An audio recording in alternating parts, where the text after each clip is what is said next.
He opened his eyes wide when the person beside him called his name, Elric Melvinger. The voice steady but the information horrifying. He was suffering from a disease called magical obstruction. Unlike ordinary illnesses, his body was afflicted by a rare condition in which mana could not flow freely, and mana is the essential energy source for mages. Elric sat silently in a room of the Royal Magical Hospital, listening as the doctor rambled on. Despite all our attempts on your body, I'm afraid we are at a loss. He hung his head, waiting for the verdict on his future. Unfortunately, he couldn't use magic. Just as he returned to Eden Academy, he heard Hazer complaining. Elric, are you listening to me? Hello? He hurriedly blurted out, sorry, sister, what did you just say? She continued to express her worry. How's your body? What did the doctors say? Did they find a cure? If you need more money, I can only. Elric awkwardly cut in, sister, calm down. I'm not a child anymore. You don't need to worry so much. I'll recover soon.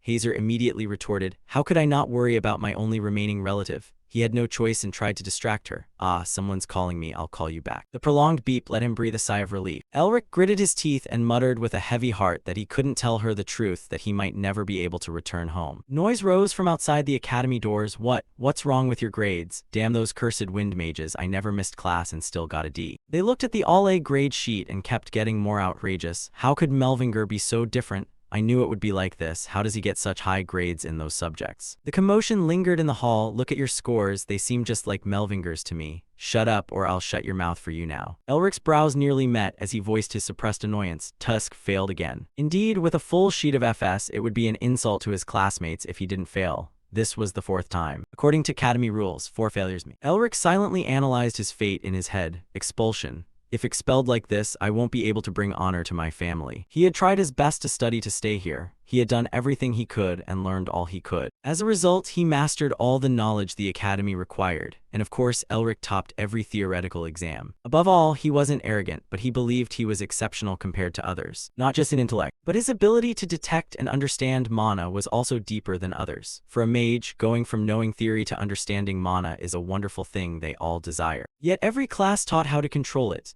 Absorb the mana currents around you from the air and gather them into your heart. That is what we call a magic circle. Even if Elric had the ability everyone wanted, so what? Whenever he attended class, he was surrounded by jeers. Why is that senior stuck in a freshman class? Ha ha ha, unbelievable, a mage can't form a magic circle. Even his professor stepped in to counsel him. Why don't you give up magic and become a scholar? I'll speak well of you to the headmaster. Elric silently cursed inwardly. This damned magical blockage means I can't use magic. At best, I can only be a magic scholar, and I can't bring honor to the Melvinger family as a mere professor. He unconsciously looked up at the clear sky. Elric stood before the giant statue and whimpered, oh sir. He was the hero of the Demon War. He himself possessed superior stellar mage abilities. None other than the legend Ustin Melvinger. He had beautiful green eyes and extraordinary skill. The Empire's top magic academy was Eden Academy. Elric's mood sank to the bottom. If I'm expelled from here, it means I've destroyed the pride of the Melvinger family with my own hands. The whispering still lingered in his ear, just thinking that guy was the first headmaster's grandson. He pressed his lips together as they mocked him. Truly the disgrace of the Melvinger family. Everyone laughed loudly at that notion, treating it as gospel. Someone even maliciously speculated, when do you think a magical royal line will die out? They finished and tried to flee, but Elric wouldn't allow it and called out to them. Hey, you lots. First-year elemental magic students, right? They instinctively answered and turned around. He stepped forward to the confusion of the 2 underclassmen. Do you know an assistant professor named Sean? He's very friendly. Elric fixed his gaze on the nameplate on the other's chest. Let's see. He curled the corner of his mouth and asked a simple, cruel question. What are your names? Elric jumped down in front of them and taunted. Let me see, I don't think you can stand that damn Sean teasing you anymore, can you? They were bold when gossiping but scattered like rats when confronted. Truly despicable. Elric sighed wearily. Then he glanced to the side. The statue of Ustin still stood tall. He continued to scold himself inwardly. Sir, even if father were still here. No, focus, this is not the place to be weak, not with this accursed body. Elric suddenly clenched his fist, resolving that he would break free from it. But when he returned to his little den, he stammered and complained. No, it can't be. Oh, Elric murmured, gripping the papers, the Academy's first report. He spat inwardly again. Damn it, there's nothing about magical blockage in it. Suddenly, a blinding flash of light swept across his eyes, catching Elric's attention. Sean charged like a whirlwind and pinned him to the ground. The students around them were so terrified by the violence their jaws dropped. Elric trembled, rubbing the back of his head. Without thinking, he shouted, who the hell told Sean to leisurely come and soothe this defective piece right here? Damn it, what did you just say? Sean gritted his teeth and demanded angrily. You dared to use my name again, didn't you? Knowing he was cornered, Elric flipped his attitude faster than flipping a page. Oh, is that my noble brother Sean Nairster? He refused to react and only angrily retorted, "I told you not to use my name to scare the freshmen, didn't I?" He prudently sat down, clapped his hands, and said, "Is that so? I see. Since it's a special occasion, let me buy you a drink. Why don't you use a nose-repairing charm?" Sean slammed the table and protested, "I'd rather die than do that, that bastard. Did I speak too harshly?" Elric narrowed his eyes and tried to manipulate his friend's feelings. "Come closer, that's why I told you never to do that." Seeing him fidgeting, he involuntarily called the other's name, Sean. After Elric's family fell, the magic tower was led by 6 royal hexagram houses. Sean was a member of the hexagram, the son of the Nairster family. And right after he graduated from the academy, he immediately became a professor, an elite member. Although he chose a path opposite to Elric's, he remained the only one who stood by him. Sean pulled out the stack of papers and asked bewilderedly, "What is this? Why are you staring at me?" Without waiting for an answer, he shoved them forward. Elric stared at the dense lines of text and felt dizzy. What is this? Reading the title carefully made him suspicious. Diamond Dragon, an exploration plan. Elric skimmed it and sucked in a breath. "Why are you giving this to me?" Sean patiently explained his intention. "Although this is an ancient species still being studied, we've recently discovered one of their nests. I want you to join this expedition." He snatched up the papers and shouted, "What?" Elric's mind tangled instantly. An ancient dragon species that should have been extinct, and they found a dragon lair said to be the source of magic. Sean smiled with complete satisfaction. "If you find an artifact, do you think the Academy will overlook expulsion? Look at the map, and it's because of your sincerity." Elric devoured the route on the map. His thoughts rode a roller coaster like stock charts.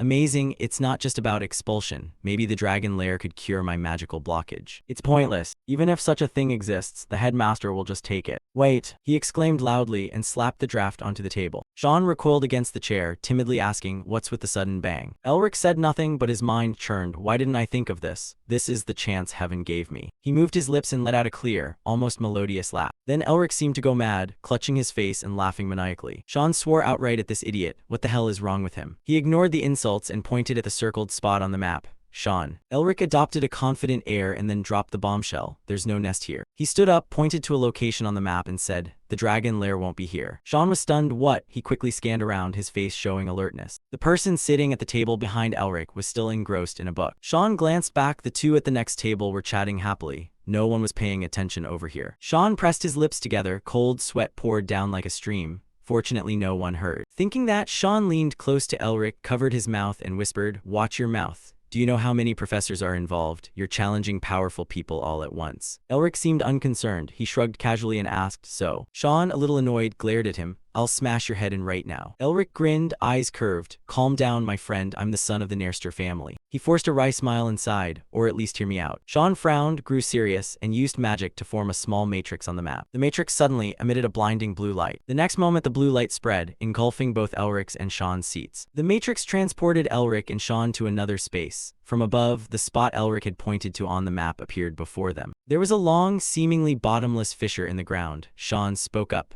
The crack formed where 2 ley currents collided. Rays of every color spilled from the rift. Sean could see them with the naked eye and continued. A huge amount of mana was gushing from the crack. Sean watched them for a moment, then added, "With this much, it must have been accumulating for at least 100,000 years. No wonder he suspected a dragon lair here." Elric stood on the edge of the fissure looking down, then asked the Sean beside him, "What are the 3 principles of mana flow?" Sean folded his arms and glared at Elric. "Are you kidding me?" Elric nudged him with his elbow and laughed. "Of course you know the basics, right, assistant professor?" Sean's face bulged with veins in irritation, but he still patiently answered, "From high to low." Looking at the bottomless chasm before them, Sean continued, "From wide to narrow." The scene suddenly shifted. Elric found himself standing inside an ice-filled cavern. Sean glanced at him, his face showing annoyance. "From hot." A chill from the cavern spread everywhere. Sean's figure gradually blurred as his voice echoed in Elric's ear, finishing the remaining words, "To cold." The next moment, Elric and Sean appeared in a vast void. Elric said confidently, "With those principles, anyone would be certain the dragon lair is at this location." But Elric pointed in one direction where a streak of golden light appeared.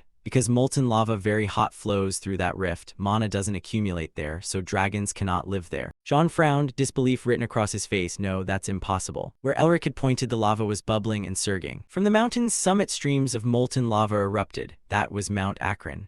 At the mountain's base, the molten flows pooled and wound down toward the lowlands. Elric looked down from above. "That's right, the Akron volcano's lava runs beneath the continental shelf." In an instant, the matrix dissolved and Elric and Sean reappeared where they had started. Sean looked at Elric and asserted, we recorded a dragon's mana signature in this area. How can the lair not be there? Elric propped his chin and said nonchalantly, I never said there's no lair. Hearing that, Sean grew even more puzzled. What? Elric curled his lips in a smile. There's definitely a lair. And with that, he pointed to a spot on the map and said, here, inside Caragol Cave. And as Elric had guessed, there really was a cave where he pointed. Closer inspection revealed a golden dragon carved above the cave entrance. Elric imagined a place filled with countless priceless shelves of magical tomes and vast treasures of piled gold coins and precious gems. He was certain it was all there. After that conversation, Sean went to a door, ruffled his hair in confusion, and swore, how do I report this to my superiors? Sean tried to compose himself. He raised a hand to knock, then froze. Sean worried and broke into a cold sweat, thinking to himself, should I play dumb? If I anger the headmaster, I'll be expelled, but what if Elric's right, then that fellow? Sean paced the corridor undecided, unwilling to knock on the door. Suddenly he heard a noise and turned toward the sound. Not far away, Elric was intensely practicing magic. Sean, surprised at the sight, said, Elric, why are you alone in the training room? Elric trembled all over, thrusting his hand forward as if trying to cast a spell. He seemed not to hear Sean, muttering nonstop, I must master healing and dispelling to become #1 and honor my family at any cost. After a while, Elric was drenched in sweat, his face darkened and veins bulged. Damn it, magical blockage. Sean, standing not far away, suddenly curled his lip into a smile and thought to himself, that bastard, he can cure a magical blockage. He slapped his cheeks to wake himself up and said, if that's a friend of his, I have to help him. In a room piled with books, someone suddenly spoke up. HMPH, the person held the newspaper attentively, still muttering under his breath. You mean? He set the paper down, revealing a face full of displeasure, then angrily asked the person before him, is my research report wrong? The speaker was the headmaster of Uston Academy, Barracks. Sean faced him, sweating profusely and stammering, no, that's not it, but I wanted your opinion because it might. Barracks suddenly cut Sean off. Sean, I don't know why you reached that conclusion, if you can't persuade me. As he spoke, he swung his leg. The next moment, Sean was suddenly enveloped in a terrifying crimson mana. Barracks emphasized, even if you are the son of the Nerster family. His eyes flashed a cold light, his face dark as he warned Sean, I will not let this go. Sensing the overwhelming mana surrounding him, Sean broke out in a cold sweat, thinking, the mana is too strong, this is the power of a 7th rank mage. Then the mana around Sean suddenly cracked and shattered. Eric suddenly flung the door wide and smiled confidently as he looked inside. The remaining mana in the room dissipated. Sean turned to the newcomer and exclaimed in surprise, Elric. Seeing him, he couldn't contain his excitement and shouted, are you crazy? What are you doing here? Elric bowed politely, hello headmaster, pardon me for bursting in like this. He stood to the side, sweating cold in his place. Barracks stared at Elric and chuckled, oh ho, look at him. Recognizing him, he spoke up, Elric Melvinger, is the assistant professor basing his reasoning on your input? Elric casually admitted it, yes, that's right. Barracks glanced at his wristwatch and smirked. I commend your insight and clear perception. It's hard to believe a student could think of that, but there's no evidence, it's just speculation, yes. Elric narrowed his eyes in feigned surprise. What? This is so basic even a 3-year-old would know it. You still need evidence. Barracks' expression darkened as he stared at Elric. Elric met his gaze without a hint of fear. Sean stood there trembling, tears streaming, forcing a smile while thinking, is this guy insane? Why are you provoking him? Damn it, what are you doing here to help me? You're more like here to get someone killed for you. Barracks suddenly clutched his head and bowed over the desk. The basics, he muttered. When he raised his head, he couldn't help but laugh loudly. I'm at a loss for words, I can only laugh, a weakling who can't even condense mana. Elric, hearing that, calmly asked, do you mean my hypothesis is wrong? Barracks straightened and looked at him. Well, some do get lucky, I suppose. He kept ranting, calling them a bunch of trash who flapped their mouths without knowing their place. Elric smirked faintly. Barracks emphasized, like you, for instance. Elric said nothing. The light from outside cast a long shadow across his back, making him look a little lonely. Barracks raised an eyebrow and tapped his temple. As a professor, I can't simply ignore a student's opinion. He suddenly glanced at Elric's neck and changed his tone. Ah, that's right. Barracks smiled darkly and proposed, why not make a bet with me? Eric seemed interested. He asked, a bet what kind? Barracks replied, I will arrange everything you need to form an expedition team and notify the finance department of what you'll require. It sounds enticing, but of course everything has a price. Barracks stressed that if you fail, thinking of the thing worn on Elric's neck, the Melvinger family heirloom will become mine. That priceless treasure is the trump card that could let Elric turn the tables. He smiled confidently, the headmaster's final words echoing in his mind, the Melvinger heirloom will be mine. A magic carriage rolled through the crowded street, cries and shouts spilling from inside. Aren't you frustrated? Inside the carriage, while Sean trembled with anger, Elric calmly held a book and read intently.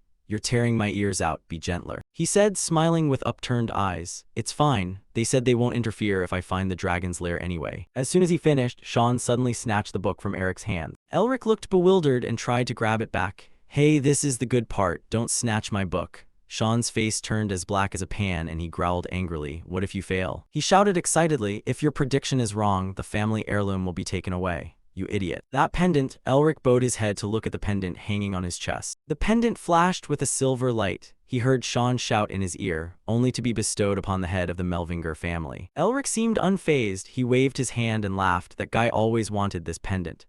Sean put his hands on his hips and pointed at him, scolding fiercely. You can still smile. Don't you understand the situation? Elric suddenly cut him off. Thanks, by the way. He grinned with upturned eyes. At least you've always been by my side. Sean held his face in frustration. Ha, you know my life will be ruined if we don't find that lair, right? So what's the plan? Elric finally sat up straight and said with a smile, my friend, do you really think Elric Melvinger would accept such a hardship just because of a threat? Sean blinked, still not understanding what he meant. What? Elric suddenly bared his teeth in a sly grin. If he dares to covet the Melvinger heirloom, he'll at least have to risk his life for it. Sean frowned and stared into Elric's eyes, sweat suddenly beaded on his face. I almost forgot this guy has two nicknames. Thinking of Elric's tearful, pitiful face, Sean mentally added one, the shame of the Melvinger family. The other was the terrifying, insane visage of Elric, the most fearsome of the Melvinger clan. Sean fell silent as he watched Elric sitting before him. For a moment, neither of them spoke. Elric sat opposite Sean with a crazed expression. Sean bit his lip, breaking out in a cold sweat. He was at it again. When Sean was still an apprentice, he didn't even want to recall this incident. Back then he was sweating profusely, frowning and yelling. Standing opposite him was a young teenager who clenched his teeth and roared all the more fiercely. 7 years earlier, everyone queued in the mana condensation training hall and debated heatedly about the size of their mana. One of them refused to accept it and said, mine is bigger. Elric was only 15 then, curled up in a corner behind them with his head bowed low. Just then someone suddenly mentioned him. Are you sure you're really a Melvinger? He heard it and looked up at them. A group of students appeared before Elric. Rivern condensed his mana and looked down at him. Even the famed Lord Melvinger can't do this, huh? He sneered with contempt and mocked. Maybe your head of house picked you up from some corner. The students behind him burst into laughter. They laughed in chorus. Stop it, ridiculous. Elric lowered his head, lips moving as if to say something, but he chose silence and wondered to himself, am I not unlucky? After Rivern and his group turned to leave, Elric slowly stood up. He suddenly reached out and took something round before him. He already had his answer inside. Of course. The next instant, Elric unexpectedly swung the orb and struck Rivern at the nape. The two students accompanying him, startled by the sound, whipped their heads around. Elric kept his lips pressed and glowered without saying a word. He thought to himself, but it's unlucky for those fools. The orb in Elric's hand was still smeared with blood. Rivern now lay collapsed on the ground. The two students with him panicked, calling, Rivern, wake up. At Eden Academy during the disciplinary hearing, Elric faced the crowd waiting to judge him and calmly spoke. That brat from a Viscount family dared to slander me, the head of the ducal house. He looked at them and said, therefore I punished him according to the Empire's laws. Any problem with that? Those at the disciplinary hearing huddled together and whispered. Sean folded his arms eagerly, anticipating the outcome. Rivern's parents were stunned and astonished. Elric's gaze was utterly resolute. He didn't feel he had done anything wrong. Yet in the end, Elric was suspended under Academy law. All students are equal before the rules. Elric turned and left the disciplinary hearing. He gave a cold, mirthless smile, and after that day no one dared touch him again. Back in the present, Sean cupped his face in deep frustration. He suddenly glanced down. The next second, Sean jumped up and shouted, Hey, are you crazy? Elric waved it off as if nothing happened.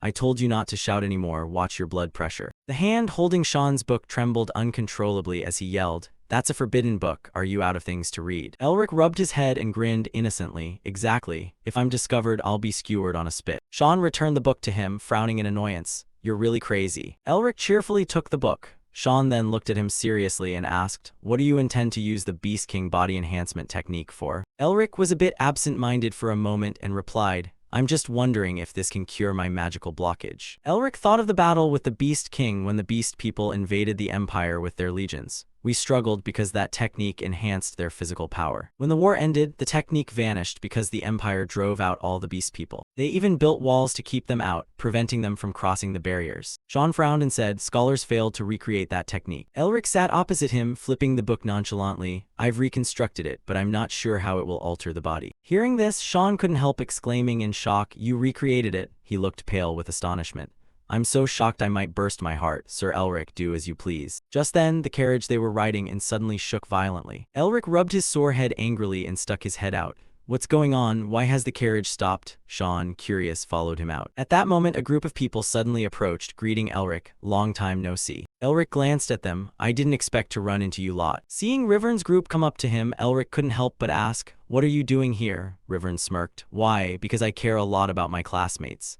He is now a senior researcher at the Verox Research Institute. Sean couldn't contain his anger and lunged forward. You bastard. Rivern's men froze and recoiled. What's the matter? One of them hurriedly explained, the director requested we come assist. Elric stared at them, is that so? The people before him smiled as if nothing were wrong, though their intentions were malicious. Elric growled, you're too kind, I told you I didn't need assistance. Sean leaned in and whispered to Elric, you feel that right? How many are hiding mana? Elric replied softly, now that's a true director of Verox. He suddenly loosened his collar so Sean could see inside and said, don't worry, I've prepared for this. Sean asked in surprise, how did you get that? Elric smirked but said nothing. In Barrick's office, his face darkened and he trembled with anger, shouting, what? He obtained the breath of Gehenna and the celestial thunder king armor. The man before him broke into a sweat. You told us to assist him as best we could, sir. Barrick shouted furiously, you bastard. The things Elric possesses, the breath of Gehenna, the sealed flame orb that can burn a target to ashes, and the celestial Thunder King armor that resists both physical attacks and elemental magic. Just thinking of those two treasures gives me a headache.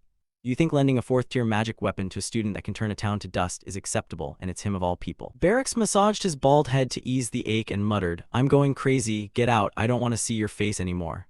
The man before him fell silent, embarrassed and saying nothing further. The next instant he shouted, yes, sir, and bolted away like the wind. Barracks glanced at the report on his desk and muttered that if the other candidates learned of this, it would cause big trouble. Suddenly, as if thinking of something, his eyes brightened. Wait, he said, grabbing the stack of papers beside him. If that kid truly finds the dragon's lair. Barracks immediately calmed himself. Not bad, I suspect that bloodline is more than just rumor. After saying that, he slammed the paper onto the desk.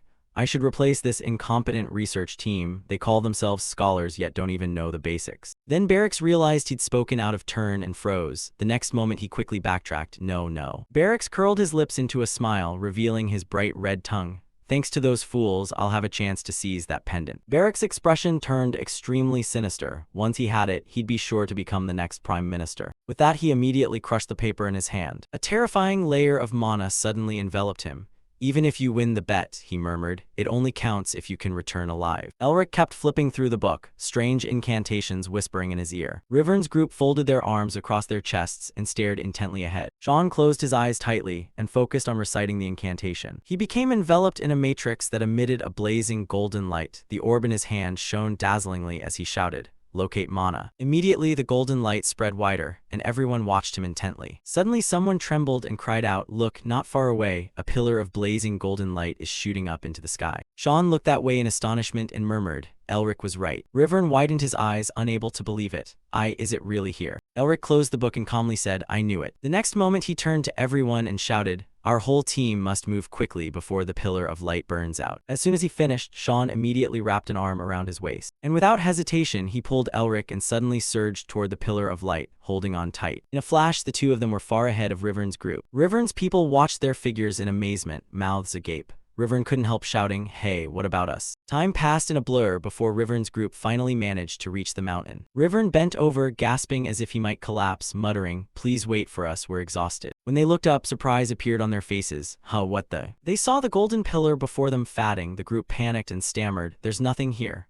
They began to argue, there's nothing here, not even a cave. Didn't you say the entrance would be here? I knew this Melvinger always brings bad outcomes. Rivern rubbed his chin. It's fine now. He sneered quietly, I could step forward and pry open your skull to see what's inside, right? Someone should pay for this mistake. At that moment, Elric suddenly shouted, startling Rivern. Sean looked. Elric called out, can you make a big hole here? Sean smiled confidently, leave it to me. He gathered mana around his arms. Then Sean immediately began chanting and unleashed mana that expanded outward. The mana around him erupted. He murmured as his eyes flared brightly. Boom! A great explosion sounded as the ground beneath the pillar was shattered by Sean, sending dirt and rocks flying. As the earth broke, Sean's magic suddenly emitted a golden light. The ground collapsed with a roar, and the light spread ever wider. The next instant, that golden light, like a volcanic eruption, pierced through the soil and plunged downward. Looking at the large hole just created, Elric said nonchalantly, "Found it." The trailing group stood dumbfounded. "What? How is this possible?" Another person suddenly spoke up. "In the worst case, there could be a dragon." Before he could finish, he let out a loud gasp. A beam of blue light suddenly enveloped the whole area. Rivern's followers cried out in shock, "What the?" They gritted their teeth and tried to withstand the pressure of the enormous mana flow. Some turned pale and stared ahead in stunned fear. Then Elric suddenly spread his arms wide as a signal to them. He looked straight ahead and said, "Don't move. That's just compressed mana escaping from when I made the hole." Elric put on a serious face and said, "Everyone get inside." At the mouth of the deep hole, the group saw Elric descend into the cavern and panicked, shouting, "Elric, wait for us." Everyone followed Elric. Inside the cavern, the stalactites seemed to glow. Rivern, among the group, rubbed his hands and said, "Huh, why is it so cold here? Even after using spells, it still doesn't feel any warmer." While walking, Elric suddenly froze. Sean beside him asked confusedly, "What's wrong? Do you see something?" A huge question mark formed in Rivern's mind. "Not only did I feel a chill down my spine," Sean blew on his freezing hands and said, "Maybe you're cold too. I think I'm getting sick." No one noticed the pendant on Elric's neck suddenly emit a silver light. After a moment, the team sent to assist suddenly moved forward eagerly. Elric and Sean followed slowly. Elric murmured, "Perhaps you were right." Inside the cave appeared a monster with blazing red eyes. Its arms were pinned straight to the wall. In the black night, its red eyes shone all the more clearly. It grinned to reveal pearly white teeth and in a gloomy tone said, "So you're here." Finally, one of the men trailing behind Elric gaped at the scene. "Wow." Sean was equally surprised and impressed. Before them stood a huge door with a golden dragon carved on it. The followers stared in astonishment, stammering, "Is this a door?" A middle-aged man in the group shouted, "The strong should gather quickly." Rivern seemed eager to try. Everyone push it together. A young man with long hair suddenly conjured a red flame in his palm and suggested, "Why not break it with magic?" The man beside him replied, "What did you say? Of course." Just as they were about to act, someone suddenly shouted, "Stop." Everyone, puzzled, turned to look at the speaker. Elric sighed and pointed to a corner. "Can't you see the dragon seal on this door, you idiots?" He stared at the door where a dragon-shaped press and carvings were set. "And the strange runes. I have no idea what would happen if I tamper with it." Rivern, a little annoyed, ground his teeth and said, "Sure, you're always so clever, I get it, you always have to show off." Scowling at Elric as he negotiated with the others on the other side, "So when we try to open it, stay clear of the door end." At that moment, Rivern suddenly noticed the button beside the door. He sat down to examine it. "What's this made of?" Elric, on the other side, kept instructing the group, "First we need to figure out how to break the seal."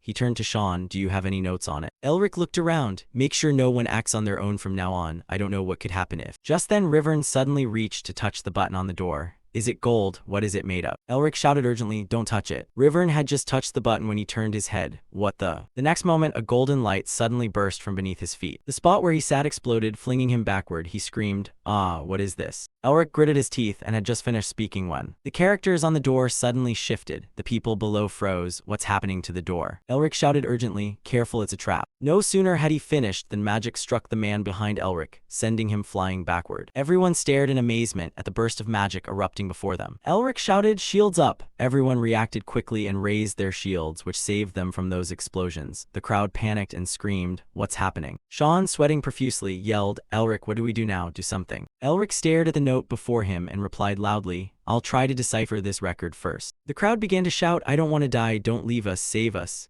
Elric squatted on the ground to calm himself. "Stay calm." He forced his mind to focus, like a situational response test. Elric put pen to paper. "Right, just imagine this is a situational response test." His gaze grew determined. "I'll find the solution, I trust myself like I always do." Elric's writing speed increased. One person in the crowd couldn't withstand the barrage. His shield shattered and the attack struck him directly. He screamed. Elric tried to remain calm and continued recording the decipherment. Sean held his shield up to protect those behind him as groans of pain kept rising. "My arm, help me." As Elric's writing accelerated, his hands suddenly touched the round button on the door. He began to murmur the incantation, silently urging himself to add just a little more, as long as he made no mistakes. Elric squeezed his eyes shut. He gritted his teeth and thought, "Come on, please." As if answering his plea, the magic attacks finally ceased. Everyone was astonished. They stopped. Sean collapsed to the ground exhausted, staring up at the sky. "I thought I was dead." Elric hurried over to him. "Sean, are you okay?" Sean looked at him. Elric smiled faintly. "Thanks to you, I'm still alive."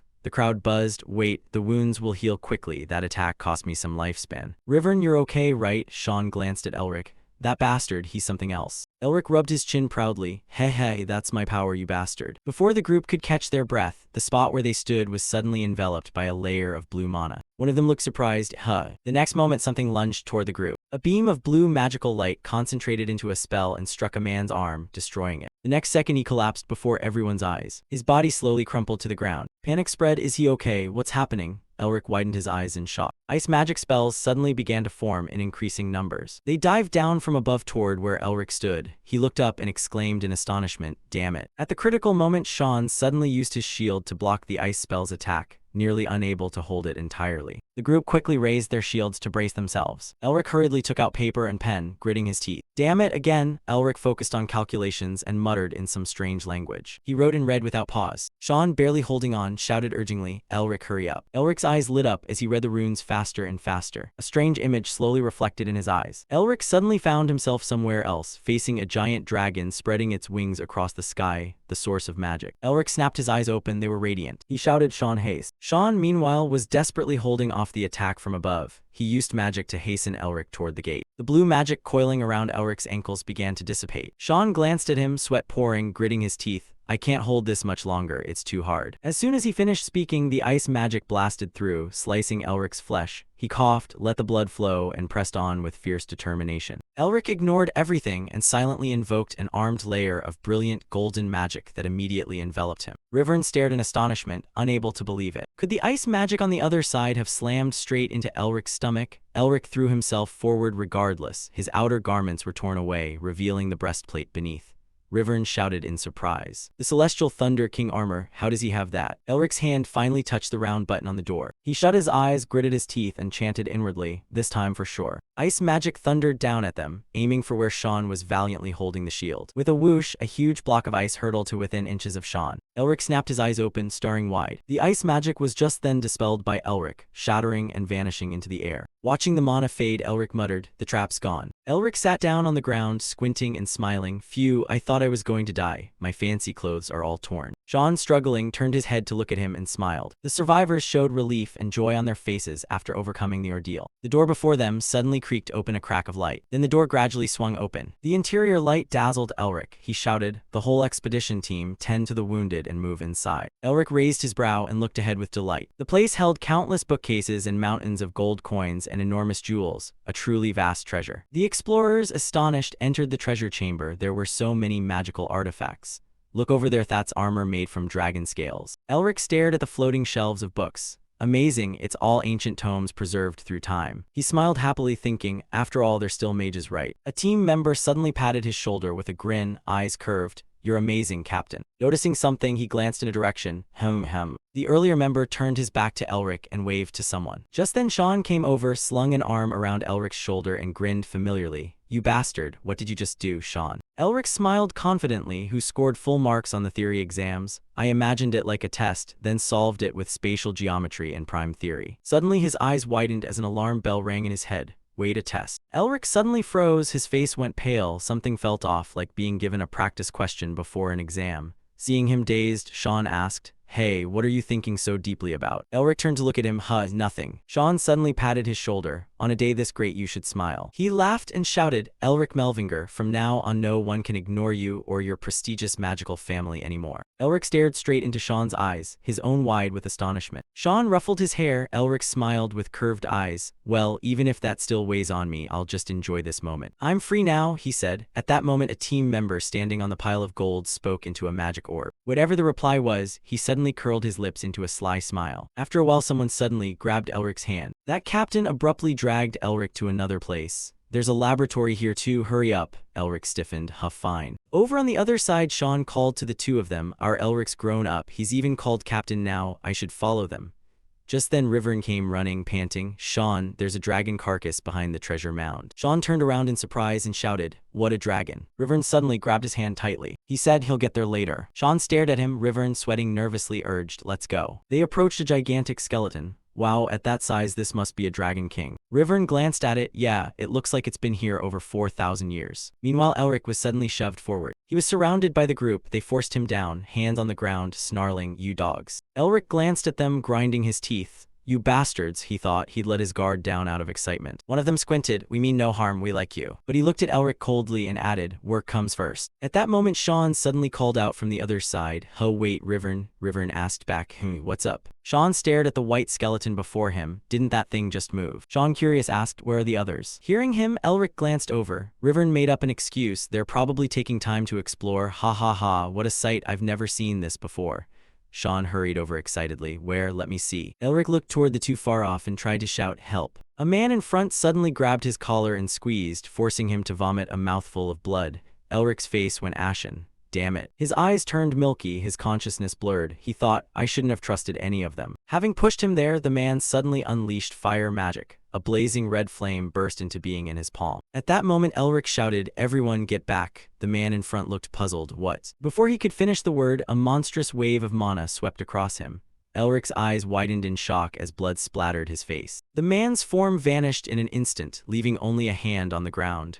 Elric couldn't hold back his horror. What the hell is that? Elric turned his head. He looked toward the place that had just unleashed that terrifying wave of mana. A resonant blast rang in his ears. He stared in shock. Sean and Rivern, who had been standing quite a distance away, were now scrambling desperately toward Elric, shouting, Dragon, save me. Elric saw the white skeleton suddenly move again. A huge accumulation of mana gathered in its mouth, and its violent motion made the cavern rumble and collapse. He froze, cold sweat breaking out. Damn it, rocks and earth thundered down from the cavern above. Elric looked up at the scene before him. Shit. The dragon skeleton was now concentrating mana in its mouth and lunging toward him. His whole body trembled. He thought inwardly, find a cave, find a cave. Elric, this is also a test. Seeing Rivern and everyone else panicking to flee, Elric grew more urgent. Just find the cave. His eyes widened as he silently warned himself, don't let the dragon notice you. Elric's gaze hardened, but the dragon skeleton in front of him suddenly froze. Elric couldn't help but wonder why it was just standing there. Elric stood still as old memories flashed through his mind. A dragon's breath is still just magic. Dragons are truly astonishing. Time incantation delayed. The source? Sean is safe. Idiot Rivern shouldn't be told. Even so, the mana cost is still too great. Elric stared ahead. Right, if I want to do this in one beat, I need a little time to prepare. Thinking that, Elric immediately shouted, Expedition team, form a defensive ring and bring it down together. The men who had been about to kill him instantly obeyed and took up shields. Sean and Rivern concentrated mana to form a barrier. Sean said sternly, everyone hold your positions. A layer of mana shields suddenly enveloped the pile of shields, protecting those inside. Elric opened his eyes wide and shouted, it's coming. At the same time, the dragon skeleton gaped its mouth and unleashed an extraordinarily terrifying spell. The spell targeted the two layers of shields the group had and charged at them. With a boom, the magic struck the shield and detonated. Numerous cracks began to appear across the surface of the mana shield. Elric glared, calculating that this attack would last 20 seconds. If we can hold it off, we'll have a chance. Sean poured mana into the shield, trying to withstand it. Everyone hang on. The impacts kept ringing out. The shield's surface was pocked by repeated strikes. Elric glanced toward the door. Running to it would take about 17 seconds. Looking at the round button on the door, Elric calculated. If I can close the door in 3 seconds, everyone will survive. A flash of insight suddenly lit up in Elric's mind. The dragon skeleton's magic swept across one of the team members. The next moment, he simply vanished into thin air. Elric was shocked. The mana shield had developed countless holes. Sean's group still struggled to maintain it as a defense. Sweat poured down Elric's face like a stream. He shouted, right now. Seeing the dragon skeleton concentrating mana to prepare another attack, Elric yelled, run. The whole group crouched and sprinted away, accelerating. If it catches you, you'll be torn to pieces. Elric ran while thinking to himself, good if this keeps up. Suddenly, Elric sensed something. A huge question mark appeared in his mind. Cracks began to appear in the air, and the next moment, the two people running beside him turned into pools of blood. Blood splattered onto Elric's face. He turned his head to look back. A team member's body was flying up, fresh blood spraying everywhere. Elric widened his eyes. Impossible. A swarm of skeletal figures suddenly appeared from the sky. They set upon and slaughtered the expedition members. Elric recognized them, the legendary entities that guard the dragon. Elric turned his head stunned. The name Sparta came to mind. He was momentarily unable to react and froze in place. Suddenly, a fireball shot toward him from behind. The fireball streaked past Elric and struck precisely the Sparta standing before him. The one who cast it was Sean. He yelled, Elric, take it down with me. No sooner had he finished than a swarm of Spartoi from above dove down to attack him. Elric wiped the blood off his cheek. I need to figure something out, he thought, while everyone around continued to scream. Help me, they cried. Elric faced the two Spartoi before him. Ahead of him, the white skeleton waited to strike. He thought inwardly, I'm the only one who can do this. He frowned because every problem has a solution. At that moment, the pendant on Elric's neck flashed a silver light. Elric closed his eyes, clutching his head in pain, gritting his teeth. The next instant, when he opened his eyes, a blinding light suddenly flared. Elric suddenly saw threads weaving through the air. Astonished, he wondered why everything looked like this. Everywhere he could see straight lines intersecting like a spider web. Sean was attacking a spargoy at that moment. He turned his head and mouthed something. Elric thought he seemed to be trying to say something, but he couldn't hear it. At the same time, Elric shouted, "Dodge." Elric narrowed one eye and muttered, still not understanding what he was saying. What? A spargoy from above lunged to attack Elric. Just as he turned his head, he suddenly shifted to one side and easily avoided its deadly strike. The spargoy's attack missed. It was shocked and momentarily stunned. Elric stared in surprise. Did I just dodge that? Before Elric could think further, the spargoy launched another new attack. Elric could still easily avoid that strike. He broke into a cold sweat, staring at it, thinking, this isn't imagination. I can see them, where it will go and how I need to dodge. The spargoy continued to press forward. Elric could foresee its attacks and realized he could see where it would strike. Elric stepped back to keep his distance from them. If so, he'd be safe as long as he followed those points of light. Elric worried, what if this is a trap? Over there, Sean was still desperately fighting off the spargoy. The expedition team was being torn apart. They shouted, is anyone? Before they could finish the shout, a roar of fury echoed in his ears. Elric kept dodging the spargoy's attacks and thought inwardly, no, I don't have time to think anymore. If things continue like this then. Elric suddenly vanished from his spot. He passed through the spargoy, blocking his way, and charged toward the door. He knew deep down everyone would die pointlessly. Understanding that, he shouted, everyone, follow me. Sean led the cry, hurry up everyone. The others helped each other and tried to run after Elric. Rivern, lost in the crowd, trembled with fear and begged, let me come too. And the man beside him shouted, Rivern, wait. Elric was screaming inwardly, go to where my eyes can see. Everyone ran in unison behind Elric. He nimbly dodged the spargoy's attacks and shouted, this way, I'll go first, duck and jump like I do. Elric signaled loudly to Sean. Sean dropped a fireball at its left leg. Sean quickly followed suit and the spargoy was blown apart. Finally, everyone reached the exit outside the door. The group felt they had seen the light of salvation.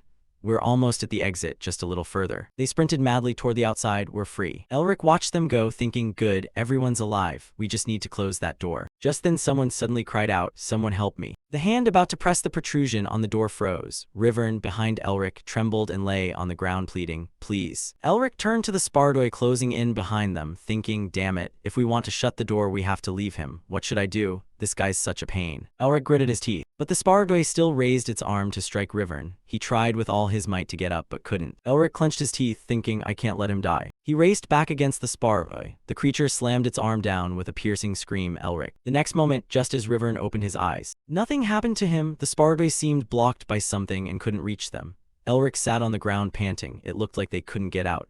Rivern clapped his hands to his face and cried excitedly, I'm alive. Sean barked, Elric, are you crazy? Elric grinned, eyes curved. It's that guy's fault. His legs are weak, so why blame me? Sean was so angry he was shaking as he looked at the blocked spargoy in front of him. Elric couldn't help but think as the spargoy turned and walked away. He wondered, they can't get out. Elric looked up and around. Only now did he think about this. Above the cavern, a layer of red mana was interwoven. Elric thought to himself that there were signs of destruction above the cave. The intruders were right beside us, huh? Suddenly, he noticed the dragon skeleton inside. It was gathering mana in its mouth, but above all, Elric noticed something else. Something was embedded in the dragon skeleton. Then a loud explosion came from above the cavern. Massive rocks thundered down. Rivern screamed in fright. What, the spargoy are coming here? A spargoy leaped down from above, heavy debris crashing down with it. Rivern cried, run, where do we run? We're surrounded. Elric urged, keep running. He thought to himself that Sean seemed to sense something. Sean turned his head to look back. Everyone scrambled out in confusion. Elric remained behind the door, not yet leaving. Sean shouted anxiously, Elric, what are you playing at? Elric turned back and smiled at him, go ahead of me. Sean hurriedly lunged to the door, wanting to pull Elric out. But just as he got close to the door, it shut in front of him. It slammed closed to Sean's helplessness. He shouted, Elric. Sean frantically pounded the door, roaring, you damn bastard, why won't this thing open anymore? Elric gritted his teeth, his whole body trembling. 7 years earlier, after Elric was suspended, Sean sat across from him and asked, you're Elric, right?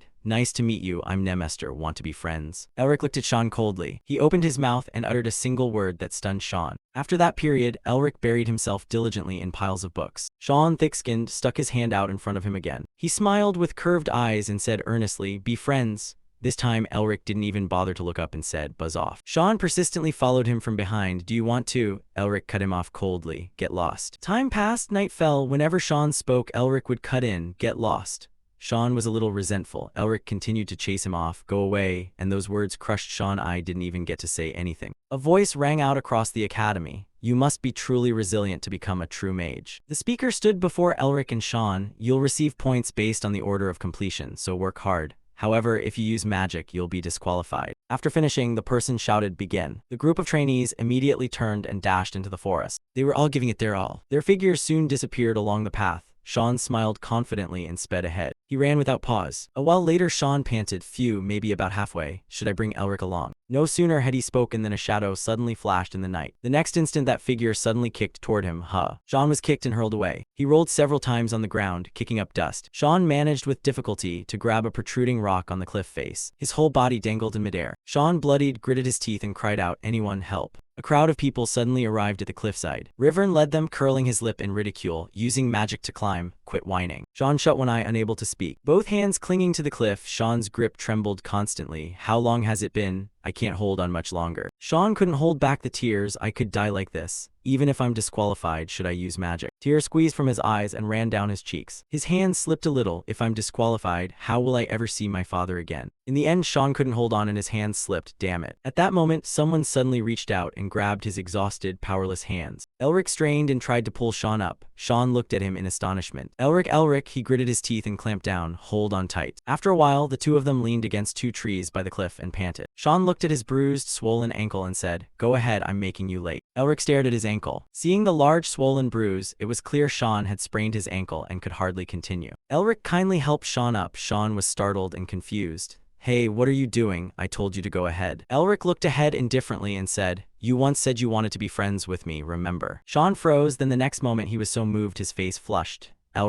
Elric suddenly cut him off. Forget it. Lend me some of your artifacts at home, okay? Sean was so mad he had nothing more to say. Elric bared his teeth in a grin. Sounds good, right? We're friends after all. Sean resolutely looped his arm around him. His shout echoed through the forest. This bastard is trying to scam your friend, Elric said nonchalantly. I saved you, didn't I? You should at least repay me. By the way, messy hair suits you. Why not let your bangs down? Sean snapped angrily. Shut up, that's a matter of honor. Sean thought of the Spardoy inside. That bastard, even though you're weaker than me, you still like to show off. He gritted his teeth, his whole body trembling, and shouted loudly, help me. Sean stared at the door before him and said firmly, Elric, wait a moment. I'll call the elders or at least your father. Please don't die. As he spoke, Sean dashed out of the cavern. Elric leaned his back against the door. Thanks, Sean. That's why I can't let you get tangled in danger. Then Elric suddenly lunged forward. His figure vanished on the spot as he charged alone into the crowded Spardoy and shouted, do you think you know who I am? Elric weaved through and struck the Spardoy surrounding him. He panted, sweat pouring out, found it. Elric reached out and snapped the calves of the Spardoy in front of him. Using their blind spots as cover, he rushed forward like a gust of wind. Elric ran so fast that dust swirled up in a thick cloud. He reached out his hand, it was the item. The moment he touched it, a vast surge of mana suddenly burst forth. Elric held Jehin's breath in his hand and silently invoked, Arm. Mana immediately gathered around him, forming the Celestial Azure King armor. He activated Jehin's breath, fire heals fire. Elric's eyes flashed with red light. You lot want a taste of my goods, do you? A blazing red magical flame suddenly erupted around Elric. Normally this artifact would require mana to use. Blood trickled from the corner of Elric's eye as he unlocked it. The red flames flared ever more fiercely, as if trying to devour everything nearby. I will use my own life to substitute for mana. In an instant, the flames licked over the Spardoy before him, drenching them in a sea of fire. The intense burning reduced them to nothing but dry bones. With a loud explosion, Elric muttered, if I'm right, this was all the dragon's test. Elric ran to the dragon's skeleton. He landed lightly, and there lay the answer. The dragon skeleton before him still stood towering and motionless. Elric aimed at the object embedded in the dragon's skeleton. He stepped onto its colossal bones to steady himself. A pale golden layer of mana swirled around Elric as he looked at the item before him. This spear was both the key and the answer to the test. Seeing the Spardoy crawling up toward him, Elric couldn't help but think, what if his answer was wrong? More and more Spardoy climbed onto the dry skeleton. Lost in his thoughts, Elric worried that if this was someone's prank, he'd fail here. Watching the Spardoy grow ever denser, Elric quietly resolved that he would never give up. He smiled and placed his hand on the spear's shaft because he was a Melvinger. At the same time, the Spardoy lunged and grabbed him. The next moment, a blue light suddenly flashed, bathing the entire cavern. When Elric looked up, he froze. What? His pupils dilated and surprise spread across his face. What had happened? A giant dragon was circling in the sky above, and there was a figure standing directly in front of him. The dragon seemed to have detected Elric's presence. The figure exhaled a breath thick with mana. Though the silhouette had a human form, the huge horns on its head showed it was not human. Elric stared. Who is that? The figure suddenly turned and smiled grotesquely, its eyes glowing blood red. Elric suddenly felt a fear that reached deep into his soul. The dragon in the sky reared its head and roared. The figure abruptly raised a hand and began to gather mana into his palm. He unleashed a terrifying surge of mana from his whole body. The dragon opened its mouth wide, mana immediately condensed in its maw, and it hurled that terrifying energy down toward where the figure stood. At the same time, the figure suddenly raised his spear, pointing it straight at the dragon above. The spear was wreathed in tremendous mana. The man's pupils flared crimson. He stared at the dragon and smiled, madness in his expression. The spear and the dragon's overwhelming magic collided and exploded in midair. Elric was shaken by the aftershock and hastily raised his hands to shield himself, eyes wide with amazement. This amount of mana, an 8th rank mage, no, not just. The figure leapt high to dodge the dragon's attack. His spear drove straight into the dragon's skull, creating a large hole. Elric was stunned, unable to believe his eyes. He quickly reassessed. This was far beyond that. The dragon's eyes gradually lost their light. The ground began to tremble violently. Chunks of earth and rock collapsed and tumbled downward with thunderous crashes. The figure continued relentlessly attacking the dragon, concentrating mana into the spear before delivering the finishing blow. A blinding golden light illuminated the area. Elric gaped as the scene shifted. He seemed to glimpse the silhouette of a colossal monster behind the figure. It gripped the terrifying mana column that connected to the spear embedded through the dragon's head. The figure stood atop the dragon as the mana pillar pierced the ground, sending earth and stone flying. Elric stammered, this time everything has changed. The figure now noticed Elric. When a vessel of quality has appeared before me. The next moment, a stream of black air suddenly surged into Elric, and he rolled his eyes. The pain forced tears from his eyes. Elric felt suffocated, coughing dryly as cold sweat poured down his body. Thinking back over what had just happened, Elric instantly understood. This was not the dragon's test, but the Demon King's trap. Elric's body was cloaked in dense black mana. He collapsed to his knees. The agony of being invaded by mana nearly made him fall. Is this how I die? Darkness shrouded his eyes and he had no strength left. He felt as if his ribs were being worn away by friction. The bones in his arms seemed to crumble under that power. The Demon King, trying to possess Elric, laughed loudly. Ha ha ha, Sean's vicious mana is making the vessel stronger. Elric opened his mouth wide. Thick black mana poured from his eye sockets and mouth. He cursed silently, damn it. Elric seemed to see motes of mana gradually enveloping him.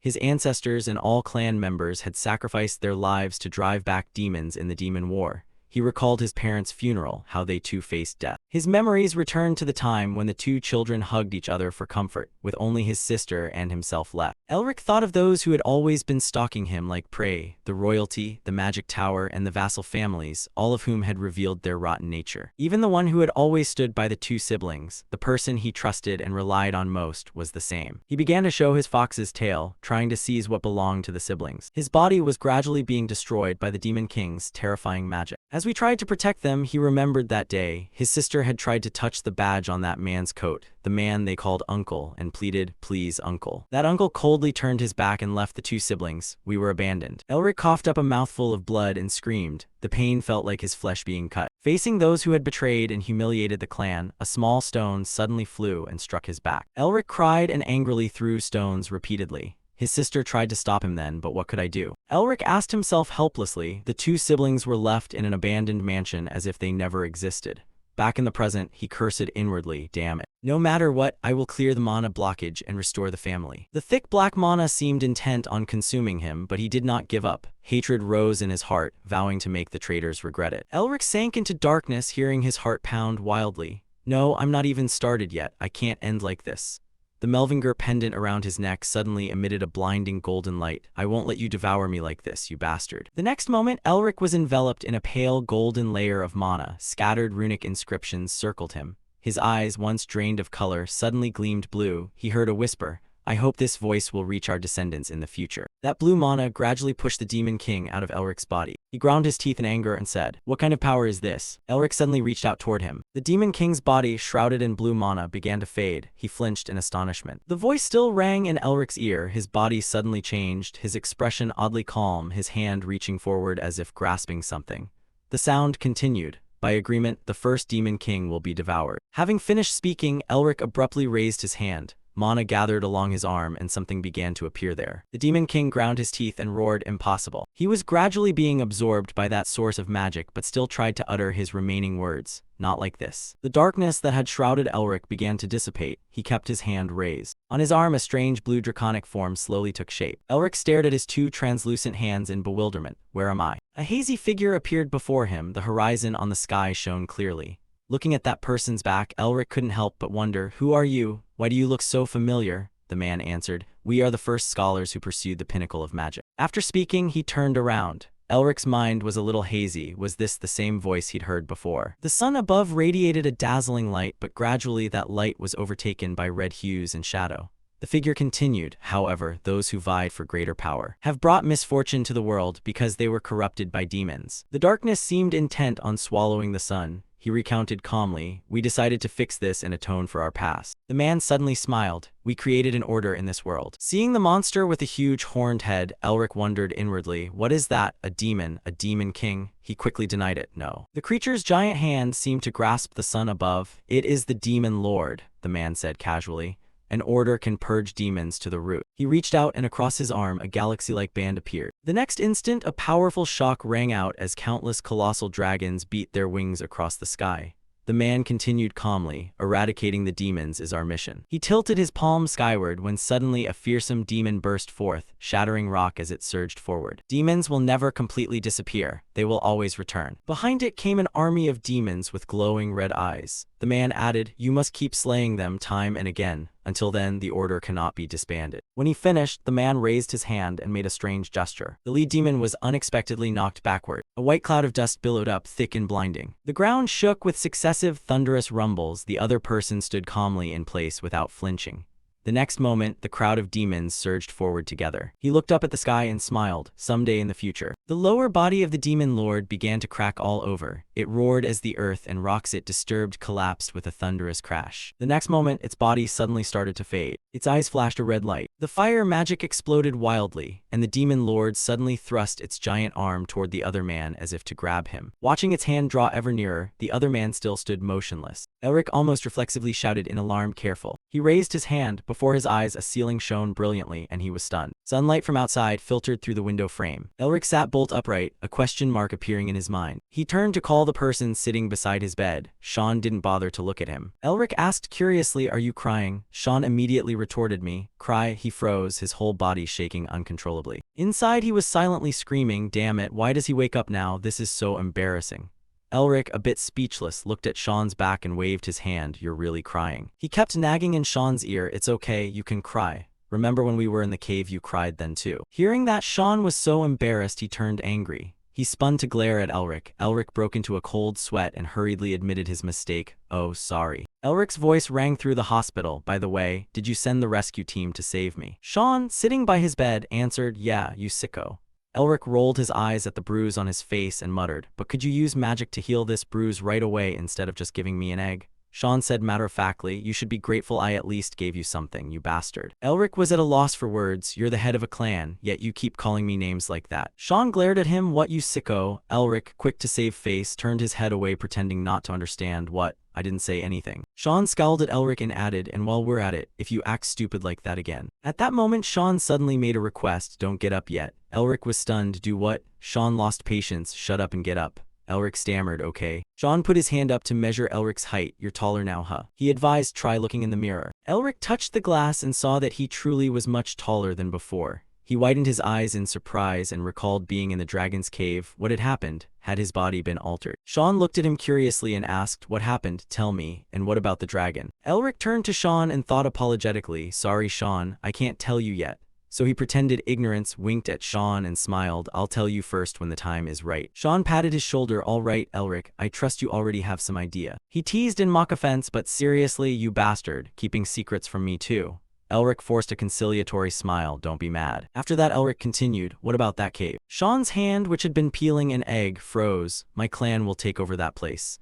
Elric sat back down on the bed. "It'll probably be busy excavating it." Elric opened his mouth wide and shoved the egg in. "No, they only sealed it off and won't allow anyone to enter." Hearing that, Elric couldn't help shouting, "What? Why?" Sean swallowed the egg. "Because it belongs to you. You found it. They can't let anyone treat it however they please. By law, the dragon's lair belongs to the finder. but usually the great academies can secure rights by applying to excavate. That's how they collude. Sean laughed heartily. The magic towers and academies will go crazy trying to get their hands on that place. Seeing Elric smile at him, Sean couldn't help asking, "What are you looking at?" Elric suddenly became polite. "Thanks." Sean looked away, embarrassed and at a loss for words. Elric curled the corner of his mouth into a smile, thinking inwardly that the Nemester clan would surely want excavation rights too, yet they'd do this for him. Sean suddenly cut across his thoughts. "Gross, you clown, please don't talk like that." Sean punched Elric on the arm. "What are you laughing at, you damn bastard?" Elric replied nonchalantly, "Thanks for the compliment, you sicko." At that moment, Elric suddenly remembered something. Wait a minute. He thought of barracks and quietly decided this wasn't the time. That hunched old man would surely be doing everything he could to secure excavation rights. Elric's smile turned cold. He dared try to finish him off. Sean, seeing that smile, couldn't help but point and yell, "What crazy scheme is he plotting now? Every time you smile like that, something's about to happen." Elric grinned, his eyes curved. "Sean," he asked uneasily, "what are you planning to do?" Elric said friendly, "I want to ask a favor." Sean, sensing trouble, shut his eyes tight. "I'm not listening, I'm not hearing anything." Elric acted as if he hadn't heard and said, "Just announce that I was seriously injured." Sean collapsed into himself and shrank into a corner. "Damn it, I overheard that." Elsewhere, someone was slowly striding forward. That person wore the attire representing the Nemester clan. At the Royal Magical Hospital, people wearing the same uniform stood in a line guarding the gate. Barracks frowned. "Could you repeat that?" The man standing behind the glass door replied. "Student Elric Melvinger is currently unconscious due to rather severe injuries from the trip to the dragon's lair, so I ask that you please leave." Barracks broke into a cold sweat. "I came all this way and you're telling me to go back." The man beside him spoke up. "What about excavation rights? Are you just going to leave that cave alone?" The crowd at the hospital gate shouted, "Why is the Nemester clan blocking the hospital entrance?" Elric, looking down from the upper floor, muttered, "Idiots." Just then someone pushed the door open. He was Konai's, the Nemester clan's spokesperson, who said, "Please rest." Elric fell silent and didn't respond. Light from outside streamed through the window frame. The door to Elric's room finally closed. Elric exhaled with relief. "Hey," he glanced to the side, "why don't you stop starring and say something? How long are you going to scrutinize me, Mephisto?" The demon lord suddenly appeared in midair. He crossed his arms angrily and said, "Why don't you show some respect to the venerable king standing right before you?" The great demon lord who once plunged the world into danger and chaos, who stood on the mountain of white bones terrifying all, is named Mephisto. However, now. Elric picked his nose indifferently and said, "Maybe I should call you Feliz, huh?" Mephisto heard that and immediately went pale with anger, shouting, You. The next moment he attacked Elric frantically. In vain. Die, Elric thought indifferently. He's nothing but a cotton ball evil spirit now. That might even be better than him. Night at the Royal Hospital. Outside Elric's room, people stood silently listening to the beating of a heart. Elric placed his hand over his chest. In any case, he could feel a stream of mana existing there. Just as I thought, it's not my imagination. A dragon heart, the energy source containing the absolute power of an ancient dragon. Elric recalled the image he had witnessed in the dragon's lair. The dragon had clearly died after being pierced by the demon lord's spear. Could the dragon heart inside my body now be the heart pounding inside my chest? No, there's still something different. Elric rubbed his chin. He only had memories of the demon lord trying to take over this body. He glanced toward Mephisto. "Stop staring at me and say something. How long are you going to look at me like that, Mephisto?" Mephisto ground his teeth angrily and said, "I told you not to call me that. He is a mighty demon lord who plunged the world into fear and suffering. Mephistopheles. In ancient times, when gods ruled the world, that dark demon had 4 lieutenants. The first representative was Finis, the destroyer, depicted like an eastern dragon. Next came Insaner the Mad, symbolized similarly to a bird. The third representative was Fornications the Lewd, a monster with 3 heads. And Est Originale Peccatum, the primal source of sin, demon lord Mephistopheles, the supreme and most powerful of the myths. This name, Mephisto, is bound to me." Mephisto, unwilling, pointed at Elric's head and shouted, "I told you, the name was given by the great demon god." Elric yawned widely. Mephisto ground his teeth in fury, his whole body trembling. "You." Elric raged and barked as if attacking. "I swear I'll tear you to pieces." Elric sat silently on the bed. "Oh my, you're annoyingly loud, go to hell." He muttered, "Does a demon lord usually behave this stupidly? I've told you many times and you still don't get it. Are you hard of hearing from old age?" Mephisto heard him and trembled with rage, clenching his fists. 1,000 years I waited for 1,000 years, I waited 1,000 years, yet my mana was taken by someone like this. Mephisto thought about his identity. "I am Demon Lord Mephisto. I once made the whole world bow at my feet." He thought of the past standing atop heaps of white bones and thought to himself, "That is my reason for existing." In a sky red as blood, a dragon spread its wings and flew high. Yet, the silhouette of that dragon grew ever larger. The dragon opened its jaws and roared, then charged forward. It was the Dragon King Shaynark. At that time, Mephisto faced it without a hint of fear. Shaynark launched a sphere of energy at Mephisto. Mephisto used his spear to block the attack, annoyed, thinking it had gotten in his way. Shaynark produced countless strands of magical chains. Those chains wrapped around and bound Mephisto. Shaynark declared, "Demon Lord Mephisto, you will be buried here together with me." The chains that bound Mephisto also bound Shaynark. Mephisto roared in fury, "Damn it." And so it went. For 1,000 years, Mephisto was imprisoned in the dragon's lair. I waited and waited. His eye flashed a cold light. He laughed maniacally. When he saw Elric's party enter the lair, Mephisto rejoiced, "Finally you have come." He targeted Elric among them. "The vessel will release me from this seal." After that, Elric fought with all his might. The perfect vessel was superbly completed. All the tests lay before me. Elric passed the trials and stepped to where the spear was lodged in the dragon's skeleton. Then Mephisto, as planned, tried to seize Elric's body. He nearly succeeded in taking control of his body and soul. At the crucial moment, something altered Elric. Mephisto was completely suppressed by it, and all his plans fell apart. Back in the present, Mephisto looked out the window. "Now I am reduced to a fragment of demonic energy. Even my manifestation has vanished." His face filled with resentment and hatred. What power could possibly absorb me? Elric lay on the bed, playing with the pendant and grinning. "Cut the noble power act." Mephisto froze at that, then the next instant he screamed in rage, "How dare a wretch like you? If I were the me from 1,000 years ago, I would, you bastards. This can only be the work of the Melvingers. Who do they think they are? I once fought the whole world alone."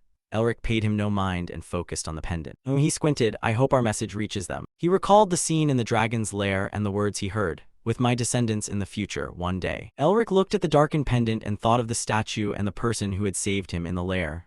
Was that voice his? Elric remembered the memory from that day. "Here we follow the covenant. The first demon will be swallowed." Suddenly, Elric realized something. He widened his eyes in shock. "Wait, could swallowed mean I absorbed the demon lord's power?" Immediately, Elric sat bolt upright. "So this magical face is a tool for devouring demon lords." Elric quickly dismissed that. "No, it's a tool to devour demons." Clarity reached him. Elric turned to look at Mephisto. Mephisto scowled irritably. "What is it? What are you staring at?" Elric, lost in thought, didn't answer. Could it devour other demons like Mephisto? He thought of different demons. The first demon. That means there will be a second and a third. Elric bared his teeth in a cold smile. "Prepare yourselves, demon lords. You'll soon be impoverished." Mephisto involuntarily shuddered. What is this chill? The next day, Elric appeared by a cliff with a rushing river below. Mephisto looked at the scene and couldn't help asking in puzzlement, "Why are you wandering out here?" Seeing Elric ignore him, he muttered again, "When an adult asks, you must answer properly."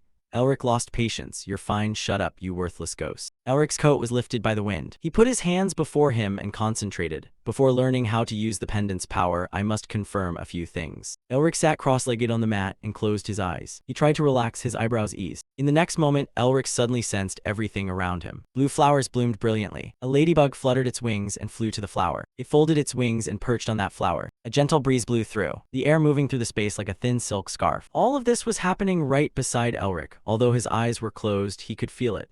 In his mind, there was the thought of a ladybug beating its wings, the sensation of a breeze passing by. "I can see and sense everything." Elric slowly opened his eyes. If my suspicion is correct. He reached out his hand to try to condense mana in his palm. Elric curled the fingers of that hand inward, and finally clenched his hand into a fist. The heart in his chest was pounding wildly, as he silently intoned, "Incinerate." The next moment, Elric seemed to see light within the darkness. A flame suddenly flared up right before him. Mephisto widened his eyes in astonishment. This is dragon magic. He could hardly believe his eyes, an ordinary person using dragonic spells. Watching Elric flick his fingers, Mephisto couldn't help thinking that even with Melvinger blood this was a bit much. Sparks burst into the air as Elric parted his lips and looked up at the sky. Seeing the flame burning before him, he suddenly laughed. "Now I can use magic." Elric pressed his lips together. Finally, the damned magical blockage that plagued me. He recalled the insults he'd endured since childhood, the shame of the Melvinger family. How far would such a prestigious magical house be trampled? That he would be the grandson of our first headmaster? Unacceptable. Was he a child the headmaster found and took in? How could a mage fail to draw a basic circle? Those scumbags only open their mouths and don't know their place. Elric stood and looked up at the golden late afternoon sky, at all who had betrayed the Melvinger house and abandoned me. His eyes grew cold. "I will make them regret it." Cameras flashed repeatedly as they operated. Voices rose without cease. "Is it true that student Elric Melvinger is in a coma? And what about the Dragon Lair excavation volume?" A low voice answered curtly, cutting off the crowd's noisy questions. "The official announcement will be made at the Tower of Magic, so please refer to the statement." After things were handled quietly, he returned inside the house. His whole body trembling, he spoke, "Master, please don't make me do things like this. Sean, weary, rubbed his head and murmured, he's here, well done. Carl politely reported, it's nothing, those disturbances whenever you're with Elric almost killed me. He stepped closer as he continued, but if your fraud is exposed, the Tower of Magic and the Crown won't support you. Can you bear the consequences? That question made Sean freeze. Carl continued while handing Sean a handkerchief. Elric said he'd accounted for everything, so I'll trust him. You're all sweaty, wipe it off. They all knew one truth clearly. The greater the risk, the greater the reward. Sean held his head in pain, his body trembling with anger as he thought, Elric, you bastard, do you know what I've endured? Carl, wiping his face, asked, where did young Elric go? Sean brusquely replied, I don't know, he wandered off somewhere. A note was left with a scrawled drawing and a faint line of writing that made Carl wonder. With that frail body, where could he possibly have gone? He examined it. Then, as if he saw something, he softly spoke, young master. Sean quickly glanced at Carl as he stepped closer with only 3 words. Something's happened. Sean asked tersely in a low voice, what is it? Carl's white envelope was scrutinized meticulously. He stammered as he explained it. But before he could say another word, the door was thrown wide open, announcing the grand entrance of a girl. What plot are you hatching behind my back, little brother? Sean goggled and shouted, sister, what are you doing here? She asked back with a faint smile, why are you surprised? This is the Firebird witch, Tasha Nairster. She smiled indifferently as she remarked, is it strange for a sister to visit her brother? Speaking of the Royal Tower of Magic and the Ecclesiastical Alliance, each produced the century's great geniuses in the same generation. They are the 3 stars who will lead the empire and are called the new 3 stars. Tasha stepped forward and pinched Carl's ear as she questioned, didn't you show it my letter? He fumbled to explain, I've been scatterbrained lately. Sean's sister, the youngest in history to earn the title of Archmage, is one of those 3. He watched the girl warily, then asked, so why are you here? She smirked and explained, I heard your friend is ill, and since I also hold a magical certificate, I couldn't stand idly by. Isn't Elric in his room? Is the boy elsewhere? Her question immediately recalled that crude drawing, and Sean inwardly cursed. Oh no, if she goes into the sick room, we're doomed. Tearing up, he tried to find a way to bluff his escape. She's too nosy, we must get her away before she finds out. He fabricated an excuse. Elric isn't in a condition to see anyone right now. Tasha scoffed and asked, really? Sean tried to usher her off. Then please don't bother the doctor and go back, but she tightened her grip on his wrist and wouldn't let go. Little brother, Tasha's aura radiated a threatening intensity as she asked, are you ordering your sister around? Then she directly proposed, let's continue our conversation. What happened with the right to excavate the dragon's lair? Sean stared blankly at the girl scowling and smiling before him, thinking to himself, the dragon's lair? I'd forgotten this witch is obsessed with dragons. Tasha pressed on when she saw Sean's silence. No one has claimed it yet, right? He ground his teeth and forced out each word, that. Sean's expression went awkward. He broke into a sweat as the final words were spoken. It was Elric's decision. Tasha frowned and stared at him, then replied curtly as the 2 of them threatened each other with their auras. There's no choice then. She still held Sean's wrist tightly. After a moment, she finally decided to release it. Tasha turned and left, not forgetting to leave a few instructions. Contact me when your friend wakes. Tasha's words continued to spill out, her tone growing more threatening. If you don't contact me first. She made a gun shape with her hand as she finished, then prepare to take a beating, little brother. When Tasha finally departed, horrific images crowded Sean's mind. He shivered and thought, hurry and do something, Elric. Then that weak but familiar voice sounded, young master. Sean asked again, and Carl, coughing up blood and trembling, stammered as she left. The bloody scene made Sean startle. The chatter echoed throughout the city. The heir of that prestigious magical family is unconscious. The streets were bustling with criers, extra, extra, who will get the right to excavate the dragon's lair? A hooded man stopped at a stall and said, Sean is handling everything well for him. The man caught sight of something and exclaimed with interest, well, who do we have here? Holding the paper in his hand, he muttered the bold headline, our rector is quite photogenic, isn't he? Turns out it's Elric, he sneered inwardly. Enjoy laughing while you can, rector. Elsewhere a voice rang out, congratulations, rector. A man bowed and spoke obsequiously to the man seated there. Now you can do as you wish, Barracks replied. Don't rush, the man said in a low voice. The election hasn't even started yet. Rivern, the bespectacled man, continued flattering. I was too hasty. I can't fully grasp the urge to protect the Academy's future and your students, rector. Barracks couldn't help feeling pleased at these words. Truly, I told you I'm not yet the rector. He went on to ask, by the way, what's the condition of that student Elric? Rivern promptly replied, I heard he's barely clinging to life. He sipped his tea and said nonchalantly, oh dear, what bad luck. Then he suddenly looked up with a question, but if he wakes up it'll be a big problem, we should hire a few assassins. The atmosphere changed instantly when that remark was made. Silence. Barrick's eyes turned threatening as he glared at Rivern. He stammered in fear, I'm sorry. Pleased by the response, the mood around Barracks eased almost immediately. There will be a professorship opening after the election. He wondered who would fill that seat. Rivern, hearing this, couldn't help but feel curious. Indeed. Barrick's admonition continued, reminding him how to act. I'm just the rector. I don't know what's happening outside the academy. Rivern gave a single sound of understanding. Then he loudly pledged while bowing deeply, "I will not disappoint you." Barrack smiled with satisfaction at his display. Elsewhere in the darkness of night, a hooded figure was hiding behind a wall. Elric smiled and removed his hood. Elric smiled and removed his hood. Then he looked up and murmured, "All right, let's begin." His eyes shone with a mesmerizing blue as Elric pondered. With his mind's eye he could see beyond the world, and his vision was briefly washed in a pale blue. "If I can find the hidden space." Elric calculated as he reached forward and channeled the mana from the dragon heart into it. Elric calculated as he reached forward and channeled the dragon heart mana into it. "I can cast spells without complex incantations."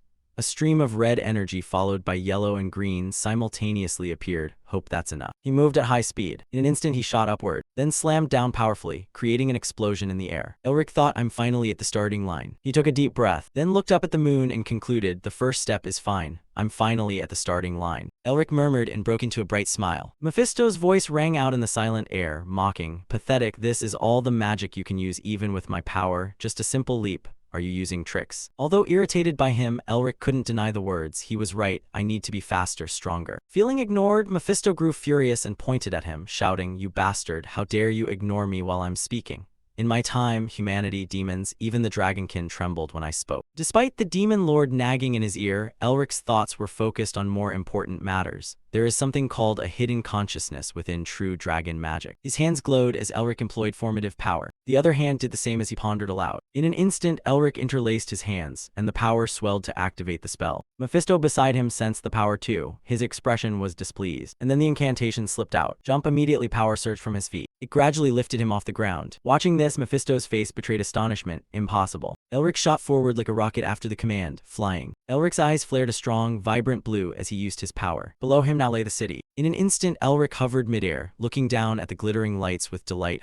But at that moment, his power cut out and he began to fall freely, too high. A smile crossed his face as he thought, wonderful, simple, but highly effective. Then he used the flying spell again and shot off like a rocket. All right, once more. Mephisto was now following closely behind. He frowned in displeasure, observing his companion. A mere kid who just learned magic is already using hidden consciousness, dual magic. Speaking of the age-old enemies of the Melvinger demon realm, Mephisto continued comparing. Even the most formidable Melvingers might not match this fellow. Then his thoughts halted as he remembered someone. No, there must be. The silhouette of someone cloaked in white appeared. The person's features gradually revealed themselves, just one individual. A person who resembled Elric as he is now. Mephisto flew and admonished himself, "Oh no, I shouldn't think that." His gaze hardened with resolve as thoughts formed. At all costs, before he grows any stronger, I must seize that body and crush this dangerous seed. Mephisto hurriedly calculated, is there a way? On the other side, Elric kept concentrating on flying forward. He also had his own thoughts. The hidden consciousness is wonderful, but it's still hard to harness alone. His hands unconsciously clenched tighter. To grow stronger, I must understand the core of dragon magic. I need a teacher who can keep the secret. At that moment, he thought of Barracks. In the academy already controlled by Barracks, there was no one capable of teaching him. Elric's feet touched the ground. He stopped in the middle of a forest and continued calculating. It had to be at least someone on par with Hexagram, but there was no way they'd accept him as a disciple. Unbidden, Elric remembered someone if the man were still alive, but he deftly kept the thought fleeting, not letting himself delve deeper. No, not even my father or uncle. Nearby, Mephisto had been standing with his arms folded, angrily stamping out the seedling the whole time. I don't even have feet. Elric seemed to realize something. Wait, he stood up and spoke to him.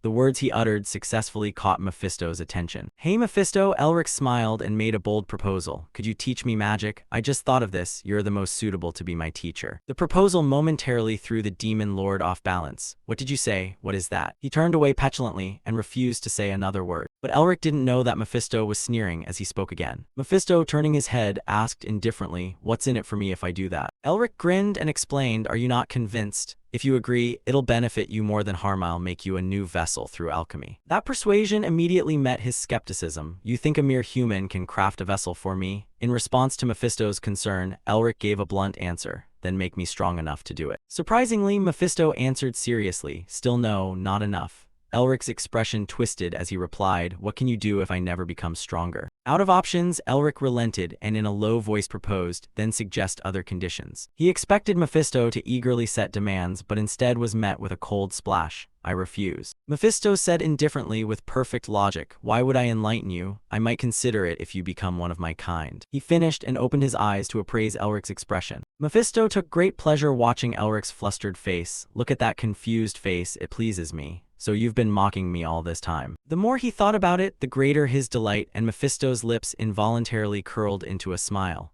Though I'm still too weak to devour him if I secretly use dark arts on him while teaching. An extremely enticing scenario formed in Mephisto's mind. He would grow ever stronger while his soul became infiltrated by dark magic. By then I will devour him. His smile widened as thoughts of him escalated by the second. Now kneel and beg me to take you as my disciple, know your place and obediently become my vessel. Which foolish Melvinger could fail to see the truth slapped in his face? But a second later Elric swore loudly, "Oh, fuck off." Mephisto's face instantly contorted in shock at those words. Elric then retorted, "Listen, Jussie." The unexpected phrase left Mephisto brain-dead and frozen. Huh, Elric reminded again, demands must have limits. His voice dropped for a moment, becoming dangerous as he spoke again. Don't you understand what situation you're in? With that, Elric leaned in close to the stunned Mephisto. What? In an instant, Mephisto seemed greatly diminished compared to that arrogant smile, and it left him unwilling to accept it. You. Mephisto snapped angrily and lunged to strike him. You damned bastard. But Elric merely quietly mouthed a silent command. Immediately, Mephisto's mouth was locked. He couldn't produce any coherent sound. Seeing this, Elric couldn't help but exclaim with satisfaction, "Oh ho, a success beyond expectation." Frustrated at being silenced, Mephisto kept pointing at him and shouting, though the words were only meaningless noises. Elric couldn't help blurting, "Oh my, you're being loud." The more Mephisto thought, the more indignant he became. There's no way I could be subdued by a mere hidden consciousness seal. Unexpectedly, Elric issued another command to him, such a cute action. In an instant, Mephisto's dignity completely vanished as he posed like an adorable rabbit. All of Elric's senses were instantly tortured to the point of blood spurting out. He couldn't hold back his nausea. My eyes, oh lord. Mephisto beside him was already so furious he was in tears but could do nothing. Elric deeply regretted his request as he watched Mephisto. Why did I ask him to do that disgusting thing? I feel like I'll vomit if I look any longer. He forced himself with all his might to restrain it. Calm down, I don't want to see that again. Fine, if you change your mind, write down all the explanations about the hidden consciousness magic here and I'll dispel it for you after I finish reading. Right now Mephisto's head was full of rebellious thoughts. You think I'll compromise with just that? Me, who endured being sealed for 1,000 years? Elric merely stretched and muttered, completely indifferent to them. So should I use this time to train? Night quickly fell. Mephisto remained busy with those thoughts that could never reach Elric's ears. I will generously forgive you if you admit your mistake. Another morning arrived. The next day Mephisto's patience grew thin and his anxiety larger. He should be the one begging me to teach him magic by now. Another day passed into the next. Mephisto was restless with these murky thoughts. What's wrong with me? Time moved on day after day. Mephisto had completely given up and even considered surrendering first. After all, I'll teach him anyway. Should I pretend to compromise? But the pride of a demon lord would not allow it. No, I cannot lose. Thus the pen in his hand trembled and stopped after writing a few words. The basic principle of the hidden consciousness seal is. Seeing Mephisto writhing like that, Elric couldn't help but snort with laughter. PFF, did you have to go that far? That mocking laugh of his drove Mephisto's anger to extremes. No, I am Demon Lord Mephisto. The demon within him was unleashed and resolved. Never will I hand it over to a human. Suddenly, a voice from Elric cut through Mephisto's grand rhetoric. What's this? He studied the words on the paper intently while Mephisto sat collapsed on all fours like an old dog. Why am I acting like his pup? Elric pursed his lips and carefully examined the characters written on the page. The basic principle of the hidden consciousness magic is ancient knowledge I couldn't find in any book. He rubbed his hand over the inked characters and then uttered a compliment. Very good, shouldn't you be happy to be helping me? Elric kindly mouthed the command to undo the cute transformation, then reminded him, oh, and the information behind this. A wry smile appeared on his face as he pointed to the compiled content. Could you write it in more detail? Perhaps I'll let you speak. Aren't you a bit bored from not being allowed to talk? Those words struck Mephisto's pride directly, making him feel like he might explode with rage. You damned bastard. Elric lost control and shouted at him, what the hell is this? Don't you know you should write more than the day before? Mephisto answered with meaningless sounds, what kind of damnation decided that? Still, Elric patiently suggested, could you write several times a day, adding a little each time? I'll lift the gag for 3 days, how about that, are you willing? He followed with a string of other unreasonable demands that made Mephisto grow so angry he trembled. By the way, your handwriting is awful, write neater. Actually, multiple times isn't enough, just write it all at once. Have you ever considered teaching me some ultimate technique? He promised himself and imagined a splendid scene. Wait and see. The dark arts hidden in these notes will utterly tear apart the body and soul of anyone ignorant enough. Elric's train of thought began. I've only learned the first part. When he cast that magic, but only with. The scale of that power far exceeded Mephisto's expectations. So much power. He pressed his lips together in disbelief as he watched the scene before him. This is impossible. Why is there no sign of the dark art activating? I clearly put it in there. At that moment, Elric suddenly spoke, cutting off his thoughts. What's with your expression, Mephisto? Elric cast a sidelong glance and confronted Mephisto, holding him completely in his hand. There's a clear intention on your face to do something shady with my body, isn't there? But nothing happened. Are you disappointed? He immediately turned his head to avoid it, his voice growing somewhat anxious. I don't understand what you're saying. Elric smiled and replied, do you think I'm so stupid that I'll learn whatever you hand me without questioning? He leaned in, keeping that friendly smile as he spoke again. That's fine anyway, thanks. You helped me reach a new level. Mephisto seethed with fury. So you know, damn it, all this damned stuff. Elric flipped through the notebook repeatedly. Anything else? I'm getting stronger and don't want to reuse anything. Mephisto couldn't hold back and loudly demanded. Are you dreaming, you human? He calmly raised a hand and said, fine, gag again. He immediately got a satisfying reply from Mephisto, nothing else. Elric opened his eyes wide and surprised asked what. Mephisto continued explaining, though his face still showed annoyance. Aside from my true consciousness seal magic, there's nothing else I can teach you. The wind rustled, as if blowing something away from Elric. His expression went blank for a moment as he tried to digest the words Mephisto had fed into his head, the true consciousness seal. Did he mean the highest level mind seal magic beyond the divine voice of the holy seals? Only then did Mephisto fold his arms, still looking down on him as he warned, you can't fully understand it at your current level. You might go mad. Though irritated and scratching his head, he couldn't deny it. He wasn't lying. Now what? Mephisto spoke again. I'll kindly enlighten you. The magic can only be perfected on the battlefield. This idea made Elric's eyes widen in astonishment. That's the fate of the Melvinger family to this day. A new truth opened. Magic can only be perfected on the battlefield, which also ended that line of memory. It was the Melvinger family motto, those who would continually protect the continent from demons. Elric pondered, remembering the haggard image of his father, who had taught him and his sister about the Melvinger family's honor over the territory ravaged in the war with the demons. He recalled every detail carefully. Though his father said nothing, he had been gravely wounded by the aftermath of the war. Watching the flag flutter in the dusk light, Elric reflected that he still remembered the days fighting at his father's side as a mage. The serious face of that man appeared once more. Afterward came the image of a mischievous boy speaking up. Father, when I go to battle someday, I'll be able to use those super cool spells like you, right? Great mage Elric is coming. At that, the man dodged his words, and before Elric could press further, a voice sounded from behind. Elric, the woman behind him said with a smile, your mother told you already. If you want to become a powerful mage, what must you do? To that question, Elric puffed his cheeks and pouted, replying, study. The answer pleased her greatly. Yes, study. Then the woman continued to admonish, you can't just put on a ridiculous act of being a powerful mage like your father. I didn't tell you to outshine him. Become the greatest mage even before he becomes the continent's strongest. At that moment, Elric's father gently interjected, my lady, I'm still head of the family, but his remark only provoked his wife's anger. My respected husband. She went on to scold her husband, stop giving the children illusions. Honestly, no Melvinger man knows how to listen. The lecturing continued, now our household always obeys their mother. Yet he found a moment when she wasn't looking to lean in close to Elric and whisper, still, magic should be perfected on the battlefield, my child. But the moment those words were spoken, his figure vanished. His mother spoke up again, Elric, make sure you finish reading the research summary on the relationship between ancient formation systems and the new era linguistic system by the end of the day. Okay, Hayes, watch Elric for me. Then came the image of a boy being dragged away by his sister, bawling, no, Mom, don't. I want to play with father today. Ow sis, my ear's about to rip off, let me go, damn it, over here. Elric's father spoke timidly, my lady, studying is good, but they're still just children.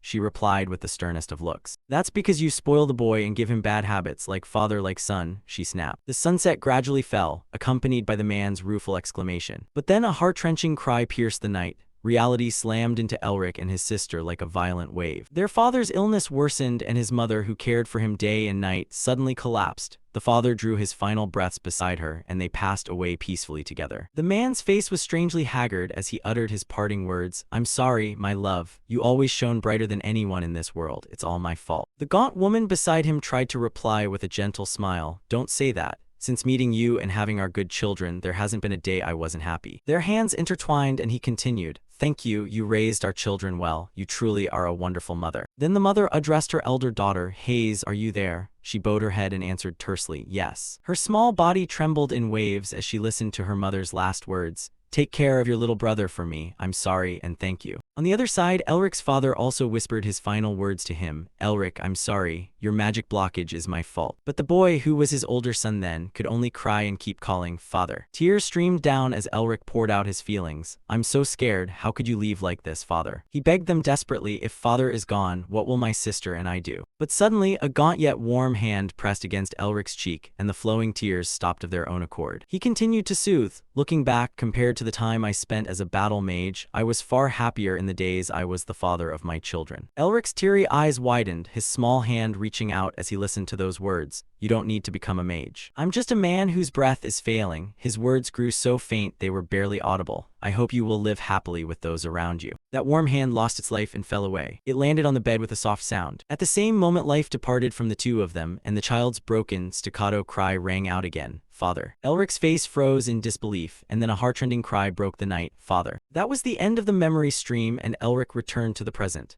But Father, you were wrong to tell me I didn't need to become a mage. If I'm not strong enough, I'll be cast aside in this reality. His hand unconsciously clenched with each thought. That's why I must become stronger, so no one can ever turn their back on me again. His cloak fluttered in the wind as Elric stepped forward and spoke. Magic can only be perfected on the battlefield. Yes, what I need most now is real combat experience. But a question arose, where should I go? The Bloodspirit Forest, full of phantom-type monsters, that place is far too dangerous. Elric considered the second option. The Goblin Caves are too crowded already. Where to go? At that moment, his father's teachings sprang to mind. Listen, there are hidden vaults scattered across the continent where our ancestors lived. That became Elric's compass. Yes, that's the place. And the present day him spoke once he'd chosen a destination. Let's go, Mephisto. He folded his arms and asked briefly, where to? Elric answered curtly, I'll head to the Yeti territory, the Yeti Plateau. Sunlight filtered through the leaves and dappled the ground below. Elric's figure was bathing in a stream, completely naked and at one with nature. As he dove in, he thought to himself that it could be a problem if his identity were revealed. He must change his appearance. Thinking that, Elric immediately cast a verbal command, Radiate Mind. Water behind him began to rise. It slowly covered his body to just the right point. Elric ordered cut, and a lock of his hair flew away on the wind. The water and wind swept the stray strands away. Leaving the pond unnervingly calm, Elric again spoke the transformation. With a new appearance quickly dawned, he approved with satisfaction. Seems fine now. A completely different Elric than before had been successfully fashioned. A city in the midst of a cold winter sky. Voices suddenly rang out somewhere. A team is preparing to depart. You're in luck, the guidance branch. Rogan intoned and pointed as he guided. No one goes to the plateau anymore. It's surprising so many suddenly want to go.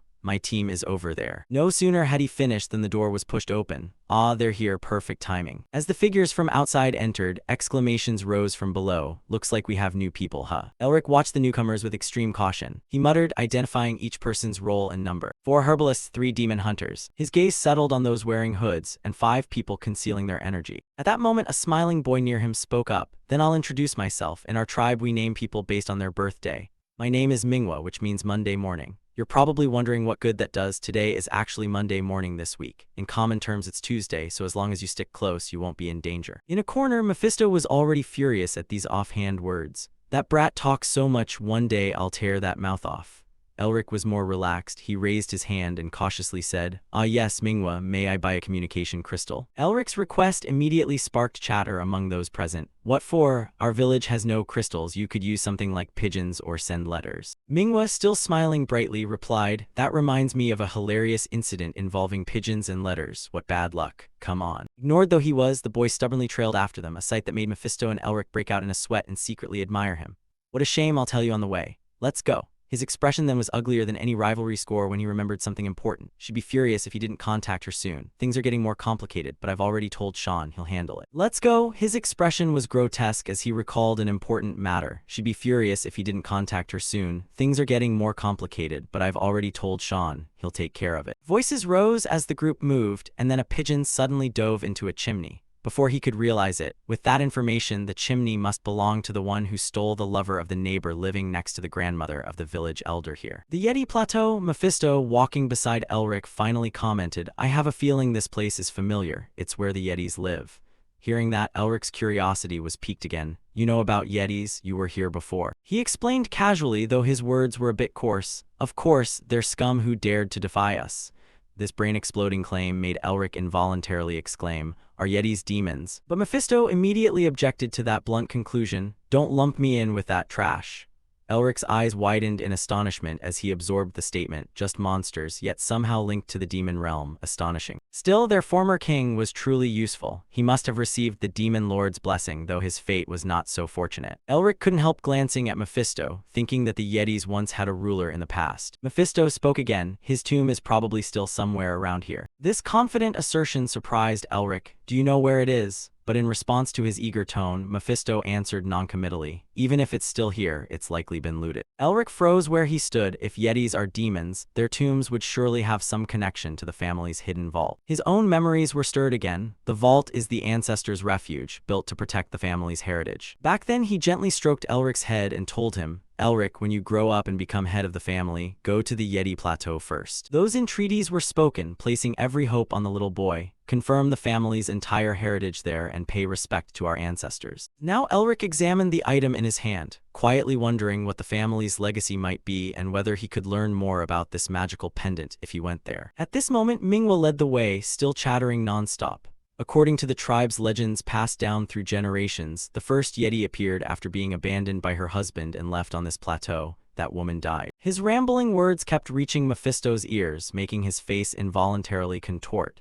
After taking her revenge, she met Yukiana, who suddenly appeared, and that's how the story began. Mephisto angrily turned to Elric and cursed loudly, "Can't you use magic to shut that name up? Look, my ear is bleeding."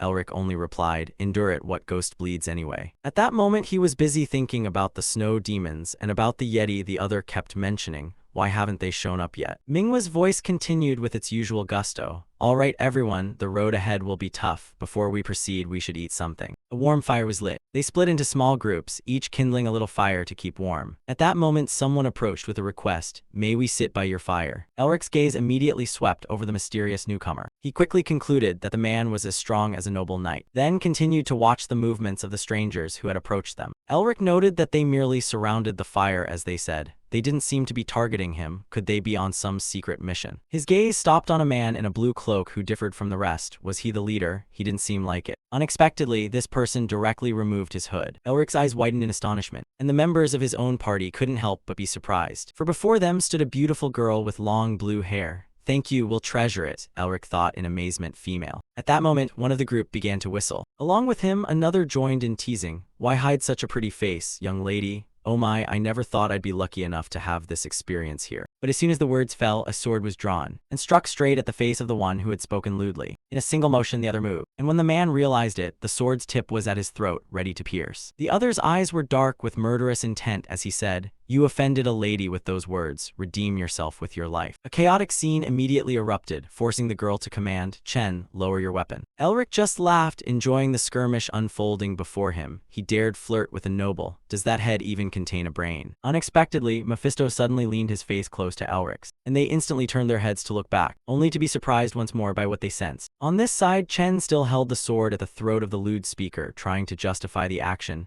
"But milady, these ruffians." Yet the girl insisted that he lower his sword. A momentary hesitation appeared on Chen's face, before he sheathed his sword back into its scabbard. Suddenly Elric's voice cut through the scene. "Everyone run." Chen looked over in confusion. The two who had been joking also turned to look at him. "What?" Chen held his sword up to defend, and in an instant dozens of strikes came raining down on him from nowhere. Manhwa and the others couldn't help but be astonished. When they saw one person in the group struck, a large hole punched through his body. Chen shouted orders to the other members to protect the lady. They trembled as they stood between her and the attackers. On this side, Elric frowned and said, "This reminds me of the nest." Saying that, he moved quickly. Seeing dozens of arrows continuously fired his way, Elric couldn't help exclaiming, "So many." He stood watching them fly rapidly toward him, getting closer and closer. And now Elric used magic, uttering a single command, "Block." Instantly, a layer of shield formed, stopping the projectiles that were coming. Elric broke into a sweat, his eyes sweeping the area searching for the other members. How are the others? Chen's people were struggling to hold off the attackers to protect the girl, while the common folk were almost all hit, crying out in pain. Blood spurted continuously along with broken cries of "Help me, help me." They kept falling thud. Elric's expression hardened at the gruesome scene. On this side, Mephisto was also glancing toward one direction. The space was instantly flooded with an eerie red light, and it didn't take Mephisto long to recognize them them as fools from the Blood Eye tribe. Elric's eyes widened alertly as he charged into the forest.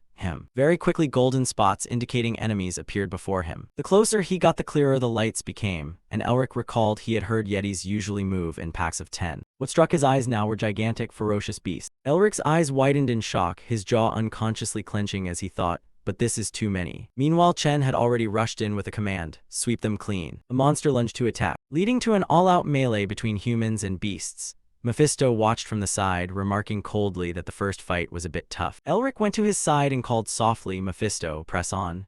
Mephisto continued to sneer at the humans before him. "You're starting to feel fear now that it's time to fight, aren't you? Typical humans." And in an instant he regretted those words, for Elric cast a spell on him. "Shut up." Mephisto cried out in surprise, but Elric kindly reminded him, "This isn't the time for nonsense. I guess the Demon King is a bit absent-minded." At the same time, Chen rushed forward with a thought in his head. They truly are astonishing. His gaze widened sharp, as his sword strokes were delivered decisively and continuously.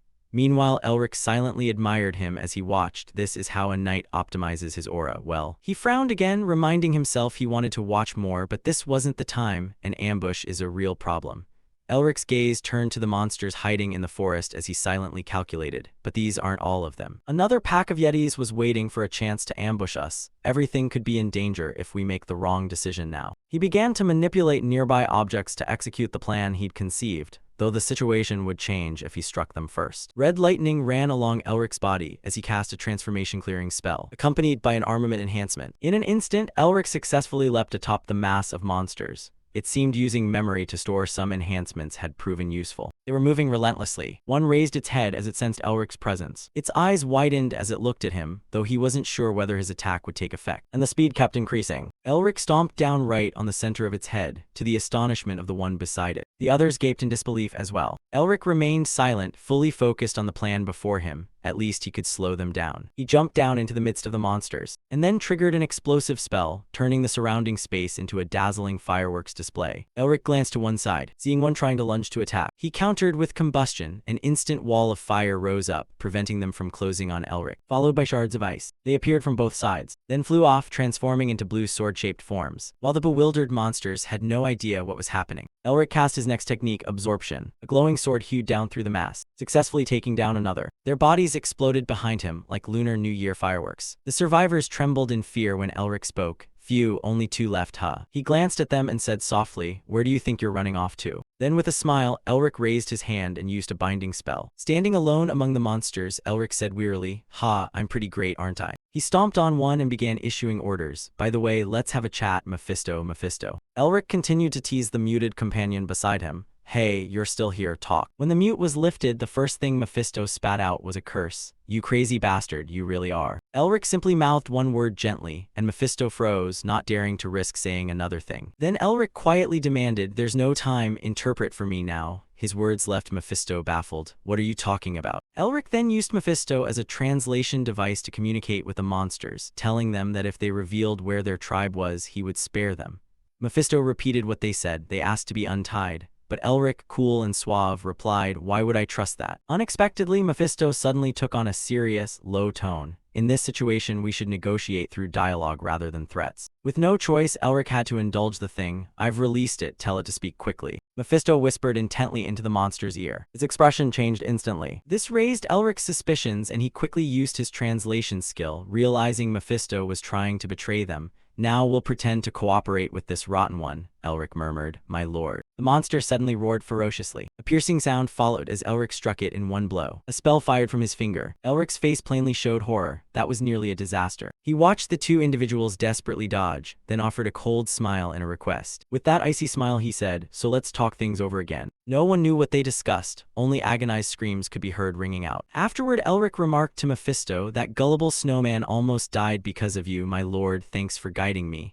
Mephisto still protested vigorously, "Die, all of you." Suddenly, Elric pressed his hand to his chest, and his body began to tremble. He thought to himself as he felt his heartbeat, "The dragon heart contains dragon and demon king magic. I can only release 3% of its mana from here." Elric calculated inwardly that if he unleashed the full strange mana, his body would not withstand it and would burst. He followed the monster to some place. At his current level, it was truly dangerous to fight as before. Elric's hand clenched reflexively as he promised himself he could not retreat. Elric's expression was one of determination. If he gave up now, how could he build a lineage? Elric's gaze suddenly flicked to one side as he continued to ponder. He unconsciously remembered the girl with the blue hair. Would that noble lady be safe? A spray of bright red blood burst out. Chen's sword and his body were both covered in blood. They were giving each other first aid. The girl rushed over in extreme worry. Chen, did you see someone here a moment ago? Chen inwardly thought simply that he had likely died running off alone or was hiding somewhere. Yet on the surface he smiled and said the opposite. Perhaps he escaped safely. The girl did not doubt the words at all, probably right. Her eyes turned to the sky. Meanwhile, Elric was on guard here, ready to face something, completely unaware of her silent prayer. Please be safe, she prayed. Before him stood a pack of yetis. Elric frowned seriously and said, don't stare at me with such bloodthirsty eyes. Let me see your chieftain. The monsters before him growled. Then they all shouted in unison while making a path for Elric to step forward. One of them slowly walked toward him. Elric's eyes widened in astonishment. Before him stood the clan chief, a creature gigantic compared to the others. Elric kept his composure as he spoke. I have a few questions. The monster remained silent and did not answer. He already had an attack readied in his hand, prepared to unleash it at any moment. It would be better if he didn't have to go that far. But his gaze was highly vigilant as he considered that if talking failed, that would be the quickest way to take down this chieftain. At that moment, a voice rang out from across with green eyes. The Yeti was actually speaking to him. What is your name? This move made Elric falter for an instant, but he managed to utter his name, Elric Melvinger. The Yeti was quiet for a moment before suggesting, come with me. It led Elric along with it to some place. It stopped there and began to explain, our tribe has a legend. Elric couldn't help but ask curiously, what legend? The Yeti spoke in a low voice while Elric's eyes widened in astonishment. Long ago, a great king ruled this mountain. He glanced at Mephisto, and the latter nodded slightly in agreement. The Yeti continued, that king said there was only one person he recognized as a friend. It recalled that old meeting, the one with eyes that shone green, and Melvinger was that person's name. The mind-blowing truth made Elric's eyes widen in shock. Could his ancestor really have been friends with the Snow Kings? The monster went on, our chieftains continue to watch over their homes according to the king's wishes. Elric's eyes narrowed as he asked, where is that home? It fell silent for a moment, then pointed in one direction. There. Before them yawned a sheer cliff with no visible bottom. They both went to its edge and looked down. Elric couldn't hide his amazement as he looked down and thought to himself, is there really a house beneath this cliff? In response, he saw an eerie darkness that made him increasingly horrified. Yet the most surprising thing was that he could confirm, absurd as it sounded, that there truly was a house down there. Elric's gaze remained fixed as he continued to peer down. A few gusts of wind arose from below, the airflow increasing. The Yeti chief then explained, once a year when the wind's calm, we go down there, but no one has ever returned. Mephisto nearby jeered,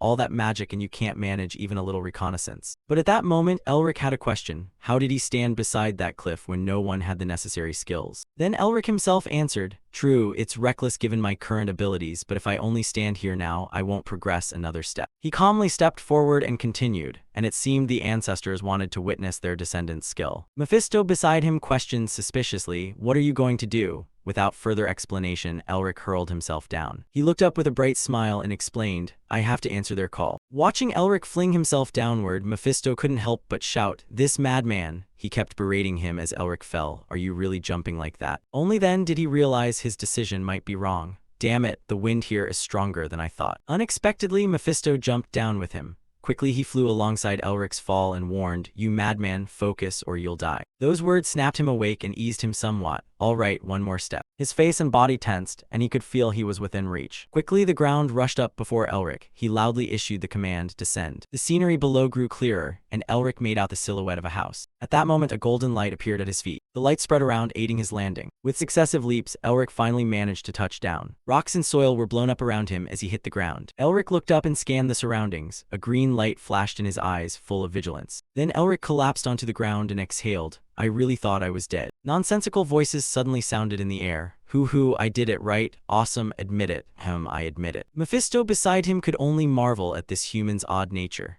After a moment, Elric rose again, eyeing the house and muttering that it looked ordinary, like a thatch hut. Elric's hand trembled as he reached up, trying to touch it. But instead he touched a pale purple barrier. It seemed sealed by ancient magic. He then spoke to Mephisto beside him, try inputting spell mana. Mephisto obliged Melvinger. After that, Elric repeatedly touched while reciting passwords that popped into his head. Demon Path Sect, Demon King, Tribe Demon Hunter, and Trust, Squirrel Eats Cake, Story Plus, DJ Dinosaur. But none yielded results. Instead, Elric sank deeper into thought. Mana won't do something like a key. A sudden idea flashed through his mind. Could it be? Elric slowly brought the seal in his hand close to the door. He pressed it against the barrier and realized they matched. The barrier immediately sucked in the seal. The door then slowly opened, prompting Elric to exclaim, "You sure know how to deceive." The interior space of this house was utterly different from the outside. While he reached out and touched a book, his eyes widened uncontrollably as he recognized it. This one. Then, like a maniac, Elric darted around the area under Mephisto's irritated gaze. Basic doctrines of magical theory, practical books everywhere.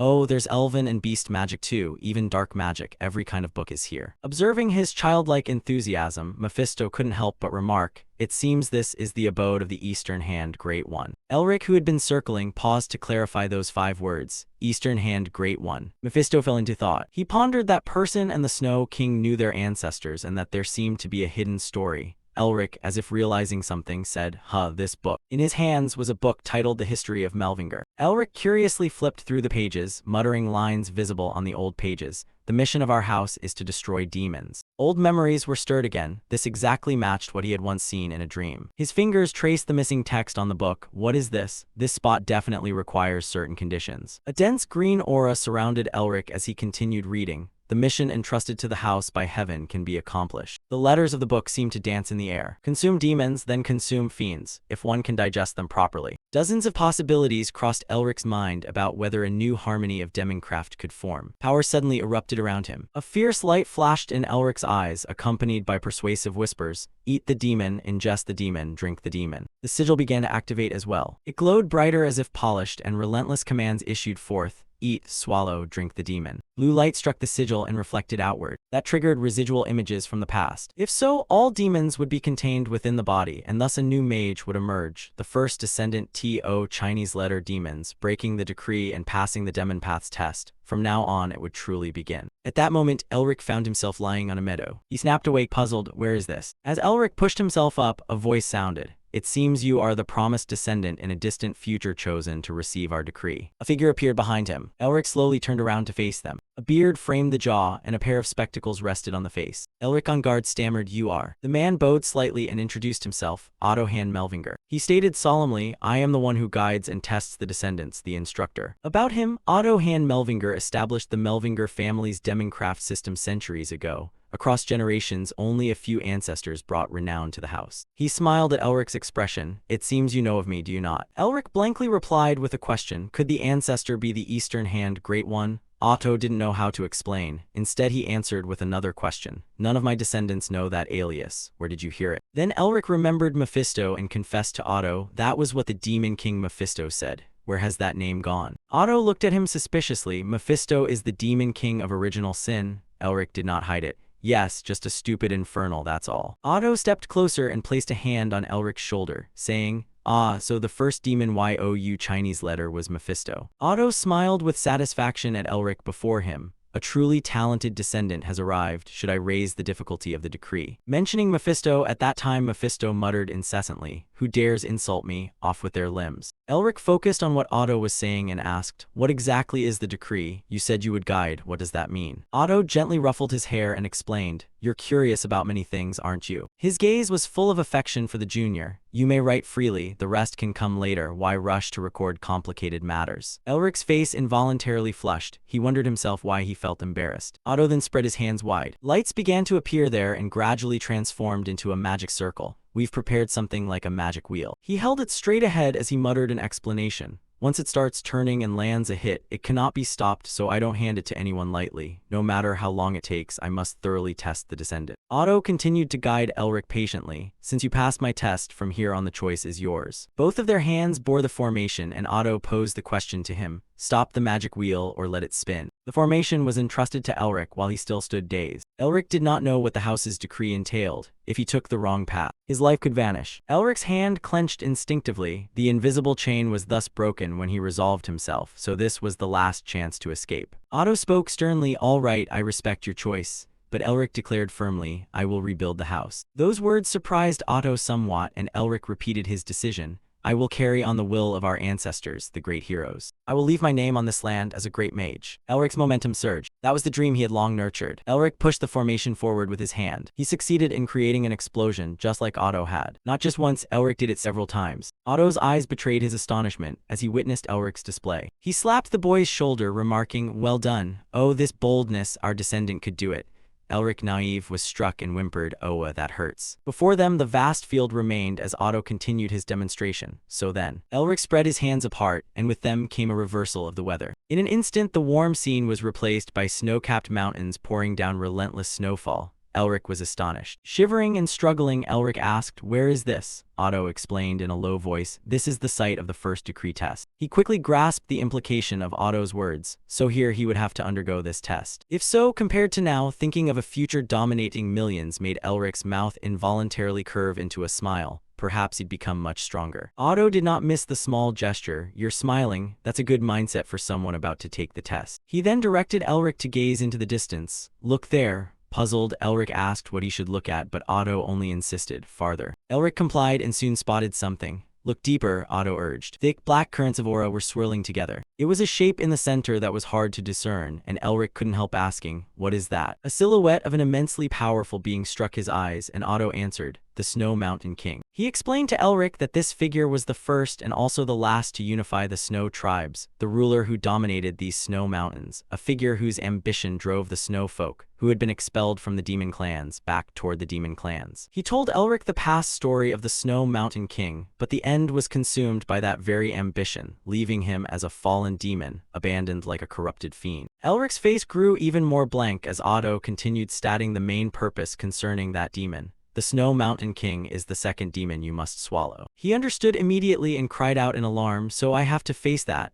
Otto seemed about to correct him, but only smiled instead of answering. "No, more precisely, you must swallow it." "Are you afraid?" Then Otto's gaze returned to the Snow Mountain King as he assigned the task to Elric. "Now you must swallow the demon and seize its root, the sigil." He asked in confusion, "A sigil?" Otto kindly enlightened the junior. "Those primal dark emotions, fear, depression, and rage emanate from the creature. They are existences formed from the ego born of thought. The dark ideas of the self linking together create the demon race." Elric's expression showed surprise as a sigil appeared on his hand. Each demon thus has its own dark thoughts, that is their class essence and symbol. The heart that stores those dark thoughts is called the sigil. The sigil of the original sin, Mephistopheles, can be seen. It shifted from black to green before Elric's astonished eyes. "This is the sigil of a demon king." Otto took the opportunity to explain his true aim. "From now on you will hunt demons and seize their root sigils." He painted an enticing vision of what would happen if one swallowed a demon. Elric's face went blank for a moment. "The demon's entire power would belong to you." He looked toward the Snow Mountain King's dwelling, calculating inwardly how strong he'd become if he acquired such formidable power. Then Elric quickly made up his mind. "You won't know until you try." He used his skill to propel himself upward. Otto called after him, "Remember this." At the same time, Elric already activated his second skill, arming himself, while Otto's words echoed through the air. "Not to defeat." Elric streaked through the thick black mist, accompanied by the final instruction, "To swallow." Elric couldn't help but wonder inwardly, what exactly do they mean by eat and swallow? What is that supposed to mean? Very quickly, the streams of black aura struck his eyes. The Snow Mountain King soon sensed Elric's presence. "That mana is me. Fies to Mel Vin Jur was it?" The Snow Mountain King's deep voice rang out, "Prove it." Otto replied. The instructor halted. The Snow Mountain King's words were full of implication as his gaze fixed on the rapidly approaching Elric, our marshal. His eyes widened when he saw something. Black forms moved at high speed, obeying the Snow Mountain King's command, "Kill him." Blows struck at Elric's legs, forcing him to be on guard, while streams of black aura appeared. When the Snow Mountain King's minions all appeared before Elric, the warriors protecting their king, Elric scanned them and began to assess. There were dozens at a glance. In some ways they were different from the snow folk he'd faced before. His gaze settled on one in particular and concern formed. Especially that one, could he defeat it with his current abilities? Elric pondered tactics. "If I use only the original Sin's sigil with the Demon Lord's power, I think I could even catch that Snow Mountain King." The more he thought, the more irritated he became, swearing under his breath, "Damn it, if I don't know how to use it, it's just messy scribbling." At that moment, the ringleader of the group roared threateningly, and they all lunged to attack Elric, forcing him to decide on a quick response. But this is the first test, so with the demon lord's power. A phrase Elric uttered before casting the skill. This won't count as cheating, right? Ignite. An instant, terrifying explosion erupted from him. The scale and firepower were anything but ordinary. But in a split second, Elric's eyes widened in horror, as an enemy spear suddenly thrust toward him, followed by an even larger explosion that sent the warriors flying apart. Elric raised both hands into the air and traced an octagonal bagua pattern, erecting and driving it forward. Immediately after which a series of large, sharp ice blocks surged up from beneath the ground. They quickly thrust toward the warriors, giving them no time to evade. Elric's eyes began to brighten. He looked at the blood-red-eyed warriors standing before him, unflinching. Elric spoke. "I heard you once belonged to the demon race but were cast out," he said calmly, concealing his emotions,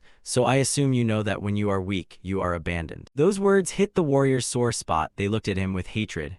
Elric silently told himself he must grow stronger. The blizzard grew fiercer by the moment, yet Elric remained undaunted. "If I can become stronger, this kind of trial will be only the beginning." He then raised his hand and began to summon power. His eyes began to glow. Elric shouted, "I'll smash it 100 times if I have to." Immediately after, a gigantic fireball formed by Elric blinded the surrounding space with its light. However, the next instant, the sparks of the orb were suddenly cleaved into hundreds of shards. That warrior swung his sword at Elric, forcing him to step back a few paces as he lost his balance. He was a little surprised by the warrior's strength. Then the giant fireball shattered, creating a massive explosion, its light scattering outward. Elric was suddenly hit in the abdomen, blood gushing out. The warrior sheathed his sword. Elric's blood still stained its blade. Dammit. At this point, he was exhausted and collapsed to the ground below. The warrior stepped closer to him. "At this rate, I'll lose." Blood dribbled from the corner of Elric's mouth. "No, I can't fall at the very first trial." Yet he refused to give up and continued to stand and fight, even though his body could hardly bear it. A plume of green smoke rose from Elric's body. Then a loud noise rang out. Elric regained his strength and resumed fighting the warrior. He gritted his teeth, his expression growing more determined. "I will draw more energy." The warrior's expression remained unchanged at Elric's refusal to quit. Then he swung a punch toward Elric. Suddenly his eyes widened, the dragon heart. A shaft of white light suddenly appeared. Elric drove his sword through the warrior, leaving a huge wound, and cried out in ragged breaths. Elric stopped. He gave a soft chuckle. A wisp of black smoke drifted from his mouth. Shortly after, exhausted, Elric could only slump down to the ground. He sighed. Elric, whose eyes had been tightly closed, slowly opened them. Was this real? He looked around. All the warriors had turned into black smoke and were gradually dissolving into the air. No matter how he looked at it, the first round had been too harsh. Those black wisps began to thicken and coil together. Elric realized something was wrong.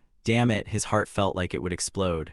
The soldiers were beginning to form again. What should he do? Elric turned his back. Before him, a large mass of black smoke was twisting together, forming a dense black curtain. He shouted in fear, startled. The smoke lunged down, swirling around Elric. Then Elric looked down at his arm. There was a seal. It turned out the black smoke was being drawn into his tattooed arm. He looked at his arm and thought to himself, although it's fainter than Otto's seal, certainly a new seal has formed. I'm not sure what's happening, but the Dragonheart energy that was about to explode has stabilized, and that's why the demons call their seals by their true names. Otto, who had somehow come to stand beside Elric, spoke, "So if you want to use their power, you must know their true names."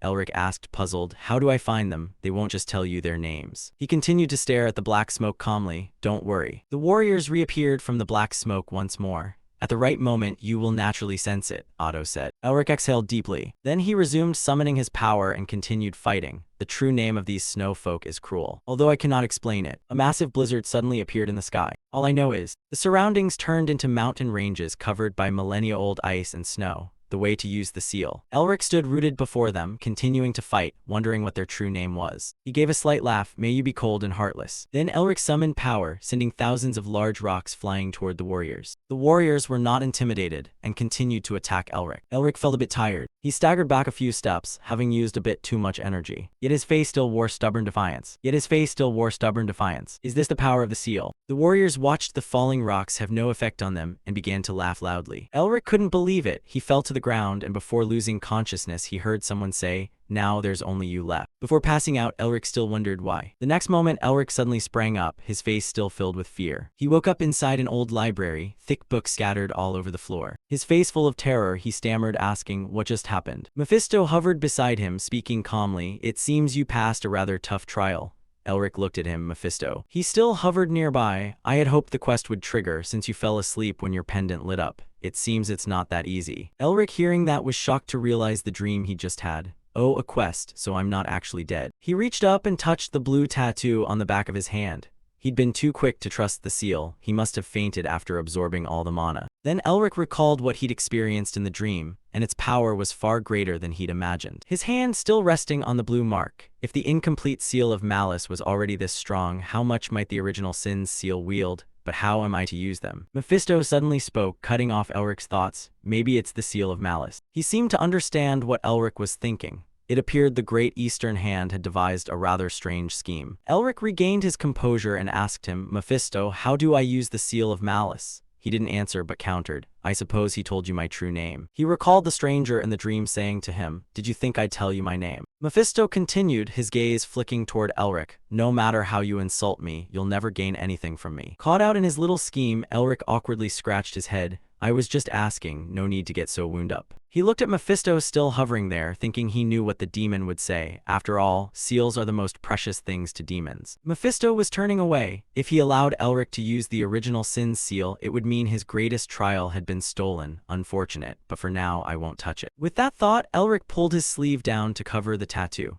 Besides, the original sin's seal belongs to a demon king. If I can't control the snow folk's power yet, there's no way I could handle a demon king's power. He stepped toward Mephisto, smiling brightly and holding out his hand. Mephisto, you said you know the Snow Mountain King, right? Mephisto turned back with a puzzled look. Why do you suddenly ask that? Elric explained. This place is his tomb and it seems I have to capture him. Hearing that, Mephisto was slightly surprised. Huh. The next instant he turned and shouted, Ottohan Melvinger, I know you're mad, but did he dare send something like you to seize an entity I've acknowledged? Elric was a little taken aback by his outburst. So about that, do you know any good way? Mephisto realized he'd spoken too much and stepped back, replying coldly, no. Elric continued to plead, come on, he's not even of the demon race anymore. At least tell me that much, will you? Hearing this, Mephisto grew angrier. What are you saying? Revealing a seal's secrets includes the clan's secrets and weaknesses. It's suicide. Elric held up 3 fingers, beginning to bargain. 3 days without messing around. Mephisto closed his eyes in refusal. Do you think you can humble my pride like that? Elric then held up 5 fingers. 5 days. Mephisto ground his teeth and snarled, you continue to insult me. Elric, hearing that, shouted, fine then. Unexpectedly, Mephisto forced a fake smile and accepted the insulting offer. But because my magnanimity is as vast as the sea, I'll let it slide this time. Elric teased him, all for 5 days without messing around, haha. Immediately afterward, Mephisto's voice returned to a serious tone. Listen carefully. With the seal you currently have, forget about completing the quest. You won't even get near the Snow Mountain King. Elric looked up at him. You are. Mephisto cut him off before he could finish. But he chuckled softly. That didn't mean there was no way. The scene shifted back to the millennia-old snowy mountains. Elric stood there, angrily complaining a few words. Freezing to death, this is why I never come back. Before him were warriors with unfriendly gazes, but it seemed he had to use the hint Mephisto had given him. Elric leapt forward, remembering Mephisto's instruction. Raise your achievement rank. Seals can be ranked common, enhanced, precious, unique, and legendary based on their rarity. There is also an achievement level that can lead to different power tiers even within the same rank. As Elric flew toward the warriors, he tried to dodge their strikes. The seal of malice is precious and not trivial, but your achievement level is only 1 star. On the other hand, the Snow Mountain King seal has been cultivated to 10 stars. Elric soon arrived before the leader, so you must raise your achievement level to 10 stars or promote your rank to the 1st tier. At that thought, Elric realized his current situation. His achievement level was only 1 star, and he smiled faintly. Immediately after, Elric delivered a powerful punch at his opponent. The blizzard grew ever thicker. Elric's feet were already buried deep in snow. Elric bowed his head and said coldly, at last we meet, Snow Mountain King. He looked at the shadow ahead, thinking, no matter how many warriors I've defeated, my achievement rank is stuck at 2 stars. In other words, do I have to face you to raise my rank? But at that thought, Elric swore in anger. Damn. Before him loomed a colossal warrior, not a mere shadow but the full energy of a demon. What kind of being was he in life to be so powerful? Now terrified, Elric stammered to Otto, you want me to defeat that? Otto stood behind him, giving a thumbs up. It's fine, you won't die. Elric asked again, is he truly an honored ancestor of our line? He isn't an implacable enemy of ours, is he? The snow kept falling thicker. Elric told himself quietly that nevertheless he would give it a try. He warned himself it would be difficult, but if he kept trying. Then his eyes gleamed with determination. He could certainly win. Mephisto on the side looked somewhat worried. Elric suddenly opened his eyes. The scene shifted back to that old library. Elric couldn't help but laugh. After gathering all the seals and working until you want to kick off your pants, you haven't even moved and you're dead flat. He lay still there. He wondered to himself how he could possibly win. Mephisto flew close to him. So you understand now, just abandon that quest. Elric kept speaking as if he wasn't ready to give up. "But if I obtain that entity's seal." Hearing that, Mephisto trembled with anger. "That bastard is at it again." He sat up and continued, "Oh right, this is a bit abrupt. The Snow Mountain King is female, right?" Then he stared straight at Mephisto, expecting an answer from him. Mephisto met his gaze. Then he turned his face away. A second later, Mephisto pointed at his face and shouted, "Why are you looking at me like that? You, what's with your eyes, you?" Seeing that, Elric thought to himself, "I get it. There's something between the Snow Mountain King and Mephisto. I'll uncover it slowly." Elric gripped a polished stone in his hand. Right now, the more important thing was to swallow the Snow Mountain King's egg, even though he still didn't know how. But he decided to keep it safe, telling himself he'd figure it out later, if he could beat the creature to the brink of death. Elric then endured a powerful blow. In his ear, he heard a dying voice, followed by a fatal strike that radiated a blinding light. Elric was now frozen stiff, standing motionless like a statue, his eyes wide open, white smoke curling from his mouth. Yet deep inside, he still felt something from the bottom of his heart. Elric recalled all he had endured and cried out that it hurt. "My head is about to explode." But the battle kept going. Fortunately, Elric broke free from that block of ice. He frantically charged in. During the assault, a fierce face appeared, and he realized he was getting closer bit by bit until at last he saw her face. Then the Snow Mountain Sovereign's face turned savage. She let out a terrifying growl. Elric kept charging. He gritted his teeth, thinking he could see it now, the cruel use of the Snow Mountain Sovereign's seal. The one who just acquired a seal would struggle to surpass someone who wields it masterfully. Seeing the Snow Mountain Sovereign charge forward, filled with murderous intent, but he was sure he could overcome it, so Elric charged on without fear. The moment their hands touched, Elric seemed to recognize the habit, the movements, the methods, the theory. A vast source of power surged up, then after a moment it extinguished. Elric's hand still reacted. "Even if I have to steal everything from her." Immediately after, a terrible explosion occurred. Elric and the Snow Mountain Sovereign were both thrown far apart. Someone else stood on a high corner observing the situation. It was Otto.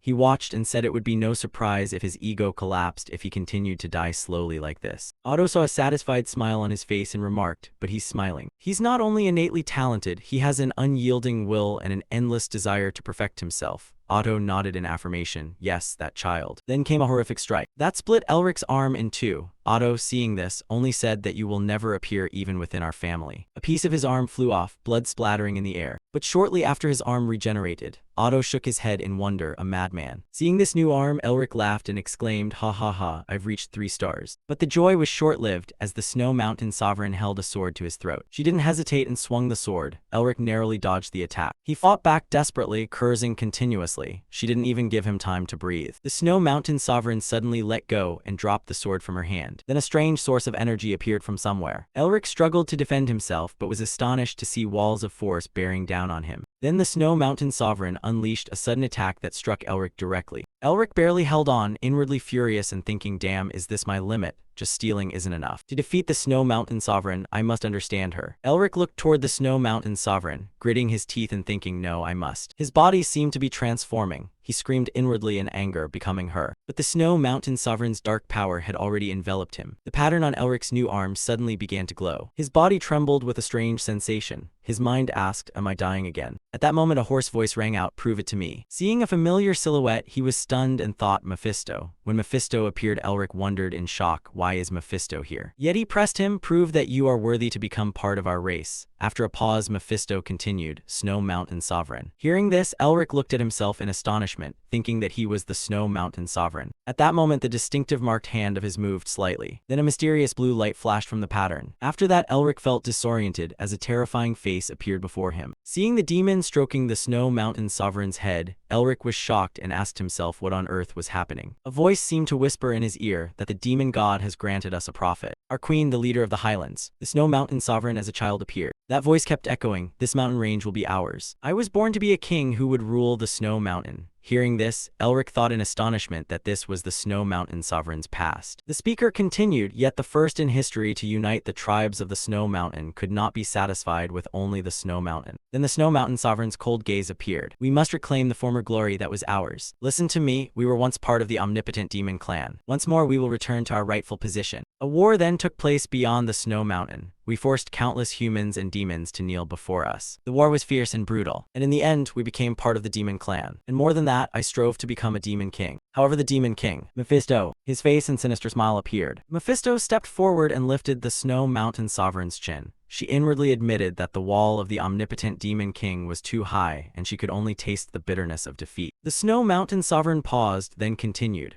Nevertheless, I never stopped and did everything to polish my true name and strengthen my seal. She watched Mephisto's shadow and said wistfully, I took the first step. Just a little more, and I could gain Mephisto's recognition. But suddenly a clear, serious voice rang out. In my black and white memory, the Snow Mountain Sovereign thought I was stopped by a wall steeper than anything I had ever faced before. The Snow Mountain Sovereign's angry expression appeared. She clenched her teeth and said, all energy fire. Then a being behind her was annihilated. Yet danger surrounded the Snow Mountain Sovereign on all sides. Mephisto's eyes widened in astonishment. What? Immediately after, a massive monster hurled itself at him. Then a terrible explosion occurred, causing the nearby creatures to quickly vanish. At that moment, Mephisto heard a voice. Save me, I don't want to die. Behind him, a group of warriors was approaching. But before they could do anything, the warriors screamed in horror and cried out, I want to live. Just as the Snow Mountain Sovereign appeared, she seized a monster by the arm. Her other hand casually gripped her massive halberd. The Snow Mountain Sovereign's gaze was so sharp it seemed she wanted to devour the beast. Seeing this, Mephisto panicked and shouted, calm down. We belong to the proud demon clan. There is nothing we cannot accomplish. Show our enemies the terror we contain, but it was too late. The Snow Mountain Sovereign struck violently, blood spattering up. Mephisto was stunned, his throat tightened, and he could not speak. A series of piercing screams followed.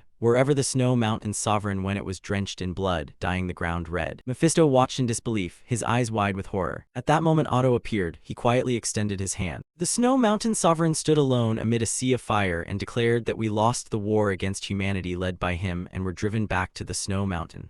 Why? The Snow Mountain Sovereign growled, why? She looked at Otto with bitter resentment. You humans already have everything you want. Do you mean you will not allow us even one thing? The Snow Mountain Sovereign snarled angrily at Otto. The pattern on her arm began to glow, emanating a unique power. Thus the Snow Mountain Sovereign lunged forward like a savage beast. In a vague subconscious, Elric watched drowsily and wondered, is this? He gazed thoughtfully at the scene and considered it your mission. Deep in his heart, the thought arose that even if you are desperate, you endure. He reverted back into the form of a child. He continued to look at the Snow Mountain Sovereign with compassion. So many hardships. Elric gently extended his small hand and softly said, reserve the glory for your people. Elric and the Snow Mountain Sovereign both wept, a great mission. After that day, Otto stayed in the Snow Mountain to watch over the Snow Mountain Sovereign. And after countless battles, the two gradually respected each other and stayed together for a long time. But even so, the Snow Mountain Sovereign still angrily declared that we must reclaim our former glory. She could not fully escape the temptations of her ambitions and ultimately became a monster. Seeing the Snow Mountain Sovereign's excessive pride, Otto had no choice but to imprison her.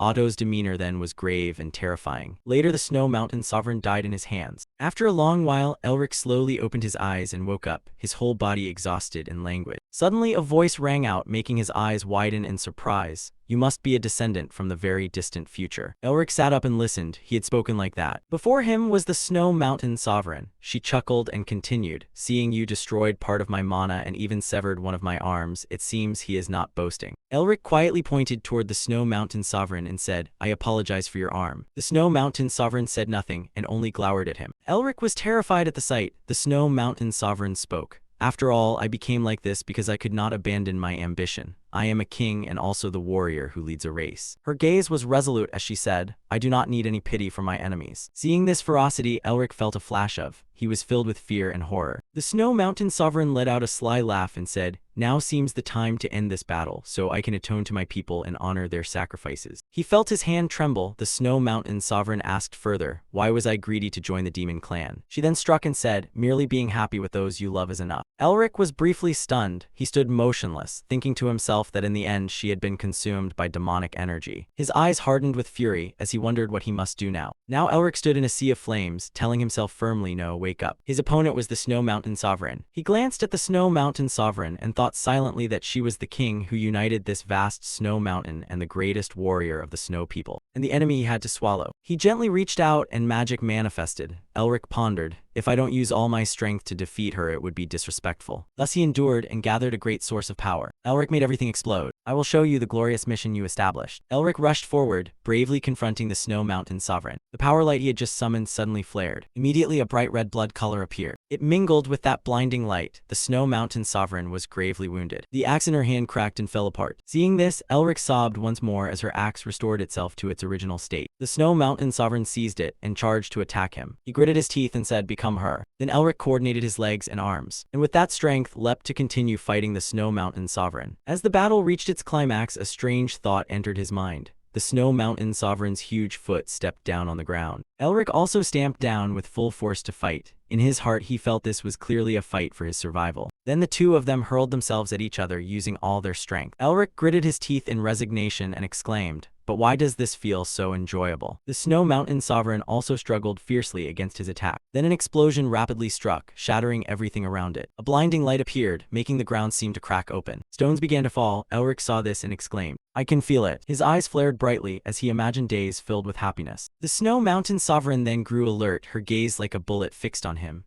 Elric only looked and blurted out that she had with Otto. Then she lunged to attack him. He then retaliated fiercely in anger, but seemed weaker compared to the Snow Mountain Sovereign. She struck relentlessly. Her barrage came at Elric, who nimbly dodged. Thus the battle between him and her had not reached its end. Still at the peak of ferocity, Elric seemed enraged. He stared at the Snow Mountain Sovereign and thought that the two of us both had reached our limits. The battle would be decided by this final strike, by the technique that had forced countless races to their knees. The Snow Mountain Sovereign charged, eyes grave with this final technique. Seeing this, he mused that her secret art. Elric repeated a similar ultimate move. In the final moment, the two touched each other's hands. At that instant, a terrible light erupted, the reaction between their final techniques, the icebreaker. After a while, dark clouds of smoke rolled in. The towering silhouette of the Snow Mountain Sovereign emerged. The sky returned to brilliant color. Elric and the Snow Mountain Sovereign still stood there. His gaze trembled slightly as if an astonishing truth was about to be revealed. The Snow Mountain Sovereign's body was cracking. He had almost defeated her. At this, she gave a faint smile. She seemed to use the last of her strength and tried to say, "Finally." Seeing this, Elric could only stand there dumbfounded. He felt pangs of conscience, repeatedly bowing his head and grinding his teeth. Suddenly, the Snow Mountain Sovereign spoke softly. "Thank you." Then the composed, beautiful demeanor of the Snow Mountain Sovereign appeared, and she wept with emotion. The ground had also changed color by then. Thus the Snow Mountain Sovereign formally collapsed. The sunlight finally emerged, shining warmth over the land. The Snow Mountain Sovereign smiled kindly. Everything here now felt warmed by the sun. Until her final moments, the Snow Mountain Sovereign kept smiling in bliss. Shortly after, she gradually vanished from that place. Only Elric remained standing in silence, pondering life. The patterns on his arm also shifted color accordingly. A new flower bud happened to sprout from the ground. The bud grew as if blown by the wind and bloomed into two brilliant flowers. The plant continued to rise, its appearance felt like a new beginning.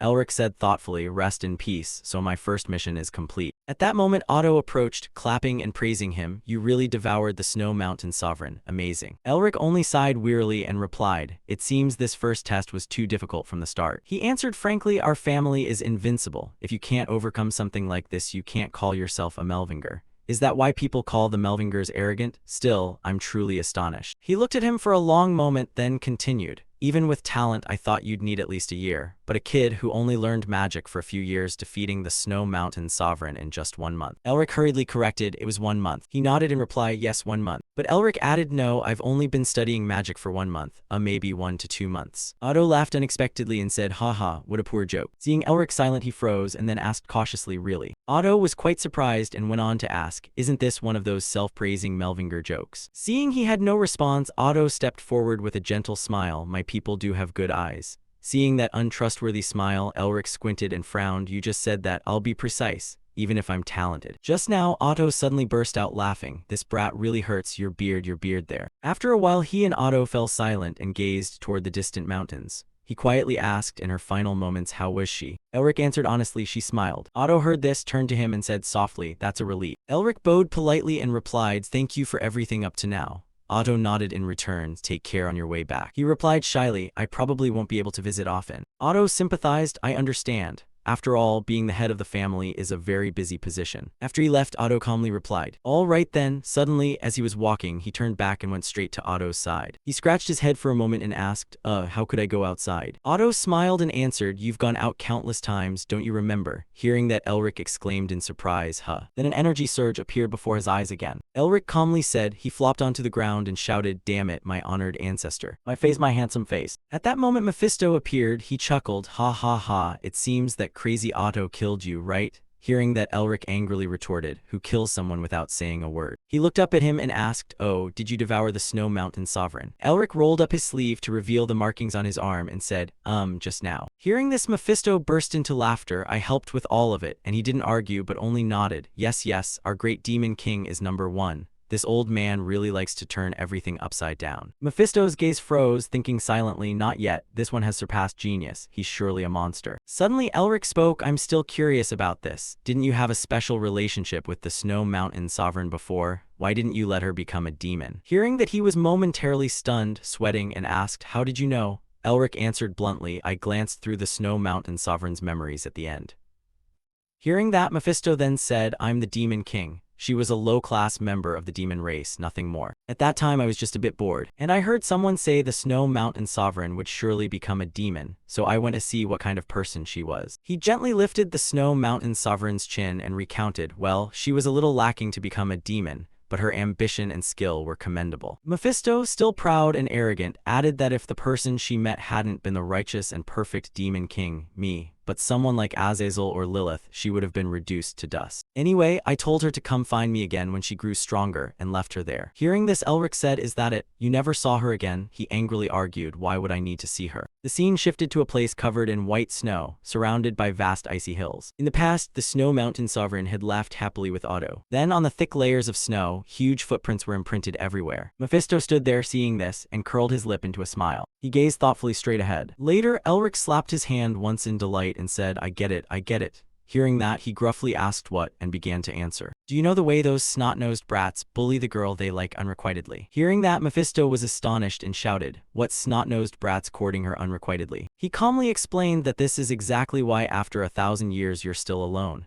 Enraged, Mephisto shouted at him, you bastard, how dare you mock me? Elric even joked that Mephisto was a lonely dog. Hearing that, he was furious to the point of boiling blood. At that moment, a powerful fist was raised. It was Otto. He raised his fist and smiled calmly, saying, he's indeed an interesting junior. The scenery around him was peaceful. Green leaves gently drifted down. Otto fell into contemplation. His face grew sad. He asked, do you think so? His eyes remained calm as he asked inwardly, aren't you angry with me? The Snow Mountain Sovereign, voice trembling, forced out, no, no. She looked at her hands and exclaimed, my own hands. She looked over the battlefield around her and replied like this. Then Otto slowly approached and called out to the Snow Mountain Sovereign. Hearing the familiar call, she reacted immediately. The Snow Mountain Sovereign then rushed excitedly to him. Otto stood there waiting for the Snow Mountain Sovereign to rush forward. She ran toward him with tears streaming down both cheeks, begging Otto to do it. The Snow Mountain Sovereign looked at him imploringly and said, please kill me. Otto remained calm. His demeanor was firm, yet he gently said sorry. Then he began to perform a spell on the Snow Mountain Sovereign. After a while it was finished and the space became extremely silent. Otto's gaze remained composed. His mind still held some unspoken things. He opened his eyes, remembered the events, and sadly said, ah, thank you. Standing in the green meadow, Otto poured out, leave your regrets and responsibilities to that child and rest. Meet again in the next life. He looked straight at the sky and said, I hope it will be better than now. Mephisto suddenly asked, what are you rummaging for? Elric, reading and smirking, replied, I need to find some things.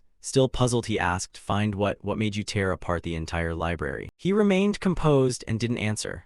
Just then Mephisto saw something glowing on him and blurted out, wait, isn't that? He took it out and Mephisto exclaimed upon seeing it, an ice crystal. Elric held up the ice crystal and said, take this ice crystal and go find the god Camellia. What did you say? Give it to Camellia? You're a Camellia? Yes, that person will become your new guide. He brought it to Otto and scratched his head awkwardly, asking, is this a mission? Yes, Elric timidly asked, how long must I do this mission? At this rate, I'll become a hunched old man. Otto frowned and looked at the ice crystal, then calmly said, until you reach our predecessor's rank. Hearing that, he exclaimed in surprise, predecessors. Otto stood there explaining, you must have many questions, but they will always be willing to answer within a certain time.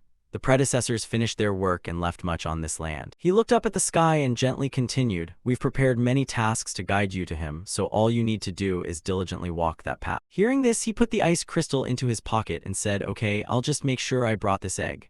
Otto sadly replied, I'm sorry for placing this burden on you, but only you, Elric Melvinger, Lord of Melvinger, can walk this path. Otto encouraged Elric, go on, go on. He also firmly instructed him to complete winter. Back in the present, he raised the ice crystal to inspect it and said, well, I was told to bring this ice crystal to the god Camellia. Mephisto sneered slyly and said, the god Celia, I guess he's trying to create winter. Elric held the ice crystal and pressed, winter, do you know what it means? Mephisto nodded firmly, of course, the 4 seasons hate it. He narrowed his eyes fiercely and said, it has haunted demon kings like me. Hearing that, he put on a hesitant expression and eyed him warily. After a moment, he stood up and said, please tell me more details. Mephisto asked blankly, why should I tell? Seeing Mephisto reluctant, he requested 4 days off. Mephisto frowned and replied, "What do you think 4 days off will accomplish?" Elric, annoyed, gritted his teeth and said, "Fine, fine, then silence. No more talking, okay?" Mephisto laughed with satisfaction and said, "Good, listen carefully." He began to tell of 4 subordinates who helped our predecessors lay the foundation of Melvingr. Because their personalities and traits matched each season, we demons often call them the 4 seasons. Mephisto remembered Otto and continued, "One of them, Otto, corresponds to winter. In any case, the truth is someone stayed behind to guide such tasks." Elric was stunned. He continued in a serious tone, meaning he was trying to pass the power he possessed on to someone. Hearing that, he bit his lip and thought, if I complete this mission, I could also receive missions from the other 4 seasons. Gaining the power of the 4 seasons would mean I could obtain power like a predecessor whom they would support. If I can continue to devour strong seals like the seal of cruelty or even stronger ones. Thinking of that, Elric smiled with joy. There's a good chance I could rebuild my house. He held the ice crystal up, looked once more, and asked, "So how important is this ice crystal to the god that he needs it so badly?" Mephisto echoed, "The ice crystal." After a pause, he continued,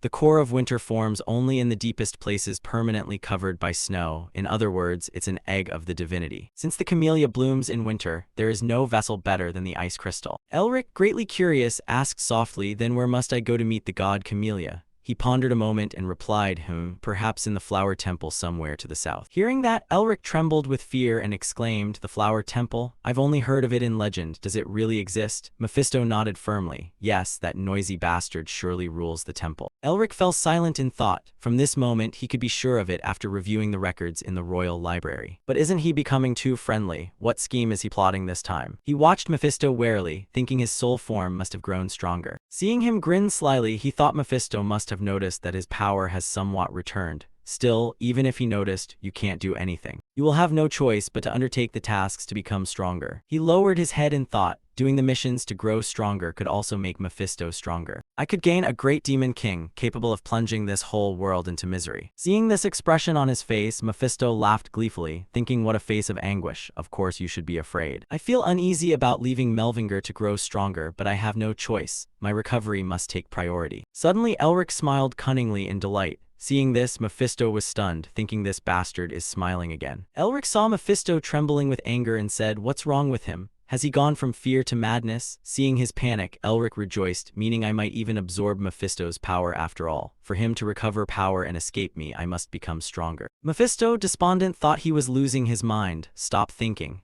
Elric grinned victoriously. "All right, once I've finished everything I need to do, shall we return here?" Then there was an instantaneous teleportation. A streak of light suddenly appeared during the teleportation. At that moment, Elric and Mephisto arrived. He strode forward heroically, saying that a month ago it was hard to return here, but now it's a piece of cake.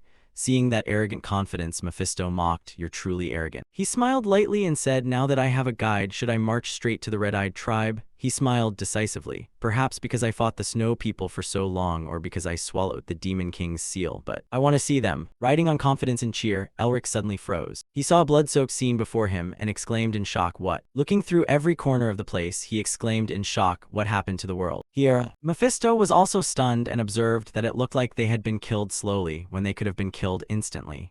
Surely they were used for entertainment. He narrowed his eyes and said, "I don't know who the culprit is, but they have a nature far more cruel than most demons." Elric stood watching and choked out, "I feel a bit uneasy." He walked slowly, thinking that because the snow people are monsters, they could die at any moment. Even if I had killed many snow people, I would never treat them like toys. Elric trembled and gritted his teeth, wondering if this discomfort came from having swallowed the Snow Mountain King's mission. He breathed a small sigh and reassured himself, "Calm down, I'm not the Snow Mountain King. I have no right to pity the snow people." Suddenly he froze, eyes wide with astonishment. Before Elric lay a vast sea of ice. He stepped toward that distant sheet of ice. He sat down and dug through the thick ice with his hands. His mouth stiffened and he trembled from the bone-deep cold. After some digging, Elric discovered something beneath the frozen layer. He nearly went mad as he clawed under the dense ice. The snow guardians were flung out one after another. After digging for a while, he finally found Manhwa beneath the snow. Earlier the boy had cheerfully strode along, saying, "Wah wah, looks like a newcomer has arrived." Manhwa then laughed out loud. "From now on the road will be harder, so eat something before we set out." At that thought Elric froze, and Mephisto behind him said nothing. He looked around the frozen place and said, "This is what that bastard did before, right?" He nodded slightly, yes. Elric halted, eyes wide, and asked softly, Aren't they the ones making us feel more uneasy? Beneath the dim light and the gray sky, white snow stretched like a cold carpet. Isabelle. Chen was fleeing with all his might. Isabelle's body grew weaker in the biting cold. Her lips trembled. Her legs, exhausted from running through the snow, caused Isabelle to stumble and fall. Chen stopped running behind her and anxiously asked if his lady was all right, then moved forward to help Isabelle. She panted and forced out each word. I'm fine, don't worry for me. We don't know when the assassins will return, so focus on finding that cemetery. Chen, worried, suggested she should rest now. Isabelle's eyes hardened with resolve despite her exhaustion. I am a child of the Blue Lion. I will not become a burden to everyone again. Chen, hearing this, was still very uneasy and tried to stop her. My lady. Isabelle clutched the map tightly, determination swelling in her chest. The assassins behind us have killed many. With their sacrifice, I cannot fall here. She unfolded the map, stared in silence, and fell into thought. It's been a month. We've been searching for the cemetery for a month. But Isabelle stared at the map and wondered, where is it in this world? Her eyes suddenly filled with sorrow as if she were about to cry. The weather grew colder. Endless sheets of ice and snow covered the paths. Father. Recalling the past, Isabelle's home was a sturdy fortress with gray stone walls. It was the Great Lion House, the vile Blue Lion clan. Whispers escaped from within. The only daughter of Lord Blue Lion, she can't even swing a sword properly anymore. Two guards on duty were talking. Given the announced rule that the lion follows only the strong, before the lady could finish speaking, the man beside her cut in. Hush. Are you going to let her hear that? Isabelle walked hesitantly into the darkness. Her figure vanished into the cold night. Isabelle shouted angrily. She swept everything aside as if to unleash all the pent-up anger. The sword clattered to the ground like Isabelle's disappointment in herself. Why am I powerless? She blamed herself. Why do I have no talent at all? Isabelle recalled the scathing criticisms that crushed her more and more. The only daughter of Lord Blue Lion who can't even swing a sword properly. The vile clan's future is bleak. It's unfortunate that the Blue Lion has such a child. The family's beloved child is a daughter. She only gets special treatment because she's the Blue Lion's daughter. What do we expect from a woman? The lion follows only the strong, at least try harder. A scentless flower calling itself the Blue Lion's child. Herman saw his daughter slump to the ground and stepped forward. Isabelle. She saw him smiling kindly and softly called, Father. Herman sat beside Isabelle, repeatedly apologizing. I'm sorry for putting such a burden on you. She comforted him. No, it's just that I'm not good enough yet. Herman quietly soothed her. Daughter, you don't have to follow my path and become the Blue Lion. He seemed to understand the pressure she bore. You may not be gifted, but you are still a proud member of the vile clan. Isabelle looked at her father speechless. In a moving moment, Herman suddenly laughed and said, he's still as strong as an ox. Try feeling these muscles. Isabelle was left dumbfounded. That's your armor, father. Then she fell silent and blamed herself. I'm sorry, father. Look at you. Herman smiled gently to comfort her. Don't worry about the Blue Lion. Herman and Isabelle were moved, tears welling without words, silently listening as he said, as always, I will continue to pursue my dream of becoming the greatest swordsman on the continent. She smiled, filled with happiness at the moments beside the father she loved. Inside the cold fortress with dim light, Isabelle's voice suddenly rang out. Why won't father wake up? Her hand tightened around Herman's. Aiden stood by the bed with a grave expression and reported that he showed symptoms similar to congestion. Herman lay on the bed in pain. Aiden continued, his health has declined from reckless overuse of spirit energy. If we don't treat him soon, his muscles will atrophy. Isabelle watched her father struggle with illness. The doctor sighed. It seems bleak. The problem could be solved if we could restore his vital energy, but that's nearly impossible with human means. He has lost too much life force. She rose silently. Aiden hesitated. At this point, the gods would have no choice but to rely on certain magic for aid if such help exists. Hearing that, Isabelle resolved to find a cure for Herman. She mounted her horse with determined eyes. I must save father. The Tower of Magic here was gloomy but housed an array of wondrous instruments. Ordinary items were useless for treating father.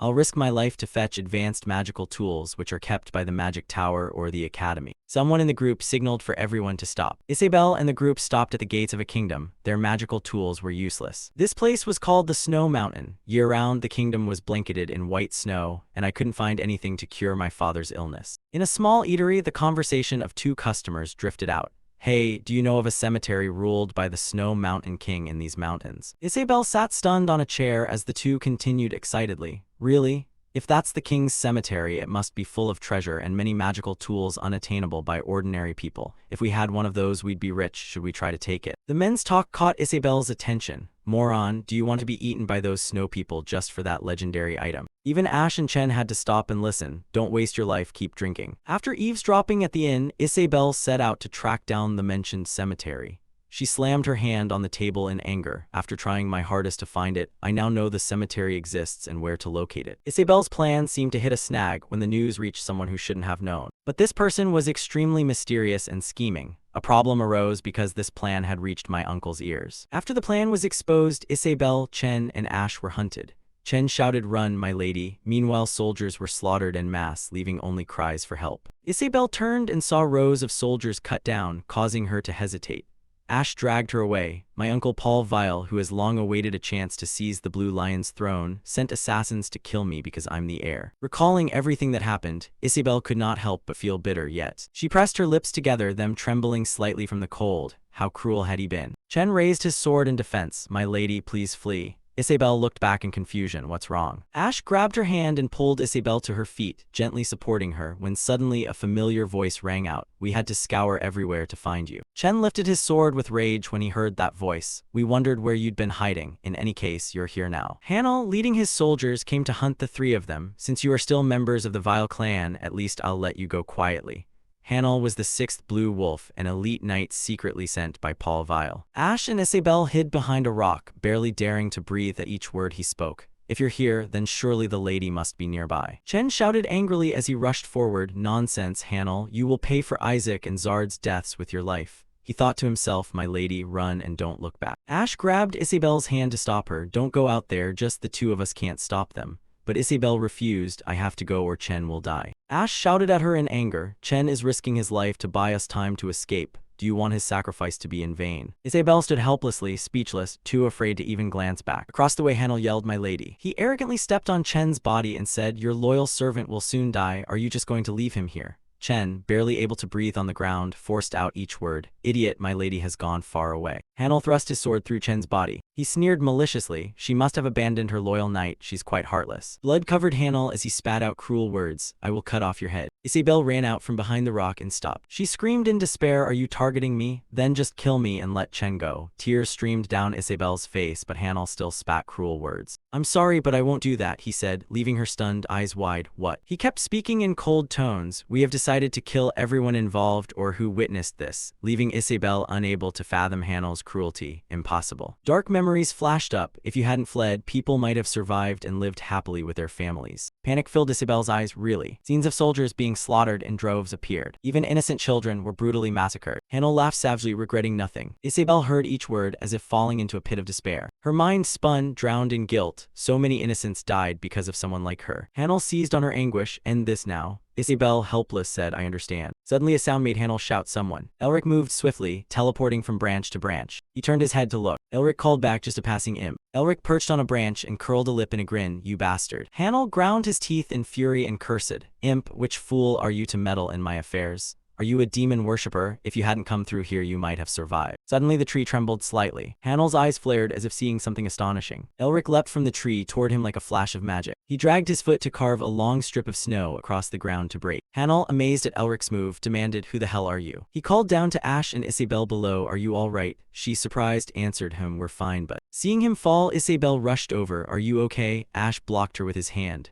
Elric sat on the ground and replied, "Of course." Hanel mocked when he saw him fall. "Do mages always land like that?" His men joined in. "Didn't he just fall? Why doesn't he get up?" Pathetic. Elric rose, feeling a bit embarrassed. "If it weren't slippery, I'd have impressed them." Isabel saw his face and felt it was familiar. Wasn't he the missing person? She recalled that Chen had someone missing. Isabel panicked. She couldn't let him fight alone and shouted a warning. "Run, you can't win." Hanel glared and threatened, "My lady, didn't I tell you we'd leave no witnesses?" He ordered his men to eliminate the imp. Hanel's men lunged to attack Elric. Isabel's scream rang out, "No." He looked straight ahead, emotionless. Indeed, mercy has been granted. From Elric's eyes a surge of energy spread. "Scum like you are truly a waste." He cast a spell that sent the soldiers flying into the air, a storm dragon. His hand turned into ice. Elric froze all the soldiers. Then he rushed forward like an arrow. Elric suddenly unleashed a punch, shattering the soldiers' bodies into ice fragments. Ash watched in horror. Hanel went pale, unable to believe the scene before him. "What the hell is this?" He angrily ordered, "What are you doing? Kill him quickly, don't give him a chance to strike back, damn it." A soldier lunged to slash, but Elric grabbed him. "Who gave you permission for that?" Elric's eyes flicked, observing. He raised his hand and cast a piercing technique. Elric forced the soldiers backward. Blocks of ice impaled them, causing the soldiers to scream in agony. Ice shards cut through their armor and tore into flesh, making them only cry out, "Break it." The remaining soldiers tried to flee for their lives and cried for help, "Save us." The soldiers' blood sprayed everywhere, staining the ground. Corpses scattered around Hanel, throwing him into panic. "You, who the hell are you? You already know who we are, don't you?" Elric smiled contemptuously. "I don't care who you are, so why don't you kneel before me?" Hearing that, Hanel grew even more enraged, grinding his teeth. "I'll kill you." you. Isabel watched everything, curious about Elric's identity. Who is that man? He defeated the blue wolves so easily.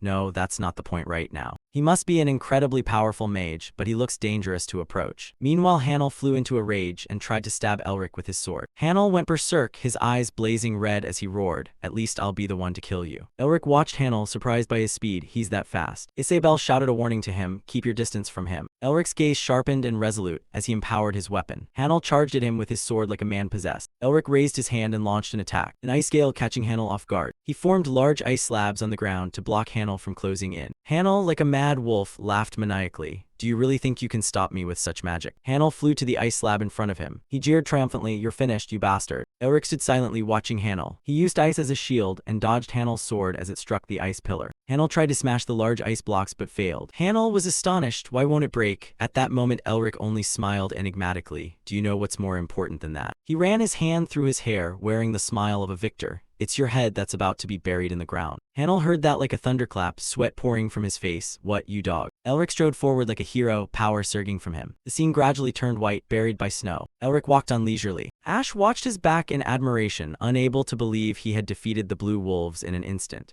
Isabel beside him was also impressed and praised him. She hadn't expected such a powerful mage on the hill. Ash complimented Elric, astonishing. Isabel observed every move without taking her eyes off him. He didn't seem his age, but Elric's figure lingered in the air. How could he be so strong, so young, and already this powerful? He could easily match Tash and Neresta, one of the new trio of stars. Why don't I know who he is? Truly a mysterious person. Elric's face grew pensive. He closed his eyes, standing tall, tilting his face up to the sky. Elric remembered Ming smiling, and the chieftain, those who had been brutally slaughtered. He slowly opened his eyes and prayed for the departed souls. "Please rest in peace." Mephisto looked at Elric and Isabel, puzzled. "Hey, they're staring at you nonstop. Why don't you say something? They're staring so much it's giving me the chills." He turned to greet the two, though Isabel couldn't see Mephisto. "Hello." Elric then remembered their presence. He'd forgotten to introduce himself. Isabel looked at him in bewilderment. Elric smiled brightly. "It's been a while, hasn't it?" Chen regarded Elric suspiciously. "Even if he helped us, he's still a complete stranger. We shouldn't be so quick to lower our guard." Isabel also stared warily. If he had other motives, he'd be as dangerous as they are. Chen suddenly glanced at Isabel. She unexpectedly dropped to her knees and thanked our savior, stunning Chen. The lady beside him was also surprised. Why did she kneel? Elric grew embarrassed, stumbling over his words and flustered. "Don't, it's not necessary." Isabel called the others names. Chen and Ash also sank to their knees with her, thanking our savior, which made Elric even more bashful. He hurriedly explained, "Anyone would have done the same. Please, stand up." Mephisto folded his arms beside them and said, "Ah, she knows how to behave, unlike those two bastards earlier." Isabel rose and stepped closer to Elric, looking at him with pleading, sparkling eyes. "This may sound rude, but may I ask a favor of my savior? Aren't you ashamed? Where must I go?" She grabbed Elric's hand tightly and shouted clearly, "No, I want to entrust something to you," which made him uneasy. My hand." Elric stared at Isabel without blinking. "This is." On the snow-capped summit, night fell, the sky sparkling with stars in the pale glow of the moon. The carriage kept moving without stopping. Inside, Elric sat facing Isabel and Ash. The atmosphere was tense and no one spoke. Mephisto scolded Elric in thought. "I can see you curling your lip, you bastard." "Hide it if you're about to." Elric chuckled inwardly, pleased with the precious gift, just as I expected. Because I was given something extremely valuable. Just now, Isabel had handed him a gold coin, the emblem of the Blue Lion. "It's gold, and it's the Blue Lion too." Elric looked at her with undisguised curiosity and asked, "Are you the lady of the vile family?" Isabel replied shyly, "Oh yes," embarrassed. He gazed at Isabel ardently and couldn't help praising. "That is why she is so beautiful." Even though Isabel's transcendent beauty had enamored the crown prince and led him to propose, she was still abandoned. Simply because Isabel was a scentless flower, born without any particular talent. If the meat and blood of a lion lack fangs and iron-sharp jaws, then they deserve such an end. It seemed Isabel's beauty held Elric's gaze. I'd heard that after the marriage fell apart, she lived alone on her lands. Isabel's eyes were filled with sadness. He smiled and introduced himself. "My name is Elric. It's an honor to meet the sole daughter of the Blue Lion." Isabel lowered her face, a little evasive and flustered. "How is it an honor to meet someone like me?" Elric kept his gentle smile. "You should be proud of yourself. From what I see, your endurance is nothing to be ashamed of for the name of the Blue Lion." Isabel blushed shyly. "Thank you." Suddenly, Elric remembered something and turned to ask Isabel, "Ah, right, you mentioned a commission, didn't you?" She hesitated. "Oh yes, right now I have nothing, but could you escort us to the capital?" Chen interjected. "Mistress, we still haven't found the place." Isabel turned around, her mood sorrowful and choked. "Chen, I don't want to lose you because of my greed. First, I must go see my uncle to negotiate." He was about to say more but stopped. Mistress, Elric listened to the conversation with curiosity. Uncle, are these knights part of the Vile family? Could there be something hidden within their clan? He raised a hand to his chin, calculating. I'd also heard that the Blue Lion Lord suffers from a rather incurable illness. She's searching for a cure. I recall Sean mentioning it to me before. Suddenly his eyes lit up as if an interesting idea had occurred. Wait, couldn't I make the Blue Lion indebted to me? If the Melvinger family were rebuilt and indebted to the Blue Lion. Elric began to imagine the scene. Shaking Herman's hand and being hailed as a savior, exclusive news stories running one after another. Exclusives, Melvinger rebuilt and allied with the Blue Lion. Exclusive, Melvinger cured the Blue Lion's illness. Melvinger and the Blue Lion smiling as they shook hands. Exclusives, a lasting bond forged between the families. It would be a beautiful sight, imagining the achievements gained. This made him gloat and laugh to himself like a fool. I'm truly clever, always keeping a cool head, which made Isabel watch him with a big question mark. She interrupted Elric's thoughts. It's true that we can hardly expect your help, so I'll give you twice what I just offered as a reward after you complete the commission. Elric looked at the gold coin in his hand without saying a word. Isabel felt a little disappointed. I suppose it's not possible, right? She reached to take back the gold coin. How embarrassing then. Elric smiled at Isabel. He held her hand to stop her from taking back the coin. I will escort you safely, my lady. Back in the present, as everyone sat in the carriage, Mephisto hung his chest out looking at the road and asked Elric curiously, there's a pile of treasure in Ashen's nest, so why do you still need money? Elric propped his chin and replied mentally, I've calculated everything. Elric fell into thought. Don't say that, if you've ever been hungry and cold before. Mephisto merely watched him in silence. Elric faced him. What am I to do now when I don't have a single coin on me? It may not matter to you since you're a damned spirit, but humans need money to eat and sleep.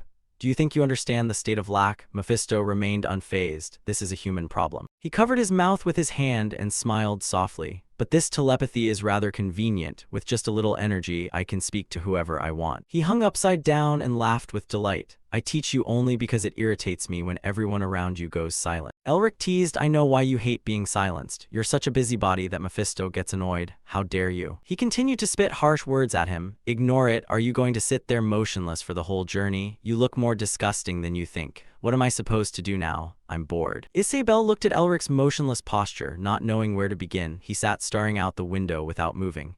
Isabel wanted to say something but didn't know how. He's saying nothing. Is it because I commissioned him? Elric sat there passive, but right now I need his help. The horse's hooves kept clopping through the night, yet Isabel's worries never ceased. If my uncle sends stronger assassins, the three of us can't possibly get past them. At the tall tower that was said to be the Vile family's territory. Inside the room, a man kneeled on the ground, repeatedly banging his head. Above him sat a mysterious man in the chair, his hand gripping the lion's head. Has Team 6 been wiped out? Hilton trembled and pounded his head on the floor. I beg you. The mysterious man was Isabel's uncle. He rose from the chair. If you're apologizing. His steps were full of authority. Then you shouldn't have done anything in the first place, only to come now and beg for forgiveness. Streaks of dark red blood flowed. The ground was splattered and soaked with blood around his chair. He turned and interrogated Hilton. Hilton, where do you think Isabel will go? His hand gripped the sword tightly, frightening him, because traces confirmed she had left the snowy mountain. She might very well be returning to the capital. He speculated curiously. If she's heading back to the capital, does that mean she intends to negotiate with me? Hilton avoided his gaze and replied, very possible. He stroked his sword and continued to criticize Isabel. What a foolish child. How dare an untalented girl try to negotiate with me? Having said that, the man returned to his seat and warned Hilton. Hilton, you have only one chance. The horse's hooves made a soft, steady rhythm along the road. Jen hurriedly turned and announced, we've arrived at Lacenter, my lady. When the carriage came to a stop, a kingdom both beautiful and rustic gradually appeared. Isabel rubbed one aching shoulder. We made it in just 2 days of non-stop travel, so tired. Beside him, Mephisto trembled all over. My whole body hurts. Seeing this, Elric thought with amusement, a floating ghost like you. Then he curled his lip in disdain. Don't you know the right posture relaxes the nerves? Why are you swimming against the current? While thinking, something outside suddenly caught Elric's attention. He spoke in a doubtful voice. Are they? Elsewhere, Hilton coldly ordered his subordinates to summon Blue Wolf Team 2. Hearing this, James asked in shock, what? He couldn't help challenging bluntly. Is it necessary to deploy the strongest squad to handle such a minor matter? The lady's return to the capital amounts to surrender. Before he finished, James' head was chopped off by him. A hunting dog must behave according to its station. A Shanghai couldn't help but smile wickedly and speculate. She must cross Lacent to go from the snowy mountains to the capital, transform that place. Elric gaped in horror when he saw something too terrifying. The blue cloak stood out with a wolf emblem. According to the commander, a series of sharp gazes turned in one direction, toward their stronghold. Inside the carriage, Isabel frowned in annoyance. I anticipated the journey wouldn't be easy since the Lord governs here, but I didn't expect it to be this bad.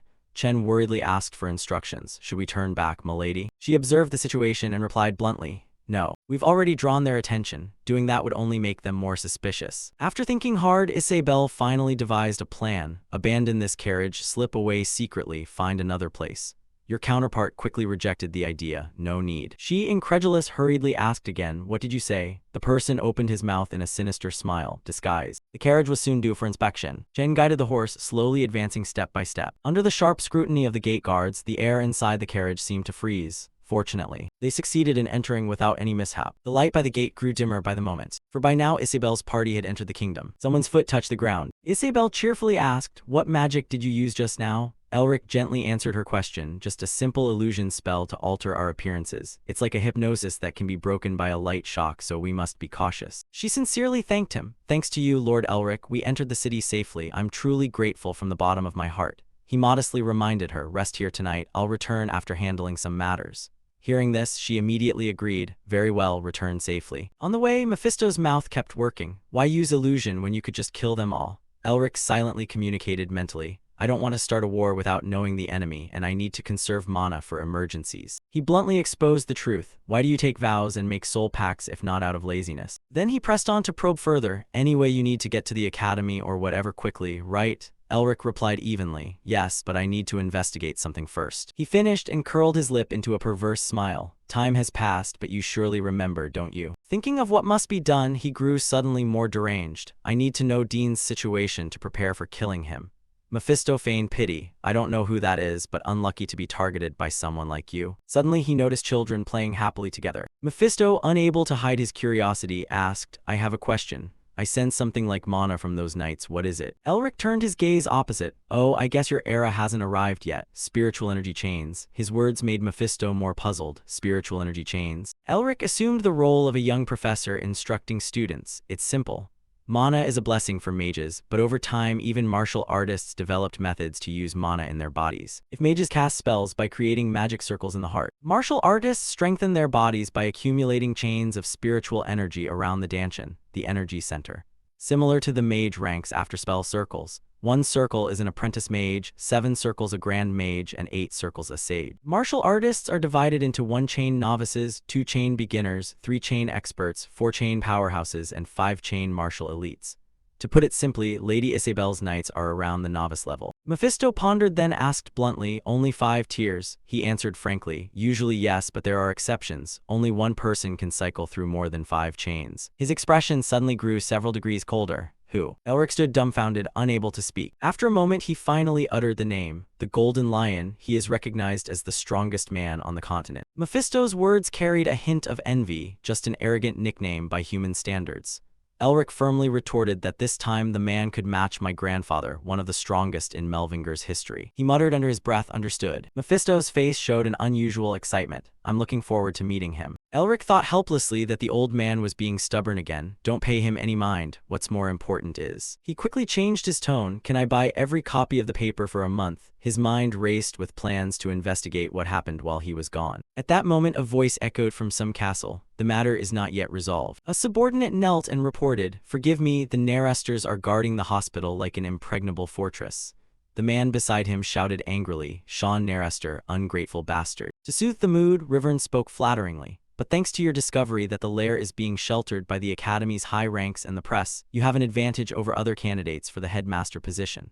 Barracks grew solemn, yet no one can predict what will happen if we fail to secure excavation rights to the lair. I want an overwhelming victory. He grinned wickedly. Issue the orders. He fell silent, as if contemplating some cruel method. Finally, Barracks spoke up, assigning extra pressure to the Nerester lot. At the same time, Carl reported progress. Young Master, the transfer of excavation rights from the Academy's high ranks and the press is under tremendous pressure.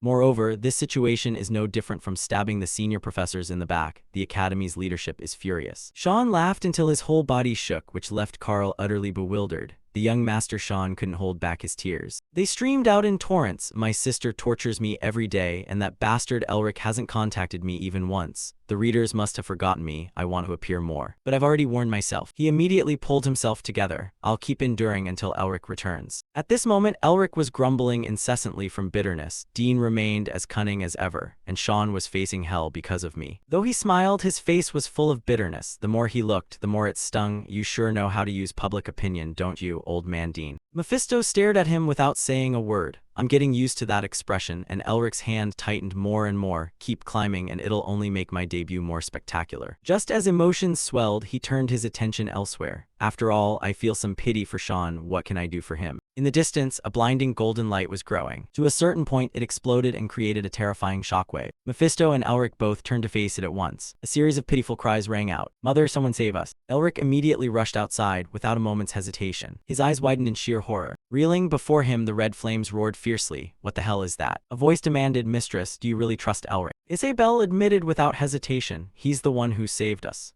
Chen immediately proposed the worst-case scenario. Even if he's not a subordinate of Paul Vile, maybe he's an assassin sent by another master to seize the main estate. Seeing no progress, he softened his tone to advise, "I'm not sure either, but we should still be cautious." A sense of discomfort rose in Isabel. She understood Chen's worry, but since Snow Mountain, he's been overprotective of her. Thinking that, she turned to reassure him, "Chen, I know what you're getting at."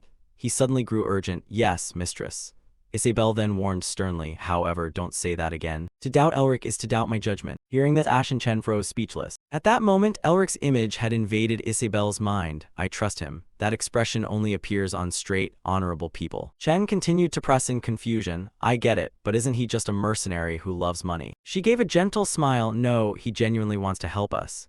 Chen, still bewildered, asked, "You mean the mistress is saying?" Isabel calmly answered the question, "Even without pay, he helped us. That shows that even if we demanded it, he wouldn't help." Nevertheless, Chen stubbornly clung to his feelings, though his expression changed the moment he realized we were from the Vile family. She continued to explain, "He calculated that our family's reputation could be harmed, so he deliberately demeaned himself like that." Ash and Chen were then enlightened. "I see, he did that to protect the Lion of Green's reputation." Isabel's face suddenly flushed. "Chen, so that means..." Before she could finish, the red flames surged forward. The arsonist watched his handiwork with glee. "The fire burns so brilliantly, doesn't it?" Ashimonin, captain of the 3rd Wolf Guard, praised with delight. "A magic scroll containing 4th circle spells. The primal heat line is truly worth it." Beside him, the captain of the 2nd Wolf Guard grumbled, "After all this, you can still laugh, Ashimonin." He shook the burning reel in his hand and taunted, "Hey Biskov, didn't you just agree with my decision a moment ago? Why are you suddenly so serious now? You know how much I poured into this, right?" Biskov glared at that smug face and cursed inwardly. "He's an idiot, but I really couldn't think of a better plan.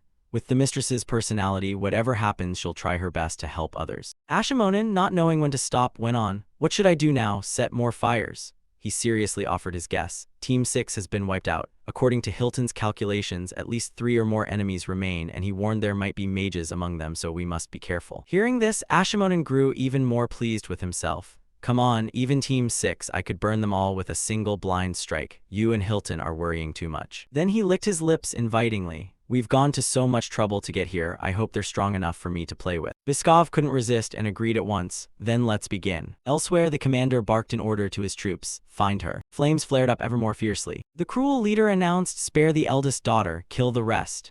The room filled with fire and choking smoke as servants urged repeatedly, "Mistress, you must hide. If the Wolf Guard did this, you're their target." Isabel screamed desperately, "Chen, Ash, are you two all right?" She ground her teeth in fury. "Damn it." A chorus of townspeople shouted, "Fire, it's burning, help me." "On my shop, run." Their faces were now smeared with blood, terror, and unbearable pain. When friends and family had tragically died, Paul Vile, "Is this real? What do you want?" Suddenly, someone's shout drew Isabel's attention. "Mistress, watch out." The fire surged like a ravenous lake devouring its prey. Isabel forced herself to stand despite her weakening body. Opposite her, Chen, crushed under heavy rubble, still cared wholeheartedly. "Please run." Isabel groped for the sword, her mind flooded with thoughts as she clenched her teeth. Her whole body was filled with helplessness. Something kept pulling at her feet. She wanted to fight with all her strength to save everyone. But Isabel panted in despair. She didn't have the strength or the skill to stop them. She bit her lip with determination. "I won't run. I won't live a life of such humiliation." Elric's encouraging words, "From what I see, your perseverance doesn't bring shame to the name of the Green Lion at all," gave Isabel the courage to fight. She wanted to be like him. With decisive bearing, she announced authoritatively, I am a member of the Imperial Protective House File. Even if it meant death, Isabel charged forward to fight like a true brave soldier. Her eyes flashed with indomitable resilience not everyone possesses.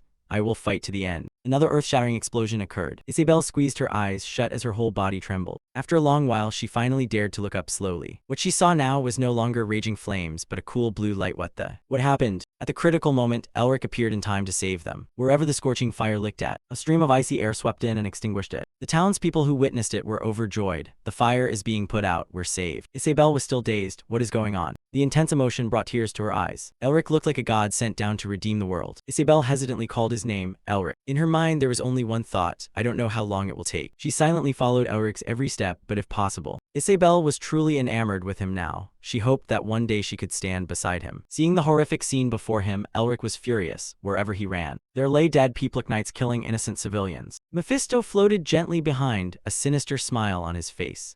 The strong are often skilled at restraining their wrath, but once it erupts it's hard to quell. I know this well, having faced them before. Unlike ordinary people who make mistakes when they lose reason, they are calmer, crueler, and stronger. He folded his arms arrogantly and continued. It seems they're larger and stronger than the last time we met. Do you think you can win? Elric voiced his concern plainly. It'll be difficult. I don't know how long I can sustain my energy, and I can't freely use magic like this in front of civilians. Mephisto pressed on. Then why don't you run away? He spoke frankly. Our family has a saying. He solemnly recalled the teaching. Those with strength have the duty to fulfill their responsibilities. No sooner had he finished than a domineering power erupted from him, creating a suffocating pressure. That's why the strong lead every battle. An overwhelming aura surrounded him, terrifying everyone. Elric appeared atop the tower like a god.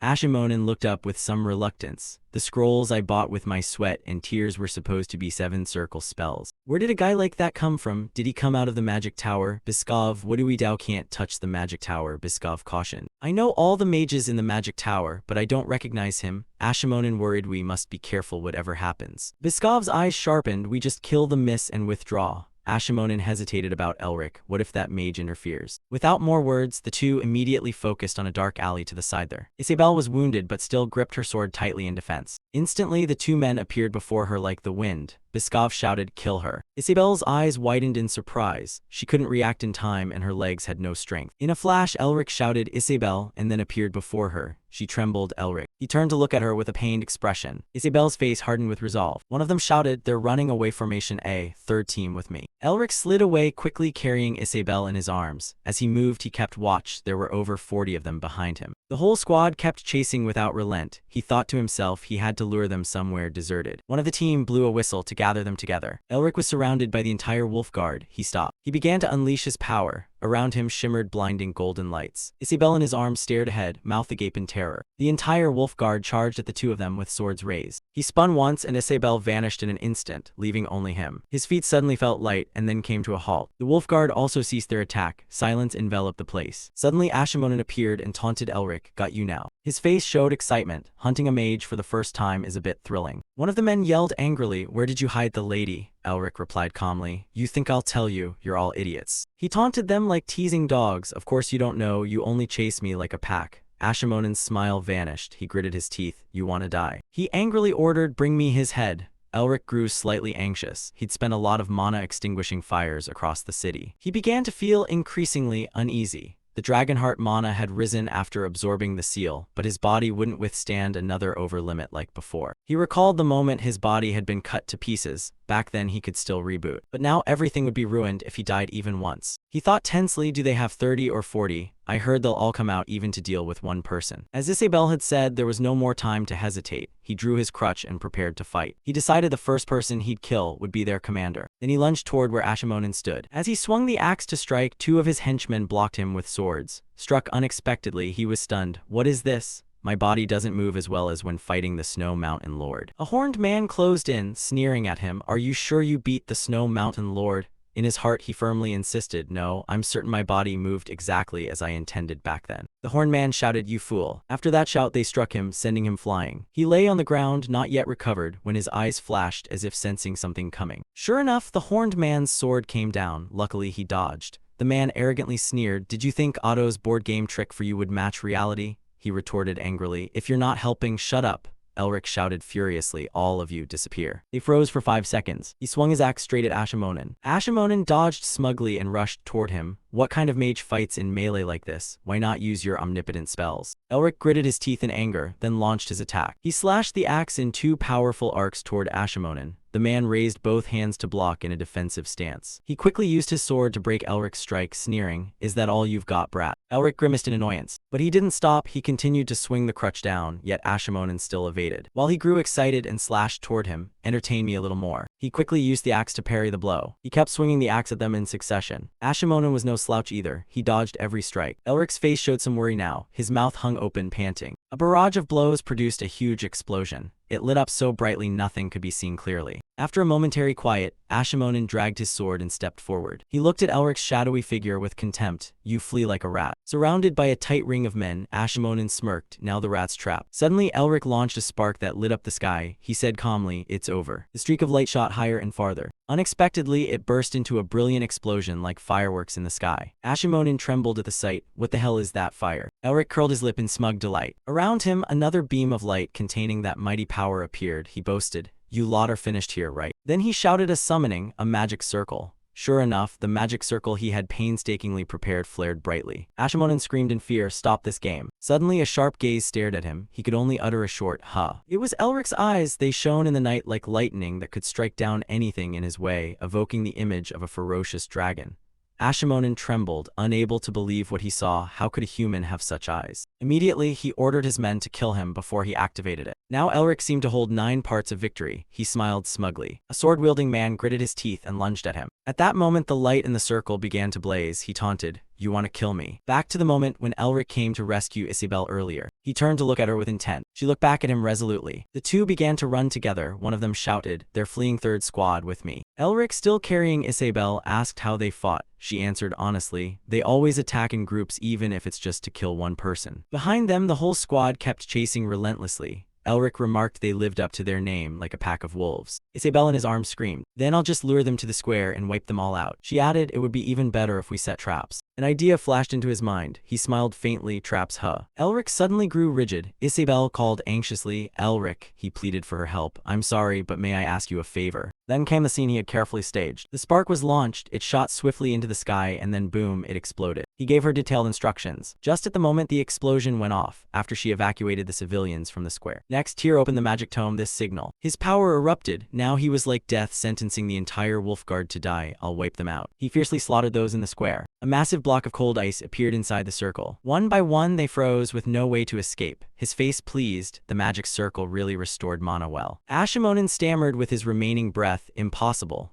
Elric taunted, "How stupid are you not to see I drew a magic circle?" He thrust his hand forward to cast a spell. The man trembled in fear and backed away. "I won't die peacefully." Suddenly he noticed an intruder had appeared. One of the gray wolves leapt out and struck a blow separating Elric and Ashamonen. It was Biskov. He praised, "Not bad, but your luck is over." Elric cast a cold glance. His eyes widened, alert. This time he was surrounded again. Biskov ordered, "Formation B." He watched Elric stand motionless, calculating silently. "He lured us close to annihilate us with a magic circle. It takes confidence and careful planning to do that." After that tense moment, Elric now smiled, too different from what Biskov expected. Is he smiling? Does he know we're hiding and watching him? He felt uneasy. No, he couldn't know we're here. If he did, he wouldn't have used the circle. Thinking it over, he chose the safe option. "I'll spare you if you hand over the lady." Elric replied nonchalantly, "Is that so? But the thing is," he growled, "I don't intend to let you live." Around him now swirled a potent ice magic aura. He eyed them with half-lidded contempt. "You shouldn't have done that. Those corrupted knights won't be shown mercy." One of the squad quietly drew his sword and lunged to attack Elric, protecting his body with spiritual energy while maintaining the formation. He targeted the man's blade, raised his hand to cast a spell to blunt the edge, but the blade. He targeted the man's blade, raised his hand to cast a spell to blunt the edge, yet the blade remained intact and slashed at him. He wondered, wouldn't the sealing charm have no effect? After the attack, the man quickly spun around. On this side, Elric unleashed another spell that blew him away. But it seemed childish. The man's sword still flew toward him. This time he was surprised. The gale was much weaker. Could it be because of the sealing curse? All non-ice magic was weaker. He thought he had to obtain a seal of the same element to use them fully, right? Even if so, would it be easy to use a sealing curse? He objected. No, it's extremely difficult. Unlike the ice mountain teeming with ice energy, it couldn't unleash its full power amid the city and would consume too much mana. He thought while fighting, but the mana he used seemed useless. Finally, he decided. He cupped his hands, each holding a different stream of mana, and blended them together. And he began attacking the gray wolves. They quickly raised swords to block the mana bolts, and gradually those manas would infiltrate their blades. Seeing this, he then formed a larger chaotic mana. He thought to himself, there's more than one way. He thrust his hand hard, shouted, and ran. The gray wolves stood dazed in place. They didn't move, merely hunched to brace as if struck by a strong gust. One snapped awake, raised his sword, and shouted to hold them back. The blade sliced through the ice toward Elric. He stood there and waved both hands downwards, diverting that man's strike to the sides. Biskov angrily swung at him again. He used mana to dodge and steadily closed in on Biskov. Small scratches appeared on both of the man's swords, blood seeping from them. Not only that, scratches also began to appear on his face. Elric's finger pointed forward and moved lightly. His eyes flared, a stream of mana enveloping him. He darted nimbly while launching mana at them, saying, "Enough games, I have no time to play with you, so I'll end this here." He spun and moved to finish and kill you all. The whole group, struck by mana, froze in stammering confusion. Biskov was trapped in the spreading ice. Elric cheerfully explained that a light touch of the toxic ice would instantly freeze you. Your mistake was blocking it instead of charging through. Biskov's eyes filled with veins of rage as he stammered he had never heard of such a curse.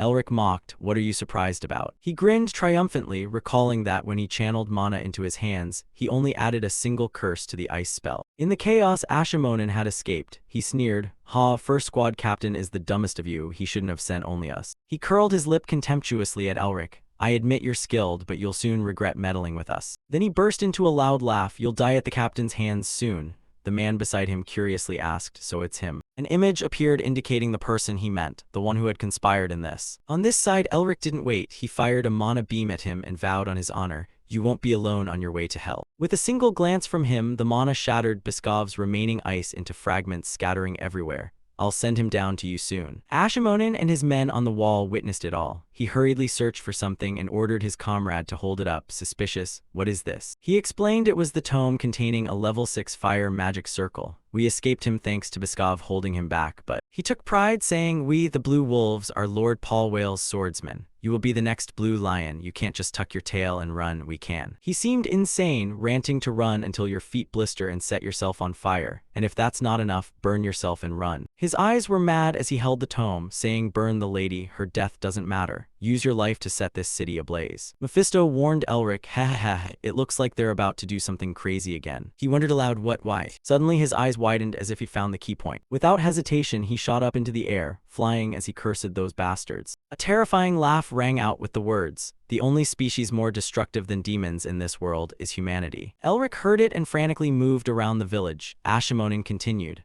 "No matter how civilized they pretend to be, their true faces are like this at the core." Elric searched frantically, growing somewhat tired and panting. Now only 3 blue wolves remained. "I can't see anyone, and more dangerous still is the spellbook in their hands." The tome in Ashamonen's hand began to catch fire faster, and Elric's heart raced by the second. It had to be at least a 6-circle spell. One small mistake and the whole city would be reduced to ashes. Ashamonen laughed triumphantly. "Let's see how you stop this." Elric flashed beneath a tower and glanced up to find Ashamonen standing on its peak. He held the tome smugly. "It's already too late." Elric began to channel mana, but only managed to utter the first half of a sentence. As Ashamonen drew his sword, Elric's axe blade intercepted it. He swung the axe and cut through the man's arm. It was severed and flew away. The man let out a single surprised cry, "Ah," and it was over. Elric landed in a cool, dramatic fashion. He curled a smirk. "I had a hunch up on the hill. Who knew you truly had no fear?" At that moment, Isabel appeared while Elric babbled on. "You dared steal what I gave you and run? Huh. Seems my Rankay spellcrafting skills are worth something after all." Isabel's gaze detected a disturbance. Sure enough, Ashamonen lunged at her with his remaining hand holding the sword, snarling, "Die." He was quickly halted by Elric's freezing mana. His whole body solidified. Elric stepped up to him and mocked, "Not bad, you tried, but you're going to die anyway. Why the theatrics? You lost an arm and still making a fuss." Elric wasted no more words. "I'm tired too, end of story."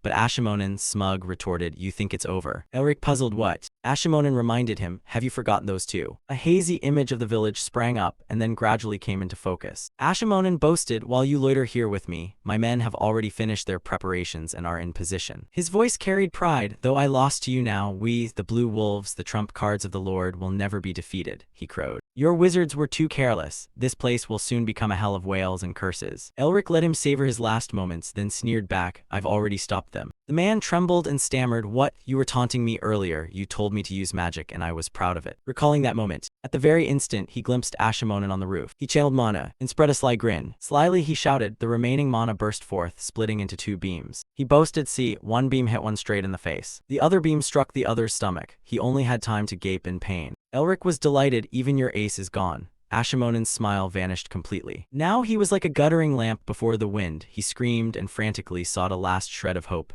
There was none. It was a farce. He glanced at Isabel and begged desperately, "Miss, please hear me out. If you spare me, I'll speak well of you to Lord Paul Whale." He tried to plead, "We only intended to scare you a little and then escort you to him. I'm the captain of the 3rd Blue Wolves. He'll listen to me." Isabel could no longer listen. She slowly drew her sword and decisively slashed at him. "Do not stain the Whale family's name again." And so Ashamonen's life ended under Isabel's blade. She felt a pang of guilt. "Sorry, I was too hasty."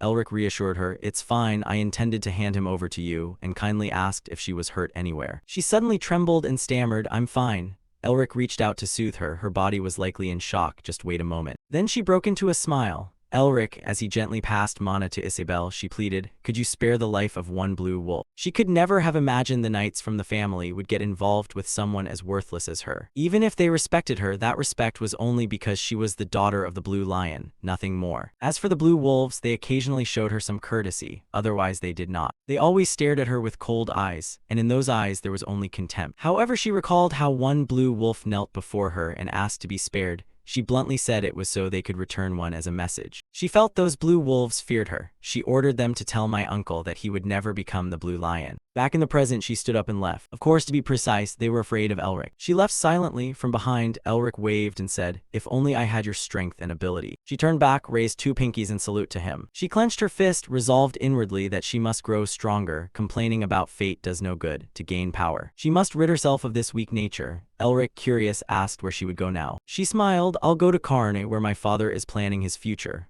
He asked if she intended to expand her influence. She did not deny it. "I'll ask old acquaintances who owe my father for help."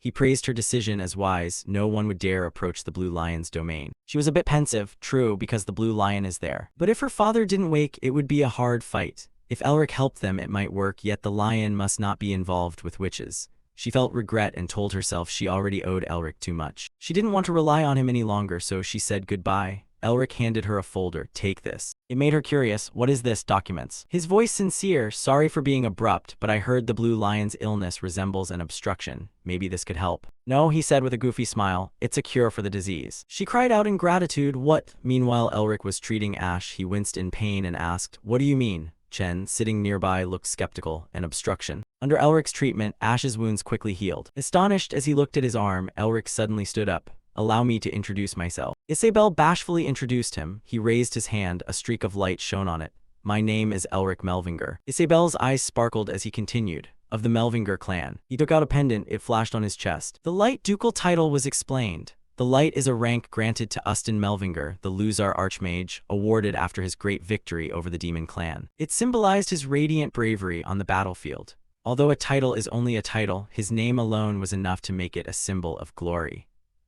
As the Light Archmage. Isabel, curious, "You mean the person still in a coma at the Royal Magical Hospital? But I heard that person had." He explained gently, "I can't tell the whole story, but I did once suffer from a blockage-like illness." Now she looked surprised at the paper in her hand. What she held was the remedy that cured me. The Blue Lion's condition seems similar. Perhaps it will help somewhat. He encouraged her, making her blink in confusion. "Weren't you planning to repay that old grudge? It would be a shame if the lion didn't witness it." In that moment she stood dazed. Then a tear rolled down her cheek, a tear full of gratitude. She sobbed and trembled. "How can I ever repay this?" He gently stroked her head. "It's all right." He smiled brightly. "One day I'll ask you to repay this favor." They fell silent and simply stood there. His eyes looked at her with concern. Her tears were tears of happiness. She smiled at him. She suggested, "To repay you in some small way, this time I'll call on Lord Elric." She smiled softly. "Would you like me to help you become a hero?" Their conversation ended. Now the townspeople hurriedly cleaned up the chaos left by the battle. Someone shouted, "Clear the way for the patients," while another called, "Over here, give a hand." Mephisto was a little anxious. "Is revealing our identity really okay?" Saying he's not worried would be wrong. Elric thought that Paul will use any means to find me. He told himself he'd killed many of Paul's blue wolves. Paul must deeply hate losing. He felt uneasy. Moreover, his magic was unusual. If he exposed the academy, his identity would surely be revealed.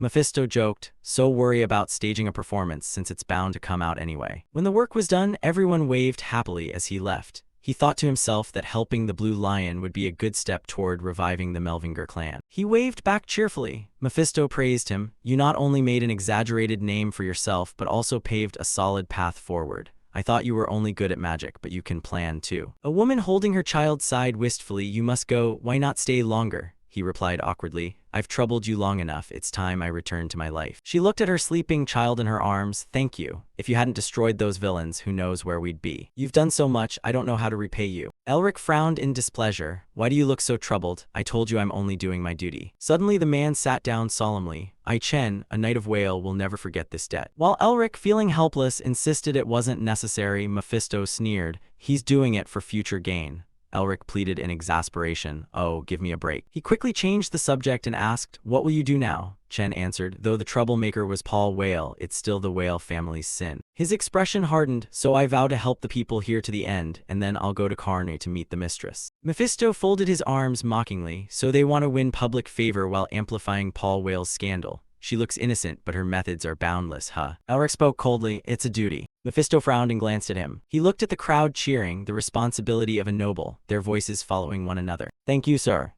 Sir Wizard, when I grow up, I want to be a wizard like you. Please visit again next time, thank you so much. Mephisto sighed as he looked at everyone's smiling faces. He not only scorned the notion of duty, but also mocked it as mere self-justification. Elric walked away satisfied. Now he moved on to the Academy's grand castle to see the dean right. Inside, Barrack's subordinates were bowing and trembling. He shouted at him, his face fierce as he pointed and snarled. I told you to fetch the excavation rights for me. What did you do, even if the Narester family blocked the way? The subordinate broke into a sweat and stammered, I'm sorry. He snapped angrily, Sean Narester, how dare he obstruct the guide? I'll never let him set foot in the academy again. Then he gritted his teeth, at all costs we must secure it, buy off the press or bribe superiors if necessary, find a way for me. Instantly, the frightened subordinate slammed the door and ran off. His desk was littered with newspapers covering the scandal, damn it. In anger, he burned the stack with mana. 3 days remained until the headmaster election. Without the excavation rights, I'm finished. In an instant, the papers turned to ash. His expression became calmer. Suddenly, a man's voice came from inside the room. Sir, could you repeat what you just said? He curled his lips into a smirk. Barracks turned his head to look. He saw Lazuli seated arrogantly on the sofa. Lazuli smiled dominantly. So at last you want to cooperate. Barracks was discussing matters with Lazuli. You intend to make me headmaster. How do you plan to get me promoted? He replied calmly, the preparations are complete. I just need your agreement. Have you made your final decision about cooperating with us? Barracks answered distrustfully, how can you accomplish what we couldn't? He smirked indifferently, if you don't trust us, it seems we no longer need to negotiate. Dean, his voice carried a hint of threat, you're not the only candidate. He hurriedly said, I trust you, so what do you want? His grin stretched ear to ear as he jeered, it's simple, support us Ashiesta. He goggled, isn't that much simpler than what you asked for, headmaster? His eyes widened in surprise, that's all. Lazuli broke into a sinister smile, that's more than enough. The surroundings around him blurred and then vanished. Elric's story had spread to the capital, everywhere people were talking about it.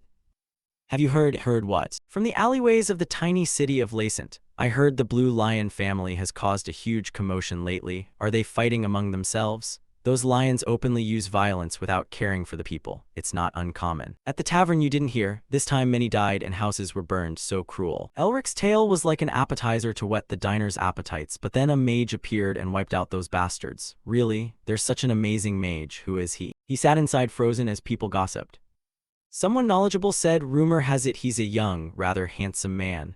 Others chimed in, I heard from now on he'll be called the hero of Lacent. Mephisto sprawled on the drinking table, arms crossed behind his head, mocking Elric. Since we arrived in the capital, it's only your name we hear. People are going crazy over these hero tales. Elric looked reluctant. He wondered why Mephisto spoke that way, but he only said, I'm just trying to fill my stomach. It's been a long time since I came back to the capital. I told her to keep this quiet, but she made a fuss.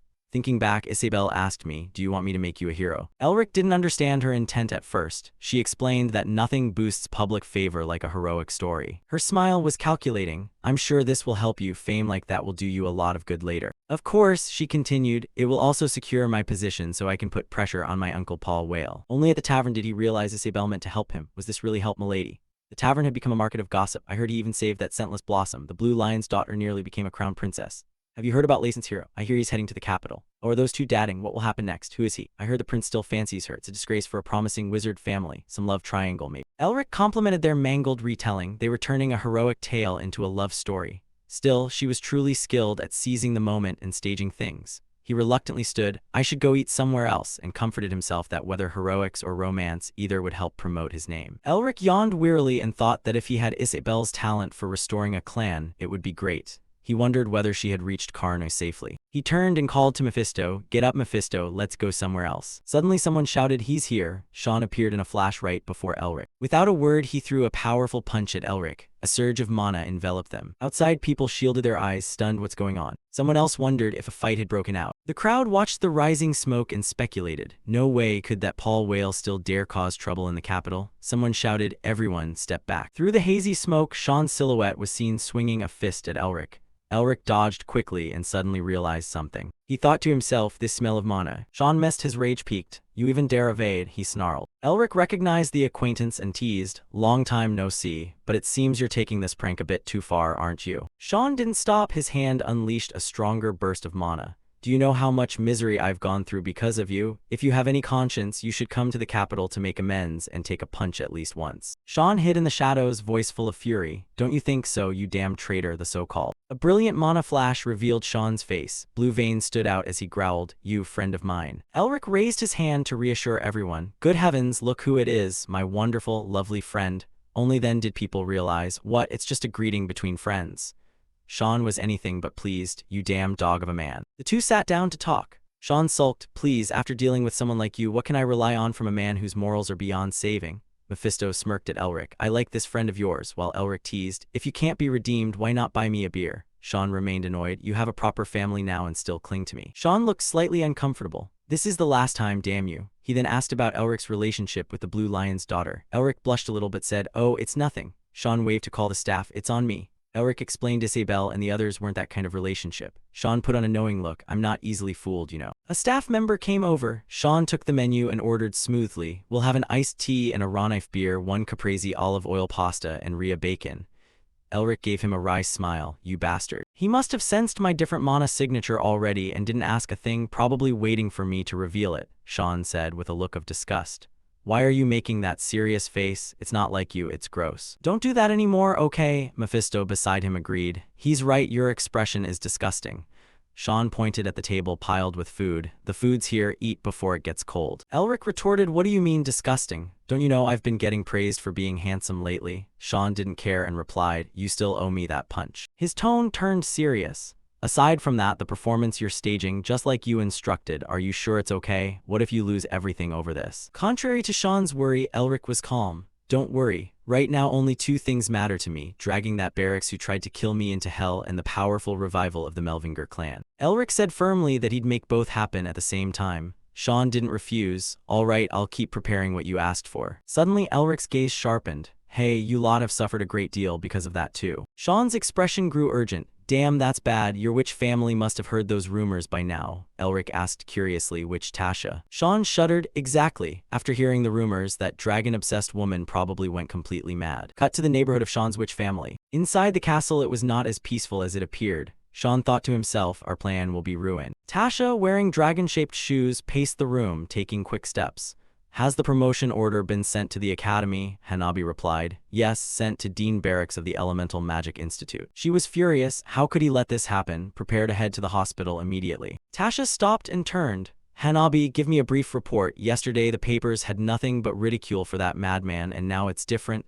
Hanabi stammered. For some reason all the newspapers are writing like this. He held up the papers and read them one by one. Dean Barracks, you have received a promotion order. You have regained your wings. The academy headmaster appointment is postponed. The Nerester family's announcement about the promotion order. Pressure is expected to fall on the Hexagram family. Tasha spoke quietly. Even if the Hexagram family presses us, father will not let this go. What about Sean? Hanabi answered. The young master has not given any specific response. Tasha trembled with anger. What the? She frowned in fury. After all that yelling about how he belonged to her friend, now that man is silent. Mana wrapped around Tasha and changed her clothes. She had a new idea. We'll shift our focus a bit. Hanabi broke into a sweat. Yes, ma'am. She immediately finished changing and glanced at Hanabi, annoyed. Still don't get it. The promotion order isn't ours, nor the academy's, she said coldly. How dare they deceive me? Should I go confront those scheming bastards? Back at Elric and Sean's table, Elric seemed to sense something was wrong. The title, Headmaster of Uston Academy. Although it seems like just the ordinary head of a magic academy, the position carries great significance and power. Not only equivalent in rank to a marquis, the title holds enormous influence in academic and political circles, comparable to the Hexagram Tower's Lord, the head of the Imperial Magic Knights, and many other honors. One of those honors is the title Wizard of the Stars, an honorary position for Uston Melvinger's descendants. Today is the day to select the headmaster. A gentle voice rang out. Thank you all for coming from afar for the future of our academy. Barracks beat his chest in proud joy. As you know, the discovery of the Jade Dragon's lair may never happen again, and I, Barracks, was present at the center of this historic event. He appealed energetically. If you choose me, I will establish a system that allows us to continue uncovering such extraordinary things. No one heard anything but bored sighs.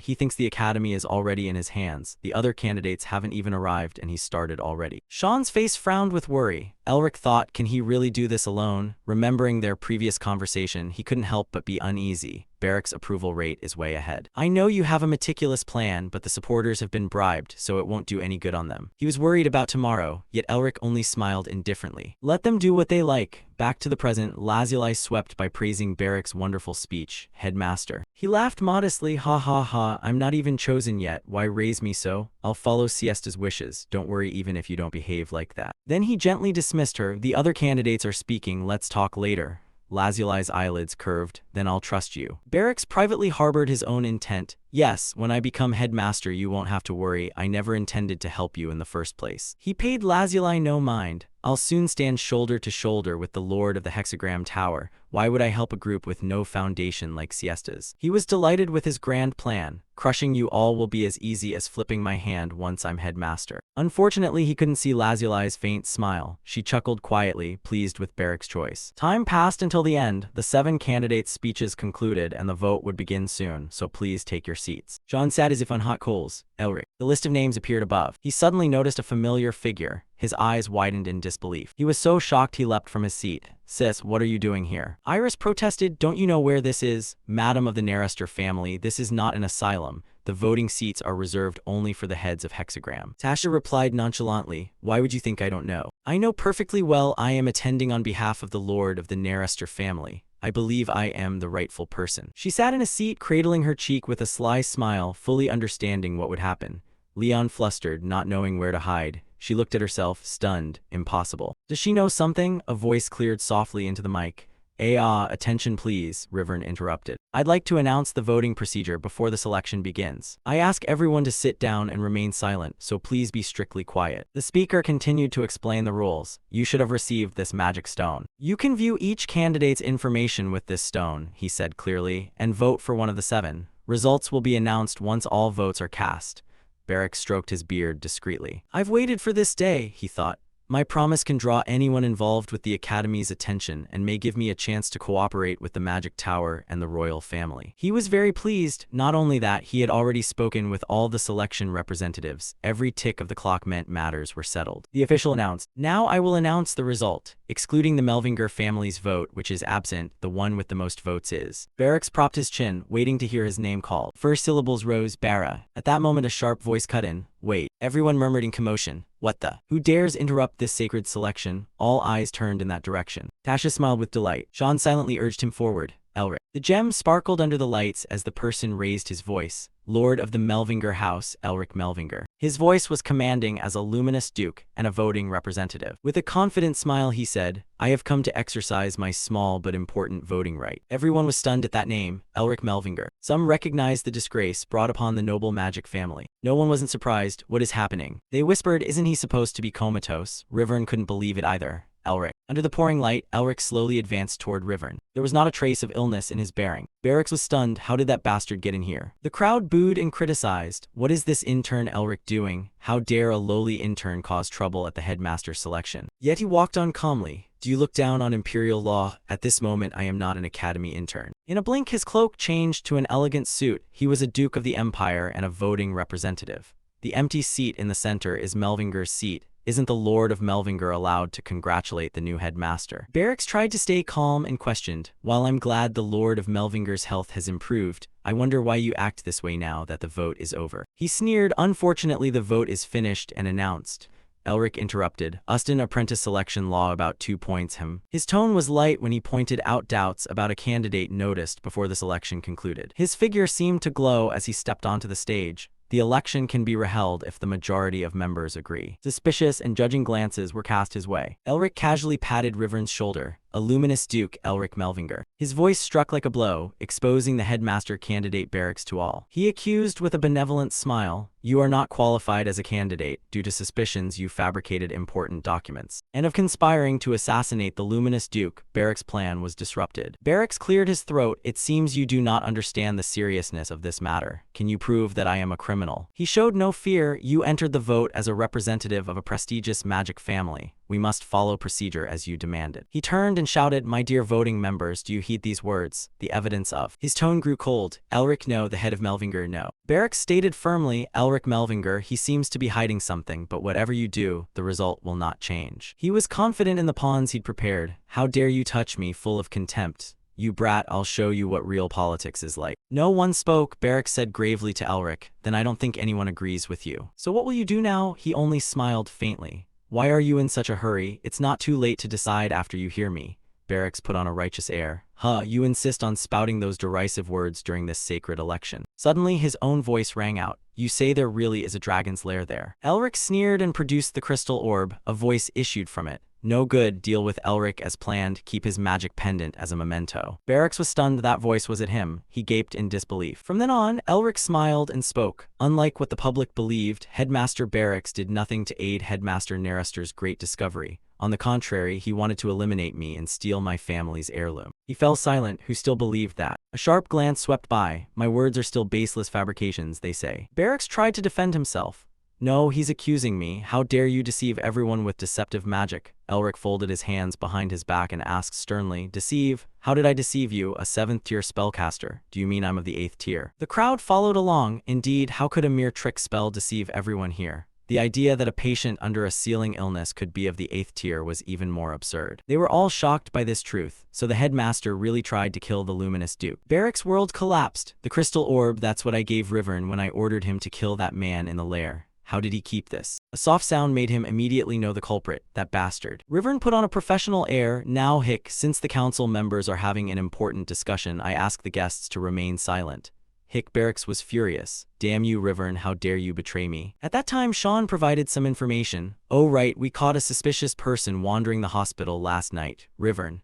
Elric felt pity. "Really? Probably that bastard Barracks ordered him to do something again. Poor guy." Then Sean denied it. No, this time it seemed Rivern had something to say. He said someone wanted to give him an item and would wait until he woke up. He was a bit curious, really. A commotion also erupted at the academy, trying to obtain it by any means, whether through the press or bribing high officials. Barracks frantically tried to find a way. He drove someone out and shouted in his room, "Those bastards keep bothering me, even that useless Rivern, worthless." His curses fell on deaf ears. The man bolted. Hence the present situation. Luckily, Rivern kept one piece of evidence safe. "Of course, the evidence I have is enough to destroy Barracks, but this makes that task easier." Elric also wondered why Rivern recorded the conversation as a precaution. Maybe rescuing him in the lair was worth it. He added, "This isn't all. By law, ownership of a dungeon like a dragon's lair belongs to whoever finds it first. However, Headmaster Barracks seized the right to exploit it without my consent." This information was even more shocking. Thus he wasn't only accused of plotting to assassinate the luminous duke, he also tried to take the Melvinger family's heirloom and the exploitation rights to the lair. He declared triumphantly, "I not only demand that Headmaster Barracks' candidacy be revoked, I also demand he be punished for his crimes." The other members murmured, "What should we do? As if we don't know, without exploitation rights, Headmaster Barracks is worthless." Ik had a question, "But Elric, I can sense mana from you. Aren't you no longer afflicted by the sealing illness?" Others chimed in, "I also heard you were comatose, but you seem fine. Representative of the Nerister house, you seem to know something. What is happening?" Tasha seemed very pleased with the performance and replied nonchalantly, "I didn't know the person connected to the Melvinger representative is my brother, and that doesn't really matter, does it?" Barracks still tried to defend himself. "I'm sure that crystal orb was tampered with. I'm certain analysis will reveal it." He still had ambition. "Damn it, at this rate the headmaster seat will disappear along with my head. keep denying it, and beg Siesta for help. Someone couldn't help but laugh. Barracks turned to the person's face with mockery. Lazuli, why is he standing beside Sean? He suddenly realized. He saw Lazuli bare his teeth and remove his glasses, that bastard is, and then revealed the true appearance of Carl, Sean's comrade. Elric and Sean had planned this from the start. Anyway, Carl was really annoyed about that. How could you call him cunning? He relieves stress by toying with Barracks, and that Siesta fellow isn't that bad. Barracks turned purple with rage toward Elric. You planned everything from the beginning. Was I really fooled by such a bastard? He beamed and turned. Honorable voting members, it seems everything has been handled. A bright smile on his face. We can hold a re-election now. He was ecstatic. Anyone interested in buying the headmaster position? After some debate, one person was chosen. Thank you for entrusting me with this noble office, the headmaster of Uston Academy. Mephisto was speechless. I have no words. I didn't expect you cheat so blatantly. Are you brave or insane? Elric grinned triumphantly. If not for moments like this, how would I claim my share? I must postpone my academy patrols and scholarship board, Sean said. What do you know? He cast a derisive glance at the new headmaster. Also, are you really going to accept that? You look so humiliated, Elric said casually. Oh, that fake bald guy. He couldn't help but laugh. That chuckle made someone's legs go numb. Elric teased deliberately. Oh, sorry, did you receive my broadcast? I didn't mean to send it to you. Sorry about that. He laughed as if it were harvest time. You still belong to the 7th tier despite being bald. You even heard my broadcast. Wonderful. But why didn't you say anything? You can use broadcasts, right? There's nothing more satisfying than poking a dog, he continued.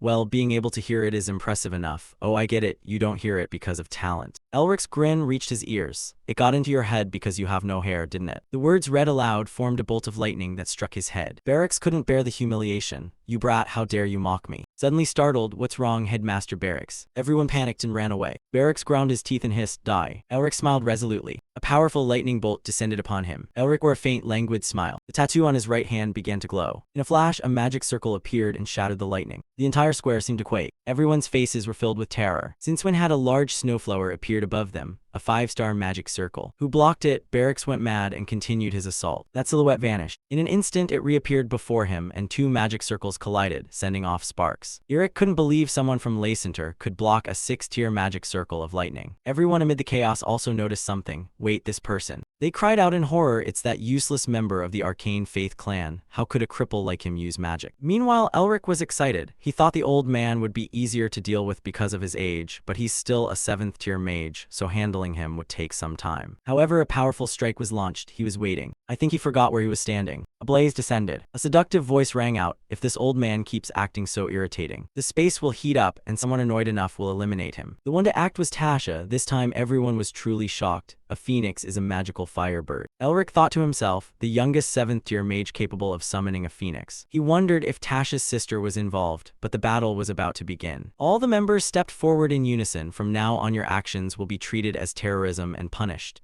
Dean Barracks spoke again. Stop at once. It seems you have another plan. To the 6 great houses and all present. Rivern was bewildered by the unfolding events. The chaos surged. The Melvinger patron has been attacked. Seize Barracks now. After this, Mephisto sighed. I don't even know if calling myself a demon king is appropriate anymore. He clicked his tongue. If you were born a demon, you'd surely become the new demon king. At that moment, Elric's mouth curved up. Don't you all realize? The blinded one writhed and burned away in the pile. This is the fate of those who dare stand in my way. After that day, people spread rumors. Have you heard about the incident at Uston Academy, the commotion caused by Elric Melvinger, supposedly comatose? What could an illegitimate child of the Arcane Faith clan do? One person relayed to another. No, you idiot. Do you understand who Elric Melvinger really is? What on earth are you talking about? The rumor spread far. I heard he saved Lacent. Many found it hard to believe. The media reported Dean Barracks was expelled from the academy, later arrested and charged with murder. Elric Melvinger, nephew of Uston Melvinger, a mage who protects the Demon King. They all asked how he could cure illnesses thought incurable. Did he discover some secret in the dragon's lair? Elric Melvinger made the Narester clan receive their just punishment. Someone read verbatim from the paper, the Melvinger clan is gradually regaining honor. A hero has emerged despite once being mocked. Sean shouted angrily, why should I read this stuff to you? Elric replied nonchalantly, I'm the patient here. The spot where Barracks hit me still hurts.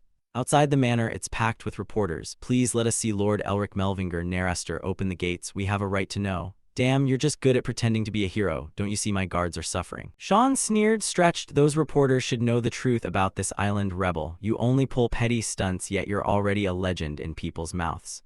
Where did you learn those tricks? Elric snorted. Do you think I've been merely playing these past months? Inlacent, the young lady of the Great Lion family. He paused, blushing at the thought of something. He smiled mysteriously. I don't need to tell you. Sean remained skeptical. Also, you don't plan on causing any more trouble, do you? Elric smiled uncertainly and warned in a low voice, I don't know what you intend to do. He relayed, but let's leave that for later. My father wants to have dinner with you. As everyone knows, Sean Guy Narastor's father is one of the 9th tier mages, an archmage of immense power and the head of the Narastor clan leading the magic tower. Even my grandfather wanted to take him as an apprentice. Elric had to admit this man was a genius among geniuses. Both he and Mephisto trembled at this place. Damn, he's truly a bastard. Sean looked puzzled. What? Elric's voice trembled. I knew you were rich, but I didn't realize it was this insane. He glowered at the colossal structure before them. I should have stolen all your essence long ago. Truly a silver spoon brat. This isn't a house, it's a fortress. Indeed, they were standing before the main Narastor ancestral manor. A huge gate led to another dimension, so this was the Narastor clan and the magic tower, the place I had to go. The smile on Elric's face froze. His legs steadied as he pressed forward, one step at a time. He bravely walked into the veil of smoke. He had also received an invitation from the Narastor clan, a house representing the hexagram of the 6 houses and guiding the magic tower. Sean suddenly remembered. Oh right, your sister is headed there too. Elric was startled. What? Why are you only telling me this now? Sean complained and produced a letter. Do you know how busy I've been because of you lately? You should have contacted her sooner. His trembling hand opened it. Dear younger brother of Elric, I've heard you plan to come to the Narastor territory. In flowing handwriting, do not cause trouble for them until I arrive and prepare yourself. That person was already on the way. Along with a warning line, if you run, sweat on Elric's brow and you'll die, it read. He hung his head, devastated. It's over, I'm dead. Mephisto remarked, it seems among the Melvinger members there's a demon king I didn't know about, for that person makes you look worse than a fiend, trembling in fear. Sean laughed at his discomfort. If you hadn't caused trouble, she'd be like an angel. Have you forgotten she worked herself nearly to death just to get you into the academy? Mephisto nodded. I know, but the problem is you. Elric shot a glance. Of course I'm grateful to her, extremely grateful, but if you saw her true nature, you wouldn't dare say things like that. Sean sneered. Come on, your sister is better than mine by far. Do you think that damn old woman was suddenly called a witch for no reason? He sighed mockingly. Her personality turned nasty after people praised her as a genius. You can't even regard her as ordinary. She's got that beautiful face and once said she'd give you a thorough beating, remember? Tasha said gently, if you wanted to be beaten that badly you should have told me, which made Sean shiver. The slap landed crisply. Elric laughed as he matured. Sean grimaced. I don't want to hear that from you, he said. Elric also voiced his thanks. Thanks for helping during the headmaster election. I'll go ahead of you to the manor, it's nothing, you could have handled things yourself, right? With one cheek swollen, Sean stubbornly asked, but why would such a stubborn woman do that? Could she be interested in Elric? She replied gently. That last hit was too light. They bantered back and forth. Are you really going to act like this in front of my friend? Oh dear, who's the liar here?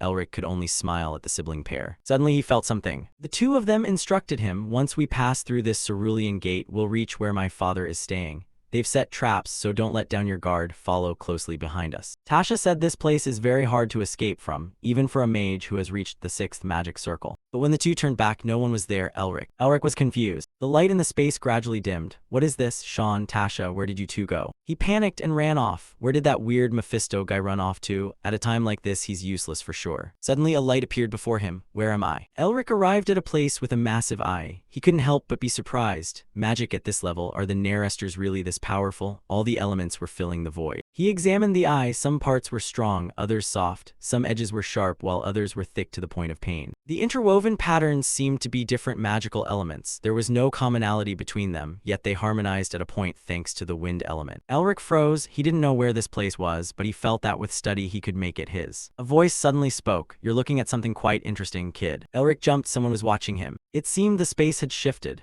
Do you know what you're looking at, or are you staring without understanding? Elric went rigid. He'd lost his way, but spying on someone's magic without permission was a capital offense. If whoever controlled this space was wielding it, they had to be at least a 7th tier archmage. What should he do? The other hid within the bones and laughed loudly. Ha ha, didn't you hear me? I'm sure you reacted, didn't you hear me, kid? His mind raced. Well, strictly speaking, this is the Narastor siblings' fault for not guiding him properly, so I have no reason to be questioned.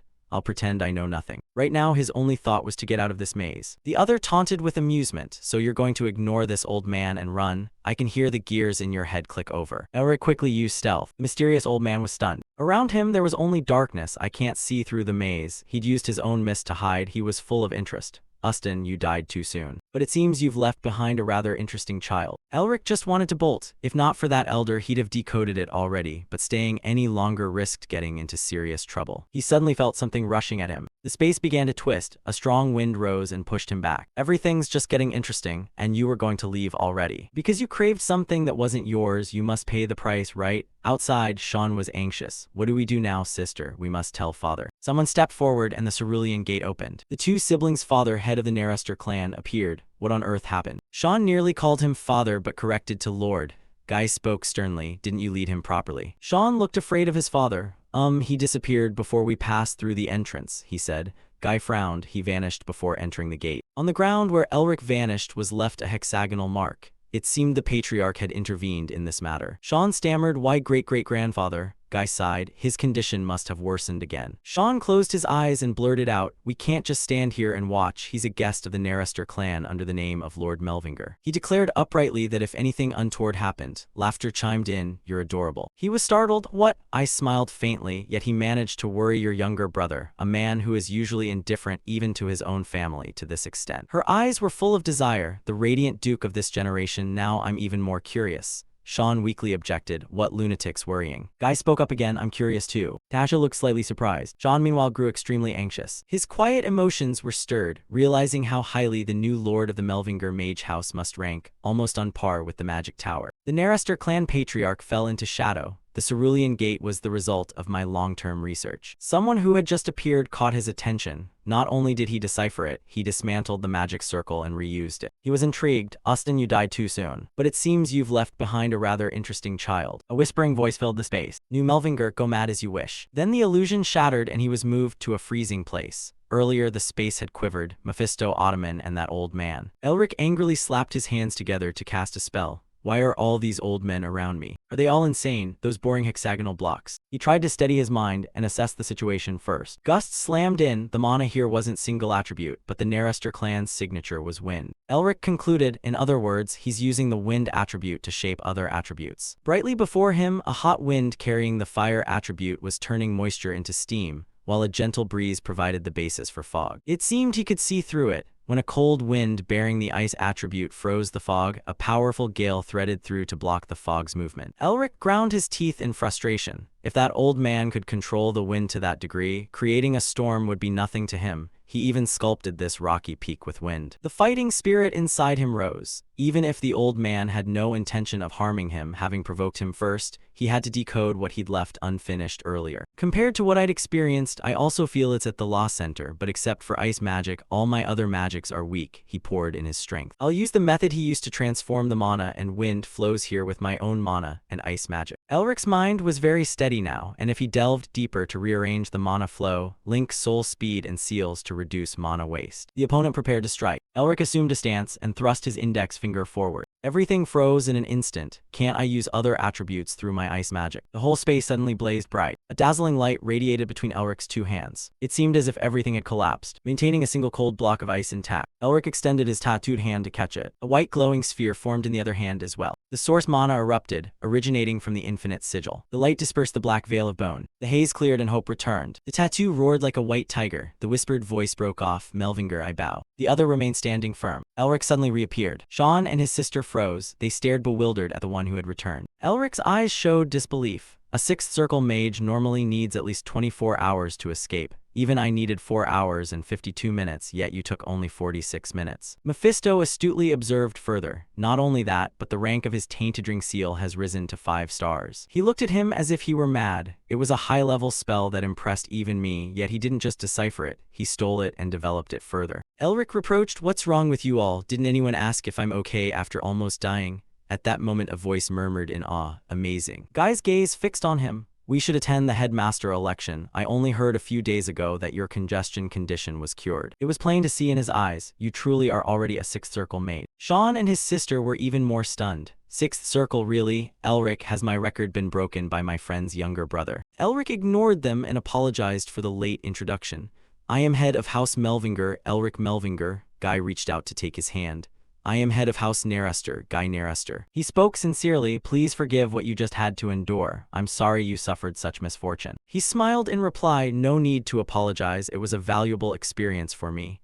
Guy gave a thin smile. Thank you for understanding, even if it was a bit messy. This time it's official. Welcome to the Narester family residence. Sean urged, come on, Elric, your mother and sister are waiting. Elric paused slightly. His expression showed a flicker of sadness. Family, huh? Still, he stepped forward to follow. Yes, I'm coming. Elsewhere, someone awoke from a long sleep. Father. Isabel ran up joyfully and hugged her father tightly. Father, she laughed. Ha ha, oh, how does a grown lady like you act like a child? He fondly stroked her head. How did you wake me? Even the doctors couldn't cure my illness. Isabel wiped her tears, moved. Lord Elric helped me if not for him. Herman surprised Elric. He laughed heartily. Ha ha ha, truly a prestigious magical family. Indeed, the Melvinger house has always been a light in the darkness. Isabel peered in worriedly. Where are you planning to go suddenly? You should rest more, father. Preparations were complete. How can I prioritize my health now? If there's such a talent, I must find him, even if it means traveling to the ends of the continent. His tone was joyful. In this decaying world, there is such a righteous child. His demeanor was radiant. Wouldn't that be yet another reason to go? Elsewhere, where darkness reigned, someone on the dais spoke up. The slaughter of Lam Lang, Isabel's escape. His voice was solemn. He was cured. Lam Lang returned alive and then detonated right before my eyes. Was all of that caused by that mage? The floor was littered with countless fragments. Hilton reported he likely cursed his own body. He asked, what about him? The information received is that he is traveling with Lam Ung and seems to be trying to contact Elric Melvinger, who is currently at the Narester family residence. The mastermind is puzzling. Lam Ung didn't come to attack me immediately but summoned his sworn brother first. Paul clicked his tongue in contempt. The Blue Master must have grown weak. He ordered that Hilton and that damn Melvinger must not meet. Kill him the moment he leaves the Narester residence. His fox-like eyes were cold. Don't forget the reason I haven't killed you is because of the little trick you possess. The wings on his hands flared. I'll remember that. The mansion was as magnificent and grand as in a fairy tale. Sean, lead the way. Elric, your mother and sister are waiting. Elric can come too. Suddenly a muttered curse made him stop. That bastard. It turned out to be Mephisto swearing. He scowled. Is he even human? Elric sweatily transmitted. What do you mean? Is he a demon? He denies it, doesn't he? His voice betrayed terror. But if he's just an ordinary person and not a Melvinger, how could he reach that level? He stared at the aura around Guy and spoke as if it weren't related to any non-human creature. Elric exhaled softly. You scare me. Do you think humans just sat idle for the thousands of years you were sealed? He mumbled. Other lords of the Magic Tower, the lions of the Great Lion Clan, the Royal Intelligence Bureau, the Revolutionary Army, Beastmen, the Opposition Alliance. There are many. So why do you think people say this age is full of monsters? Mephisto looked as if he'd discovered a new continent. So you're saying it's not just the alchemist considered the strongest on the continent, but there are many powerful people like that one, even stronger. He suddenly laughed wickedly. So it seems there's yet another reason for the great Mephisto to awaken in this era. Darkness blazed, a wild life where countless beasts devoured one another to become king. Mephisto felt immense excitement at the chaos and suffocating intensity emanating from them. He hallucinated himself at the pinnacle of life, the joy of defeating all and striding in victory. I, Mephisto, will be aflame with vigor. I must push you as much as possible to recover power as quickly as I can. Unfortunately, Elric walked straight in. The adults are talking to you. They entered the dining room, where 3 people were already seated. The girl pointed at the boy opposite and shouted, Mom, that idiot dropped his food because he was staring at Elric. The boy retorted, What idiot? How dare you call my brother an idiot in front of Elric? Sean ran out of words. Can you two be quiet? Mrs. Narester smiled helplessly. Why are you too noisy in front of Lacenter the hero? Didn't I tell you well-behaved children must be quiet while eating? The children hurriedly jumped. Yes, mother, we'll be really good. Me too, I'll be good. Elric seemed to return to his family. Why do you keep mocking me? Do you want to be scolded, Elric? Mom, this stupid girl keeps wanting to hit me. His mother also smiled kindly. Didn't I say no arguing at the table? His father defended him. Kids have to be mischievous a bit, my dear. Elric had once boasted, You'll be the first I discipline when I become a grand mage, little sister. His father quietly wiped his mouth. Elric, today you must recite 100 thoughts a mage should have. Is that easy? Today you'll play with your father. The words seemed to fade into oblivion. Hazer, today I'll leave you with him too. It seemed like a forgotten memory. Ella paid attention to him. Is the food not to your taste? Why, yes. Elric recovered composure. Not very tasty. I'm just a bit dizzy from how delicious it is. She smiled gently. I'm glad you like it. I was worried we weren't hospitable enough because you looked so sad. He feigned nonchalance. Of course not. Swallowing tears had become a habit. Dining with others was a great pleasure. The sunset's glow filtered through the window. A steaming cup of tea was poured. They were having afternoon tea. Guy spoke up. I heard you'll transfer the right to explore the lair to us. Elric replied politely, yes, I already owe you a debt long ago. Guy sat silent, savoring his tea. His gaze tracked the man. The man spoke, do you not hate me? Tasha froze at that question. Zershan's expression also went rigid. Elric understood its meaning. The fall of Melvinger. No way could a clan with a millennia-long history and countless victorious campaigns become like this overnight. Of course, it was a hazy whirlpool in his heart. Royal oppression, the political manipulation by the 6 hexagram houses, and the betrayal of trusted people. The collapse occurred under political names, and if he asks whether I hate them, I'm not sure. Elric's expression was indescribable. I'm not. Everyone has their own circumstances. He could clearly analyze that the Nerster family did not contribute to his clan's downfall. They simply couldn't help for political reasons.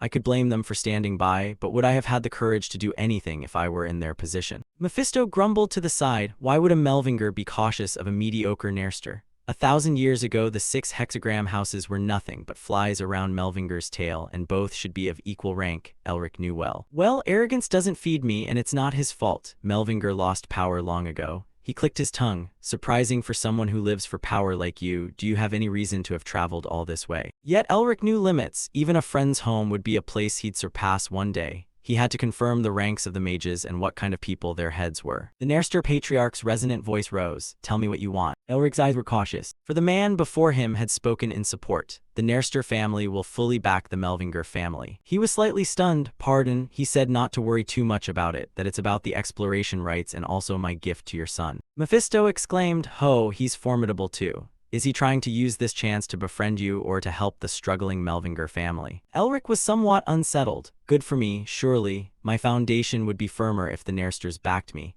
But I'm sure other hexagram members and others would try to discipline Nerster if they support me. But he couldn't let down his guard. Why would he want to help a weak Melvinger even at potential cost? I don't know what he's thinking. After a moment's thought, Elric spoke. So, Patriarch. No one knew that something would happen in the meantime. An explosion targeted their tea table. Everyone was stunned. Their gazes turned toward the brilliant light. Elric froze. What the hell? What madman would do this to the Nerster residents? The attacker stepped forward. You carry a pitch-black bone veil. He recognized this person. Impossible. His face paled somewhat. It's that one. A cloaked figure stepped in. Become my disciple. A few words Sean once said came to Elric's mind. His father was so avaricious that hundreds of people lived in the main house as guests rather than vassals. The scene was truly chaotic, and the real strength of the Nerster clan lay in the Council of Elders clashing with those monsters. People from outside rushed in. Elder, this is the Patriarch's study. This action is very disrespectful. Please step back at once. Elric's heart pounded, and the leader of that Council of Elders was. He was about to witness something unforgettable. The great master who had taught all the mages of the Nerster family. The White Knight Augustine Nerster, that was the old man's epithet. Elric could sense he was very powerful, perhaps even stronger than Guy Nerster. The old man opened one eye. Oh my, I'm an old fool. I've been hasty. Please forgive me, Patriarch. Guy was not overly surprised. Not good. What brought you all the way here? Augustine pointed at Elric. As I said, I came to make that brazen brat my disciple. Guy pondered and replied, are you talking about the one standing beside Sean? He's one of the Empire's 4 dukes. I think making Duke Melvinger his disciple will be rather difficult. Suddenly Elric interrupted Duke Melvinger. To everyone's astonishment, Elric Melvinger. He bowed to Augustine. Respectful greetings to the head of the Nerster Council of Elders, Master Augustine. Mephisto was taken aback. You. Sean's 2 sisters panicked. Elric, what are you doing? Augustine was intrigued. Oh, you recognize this old man? Elric replied politely. How could I not recognize the great elder of the Nerster clan? My late father often spoke of you before he died. He said if our clan had a pillar like you, we wouldn't have fallen so easily. Augustine was puzzled, but your father had no connection to me. Elric answered. Is that strange? You're very famous after all. Augustine stroked his beard and praised. You've got a sharp tongue, you crafty brat.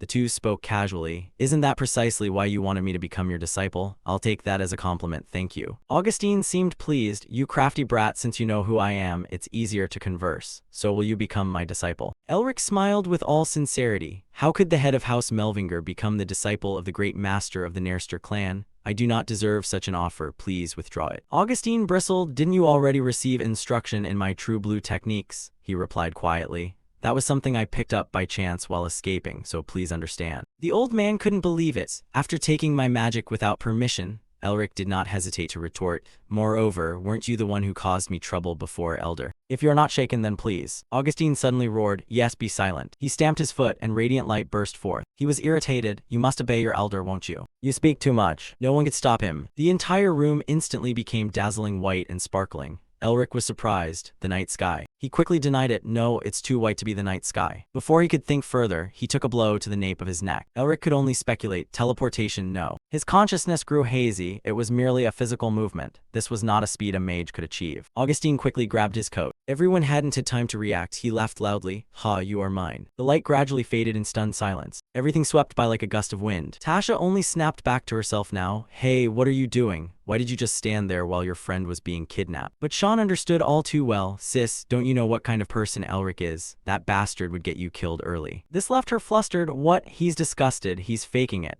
Mephisto chuckled softly. You leave me speechless again. It seems another successor to me has appeared. You're brave to choose that monstrous old man as your master. He was truly surprised, not using him as a pawn. His eyes seemed heavy. Elric blinked and came to. What met his eyes was the scraggly bearded old man. You're awake. He jumped back in shock. What the hell is that? Elric hadn't even fully registered. I'm. His back had fallen into empty air. Augustine reacted in a flash. He swiftly grabbed Elric by the collar. His body hung precariously. Be careful. He said matter-of-factly, I nearly lost my first disciple in 90 years of life. 1,000 deer ran wild in Elric's chest. He had planned to gamble to fully exploit the great master of Nerster, but he couldn't believe the man had actually kidnapped him while he was pretending to force the man to find a reason to make him a disciple. He realized he was standing on a towering rock. Hadn't he picked the wrong person to provoke? He tried to breathe evenly and calm down. Now mobilize mana. But then he noticed his mana wouldn't move at all, as if he'd returned to the time of his blockage illness. Augustine's amused voice rang out. It seems you've discovered it. Your senses are quite sharp. Elric was stunned. What have you done to me? He spoke as if it weren't a big deal. All right, I'll explain the details as we go. Don't be impatient. Do you see anything down there? He was about to answer casually, I don't see anything, when the old man let go. Then go look for yourself. It took a second before he realized he was falling. That damn old man. A gloating voice at his ear. Finally, you've met a worthy opponent. He was surprised. Mephisto, how did you get here? He boasted proudly, finding you was as easy as turning my hand. Do you recognize my importance yet? But never mind that, now help me. If I die, you die too. Mephisto nodded. Sure, what can I do to help you? Elric urged. A binding foot seal. You must teach me that so we can get out of here. Mephisto sneered. Who do you think you're fooling? Your mana is blocked, but you can use ambient mana from the air instead. HMPH. Elric's body regained its balance. His hand formed a white glowing orb. Flow, the wind's lift stopped his free fall. He snapped. You won't trick me a second time, will you? The distance to the ground grew smaller. His falling speed increased. Elric hurtled straight toward the ground. Thankfully, I really nearly died and had my mana sealed. It feels like when I had that blockage illness. He gasped, blood rushing in his head. Putting that aside, where am I? I know the continent's terrain, but there's nowhere like this. It's similar to the Lam Vu Chan Kung. The old man's voice came. This is the Lam Vu maze. Lam Vu Chan Kung is only a part of this place. He kindly added praise and more. I've sealed your mage force, yet you drew mana from the air to cast spells. It seems I've picked a rather talented fellow. Elric seethed inwardly. I nearly died. Why did you do that? You said you wanted me as your disciple. Augustine cautioned. I still want that, but I will not teach you anything belonging to the Nerster. Like you said, I cannot teach you the Nerster clan's magic. Elric looked up. So what the hell do you intend to teach me? The next words surprised him. Although I am the leader of the Nerster Council of Elders, I am also the headmaster of a school called Grassland. He said its magic is passed to only one person and has nothing to do with Nerster. I suppose you won't object to learning it. While Elric was still confused, Grassel what? I've never seen it in any history. Beside him spoke. Grassland. He sounded nostalgic. I can't believe it's still active. Those bastards are persistent. Elric asked quietly. You've heard of it. I've never heard of it. Mephisto's lips moved. They come from the west and were a real nuisance when I was active. They use martial magic rather than conventional magic. It was the first time he heard of it. They operated 1,000 years ago in the west, that's all. But what's martial magic? Like a martial artist's fighting style? Mephisto glanced at him. Similar, it's a combat art that uses mana flow as the foundation to enhance the body. He spoke bluntly. In short, it teaches what you need most right now. Grassland is a school specialized in harmonizing many types of magic, so it's perfect for reconciling the chaotic mana inside you. Elric put a hand to his chest. He didn't know what to do with the various chaotic mana within him, but this was advantageous. Finding a master was lucky too. The world really is unfair, so that's why that old man sealed my mana. He felt his heart race. He couldn't believe he could learn knowledge perfect for him without being controlled by the Nerster clan. There couldn't be a better opportunity. He decided, so you'll teach me Grassland's martial magic. Augustine marveled.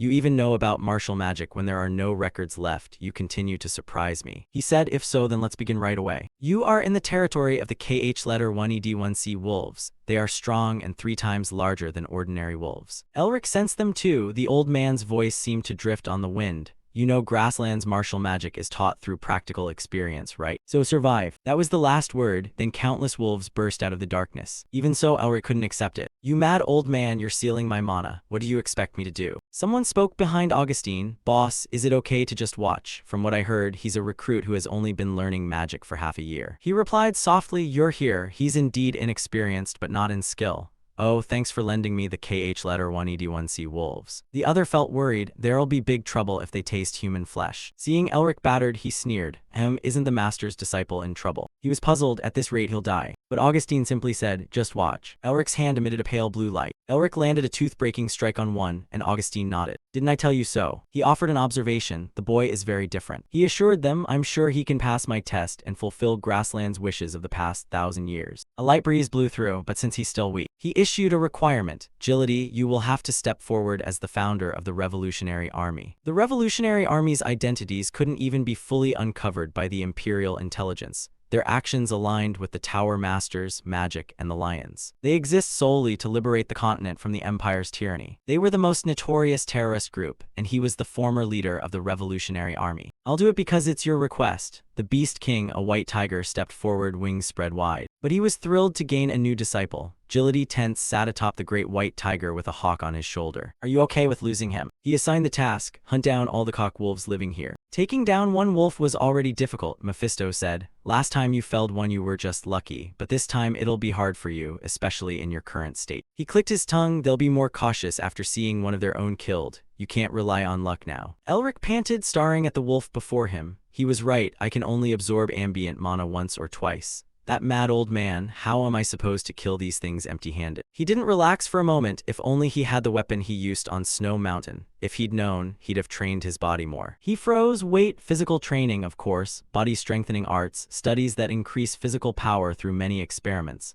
The body strengthening art I researched is physical training. Elric's mouth twitched, so I just need to imitate it right. He recalled what he'd read, a style passed down by the descendants of the Tiger King, the steel body technique. It's a combat move that makes the human bones as hard as steel, multiplies strength many times over, and teaches the practitioner how to fight using those abilities. Elric took a stance. The Tiger Man, king of monstrous kinds, once said, the body is a miniature version of the world created by the gods. His feet moved like a tiger's, like the flow of each stream in nature. Breath and blood circulated to every corner of the body. The human body transforms based on how one breathes and thinks. He held his breath, and from the thoughts that constantly circled the mind, countless subconscious layers opened, one of which is selected by instinct. Elric squared off against the wolf. His transformed body would act on instinct. He relaxed his mind. He expected nothing, simply accepted this world. Unconsciously dodging instinct and intuition. A fighting skill based on the alignment of the two. Elric seemed to self-hypnotize that he had no plan or reason. He raised his fist, knowing only that this choice was right. He shattered the pitch black knight, the Tiger Man's combat skill. Mephisto was stunned by the display. He couldn't help but exclaim, that crazy bastard. Elric was wildly attacking. He only felt bewildered. How could a human want to fight like a monster? The wolf's sharp fangs gaped wide. But at this moment, Mephisto was witnessing an unbelievable scene. Elric was almost on the offensive. How could he do that? The next wolf collapsed. His breathing was heavy. Augustine clicked his tongue, just as my disciple would. You've taken down 2 already. Perhaps I should raise the difficulty of this test. He kindly suggested, but seeing you struggle, I'll give you a hint. You'll find several patches of moss growing in the shaded parts of the cliff. Pick them.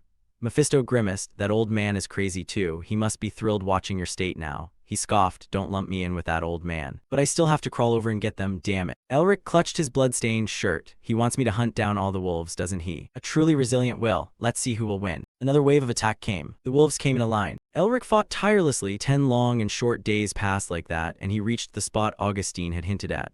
This is the mana healing flower, right? Mephisto was puzzled. Yes, I don't know why it's here either, he marveled. So beautiful, red moss. It's a plant from the demon realm called resurrection herb. At the same time, he wondered if it could restore energy when ingested. Mephisto was hesitant. For humans, it has little effect beyond some medicinal properties, but with you, I'm not sure since you bear a seal. He suddenly thought maybe it will help increase your seal's resistance. There's something strange. I bet that old man didn't send you here for nothing. But why does it appear here? Perhaps this place is connected to that demon. Elric quietly rejoiced, truly a rare opportunity. but he was still angry that the old man had put him in such danger. He stood atop the pile of wolf carcasses, and thanks to him he had increased the seal's resistance and recovered a lot of energy. His steps grew steadier. He also trained in the body-strengthening arts. On the jagged rocks, Elric's voice was hoarse. This farce has finally ended. Before him was a wolf with glowing markings. Are you the last one? But he suddenly noticed something. And when he looked up at human footsteps, he really heard a voice. You've surprised me again. The white tiger clung to the rock, but the voice wasn't from it. I heard the elder say you're the strongest of us in Academy. Someone sat astride a wolf. I didn't expect you'd show such terrifying skill. Agility jumped down in front of him. Before his wary gaze, he said, I've decided if you can defeat this cock wolf. His yellow eyes flared. I'll take you as my disciple. No sooner had he finished than a loud shout rang out. You crazy bastard. Someone leaped down to their spot. Augustine incredulously pointed at him. You know I worked hard to find that kid and you're trying to steal him from me? Elric was dazed. Master. The two burst into an argument. Agility complained.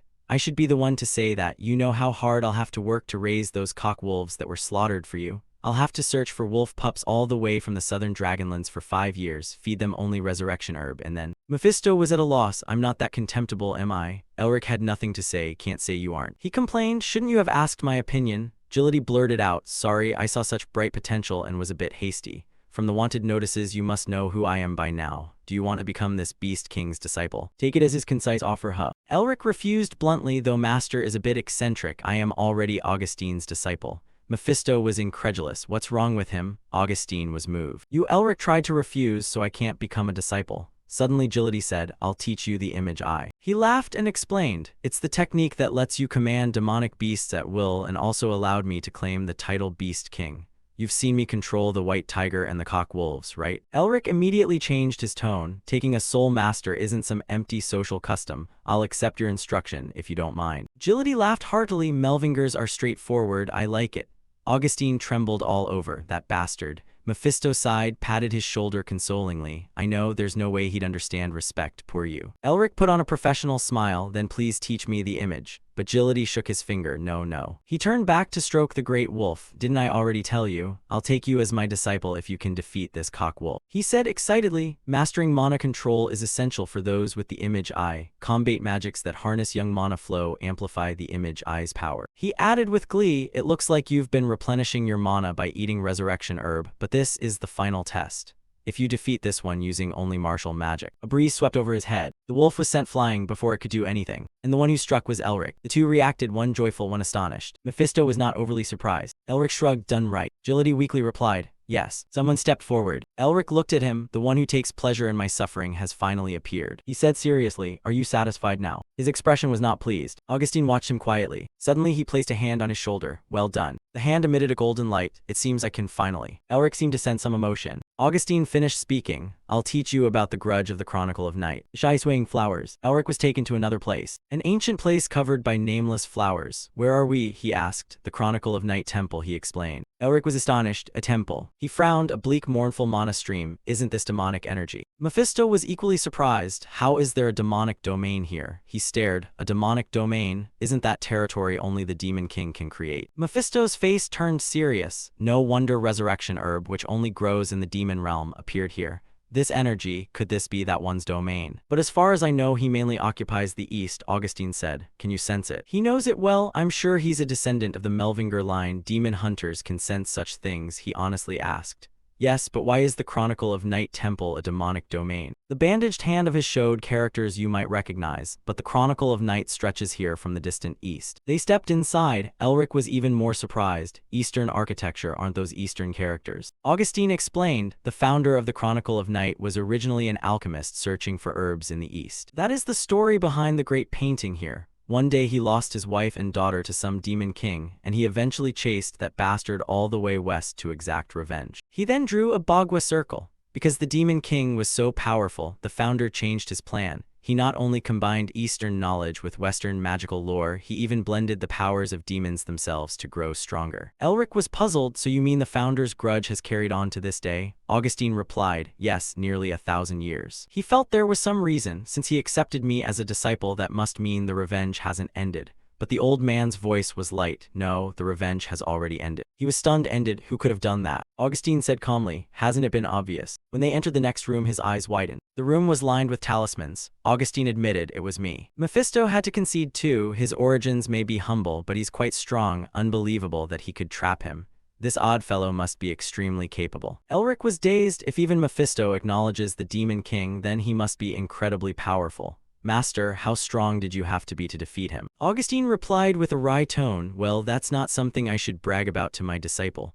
The battle back then had many possible outcomes, so it's hard to say definitively who won. He turned his gaze to the other thing. So like our founder, I created a new goal. A pact was made with that demon. I would decide the winner of that battle through a disciple who would one day succeed me. Through a disciple who would one day take my place. His gentle voice rang out, my disciple, you will be the one to determine victory. Is he stronger? Or are the teachings of this old man stronger? The four stood in a line looking ahead. Elric asked, you mean I have to fight that thing? While his expression worsened, the old man remained indifferent. Yes, precisely, I want you to fight its seal. Augustine turned and smiled slightly, because you can take the monster's seal, even as a human. Elric tensed completely, his whole body rigid and unbearably uncomfortable. How could you? Mephisto looked at him bewildered and raised his hand gently to reassure him. I know what you're worried about, there's no need to be anxious. Why would Master reveal a disciple's secret? He still gritted his teeth, but perhaps his heart had shifted slightly. He glanced left and right. He also rolled his eyes and for the moment fell silent. Augustine slowly unwrapped the bandage from his hand. All right, masters and disciples must trust each other. Look.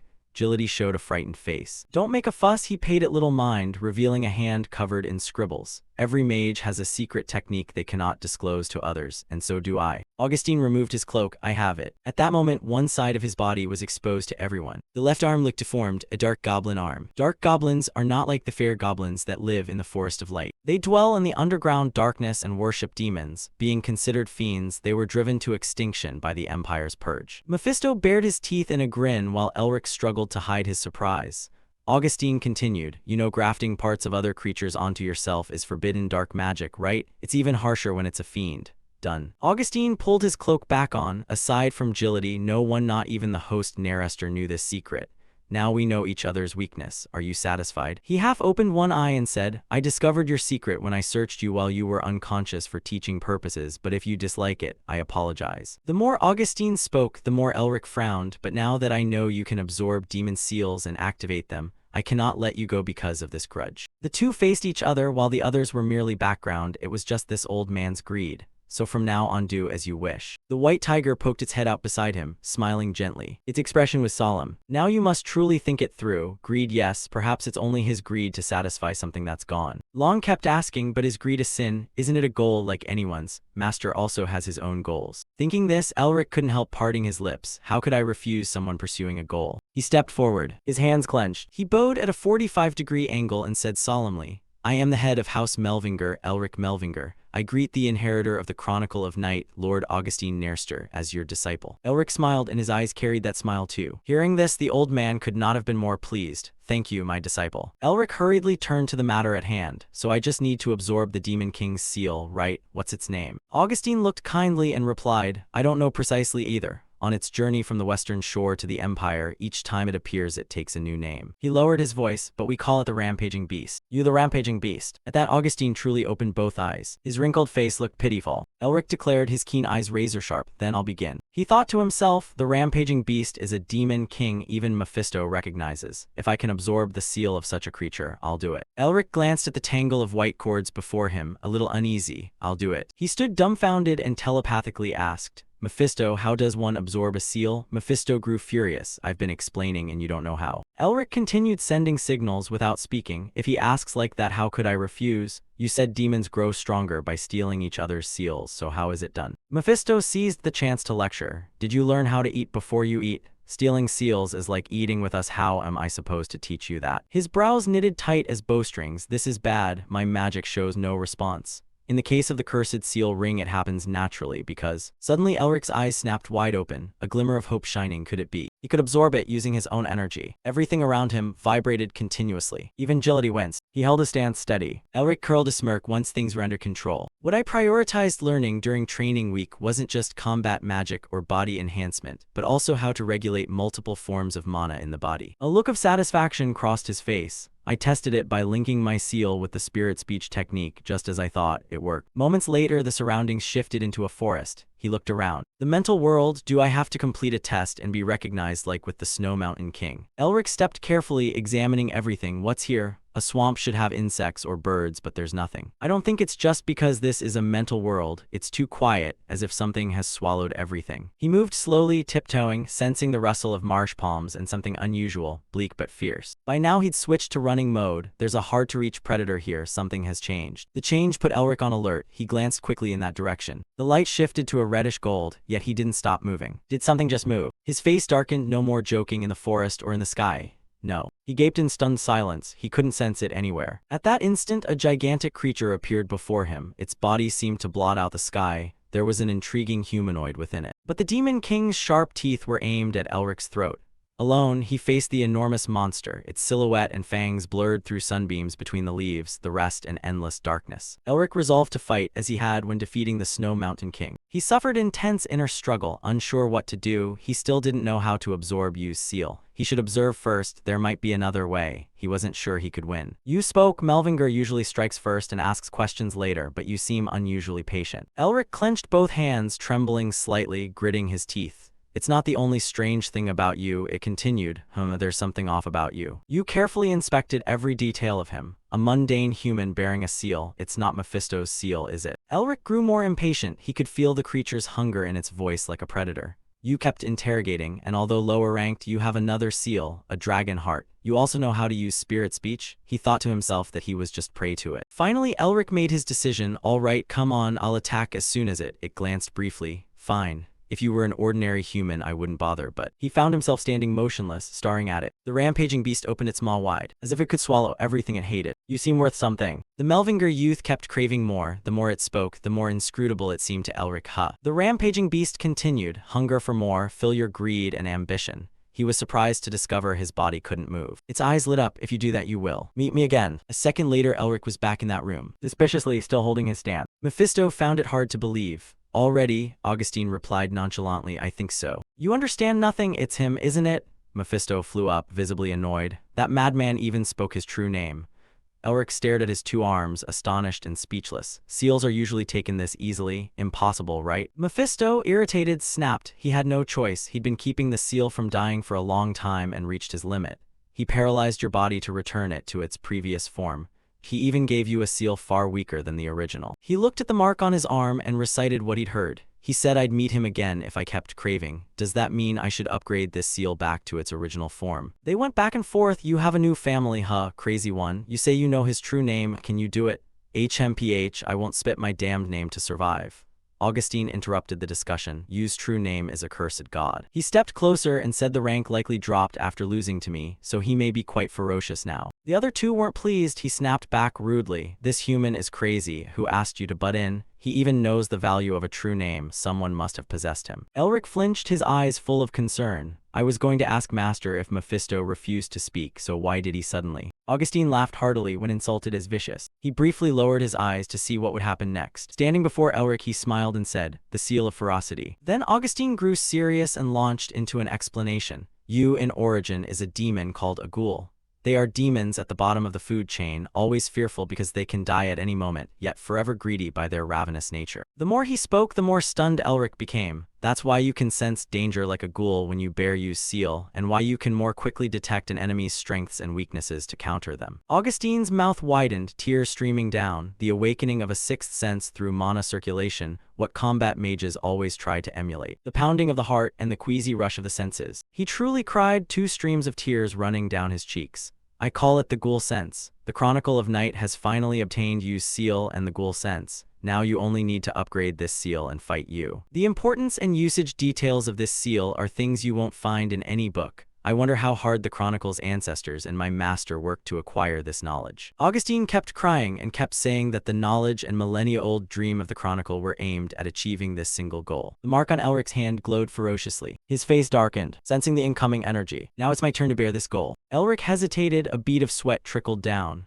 Master said the ghoul sense is that pounding heart and queasy senses, right? Why did it activate on its own? At that moment, someone new appeared, shouting, Elric. Sean arrived in a hurry, covered in sweat and dust. Elric wondered how he got here. Sean hurriedly said it didn't matter, there's big trouble. Outside, the other two still sat gloomy, sniffling and consoling each other. Not knowing what they'd heard, Elric went pale. What? At that mansion. The servant hurriedly announced, Miss Tasha, sir must go outside to see this. She propped her chin boredly. What is it? Has the Duke finished training? The whole person trembled at the news, features distorted. Her eyes glittered, then she gave an order. Tell them to stop her first. I will go see her myself. On Elric's side, they were racing against time. Elric was extremely anxious. Should he have tried to stop Sister Tasha earlier? Sean, helpless, both annoyed and hurried. How could I possibly stop that crazy witch? And why are you dumping everything on me when it was your fault? He frowned, lowering his tone. This is bad. The combative streak in her flares up like this because of you. Elric flew while praying. I hope nothing happens. Her features lit with a hint of pleasure. She smiled unconsciously. Sean said the Duke's sister's radiance had sacrificed her life for him. In other words, the sister lacked the magical talent the brother had, who suffers from blockage. After all, it's hard to produce a genius from a fallen house. Tasha wondered to herself, is the one the Duke fears most really his sister? It can't be just because she's his sister, right? I don't know what kind of person she is. At the same time, Hazer had now appeared at that castle. Sean, excuse me, is my little brother Elric Melvinger here? She was tiny but carrying a suitcase twice her size. The guards blocked her. The Duke's radiance is present, but you cannot enter without an invitation. Hazer bowed slightly, awkwardly asking, sorry, why is that? Could you call third young Master Sean? I'm sure he knows I'm here. They were adamant, no. Besides, we received orders from the mistress not to let you in. Sean's sister, why would she? Just then someone appeared and cut into the conversation. A pleasure to meet you. She turned her head to look, frowning slightly. Tasha introduced herself as she arrived. I am the daughter of House Nairster, Tasha Nairster. Hazer bowed deeply in greeting. My name is Hazer Melvinger. I've heard much about you from Elric and your brother. A second later, she seemed to change, leaning close to Tasha and smiling up. I've heard you're charming, strong as a brilliant flame, and it seems those rumors suit you. Honored to meet you.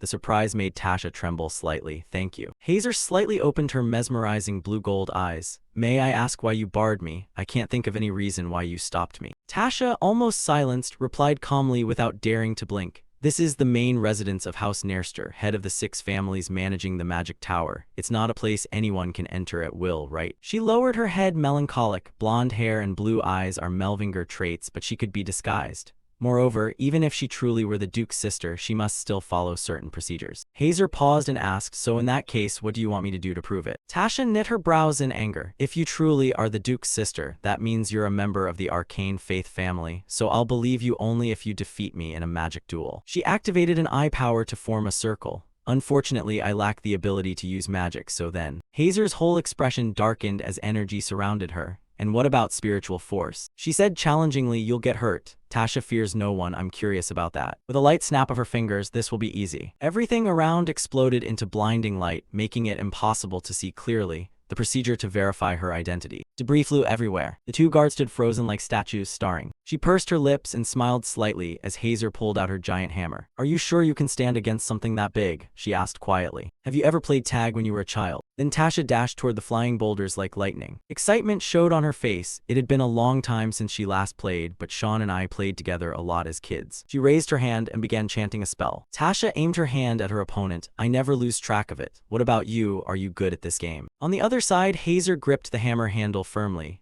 I've never been defeated before, but that's because the hunger to win in me never stops flowing. She smirked and raised the hammer high above her head. Hazer swung the hammer with all her might toward the front. I always catch Elric again and again. Tasha's face was now grimacing, her pupils constricted. She leaned her head back and bared her teeth in a grin. After that strike, Tasha was sweating bullets, thinking it surprising that a member of the arcane faith could be a martial artist. But she couldn't imagine someone swinging a 100 kg hammer as if it were featherlight without using spiritual force. That truly made her a member of House Melvinger.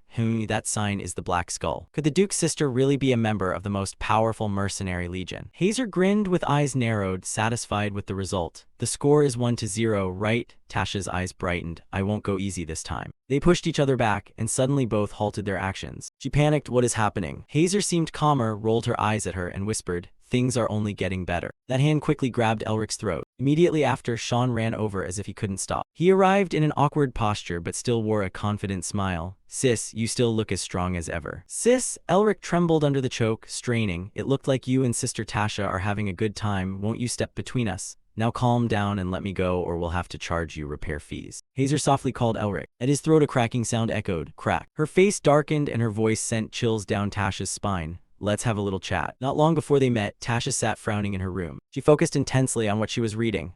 She held the paper up to inspect it carefully. Tasha asked, "Is this correct?" The paper read, "Hazer Melvinger cannot be verified." The maid, clutching a stack of papers, replied hastily, "I'm sorry. According to our intelligence gatherer, the information is highly classified." She clasped her hands together, tilted her head slightly, and sighed, "Well, just as I expected."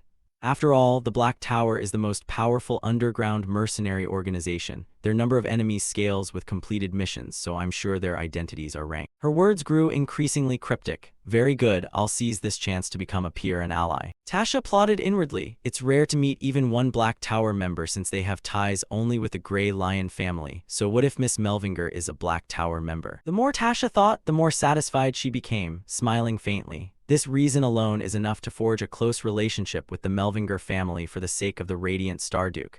Nerster would have nothing left to lose. It seems we've made the right move, ha. Then she darted off. All right then. Back in reality, they kept flailing about. "Are those two still playing tag?" Elric urged desperately, shouting, "Sis, please talk to me." Hazer's face darkened, her tone not pleased. "You seem to be living well on that fame, huh? Now you can use magic, right? And you've learned to resist." He frowned, stunned into silence. Then she delivered a finishing blow to the spot where Elric had just stood. He leapt off the ground.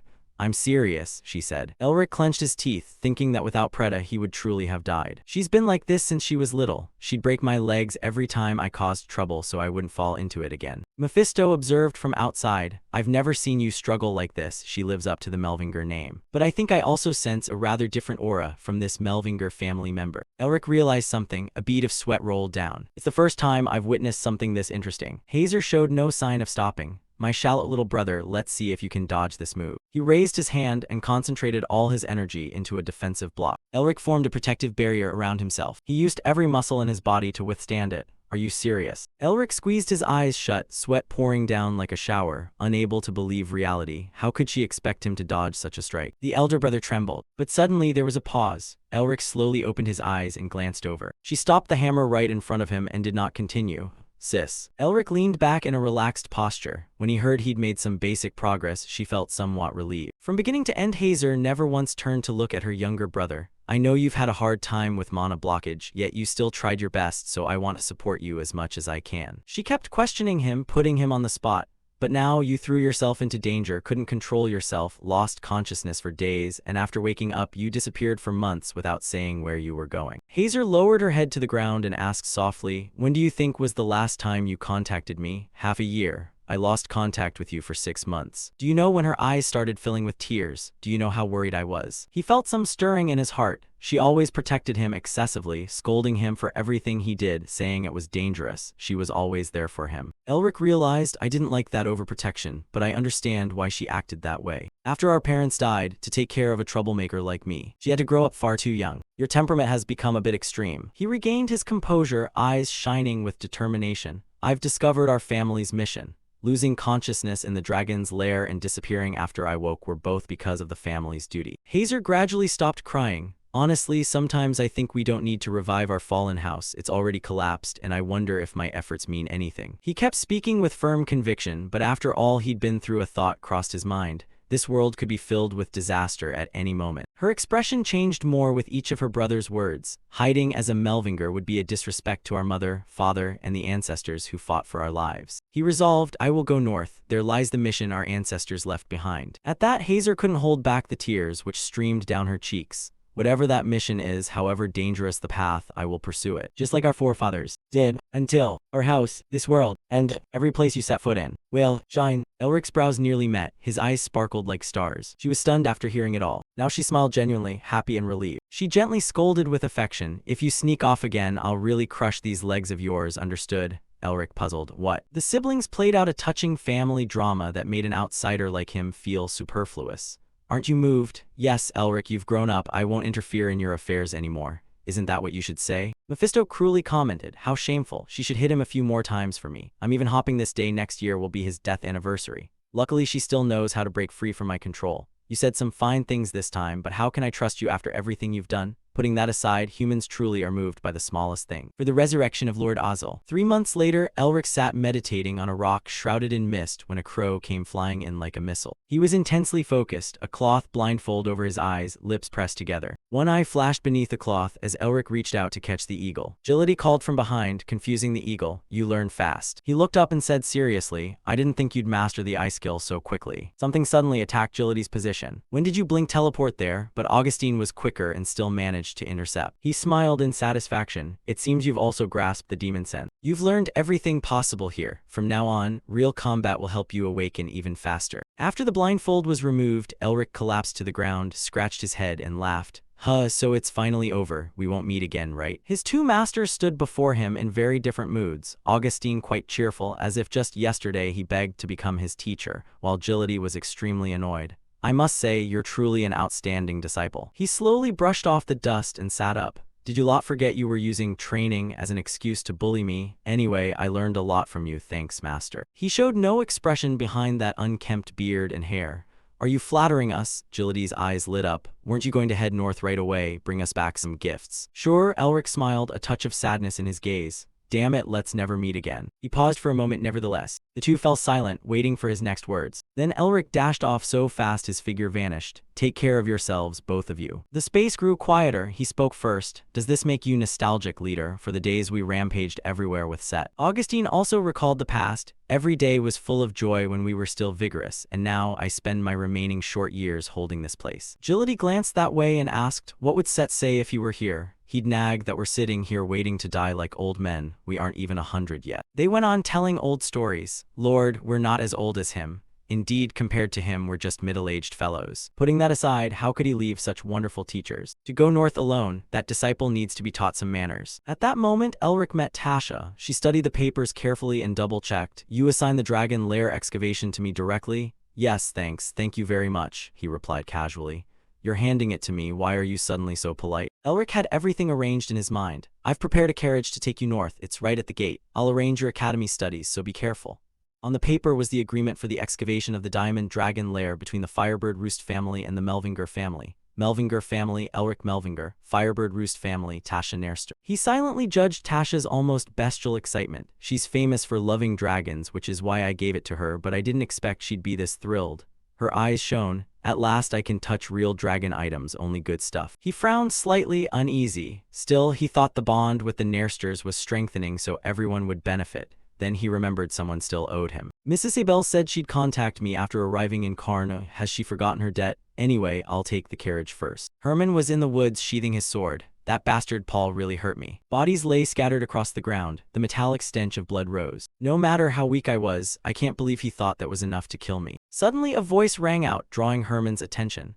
Perhaps the man was impatient. He had weakened after losing so many blue wolves. The gaunt man stepped closer and couldn't be taken off his eyes, and he knew if you joined the Melvinger forces, you'd be in danger. Blay and Arden escorted Isabel with great pleasure. Well, our niece is clever. She's right, brother. Why don't we stop this and go kill Paul now? Yes, let the 3 of us go together, she pouted. I told you not to treat me like a child anymore. Blay released Isabel near Herman and nodded, narrowing his eyes. I told you, the whale matter will be handled by me. You 3 just need to protect Isabel. Then Herman grew serious. I'll personally meet the Duke to give thanks. The others, including her, stared at him as if watching closely. Then they decided how to deal with Paul later. As dusk fell, Aiden stood with his back turned and asked, why hasn't Paul been appointed as a blue master yet? The other replied, there's a minor issue. Don't worry, the plan has faced no obstacles so far. He said, I thought eliminating a blue master whose mana is blocked would be easy, but considering the declining Melvinger family might get in the way. The two stood close together, whispering mysteriously. Anyway, it's not time to deal with the Melvingers yet. Quickly appoint Paul Whale as a Blue Master, captain of the Blue Wolf unit, Hilton. As soon as he becomes a Blue Tiger, both his body and his power will be stripped away. His eyes changed color, one pupil stained with blood to contribute even a little effort to Lord Azazel, albeit. I told you not to worry. The carriage had been fully prepared. Shouts of dismay came from inside. Impossible. Elric sat inside trembling, clutching his head in despair. I planned to go north quietly. He lowered his head to the ground, complaining non-stop. I'm grateful for such a large carriage, but I don't need a second driver.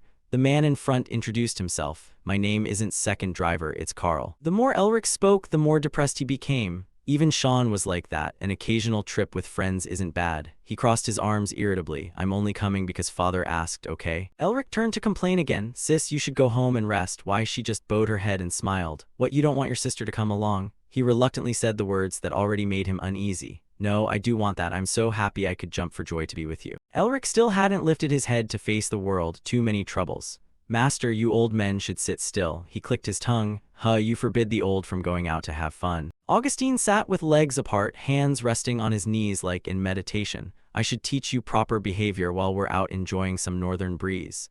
Agility also acted offended. You hurt our feelings by leaving us behind. Mephisto had appeared at some point, annoyed. Looks like this will be a noisy trip. I hate being bothered the most. Only he trembled as he suppressed himself, forcing on an awkward smile. Wow, how fun, haha, 7 people is the perfect number for an expedition. Elric peered out one eye, thinking this was a family vacation or something. The room was lavishly decorated like a castle. They introduced themselves in turn. Come to think of it, I haven't introduced myself. I'm Augustine, Elric's master. I'm Hazer, thank you for taking care of my brother. The poor boy is so weak he even needs a cute creature to help him. You think the species of the monster lord is adorable. Interesting. Could you stop grimacing, Elric? Do I want to go anywhere? Sean propped his chin, unable to relax his face. The white tiger stretched lazily and yawned. Agility watched and burst into delighted laughter. Old Augustine stole a glance as well. In that moment, his heart seemed to soften. His eyes sparkled like crystal. Perhaps a family like this wouldn't be so bad. Guy sat silent in the room, thoughtfully stirring his cup of coffee. Then he set the coffee cup down on the table and said so. Guy glanced at the person beside him and asked coldly, are they all going north? Corin closed his eyes and replied briefly, yes, sir. The man asked curiously, Chief, is there good news? Guy only looked out the window, narrowing his eyes. Isn't it rather interesting? Look, outside was the sight of the grand carriage rolling by, the ridiculous contraption. Hazer now smiled with eyes nearly closed and gently reminded, Elric, I told you to mind your manners in front of elders. Look at Sean, that's the model of a true man. He's laughing until tears streamed down his face now. Elric was utterly annoyed, arms folded across his chest, exhaling with contempt. What a model monkey. She burst out laughing louder. I was going to teach this damned younger brother a lesson, would you mind? Augustine seemed to enjoy the situation. Not at all, leave us be. Jai doubled over laughing. That's right, discipline must come from family. Hazer regained her composure, placed a hand lightly on her chest and bowed slightly. Thank you for understanding. A hand quietly patted Elric's shoulder. Really, at your age you still need to relearn manners. She appeared behind him with a frightening face, flashing white teeth. Elric, take a walk with me for a bit. He went pale, his features all twisted. Hazer, if you go for a walk, then leave that scary thing behind. Before he could protest, she yanked his ear and dragged him off clumsily.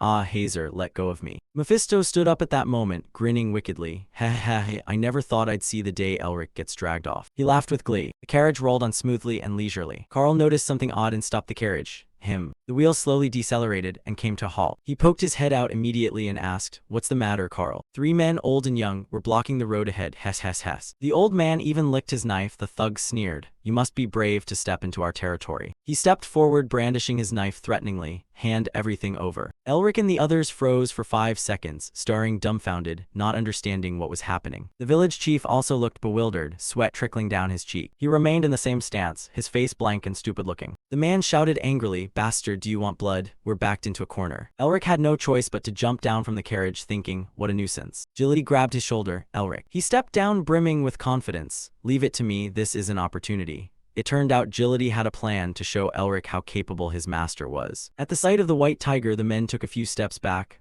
Their faces turned pale. They dared not move. Tiger indeed. Agility's eyes blazed red. Elric, watch closely. From now on I'll show you why they call me the Beast King. He shouted ice. Immediately, a gleaming slab of ice rose from the ground between the 2 groups. The 3 men collapsed to the ground, their bodies trembling. Agility looked at him with disappointed sadness. Elric, I handled them. Why did you intervene? Unexpectedly, he asked coldly, are you planning to turn this place into a sea of blood? Elric quietly regarded the scene without much interest. Those men surely weren't bandits, just poor vagrants from a nearby village. Suddenly, one of them dropped to his knees. All 3 bowed deeply, begging repeatedly. Spare us, our families are at home, please have mercy. He said, if by chance, we are merely helpless good people with no strength to resist. Elric's eyes lit up, his voice was icy. Do you still want to beg like this? The village chief and his companions exchanged fearful glances, not daring to speak. He did not hurry to speak either, only watching silently. Unexpectedly, the man prostrated himself to the ground. Master Mage, you are right. Village Chief, stay in that position and confess with your eyes closed. They came here because I pressured them, so punish only me. Seeing this, he grew uneasy. Village Chief, why say that? You did it for the village. That's right, we agree too. It's not your fault. Please punish us as well. He smiled with narrow eyes and waved his hand. Fine, let's see if what you say is true. Under the scorching heat, the group trudged a long way to a place full of dilapidated, crumbling buildings. Along the way, the village chief explained, due to drought and famine, these past years our lives have been extremely hard. We thought that starving would turn us into bandits anyway. He suddenly realized, oh wait, this energy, it's not just 5 days on horseback to reach another village. We can't leave to find work or we'd starve to death. The village chief covered his face and blamed himself. It's all my fault. Augustine stroked his beard and peered from one eye. Unfortunately, the kingdom's laws don't reach here, Elric. Though these people committed crimes, perhaps we should spare them. They did it for good reasons. He pressed his lips together and glanced around. Seeing he remained unmoved, the man offered more counsel. Isn't caring for the people the duty of our nobility? Those words hit him like an arrow to the heart. His nose reddened. Yes, this isn't entirely their fault. The village chief bowed his head at a 90-degree angle. We are grateful to you. He even held out both hands in supplication, looking remorseful. We will never steal again, it's okay. Mephisto had been hovering about. Seeing this scene, he wondered aloud. Mephisto, why are you lingering around? He bared his teeth with a mysterious expression, faint though it was. I sense demonic energy here. Demonic energy? Elric's face grew serious as he sensed an ill omen. Finally, Elric and the others arrived, but at the sight before them, Augustine gasped. This land is utterly desolate. Before them stretched only the yellow of parched earth and sand. No people, not a single green tree. Augustine used his power to scan the area and said, Disciple, I can't sense anything. Do you feel anything here? Elric also felt something suspicious but couldn't put the feeling into words. This is the place, but... Suddenly Mephisto manifested in the air and said, I'm sure I buried it somewhere nearby. As he spoke, his face darkened. Since I helped you, you must give me the magical tonic as soon as it's found. Elric grit his teeth and retorted, I knew it, you tricked me. Without further words, he got to work. First I must dig. Everyone step back. A blue flame burst from his hand. Elric focused forward and spoke in a piercing voice. No sooner had he finished than an explosion shook the earth and sky. Everyone was terrified by the sight. My God, in an instant he had dug a huge hole. Elric, however, was entirely different, confident and fully aware of what he was doing. He jumped down from the height and discovered a strange sealed spot. He looked closely and quickly recognized a box. Old Augustine jumped down after him. Did you find anything, disciple? He replied, yes, a box buried deep in the ground. The box was opened, and before they could even make it out, a stream of dark energy escaped. Elric and even Mephisto stared at the box in horror. Old Augustine was also stunned. Demonic energy. After a while, the dark air dispersed, revealing the object inside. A statue. Mephisto frowned in puzzlement. Why is it here? Speaking of this item, one must mention the 4 great demon kings, descendants of the gods and demons and rulers of the demon realm. Among them is Prime Sin Mephisto himself. There's also Satan the Apocalypse, Lilith the Revolutionary, and the tyrant who commands the largest demon army among the demon lords, a demon of madness, Azazel. Azazel is described as extremely greedy, coveting the human world. In the invasion of the human world, he destroyed not only 12 villages. Elric guessed this was a symbol crafted by Azazel's followers, right? Mephisto continued. It was specially made through human sacrifice. Mephisto startled. Wait, how do you know about Azazel? Elric actually knew well. I read about it in a book in Otto's library. Combined with what Mephisto just said, human sacrifices, does that mean everyone in those villages was sacrificed to summon Azazel? Mephisto didn't confirm. He looked up to survey the surrounding scene and assess the village's condition. A desolate wasteland only reinforced that idea. It seemed the most reasonable conclusion. Elric was angry. The demons are hiding something in the human world, and what are they plotting? Mephisto kept nagging at his side. Now absorb the magic and transfer it to me as you promised. Augustine spoke up from somewhere. Disciple, investigating traces of demons slain 30 years ago is very dangerous. He suggested we should give it to the members of the Mage Council. Of course, Mephisto disagreed. Nonsense. But unexpectedly, Elric smiled and agreed. Clever idea. Mephisto immediately panicked. Didn't you promise to tell me? Elric feigned helplessness and sighed. He said he'd give it to the Mage Council, but if I absorbed this demonic energy, how would I explain it to them? Mephisto couldn't refute that. This was a trap he set to force Mephisto to reveal things. If you tell me how to use the Mifify seal, maybe I'll try. Mephisto barked, no way. But when he saw the item in old Augustine's hand, Mephisto grew fearful and regretful to see Augustine still holding the box, preparing to hand it to Sion. Sion, send this to the Mage Council immediately. Mephisto became flustered and stammered. Don't you have any other demands? Aside from telling me how to use the seal, anything is fine. Augustine also reminded the driver to send the item as fast as possible. Just then, a mysterious voice sounded, "Looks delicious." A stream of energy suddenly burst from his hand. It headed straight for the two of them, or rather toward the box in the old man's hands. The energy formed the shape of a dragon and swallowed the box whole. Mephisto's cry rang out, "Impossible, my magic." Augustine blinked in bewilderment and asked his disciple, "What's going on?" Elric scratched his head sheepishly. He didn't know how to explain it. "Oh, it seems this thing tricked me. The evidence I worked so hard to find has disappeared." Mephisto was so furious he was steaming, though no one could see him except Elric. "You bastard, how dare you steal what belongs to me?" Elric remained calm and focused on his master. "It seems this village won't turn into a desert just because of one artifact. To be safe, let's look for something else." Elsewhere, inside a pitch-dark cave with only a faint light glimmering from a candle, a group of people are standing before a statue, performing a ritual. The leader clasped his hands in both. A premonition flashed through his mind. The person standing behind saw this and asked, "What's wrong, priest?" He stood up. Some heretics dared to interrupt His Eminence's summoning ritual. This immediately threw everyone into an uproar. Which heretics would dare do such a thing? His gaze turned cold, as if he wanted to rend alive the one who had ruined the ceremony. He shouted from below to the statue to show loyalty, "We, the high priests, will deal with those heretics. Please do not be angry with us." It seemed these people were connected to the statue in that box. The priest tried to shout with all his might, "We will surely carry out your great will across this continent. We will resurrect you." Then he turned to his companions and ordered, "My command to Joda. Go ahead toward the north." His expression was fierce. "Meet Ka and begin the summoning." Back with Elric, he and the others stood on the lakeshore as dusk began to fall. Elric said with a pensive yet somewhat pleased look, "Why has no one noticed what the demons have been doing all this time?" The villagers, seeing the river restored, all showed outward joy. "Now we can farm. The water level is rising quickly." But some people were crying because of the demons' cruel acts. They had taken the lives of many innocents. Augustine patted his shoulder reassuringly. "We gave the evidence to the Mage Council, so they will investigate soon. Not to mention everything that happened will be attributed to the responsibility of the lords of this region." He understood his feelings. "I also want to behead those bastards who caused all this, but it seems this matter is beyond our reach." Elric said nothing. He thought to himself that his master was right. Since the council will intervene, those bastards will act quickly. The first thing to do is locate the corrupt object across this area. He resolved to avenge the people, then crush the scoundrels who did this. A villager stepped forward on behalf of the whole village to give thanks. "Thank you all very much," he said, crying with joy. Elric instructed everyone, "The drought is over. Take good care of the villagers. We must be going now." Just as he was about to leave, a voice called out, "Wait." He turned and looked. "At least can I have the name of the mage, please?" Thinking nothing of it, he confidently said aloud his name, Elric Melvinger. Everyone immediately remembered the Duke, the shining hero of Marin, just as expected. That name seemed etched in their minds, Melvinger. The Empire Star was shining once more. The group rode on in the carriage and continued their journey. Suddenly a voice called, "Elric, I think you should step outside for a moment." He stuck his head out to see. "What is it this time?" The butler stammered this. He referred to a group approaching with fierce determination. They came from the Royal Inspection Council. The Inspection Council members came forward, each wearing a mask. Suddenly Patchen spoke, "Is this not Elric Melvinger?" Elric, hearing that tone, couldn't help but be angered. What insolence. Speaking of these people, the Emperor's and Royal Family's Intelligence Bureau, acting for the Emperor and the Royal Family, does everything from abduction and coercion to murder to accomplish its missions. Of course, in terms of strength, they should not be underestimated.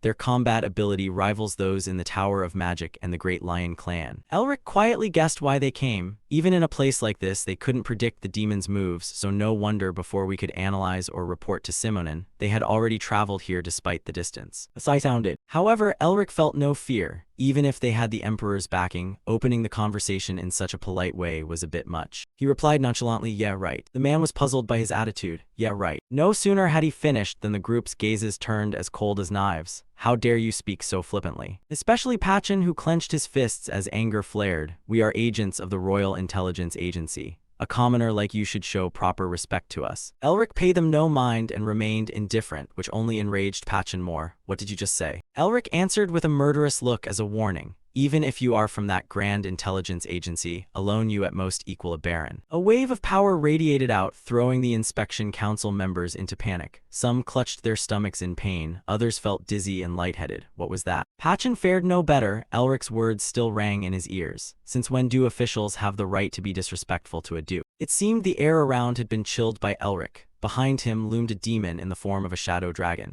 Pachin finally had to submit, collapsing to his knees. How the hell did he do that? His face was stunned. Was his level nearly that of a mage? He looked down at his companion Jay. Received the signal from him. Pachin barely nodded in response, then spoke. "We apologize, sir." As he spoke, he removed his mask to reveal his true face and bowed in apology. "Please forgive us for our improper conduct toward you." Mephisto quickly flew over to eavesdrop. "You always know how to teach others manners," he remarked in Elric's mind. "I did it because if I had ignored it, they'd treat me as a joke and push their luck later, barring their fangs at me." Then he walked up to the inspectors and warned, "Next time you make such a mistake, I'll take it up with the House of Nobles directly." Pachin kept his head bowed. "I will remember that, sir." But inside, he had already engraved this humiliating grudge. How dare a mere man with a duke's title treat me arrogantly? Damn you, you brat. Suddenly a voice said, "Consider yourself lucky." The speaker stepped forward, turning Pachin pale with fear. "Who would dare be disrespectful to my disciple?" It turned out to be old Augustin. "If it were me, your head would already be rolling." Pachin clutched his chest to stave off the pain, gritting his teeth as he looked at the man and recognized Baya Augustin Nerster. He recalled what Augustin had just said and saw the two conversing cheerfully in the distance. Is he really a disciple of the strongest in the Tower of Magic? Absurd. Pachin vowed that as soon as he returned, he would replace all the intelligence agents. Time passed. Pachin spoke, "Allow me to reintroduce myself." Now they had created a chamber in the middle of the forest. Pachin introduced himself. "I am Pachin of the 4th Intelligence Bureau." Elric found the name familiar. The 4th Intelligence Bureau had sided with the Crown Prince in the fierce palace power struggle. Perhaps the prince has sniffed out recent events. Pachin continued, "It seems I'm wasting your time, so I'll get straight to the point." Elric appeared indifferent. He wasn't keen to listen. "If you're just going to preface it, save time and speak plainly." Pachin could only smile to hide his feelings. "That brat." He reported, "We've been secretly tracking the corpses of demons, and recently we found a band of demons of unknown origin." Elric heard and immediately knew. "Grigory, right?" Pachin was astonished, mouth agape. "How did you know that?" Elric deliberately reminded him, "Have you intelligence agents forgotten which family I come from?" Pachin was provoked by Elric Melvinger. He forced out the name of Elric's house, the nemesis of the demons. Pachin didn't beat around the bush. "The report says 9 totems were found, but only 1 was turned in. Where are the other 8 now?" Elric didn't hide it and admitted truthfully, "I'm keeping them." Unsurprisingly, the Inspection Council members disagreed with this action. "That's illegal." He read the law to remind him. Under Article 11, Section 2 of the Royal Code, the royal family retains all items related to the demon clan as evidence. But you cite Article 8, Section 1 of the Property Code. With administrative approval, one may possess demon-related items for research. I won't hand that item over to them. I already have approval from the Administrative Bureau. Does the intelligence agency not even know that? Pachin asked one last question. "Allow me to ask you one final thing." Pachin was very curious how you knew the precise locations of the totems. Elric stuck to his earlier excuse. "Didn't I tell you? I'm of the Melvinger house, honestly." Pachin knew he was being evasive. That answer was far too vague. "How could you tell them you have a demon, Mephisto, assisting you? Do you expect me to reveal family secrets to the Intelligence Bureau?" Pachin was furious but powerless. This brat really had no respect, constantly invoking the ancient house as an excuse. Elric didn't want to continue. He waved his hand. "I think I've answered enough. Let's stop here." There was nothing they could do. They left humiliated. "Thank you for your cooperation." Elric watched them depart one by one. Suddenly a voice came from behind. Sean praised his courage. "You've got guts daring to talk back to the almighty Intelligence Bureau. Hazer is proud of you. You did well, Elric.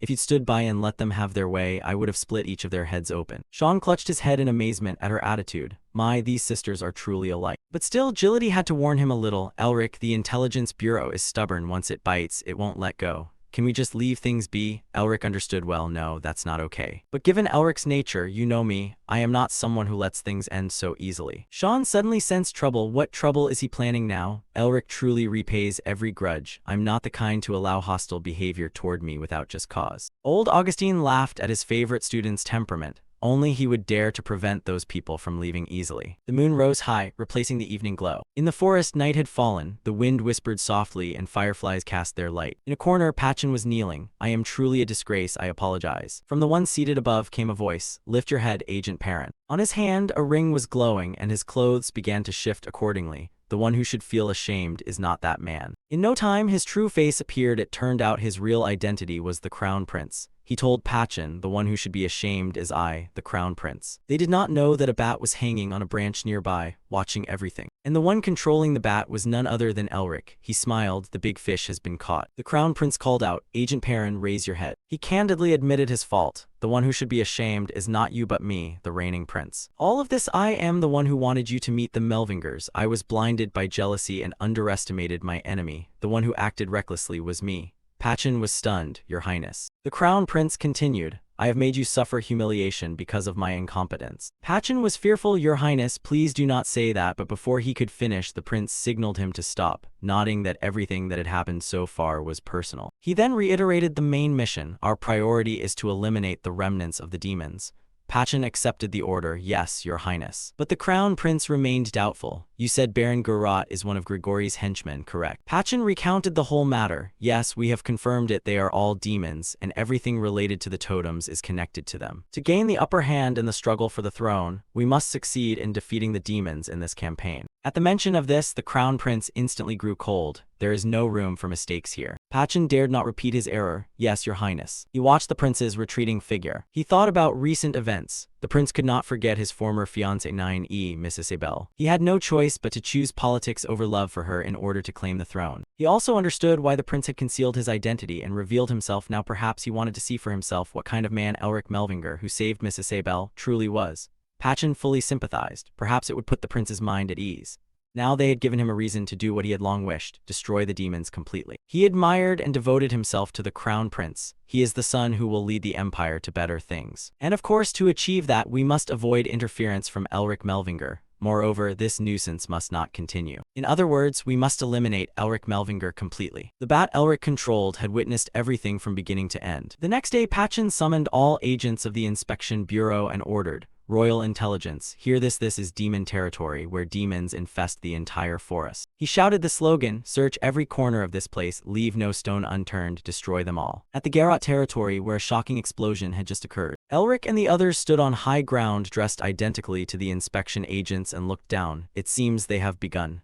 Now we should move. Elric led the way. He lightly leaped up. Sean and Hazer followed right behind. Elric recalled what he'd seen through the bat. Sending it to scout the Intelligence Bureau was the right call. It gave us far more information than expected. More than that, he learned another piece of interesting information. The Crown Prince himself is currently hiding within the Intelligence Bureau. But discovering the demon's base was the most valuable information of all. A bitter, unending war fighting until the land runs red with blood between the Intelligence Bureau and the baronial family. Two opposing forces. He wanted to take advantage of this opportunity. The specific plan was, while the demonic remnants and the Intelligence Bureau closed in on each other, I'll seize the totem and escape. Outside, my instructors will clear an escape route for us. Elric and two others entered with masks on. Mephisto, go hunt. Inside the battle, it was all smoke, fire, and flying earth. The three pushed inward at top speed. It was only a matter of time before the Intelligence Bureau breached this place. We must infiltrate the manor as fast as possible. Sean ran while glancing back at the townspeople. He only replied later, understood. Then the three headed straight for the target. Elric used his power to create another explosion. Break through this wall and get across. Immediately arrows formed. Under his direction, they shot straight into the manor gates. The gates were blown to pieces amid smoke and dust. The soldiers, seeing this, broke into a sweat. What? The wall's been breached. Has the Intelligence Bureau come this far? Elric leaped high and shouted, Sean, watch closely. The arrows once more rained down. Those inside the manor couldn't escape, but strangely they felt no pain. Suddenly one of them transformed, a demon wearing a human guise. That was also what Elric wanted Sean to learn. Don't be deceived by their outward forms. What's inside is the truth. He also reminded Sean that your instructors will protect the kind townspeople here. The demon saw its prey and lunged, die human. Elric on the side tried to encourage Sean. Don't hesitate, unleash your full power. Sean thrust his hands out and formed a wind blade. A gust sliced the demon in two. The others quickly vanished under Sean's wind blade. Demons swarmed increasingly from the manor. Over there, hold back those humans. Next, it was Hazer's turn. She charged in wielding a massive warhammer. The plan was simple, smash any head that came into view, right? With just a light swing, she sent three of them flying. Elric was used to it. He glanced back to see Sean wide-eyed at her power. After clearing the demons, Hazer slung the hammer over her shoulder casually. Elric, leave this place to me and the others. She, seeming almost demonic herself, whispered, go quickly. Elric dared not delay. He plunged straight inside, ignoring the demon's shouts to stop him. Deep within the building, the demons seemed to be transporting some kind of statue. The leader ordered his subordinates, be careful with that thing. He glanced at the statue, then looked back. Even the Intelligence Bureau would have trouble finding this place. He still looked calm. While they're busy searching, we'll get the artifacts out through a secret chamber. But that calm ended with the crunch of debris above. Hearing the noise, the man looked up. The result was he joined the demons in the other world, a blood-red haze engulfing everything. Elric emerged from the dust. See, Mephisto, I'm not so bad, am I? The demons were terrified. How did he find this place? Elric, by contrast, strode forward full of vigor. We've luckily stumbled into quite a feast. Flames quickly consumed the entire manor. A loud bang rang out. What did you say? Gurrat, upon hearing the report, couldn't believe it. The inspectors have found the underground treasury. A subordinate urged him to flee at once. My lord, I think we must leave here immediately. Baron Gurrat remained bewildered. Only my close associates knew of that place. How could they have found it? He insisted the report was a trick. There can't be a spykin there. Then a great explosion sounded. Earth and rock flew everywhere, scattering across the ground. The subordinate who had spoken earlier had already said his last goodbyes to light. Only the silhouette of the feet of the culprit remained. I wonder who Baron Gurrat really is. Pachin and the intelligence team appeared, a sword in his hand. So it was you, huh? He called another name, the true name of Gurrat in his imp form, Kaya. Pachin rejoiced at the successful trap. You little rat, you always planned to run away, didn't you? Now we've caught you. Kaya clutched his wounded body and ground his teeth. Pachin, you not only planted a mole under my command, but also robbed my treasury. Who's the rat now? Pachin, confused by his words, pointed his sword at him and asked, the treasury? What nonsense are you babbling? Kaya shouted angrily, don't play dumb, then revealed his newly formed claws. He seemed newly empowered, arrogant. I'm sure you'll confess everything after I cut off your limbs and torture you. Pachin matched him, sword in hand and eyes blazing. From now on I, in the name of the crown, will execute the traitor Kaya. With that, the two lunged at each other. The tension between them was extreme. At the moment they closed in on each other, an explosion occurred. The shockwave from the blast reached Elric and the three with him. Sean mistook it for Elric causing trouble again, didn't he? Hazer didn't reply, she only fell silent for a moment. Suddenly someone called for Hazer. Elric burst out of the manor and signaled. It's time. Sean looked at the expression on his face and couldn't provoke him. How can you be laughing at a time like this? Hazer twirled her hammer a few times in the air, accompanied by a savage laugh, and the sound of walls collapsing piece by piece. The demons inside also sensed something was wrong, and hurried out. The manor was collapsing. We must get out quickly. Taking advantage of the chaos, the three of them quickly escaped to where their master was. They said little and ran with all their strength toward the distant gate they could see. Old Augustine agility, masters. Augustine smiled teasingly. There's a disciple in this world who dares to boss his master around.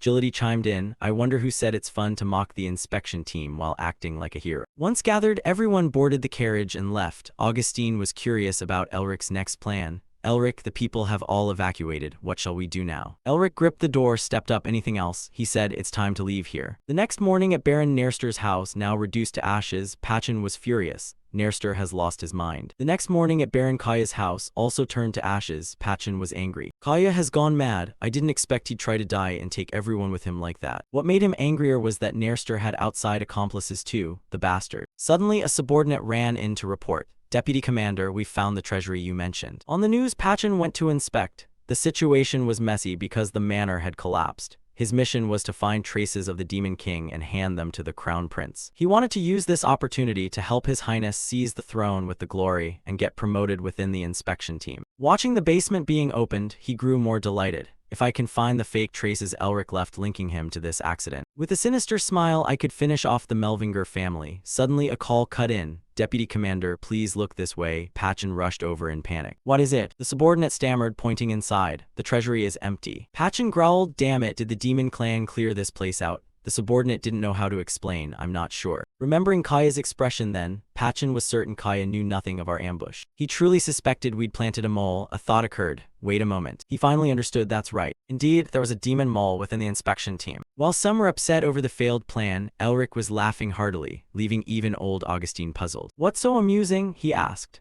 It's just that I find it hilarious to imagine the inspectors' faces when they see the empty treasury. Augustine chuckled helplessly. Those damned inspectors picked a fight with the wrong people. Indeed, they're my disciples. Mephisto was still angry about being pranked. Elric asked, hey Mephisto, are you still mad? He shook his head. I already let you absorb demon energy as promised. What more do you want? Is the great demon king so petty? As he spoke, he deliberately baited Mephisto. If you tell me about your seal, I'll be lenient with you. Back in the manor, Elric held the pile of treasures, dazzled. Wow, how many things are here? He joyfully sang a song. Mephisto warned him. If you break your promise this time, there will be no deals between us from now on. Elric didn't want to anger him further. I know, he said. He used his power to lift the treasures into the air. With a flick of his hand, he said absorb. Mephisto received the tasty item and was so overjoyed tears streamed down his face. Finally, some demon energy. Perhaps because it belonged to Azel, it looked especially delicious. But before he could consume much, Elric stopped. What? Why are you taking it back? Elric twisted his wrist lightly. Come on, this isn't our first deal. Reciprocity is required. He smiled slyly. Hand over the activation method for the original Sin's seal, and in return I'll give you this amount of demon energy. Mephisto, furious, nearly exploded. You. Thinking back, Mephisto was still seething. You are truly despicable. Elric didn't care. This was an exploitative but profitable deal. He thought to himself about using the seal. That person must be qualified, and to gain that qualification they must understand the seal. Remembering the mark on the hand, if I want to understand the original Sin, I first need to obtain its seal. The problem is Mephisto doesn't know who serves under him because he only knows himself. The emblem depicts a wolf, so I'll try to find clues from that. Suddenly he realized something felt off. He looked out the door where a stream of black air was entering, and the source was coming from an uninvited guest. Step by step he moved toward Elric's carriage. It was Kaya. It turned out he hadn't been logged out. Kaya's eyes burned red. He spoke. I found you. You thieves. Kaya fled through the night, his voice growled with venom. Intelligence Chief Pachin. As he ran, Kaya thought to himself, he'll never let me give up so easily. He suddenly launched himself into the air. His whole body radiated murderous intent. Kaya declared the talisman they stole had a scent only he could detect. He pulled his hair and collar back to reveal a forearm etched with demonic patterns. Kaya angrily threatened that once he absorbed the talisman and empowered the seal, he would tear you to pieces. In another scene, Augustine folded his arms and said a demon walking in sunlight seemed angry about someone. Hazer stood up. I'll go check, sir. He ordered her to sit back down. Girl, there's nothing here for you to meddle with. Hazer, astonished, apologized. Excuse me, sir, wouldn't it be best for the person who summoned him to go? On the sofa opposite, Elric held the talisman and smirked. Right, Hazer, you were the one who called him here. I thought there were still things to exploit from him. She was shocked. Don't tell me you're targeting the seal. Elric, smugly self-satisfied. It's like butter on a cat's tongue. You'd be rude to refuse, wouldn't you? A few hours later, Kaya discovered a carriage parked at the forest edge. He scorned a royal carriage with no guard. Unbelievable. Did they think they could fool me with this? Idiots. Kaya vowed, I'll take back the talisman.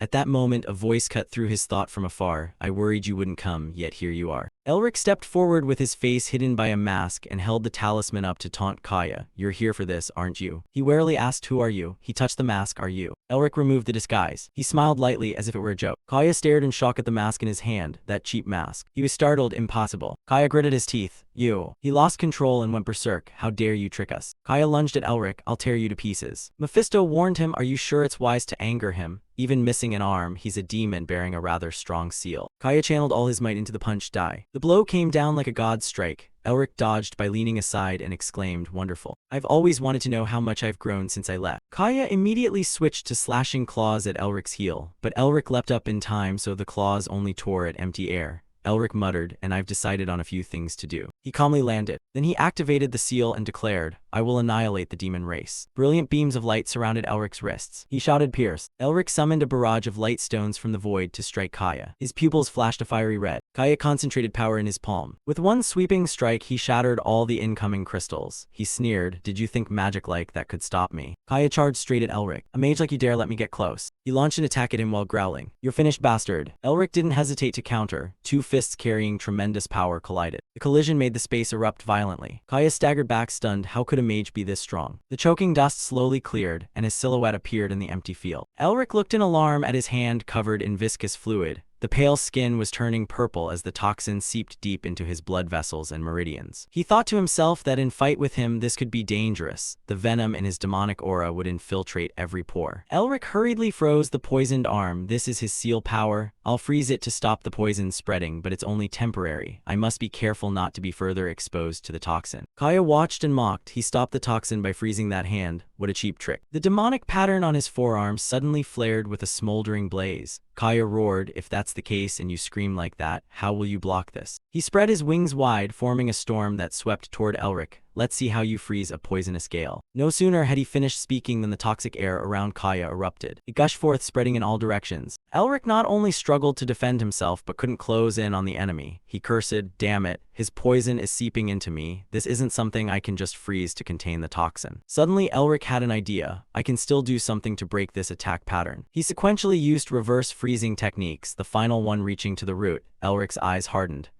I will blow this poisonous wind back at you. All his power gathered into a colossal beam of light that enveloped Kaya. He deftly dispelled Elric's magic and snorted coldly, how foolish, you think that spell could affect me. However, when Kaya glanced at where Elric had been standing, he suddenly froze. What the? He didn't know when Elric had vanished. He fumed. Where did he go? Elric suddenly appeared behind Kaya. He cast binding. He successfully restrained him with chains in an instant. Kaya, stunned, waited. Elric sneered, now then, ending you here would be no fun. Taking advantage of his opponent's immobility, he struck straight into his chest. It's been a while since I used this move. The next instant, thanks to the Snow Mountain King's secret technique, Elric pierced Kaya's body with a fatal wound. He collapsed to his knees on the ground. Kaya clutched his chest, gasping, demanding how a human could wield the Snow Mountain King's power. Silently, Elric tightened his grip on the crown of his head. He refused to explain. You don't need to know anything. A sound of absorption rang out. Kaya screamed in agonizing pain as his body slowly shattered. He staggered and fell, showing no sign of life. When it was over, Elric merely frowned indifferently as he looked at the corpse at his feet with no emotion. Mephisto behind him folded his arms, considering. Annihilate the demon race, does he dare say that in front of me? He suddenly twisted into a crooked smile, meaning, even if we have no choice but to work together now, we'll still become enemies we must fight in the future, huh? A surge of joy welled up in Mephisto's heart. That's wonderful, that's what I thought. Elric looked nonchalantly at Kaya's cold body lying on the ground. A sickly wave suddenly rose in his throat. Elric knelt and coughed up blood. Hazer and Augustine rushed to Elric in alarm. He was pale, gritting his teeth. The poison is accumulating in my body. Seeing Elric trembling all over, the old man used magic to force the toxin out of him. Hazer gently supported Elric's hand as he staggered to his feet. Augustine worried, Elric, are you all right? Dazed, Elric replied, yes, I feel better. He asked hoarsely, have demons always been this strong? Augustine nodded, that's right. Of course they are, the old man emphasized. If he'd been at his best earlier. Augustine stated solemnly, you probably would have lost to him. Elric grinned triumphantly, I still thought I'd win. The old man was briefly astonished. The boy had boundless confidence. Watching him tiredly stretch, Augustine felt quietly pleased.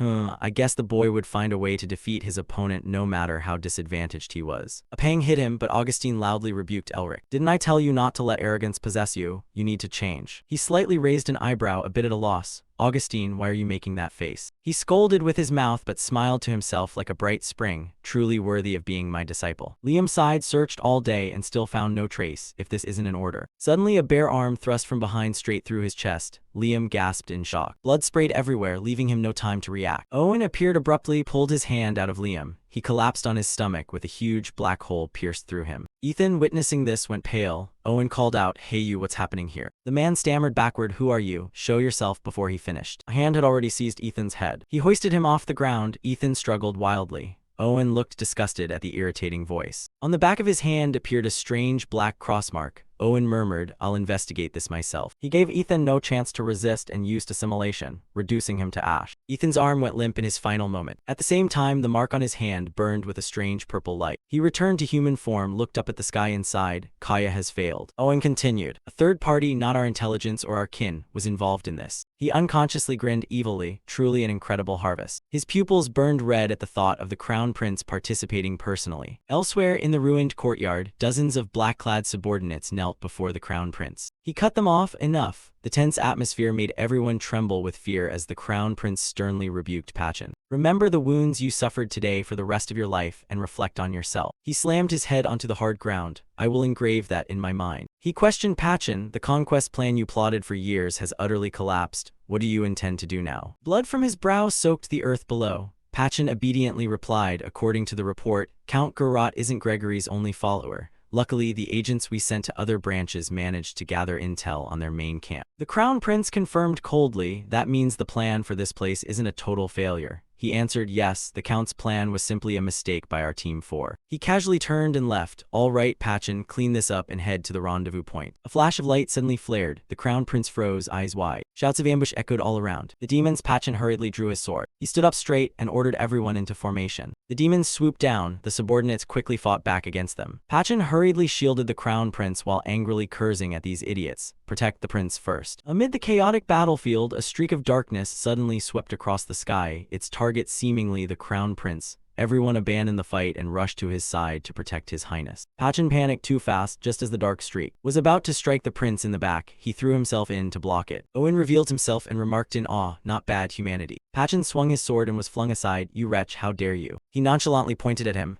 You. Owen confirmed, you are the Crown Prince. Those words stirred up the nearby demons. They clamored and swarmed around the two of them. The prince, he is the prince. Wounded all over, Pachin ordered the others, I'll hold him back, protect his highness. The subordinates immediately guided and shielded the prince. Please follow us, until only Pachin remained alone. Only then did he flare up in anger, revealing his power. I, Pachin, will begin executing any enemies who dare harm His Highness. Owen excitedly manifested 6 ravenous mouths and sneered, that one looks tasty. Shall we begin as well? Moments later, both sides launched forward with full force. A cataclysmic explosion occurred. On the other side, the demons and the prince's loyal guards were attacking one another. They hissed and howled, "We'll secure the seals if we bring the prince's head to the envoy, right? I wonder if we'd earn more seals if we brought the envoy more of the prince's body parts." An impatient subordinate lunged with his sword to finish off the monster. "How dare you lowly demons insult the one destined to rule our empire?" He shouted, "Your Highness, I will clear the way for you." Before he could finish, the demons raked him with 2 bloody claws. The subordinate died on the spot. The demons laughed gleefully. "Ha ha, you'd better hand over the prince to us." They surged forward aggressively. "The seals are ours." The crown prince's face drained of color. At that critical moment, a voice rang out, "Who dares block the envoy?" Countless cold beams of light descended from the sky onto the demons. In an instant, they were all annihilated. A flag bearing a lion's head emblem fluttered. Holding Pachin's severed arm, he licked his lips. "You lot are lucky," someone stammered out. It turned out to be Herman of the Azure Order, who had brought reinforcements. They cheered joyfully. "The Azure Order is here." He proudly shouted, "Soldiers of mine, wipe out the enemies." The troops surged forward, swinging their swords to slay the demons. The prince's subordinates rejoiced, were saved. The crown prince stood stunned. In that moment, he accidentally caught sight of Isabel passing by. After it was over, the Azure Order and the prince's faction formed 2 opposing lines. Pachin said, "Although we managed to eliminate most of the demons with the aid of the Azure Order." He proactively bowed and admitted faults. "We failed to defeat the demon leader." The crown prince nodded toward Herman in thanks. "Thank you." Herman returned the nod and replied politely, "I'm glad your highness is safe.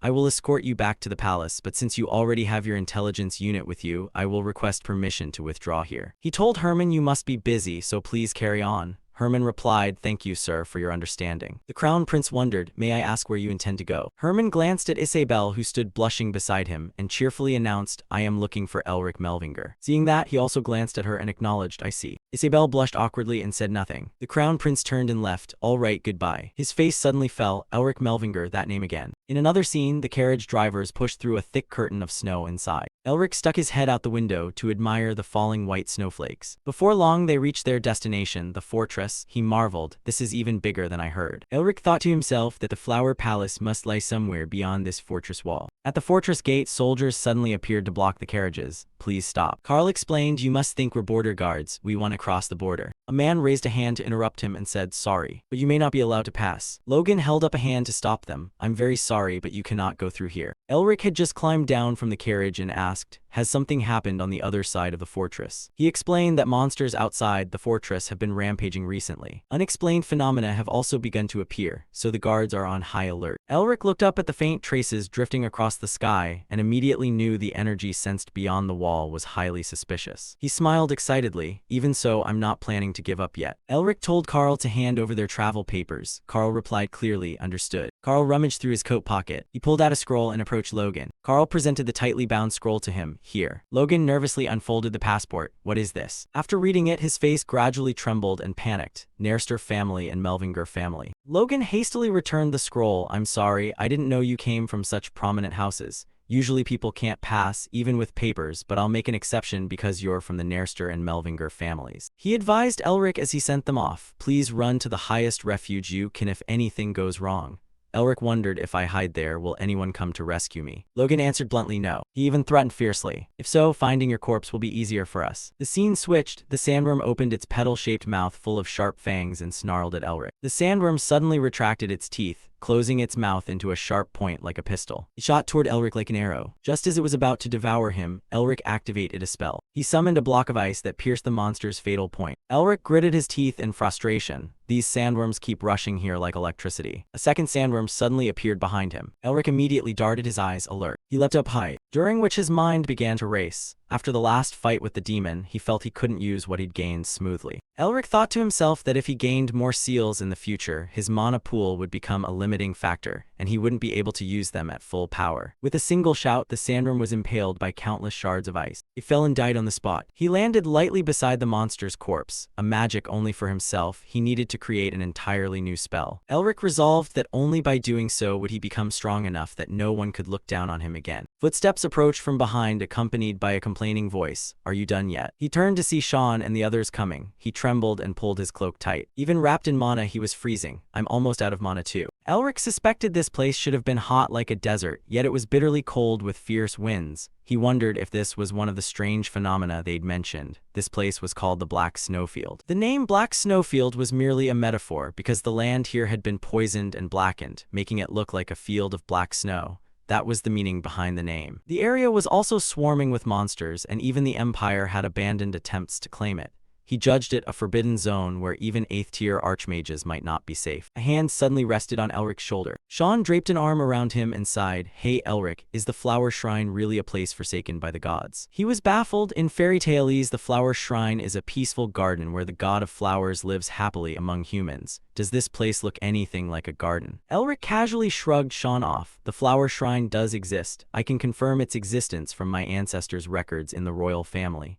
Augustine was astonished. So you know its exact location? I don't believe you could find it from just those records. He said his plan was to seek out the demi-beasts guarding the flower shrine. The old man was skeptical. Demi-beasts bear a deep grudge against humanity. Are you sure you'll be all right? Elric replied confidently, we'll be fine, I have a way. Augustine stroked his beard thoughtfully. I don't know what you're planning, but I'm looking forward to it. It'd be even more entertaining if I knew your intentions. He was a bit puzzled. How do you intend to find demi-beasts in such a vast place? Elric answered, that's something I'm still thinking about. Mephisto folded his arms and asked Elric if they had any map or guide. We can't scour this whole snowfield. He hesitated. No, we have nothing, if only we had a compass. Mephisto suddenly pointed out, hey, the ice gem is glowing. He hurriedly slipped his hand into his cloak, then produced the glittering ice gem. Elric was bewildered. Why is it suddenly glowing? The ice gem unexpectedly floated out of his hand. Sean, witnessing it, was stunned. What? The gem is hovering in midair. Then it suddenly cast a shimmering beam down to the ground. Elric immediately understood. The light from the ice gem was opening a path for them. He cheerfully announced to everyone, I think we found a way through. At midnight, the moon hung in the sky, the wind rustled through the leaves, and the carriage carrying the group plunged deep into the forest. Elric suddenly spoke. Carl halted. Carl obeyed promptly. Yes, Master Elric. Sean, curious what's going on, he stared at the ice gem in his palm and guessed. The ice gem stopped glowing after we entered the forest. I think we need to search around here. In the arid, desolate forest, a flicker of light shimmered from all directions, the light coming from the flame in Sean's hand. He fretted, will we really find anything here? I don't see anything at all. Agility's pupils beside him shone bright. He agreed. I'm searching from above with my spirit beast, but I can't see anything either. Elric glanced lightly at the ice gem. Oh. He clenched his fist. Finally, he urged everyone, let's go back to the carriage. Perhaps the ice gem will continue to guide us. A terrified scream rose from nowhere and cut off the conversation.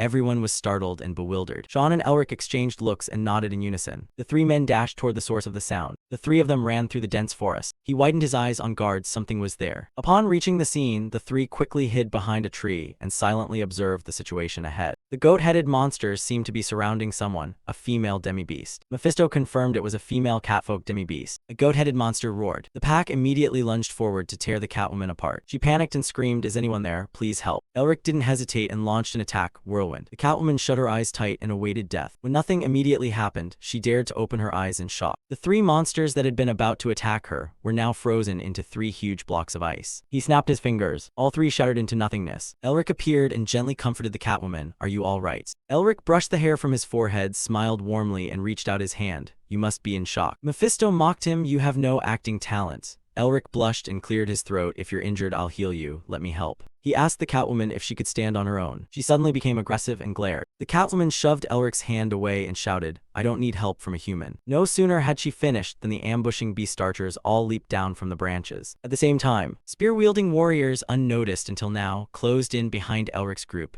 gradually surrounding them from all sides. The Catwoman gritted her teeth. Foolish human, if you don't surrender, when I count to 3, I'll kill you all. She slowly counted 1, 2. The beast people all raised bows and unsheathed blades, ready to aim at their target, Elric and his companions. In the critical moment, Elric remained completely silent. Hazer anxiously watched his back. Elric, what are you planning? Elric suddenly curled his lip in a triumphant smile. He raised both hands high and beamed, I surrender. The group, hearing this, were utterly exasperated with Elric. Someone snorted and shook their head in resignation. He cheerfully shouted to the beast folk, I surrender, you know. Mephisto sneered with delight. He really is full of tricks. Rewinding to a moment earlier, when the white-haired Catwoman was beset by the monsters. At that time, he and his companions were hiding behind a tree. He assessed the situation and laughed. It's clearly a trap, the same old trick. His pupils flashed. He informed Augustine that there were soldiers nearby. Augustine wondered, Elric, what do you intend to do now? Elric smiled wickedly. What else can we do? If they want to play, we'll play along. He declared crisply that they would let them lead the party straight into their own lair. In the Monster Kingdom, a carriage escorting prisoners crossed the streets. Leading it was the white-haired Catwoman and her band of soldiers. Inside the carriage, Elric's group sat quietly waiting. Mephisto folded his arms and questioned Elric. Did you have to go this far? He mocked him. You're an idiot. Elric grinned slyly. You have to be willing to sacrifice this much to fool the guards. Mephisto was left speechless. Unexpectedly, those dull-witted monsters were deceived by such poor acting.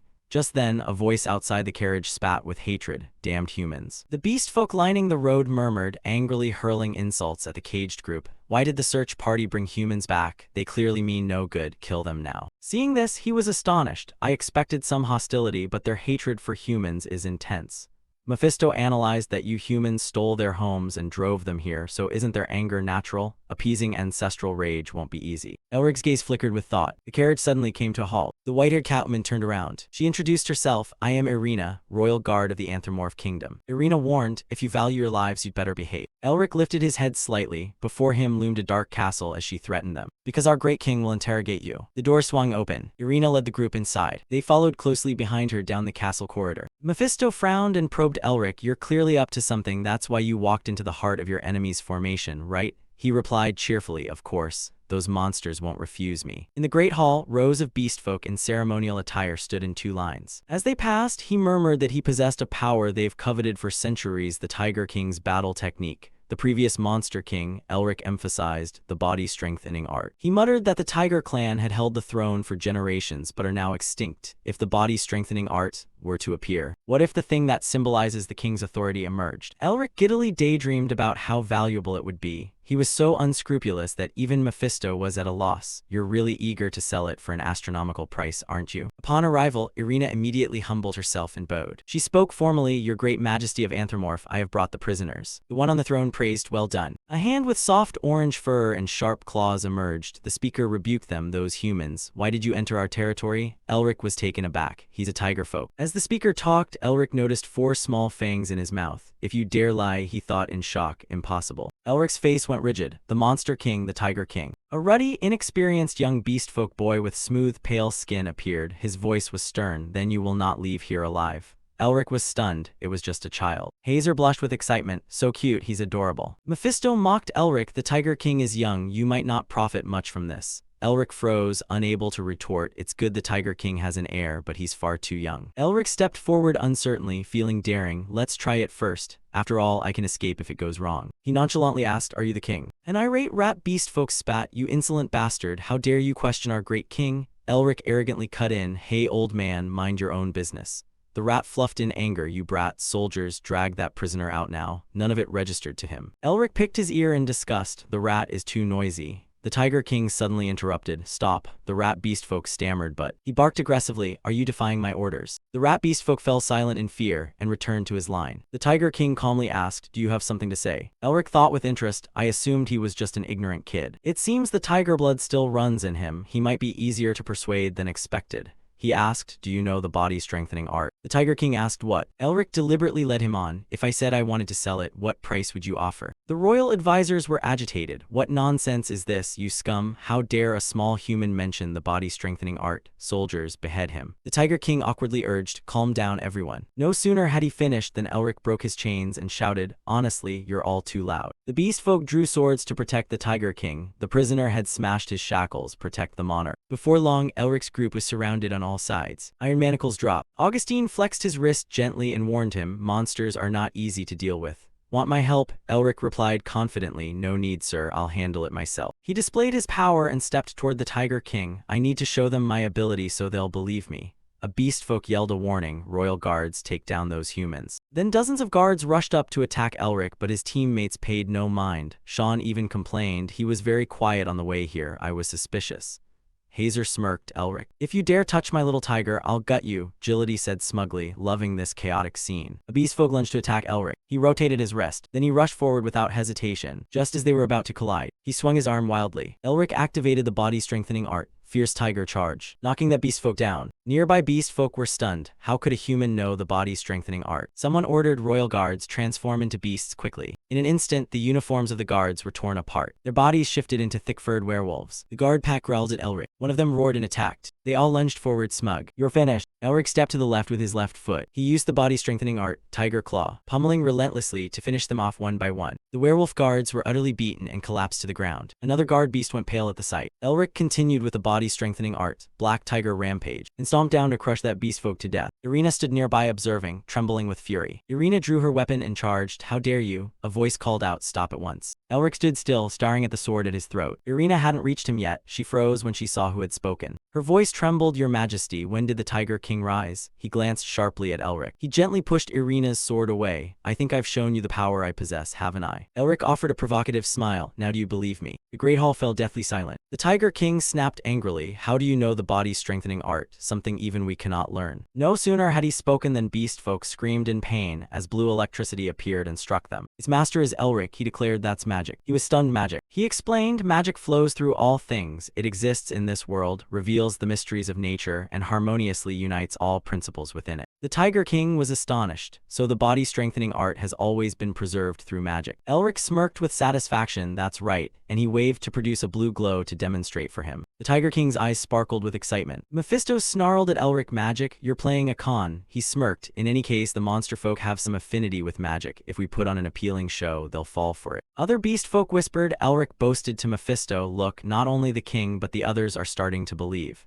He sneered. "These monsters are too naive." He exhaled. "That's why they're perfect to exploit. It's time to seal the deal." Before the Tiger King, Elric bowed and feigned boasting. "The body-strengthening art is a secret treasure of the royal family. Even if I obtain it through magic, its true power lies in the hands of the rightful owner." The Tiger King's ears twitched slightly, showing his approval. Elric continued. "So we want to use this agreement to build a new foundation for the royal family and its people." The kingdom's finance minister, Norris, stepped forward. He exposed it plainly. "Simply put, you want to sell the body-strengthening art to us for a high price, right?" He raised an eyebrow inwardly, wary. He couldn't believe the man had seen his true motive. This old man was not to be trifled with. Elric affirmed aloud. "Yes, that's right. What I need is information." He persuaded Norris. "I want to know the way to the Flower Temple." The other beast folk were bewildered. The Flower Temple? Why would a human want to go there? Besides, that place is currently... He cut them off. "Stop." Norris approached Elric. "We understand your desire in this agreement, but we need more time to discuss it, so for now please leave." He ordered Irina, captain of the royal guards, to escort them to an outside manor to rest. She obediently replied, "Yes, your majesty." Elric and his group departed. He glanced back at Norris one last time. What could have been a successful deal, ruined by that old man. Mephisto's face was sullen. He had recognized Norris's true nature. That old man was a demon. Once Elric's group was gone, the great hall descended into chaos. A resolute rabbit beast folk argued. "Of course we should accept the deal. This is our chance to restore the Tiger King's bloodline and bring glory back to our people as before." An angry rat beast folk retorted. "Right now those bastards are quite powerful. They're a greater threat to us than those outside humans.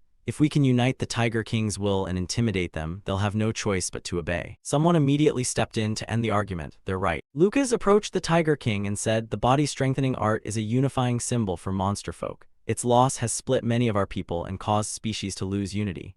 This is our chance to regain it. Having it would remove the fanatic's excuse for not recognizing a Tiger King because he lacks the art." He nodded. "All right, if that's what everyone thinks." Norris suddenly interjected. "We must not do that." Lucas showed displeasure. "Minister Norris, if we lose the royal symbol like this, we will be unable to." Norris coldly scrutinized him with a demonic gaze. Lucas immediately fell silent in panic. Norris spoke gravely. "I fully understand the vital importance of the body-strengthening art to our people and to the sovereign." The minister's pupils flashed a silvery light, but Norris loudly rebuked them, reminding why we monster folk must endure in this cursed place. "Have you forgotten the suffering we've endured?" He reminded everyone that humans lured them with sweet bait and then cowardly stabbed them in the back, forcing them into this plight. Norris counseled the Tiger King, "Your Majesty, if we accept this agreement, we will once again become puppets in human hands and those painful days of history will repeat." He emphasized that this is why we must not shake hands with humans. We must be wary of them. These words struck the Tiger King's psyche, leaving him wavering and hesitant. The scene shifted to the Tiger King standing before the giant statue, Lucas behind him pleading desperately, "Your Majesty, we must not miss this opportunity. This is the only chance to regain the body-strengthening art." The Tiger King remained silent, staring at the statue of his predecessor as he murmured, "Rebuild the dynasty." The Tiger King told Lucas that if we want to fulfill the previous king's wish to unify the tribes, then we will need the body-strengthening art. If he is so eager, we'll quickly summon those humans here and finalize the agreement. You interrupted, saying we cannot proceed because Minister Norris must have legitimate reasons and humans have deceived us many times. Lucas admitted Norris is the wise one called the Black Sage, but worried that age might cloud his judgment. The Tiger King, irritable, warned him to watch his words. He has devoted his life to the kingdom since the previous king. I do not doubt his judgment. We must be cautious with humans. Lucas bowed in fear and admitted his fault. Forgive me, your majesty, for speaking improperly. In the end, he had no choice but to withdraw from the throne room. Left alone, the Tiger King quietly turned. Sunlight poured along the corridor, his silhouette carrying an indescribable menace. Norris, I trust that your judgment is sound. At the Anthropomorph Manor, a man strode in unhurriedly. Carl opened the door and escorted him inside. Inside the parlor, Elric sat with his leg over the chair, clicking his tongue. Well, what do we have here? Which wind blew you in? Elric deliberately addressed Minister Norris by name. Norris did not beat around the bush. I have come to negotiate with you. Elric cheerfully waved to the opposite chair. Oh my, so you're a demanding customer, please have a seat. Once seated, both parties began negotiations. He opened, it seems you have chosen to accept my proposed terms. How do you intend to compensate us? He negotiated, I will give you what you want, and I will open the path to the flower temple for you. He relaxed happily, excellent, you're generous, just as I expected. Then it was Norris's turn to state his demand. He smiled manically, sell me the body-strengthening art. Elric buried his head on the table and sighed. I suppose no one else will come. He grumbled, I don't get why they think the art alone is enough to seize the throne, all repeating the same thing. Augustine wondered, though the Tiger King's line fell long ago and needs the art to revive it, who do you intend to sell it to? Elric answered, the finance minister still offered the highest price. He was surprised the minister kept mentioning it. He suddenly waved his hand and produced a pale golden light. Elric said, in that case here. The light filled the ceiling and the room shimmered like luminous mist. Elric challenged the void. So many clients pursue the body-strengthening art that its price has skyrocketed.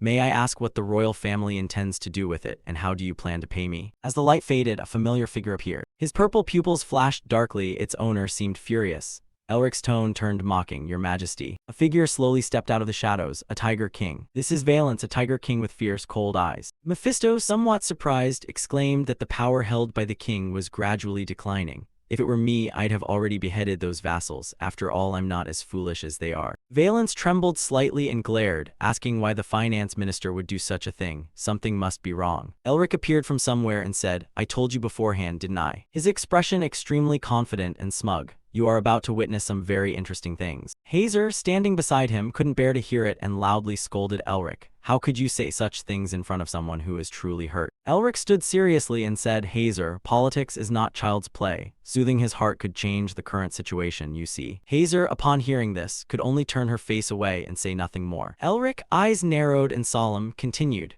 You know that no matter how splendid and beautiful the throne is, it will soon be disregarded without a strong force behind it. Seeing his attitude, she felt awkward and blurted out, Elric. Hazer truly believed that what was called a magical clan had in the past endured many hardships and risks when she and he were children. Yet the two still held hands firmly, and vowed that immediately after losing power all the noble and royal gods, and even the Tower of Magic abandoned us. Elric was a child then. Witnessing that scene, he could not help but cry out. And now he confidently walks amid the cheers. He is the hero of Lacenter. He is the son of the magical clan. Please look at him, Melvinger. His gaze now grew colder. The surrounding cheers continued, while Hazer softly said that only when I become the hero of Lacenter will those who once scorned and called me the family's disgrace change their attitude. Elric still looked at her and Valence, saying that after all, power is what runs the world. He looked at Valence and solemnly commanded, Your Majesty, you must sharpen your claws. Valence looked up and asked, My claws? Elric knelt and politely explained that you must quietly hone them and at the final moment use them to seize everything you desire. He said in a warm, deep voice that I will help you throughout this journey. Moved by that sincerity, Valence was brought to tears. Elric teased, Look at those angelic eyes, I guess he's completely moved. Mephisto sneered, saying it looks like he's ready to sell his soul to you. Elric didn't mind and only smiled, replying that I must do that to go further. Mephisto said, Don't think I don't see through you. You're only stoking his fighting spirit, aren't you? His eyes widened frighteningly as he said that even if you help, only he can resolve the current situation. Who knows whether he can be as majestic as those before him? Valence asked dejectedly, What do you know about the Tiger King Yul? Elric replied in astonishment that he was the strongest Tiger King who led the beast folk to their pinnacle. Valence said that he was willing to trade all of King Yul's remaining possessions, including the documents we studied to restore the corporeal magic art. Elric listened sincerely as he continued speaking. However, the flower temple has been sealed by the Eastern General. Valence spread his hands and said that if you want to open it, you must come to me. I will personally lead you there. His eyes shone with fighting resolve, so hand over the corporeal magic art to me. Elric heard this, grabbed Valence's hand and replied, at your command. Then he stood up and said, let's sit down and discuss this in detail. Valence followed him. Deep down, he felt a bit anxious, wondering if this decision was right. No, he mustn't doubt himself. He reminded himself he was a king, and as Elric said, if he simply sharpened his claws, everything would return to its rightful place. Suddenly he shouted, oh no. Fortunately, Hazer, walking behind, caught him in time. Valence timidly said, thanks, I just tripped. But Hazer hugged him outright. Valence panicked and snapped, how rude, I'm small, but I'm still the king, you know. Hazer ruffled his hair and said, if you want to cry, then cry your fill. She stroked his head and comforted him, saying enduring it like that isn't good for a child. He was moved by her encouraging words, his eyes filling as if about to burst into tears. Hazer hugged him and said with a smile, laugh when you're happy, cry when you're sad. Hazer smiled kindly and asked, all right, Valence. As soon as she finished speaking, tears soaked her shoulders and began to fall slowly. His clawed hands trembled as he held Hazer tightly. He couldn't hold back and sobbed loudly, pouring out years of restrained feeling. Elric saw this and chuckled, teasing that he had seemed like a real king but had become a crybaby. Mephisto also laughed and said he's still too young to bear the responsibility of the throne. After a moment, Elric cleared his throat a few times. He glanced at Augustine and said, you promised to take me there yourself. Hearing that, Elric asked again, so you intend to leave Anthromorph? Augustine nodded and replied, yes, Tiger King. Elric frowned and spoke very seriously. If my suspicions are correct, we should depart now. Hey, are you listening to me? If we waste more time here, we can't predict what the finance minister and the other departments will do. We must quickly assemble the royal guard and leave the palace. Valence looked resolute and shook his head. No need for the royal guard. He emphasized especially Irina, the captain of the royal guard and the finance minister's foster daughter. He only put her as a guard to monitor me. Hearing this, Elric exclaimed in surprise, so the finance minister already knows you're here. Valence replied calmly, I slipped out of the castle quietly, but now they probably know. Just then Sean pushed the door open and shouted, Elric, the beast folk are gathering outside the palace in great numbers. Hearing this unfavorable news, Elric hesitated and thought to himself that they could no longer leave here secretly. Suddenly he widened his eyes and realized, wait, do we really need to slip away quietly? He looked toward Augustine. Agility, Sean, and Hazer exchanged puzzled looks and thought that with the current members we can easily subdue them all and walk straight out the main gate. At that moment Agility slapped his hand once. Elric, full of confidence, said, all right everyone. No sooner had he finished speaking than the meeting room's atmosphere changed. The air seemed to grow heavy. Valence recognized it, sprang to his feet, and said, it's an emergency signal. He ran quickly to the window and said, did the Wrath tribe really send troops here? He wondered dumbfoundedly, the Wrath tribe. Valence, watching from above, also ran after him and thought to himself that the Beastfolk clans must be in major conflict with Anthromorph. Elric glanced at him and said quietly, if they're present they'll certainly try to prevent King Valence from leaving Anthromorph. Outside it truly was chaotic now. The entire city seemed engulfed in flames. This couldn't have come at a worse time. Then Valence widened his eyes. He felt as if he were witnessing a horrific scene. Through the smoke, two figures were slowly advancing. Elric shouted loudly, the enemy is attacking. Sean and Agility readied themselves and said, prepare to fight quickly. At that moment a soft voice rang out.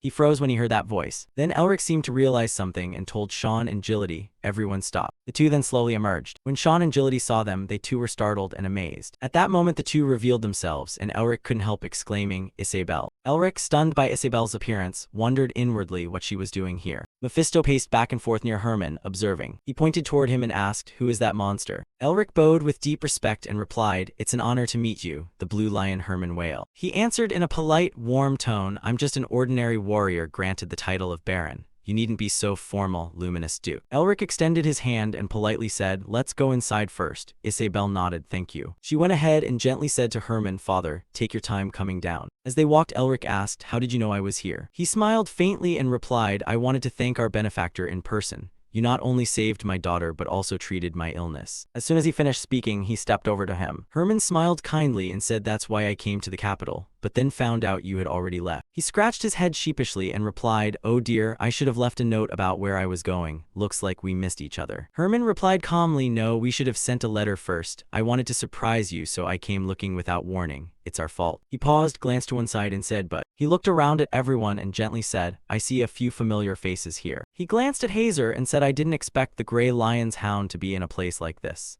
She seemed displeased by the remark, and Hazer retorted bluntly that she was sure she'd told him many times she's not their hound. Elric stepped forward and asked Herman, you know my sister? He exclaimed in surprise, oh, she's your blood relative. Then Herman stroked his chin and recounted that he had a friend with a somewhat bad temper. Upon meeting that friend, he had run into her a few times and hadn't realized she was a Melvinger daughter. the world is indeed small. No sooner had he finished speaking than his eyes lit up and he cast a quick glance. He noticed Augustine standing there and said it's rare to see that eccentric old man of the Nerster family appear outside like this. The old man looked at Herman and muttered in response, "I recall telling you not to call me that anymore." He chuckled and replied, "What's wrong with calling an old monster like you an eccentric old man? What else could I call you?" After hearing that, Augustine and Herman stepped forward, their eyes meeting with killing intent. Elric saw the tension and feared they were about to burst into a fight. Just as he was about to intervene, the two suddenly clasped hands warmly. Herman gently said that every member of this group is truly astonishing. Valence and Gility stood there listening as they continued. There is the leader of the Revolutionary Army and a freak. Seeing the situation wasn't good, he stepped forward to defuse it. Come on, everyone calm down. Herman stepped back, still looking at him, thinking to himself, that made me want you even more. He cast his eyes over the rest of the people and thought to himself, those who attract talent will one day rise and soar into the blue sky. Herman also noticed Isabel's expression and said, ignoring the crown prince I dislike, coming here was the right choice. Elric suddenly turned to ask Isabel and Herman how the two of them had gotten here. Isabel answered, we heard you had scaled the walls, so we did the same.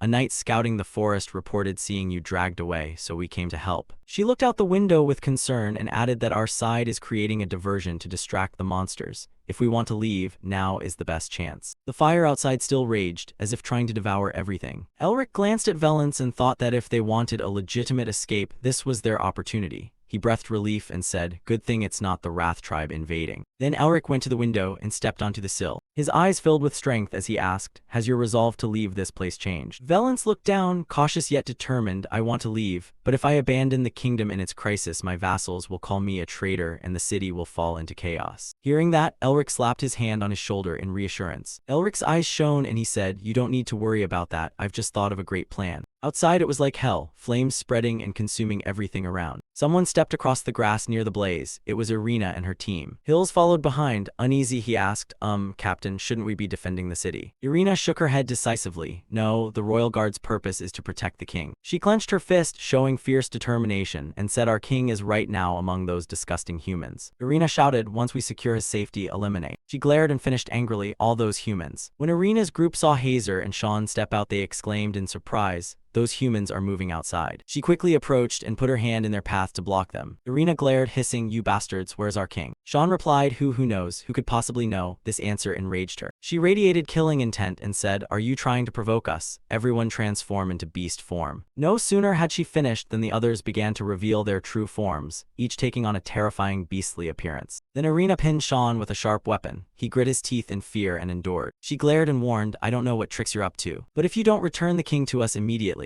At that moment, others appeared and a heroic voice rang out, stop. Bringing Valence along, when they saw him, the Irina group shouted in unison, Your Majesty. He held Valence in his arms and threatened them, if anyone makes a move, your king will surely die. Hearing the threat, they grew fearful and whispered to each other, Your Majesty, what is that madman doing? You bastard, take your filthy hands off our king at once. Elric cradled Valence with a smug look and asked, are you sure this will work? Now everyone has seen the human with enhanced strength capture their king. After asking, he smiled with satisfied contentment. Norris also appeared, standing with his hands clasped behind his back, listening as he said none of them will dare act rashly. Then Elric swung his arm as if about to make a move. Before he could do anything, he was struck with terror. Irina seized the opportunity to warn that if they wanted to save their king, they should quickly make way for them to pass. Seeing her trembling with anger, Norris approached and softly called to Irina. Then he whispered a few things into her ear. After hearing Norris, Irina's hand suddenly stopped trembling from fury. Then she loudly ordered, let them go, and the others obeyed. Sean passed by them with terror written in his eyes. Isabel and Herman also remained on guard against them. When it was done, Irina commanded, we have opened a path as you requested.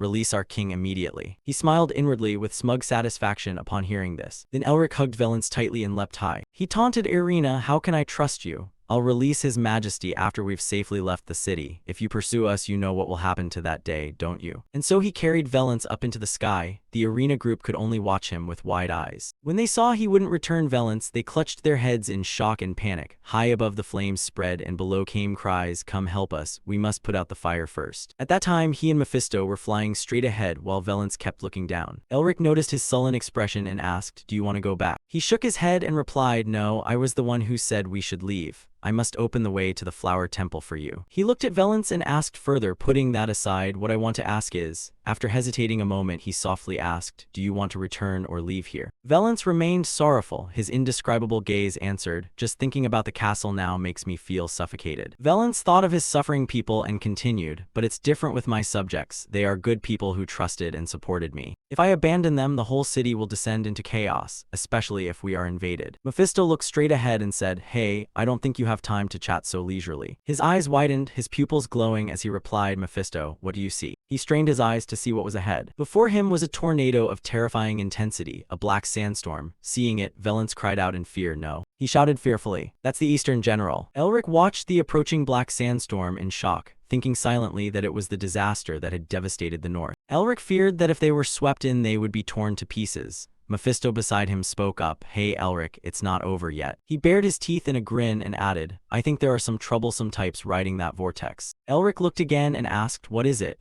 He widened his eyes and focused his vision to observe. When he saw the black sandstorm, beneath it was another community. Elric gasped that. He looked up at the flag and thought to himself, "Nine-tailed fox." Atop Mount sat Mount, sneering as he ordered a full-speed charge. It was the Wrath Tribe. The nine-tailed fox banner still fluttered in the sky, the Wrath Tribe. The age-old rivals of Anthropomorph led by the Tiger King, a monstrous alliance that had turned its back on the Tiger Clan, which had lost its enhanced body arts. While the Wrath Tribe coveted Anthropomorph's rule, so far only skirmishes had broken out. They had never launched any large-scale war. Seeing the Wrath Tribe arrive, Valence exclaimed in alarm, "What are those Wrath Tribe doing here?" He sighed indifferently and replied that it seemed some traders within the castle had given them information about the enhanced body arts. "You're still very naive despite being stabbed in the back many times," he glanced and answered mockingly. Upon hearing that, Elric raised an eyebrow and asked why else would they suddenly want to invade Anthropomorph and come to where the owner of the enhanced body arts was. Valence fell silent, crestfallen, lowering his head timidly. Suddenly he witnessed a new astonishing scene.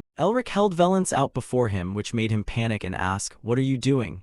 Elric said seriously, "Can you answer the question I asked you earlier?" With extreme seriousness, Elric asked, "Will you return to the city or leave this place with me?" Hearing this, Valence's face darkened and he stammered, "I." He paused for a moment, then remembered his beloved subjects. Thinking of the people gave him strength. "I'll return to the city and protect my people." Hearing this, Elric replied happily and contentedly, "I knew you would say that." Valence answered shyly, "But I'm weak and I have nothing to give you. I can't ask for anything more." At that, Elric decisively bonked his head against the princes in a moment of realization. Valence rubbed his head and replied, "That hurt." Then Elric said seriously, "Your Majesty, friends don't care about things like that." The prince blinked in surprise and asked, "Friends?" Seeing his confusion, he said, "You just have to ask." He added gently that you only need to seek help. If you do, your friends will come from the ends of the earth to help you. Seeing Sean appear, he turned his head and asked, "Right?" Sean had just arrived and didn't understand the situation but answered enthusiastically, "That's right." Valence placed his hand on his chest and asked, "Can I be your friend? What's so hard about being friends?" Elric grinned and replied, "You can be my friend as long as you enjoy my company." Sean smiled along and agreed with him. Hearing that, Valence couldn't help but be happy. His eyes shone with touching emotion. Seeing the black sandstorm approaching, Elric said, "Since my friend needs help, how can I turn my back?" "Right, Sean," he said to everyone. He smiled inwardly with satisfaction and said, "Change of plans." At that moment, the Wrath Tribe was frantically charging forward. Mount, leader of the Beast Squad, ordered them to speed up. They rushed madly forward, shouting that Anthropomorph was ahead. Beside them, Hugo, the violent deputy of the Beast Unit, spoke up, "Leader, the enhanced body arts are truly at Anthropomorph." Hearing this, Mount asked, "Do you doubt this because an ordinary human supposedly possesses the enhanced body arts?" Hugo nodded in affirmation. "Yes, it's hard to believe such a lowly race would possess such an extraordinary secret technique." Mount pressed on while leading, "Even if the information is wrong, we can't miss the chance to seize Anthropomorph, especially given our current defeat, right?"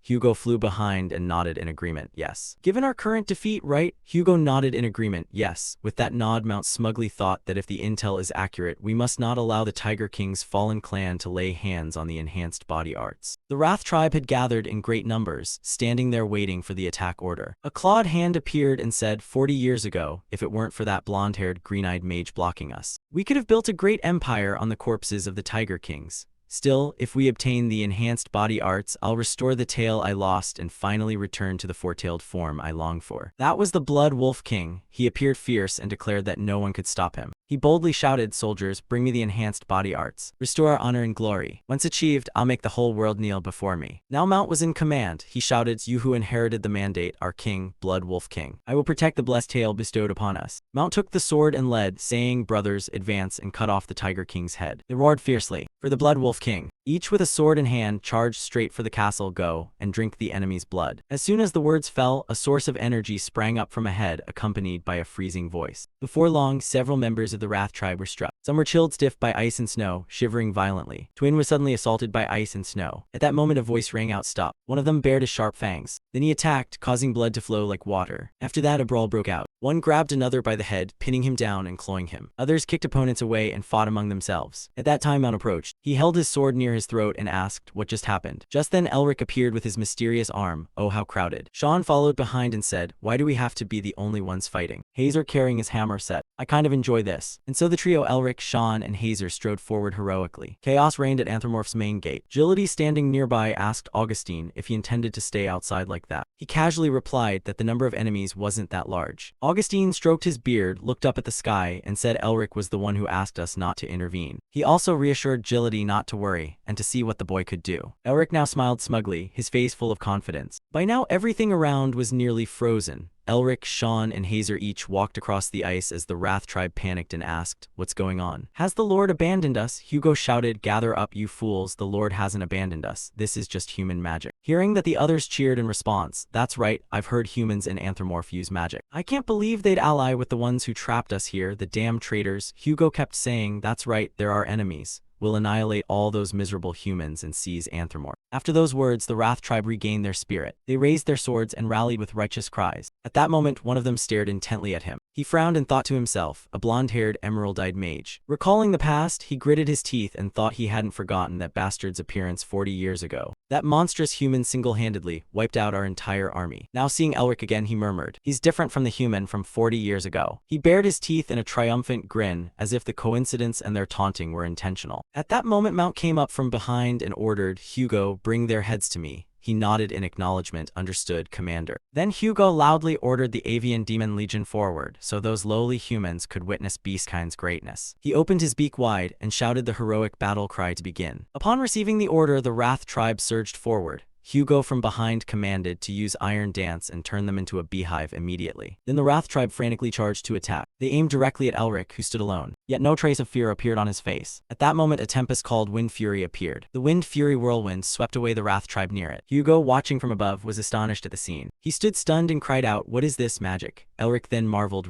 Sean, well done." Sean stood frozen like a hero and replied, "I'm nothing compared to him, but I'm also the third son of the Nerster family." Mephisto walked beside him, chuckling, saying, "I never understood why you brought along someone who seemed useless, but it turns out he has skills after all." The man just smiled and replied that's why his family is considered the strongest in the Tower of Magic. More importantly, the Nerster family's magical element is wind. Those bird swarms are nothing but prey to Sean. Sean rushed forward enthusiastically and said, "Let me blow off some steam." He growled, "Do you lot understand the pain of being a supporting character?" Then Sean gathered all his strength and unleashed a force that crushed them. Hugo panicked and yelled, "Run!" Sean chased after him and shouted, "Not so fast." At that moment, someone used the wind slash technique to attack Sean. Fortunately, he had picked up that massive hammer carrying terrifying power. Sean noticed one figure below standing out with a huge hammer in hand. It was the Minotaur. He taunted Sean, "That pathetic trick won't work on us Minotaurs."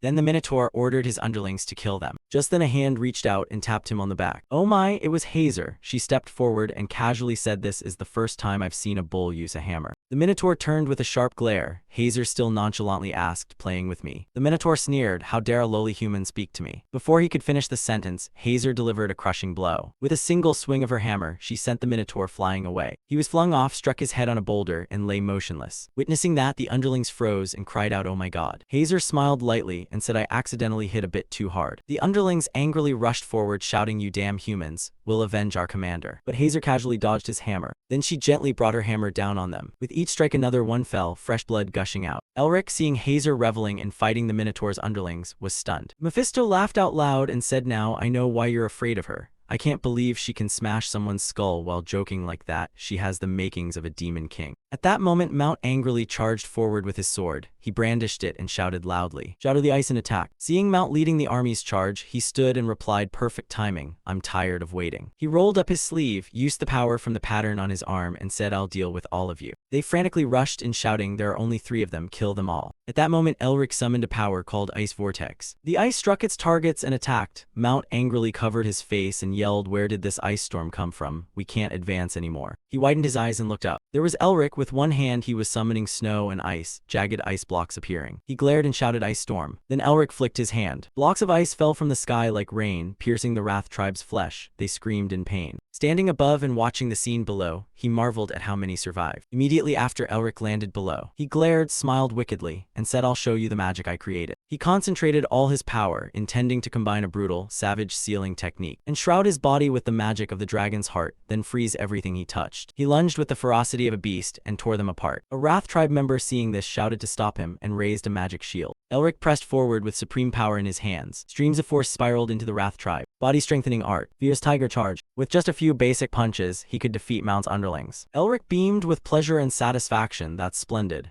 Mount then appeared, angry, speaking of body enhancement techniques and magic. Elric froze as the monster behind him warned that he was dangerous. He too was stunned, silently cursing how formidable that spiritual energy was. Seeing the aura around Mount, Elric was shocked, thinking he was a fourth-rank monster master. He bared his teeth in a slight grin and said, "An interesting human." Mount looked at him and said, "So you're." He pointed his sword at Elric and continued, "The one responsible for this mess." Seeing this, he tried to reassure himself to stay calm. "He's not an easy opponent. The fish I just hooked has slipped away. What a pity." Elric bit his lip, thinking he couldn't waste any more time here. Mount frantically charged at him and shouted, "How dare you flee from me." He luckily dodged, but Elric couldn't help but exclaim in astonishment, "Too fast." Then he rushed in with a master strike, thinking there was nothing he couldn't block. Mount used his sword to parry the blow. It was a bit difficult. Elric was pushed back a short distance by the force. In this situation, he gritted his teeth, thinking that Mount's speed and strength were both astonishing if things continued like this. Mount still held his sword, baring his teeth and glaring at him. The blade cracked with a sound, but still reflected his power in silhouette. Mount stepped closer and taunted, "It seems I can't let you go." Elric struggled and retreated, silently cursing, "Damned it." He was back in his territory. It would be hard to escape by teleportation. Mount glanced back and ordered Hugo to lead the legion to Anthromorph. He glared and snarled, "I'll chop his head off and then pursue." Thus Hugo took command and directed the troops to charge toward him. Hugo roared orders for the Monster Legion to advance straight to Anthromorph. The Monster Legion with terrifying power passed through him. Elric struggled a little. After it was over, he frowned and cursed, "Damn it, that bear made things complicated." Mephisto behind added salt to the wound, saying, "You underestimated the monstrosities. They were once even feared by demons themselves." Now only Elric and Mount faced each other, eyes locked. He said seriously, "Even if their tribe has weakened, there are still powerful ones remaining. That's why Anthromorph built walls and stays vigilant against the Wrath tribe." Mount replied nonchalantly, "Now it's just the two of us." Elric activated his power, thinking he must defeat him quickly by any means. Then he summoned a ferocious beast right behind him. After summoning the beast, his face showed confidence and a triumphant smile. Mount's hand holding the sword trembled as he recalled the 40-year humiliation he trained for day after day. He raised his sword and growled with hatred, "Even though you're not the one, I will still tear you to pieces to ease it." Hearing that, Elric smiled softly and replied, "Well, that's unfortunate for you. You should train another 10 years. The remark made him angrier. Mount exploded, shouting, "How dare you mock me?" At that moment, a strange sound came from somewhere, making Mount cautious as he glanced over. It was the arrival of Herman. He drew his sword to face Mount, who asked unexpectedly, "Who are you?" He answered calmly, "Herman Whale, also known as the Blue Lion of the Empire." Then Herman told Elric, "Leave this to me, you keep moving." He heard that and beat a hasty retreat, not forgetting to say, "Thank you, sir." Mount smiled slightly and probed the lion. He struck Herman with his sword, then sneered, "Do you think an ordinary lion can stand against a bear like me?" Herman was no pushover either. He bluntly accepted the challenge, "Then let's see." At that point, Elric slipped away with Mephisto. Behind them, the clash rang out sharply, a sound that made him pause for a moment. Elric felt some concern, thinking even if the Blue Lion hasn't fully recovered his strength, he's not someone easily defeated by a bear. He was also a bit curious about Hazer and Sean, wondering if the two, Sister Hazer and Sean, were alright. Going to check, he saw Sean and Hazer still in perfect sync. They didn't miss a single strike in battle. Seeing that side secure, Elric sighed and said, "They really are a perfect fighting pair." But they couldn't stop the beastmen scattering everywhere. That's why I want to gather them in one place to deal with them more easily. Just then Elric saw something that shocked him into freezing. When he saw the blue-clad knight charging with his weapon, he gasped in surprise.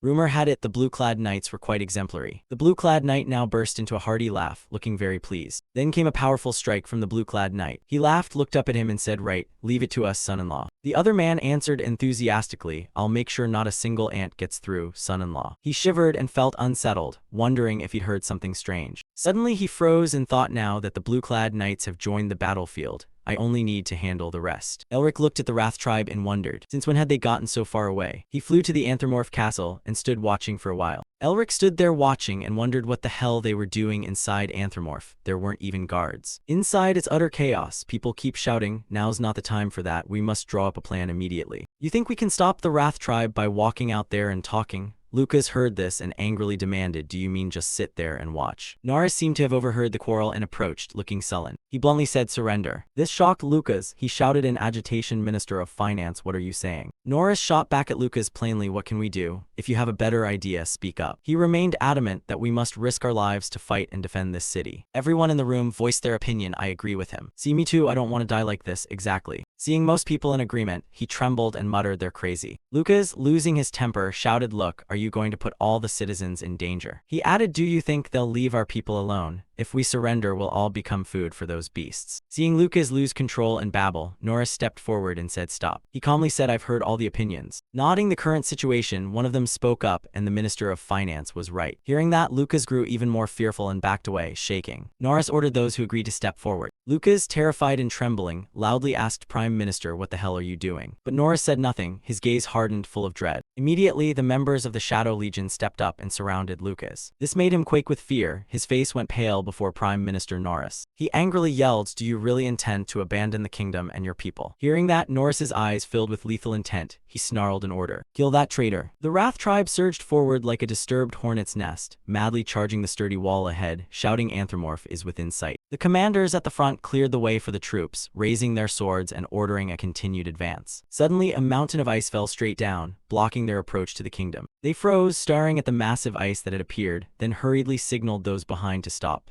Before they could recover, Elric's voice suddenly rang out, startling them. "Stop right there." He had just finished speaking moments before. A second later, they saw him falling freely from above. As soon as he hit the ground, Elric delivered an explosion that sent dust and rocks flying and hurled people several meters away. Witnessing this, those nearby panicked and immediately raised their hands to shield themselves. He strolled forward leisurely, then revealed a glowing blue sigil on his hand and said, "I'm a little disappointed. I haven't had enough fun with that bear earlier. Shall we have some fun now?" They became frantic, trembling and holding their ground, but full of doubt. "How is that man here? Don't tell me he already defeated the commander." Unbeknownst to them, Barres had been standing behind them. He reassured everyone, "Don't be afraid. The commander couldn't have lost to him." He swaggered before the whole force, pointing the tip of his sword at him and sneering that he's just a coward hiding from the commander. Then Barres shouted in a commanding voice, "Kill him. We'll tear him apart and strike the city." At that threat, Elric calmly raised his hand, curled his fingers to summon the tiger's razor-sharp claws. He shot them a cold glare and muttered the body-strengthening incantation under his breath. Then with a swing of his arm, a tiger suddenly appeared and pounced on the beastmen. They couldn't contain their fear and cried out, "The Tiger King." Seeing their strong reaction, he smiled with satisfaction and glanced at the massive power on his hand. Apparently, the Tiger King's aura from that move had scared them. Mephisto folded his arms, greatly amused. Of course, the Tiger King is formidable to beastmen, but he still asked what Elric would do next. "How do you plan to deal with these beastmen?" Confidently, he gathered his power into a perfect blue light sphere of body-strengthening magic to handle the crowd, then hurled that sphere toward the Wrath tribe. Streams of power threaded through them, leaving them no time to react. While they were weakened, he activated the Ice Wrath skill, turning several of them to stone instantly. In an instant, all the beastmen within Elric's attack radius turned to dust and were carried away by the wind. He stood proudly watching them be wiped out by a single wide area strike, having cleared out a good number of the Wrath tribe's forces. He still walked slowly toward the remaining ones and lowered his voice, but the others didn't dare relax. Trembling all over, they held their swords up and backed away. Elric curled his lip in disdain and charged at them. It's better to punch directly than to swing a clenched fist, after all. Elsewhere, Mount the Leader was in a difficult spot, struggling to withstand wave after wave of Herman's attacks. A downward blow sent him flying, leaving a long gouge in the ground. He panted, clenching his fist unconsciously. "I'm not sure if it's because I just recovered from a serious illness, but my body won't move as precisely as I want." Mount thought he was mocking him and ground his teeth angrily. "Are you trying to trick me?" Herman had no such intention. He looked at him and spoke sincerely. "No, I was truly ill with an incurable disease born from my pursuit to reach the next level in the martial art I follow." He sincerely expressed his gratitude to Elric, "My son-in-law. I mean, thanks to you I regained my life and was enlightened." Herman's expression changed. He radiated heroic dignity and declared, "I'll show you the result of what I've realized since waking." He refused to yield and chose a life-or-death duel. A warrior from a great tribe would never retreat from battle. The two were evenly matched. The atmosphere was extremely tense. Herman warned him gently before charging, "Be careful of the lion's claws," while he sneered in contempt, "As if the claws of someone like you could harm me." With that, they lunged at each other to test their skills. They showed no mercy, swinging each powerful strike. Their duel shook the land. Even a single sword stroke cracked the surrounding earth and rocks. It was unclear how much time had passed. All that was known was Mount coughed up a mouthful of blood and fell to his knees before his opponent. It had been a long time since he'd fought someone of that caliber, and he couldn't help but exclaim, "What a magnificent battle." For him, this was the first time he'd been defeated by humans, truly astonishing. Mount looked up at the dimming sky and uttered his final words heavily. "Blood Wolf King, I'm sorry I couldn't complete the mission." Then he quietly pulled a small firework from his person and whispered, "I hope your plan succeeds." Herman only then realized his scheme. He rushed forward to stop him, but it was too late. Mount had pulled the pin and the firework began to blaze. The firework shot into the sky, leaving a bright spark. It flew straight up high. He watched helplessly as it exploded, creating a blaze of red fireworks, lighting up the entire night sky. Herman's eyes showed weariness after the battle, mixed with resignation. "It's too late, I can't stop it." Elric suddenly noticed Mount's fireworks bursting in the sky as well. He shielded his eyes from the dazzling light and wondered, a signal. All the Wrath Tribe soldiers recognized it as his signal. The commander has fallen. He issued his final order. They suddenly changed demeanor. Their eyes turned fiery red as they glared at him with hatred. They surged forward to tear Elric to pieces, chanting, "We give our lives for the Blood Wolf King, for the Blood Wolf King." He was struck with alarm and couldn't react in time. What the hell? More and more of them kept pouring in, determined to fight to the end, shouting for the Blood Wolf King. Not letting them have their way, he quickly regained his composure and activated his piercing strike. Sharp ice arrows pierced through their bodies, breaking their initial line of defense. Still, it did nothing to dampen their fighting spirit. Those in the rear tried to break through Elric's ice. Varys led the charge, running and shouting orders to the vanguard. "Keep running forward, we'll open a path for the main legion to advance." The Wrath Tribe was only a step from the wall. He ran forward, urging the destruction of all Anthropomorph. "We must overthrow the Tiger King's clan. We will destroy the city, loot everything inside, and kill all who resist." He ran to the gate, elated. Now the signal from inside should come. Varys smiled in satisfaction, thinking the Anthropomorph government had decided to follow the Wrath Tribe's wishes. Even if the human mage stood in the way, the battle's outcome was already decided. After a while, he noticed a signal coming from inside, the banner raised on the wall, a sign of victory. While he was lost in thoughts of victory, Duong suddenly realized something was wrong. "Wait, what's that?" Varys couldn't believe his eyes. Internally, he struggled violently. "No, it can't be like that." The others stopped too when they saw what was hanging there. "What is that? Don't tell me it's..." Nora stood atop the wall and declared to them, "All the cowards have been executed." He calmly looked at the rampaging beasts below and then ordered the Tiger King's warriors, the heroes of Anthropomorph. The kingdom's entire army raised their bows at them and received the command, "Let no traitor from the Wrath Tribe breach this place." Hundreds of arrows flew toward them as if on cue. Varys was struck hard and could only close his eyes and endure it. Damn it. Arrows struck them straight through, blood pouring like a river as each man fell to the ground. Arrows kept raining down relentlessly from the walls. While watching the scene, someone suddenly called Elric, Lord Melvinger. Valence arrived with his guards to find him. Puzzled, he wondered what's going on and why the minister is helping them. He acted as if he already knew but pretended innocence. "Oh, is that so?" Under the moonlight, his face showed calculating intent. "I made a deal with him." A few days earlier, within the tower, Norris's voice echoed, "Please sell me the body-strengthening technique." Elric was speechless, wearing a bored expression as he silently assessed him. Good heavens, even he would say that. You really can't trust anyone. Suddenly, he spoke to him seriously first. Then he stood up and made a vague request. "There are a few things I want to show you. Could you step outside with me for a moment?" He noticed someone secretly eavesdropping on their conversation from behind. It was Valence. Understanding, Elric agreed to the condition. Very well. He led him to a place, a large chamber with a massive sculpted statue.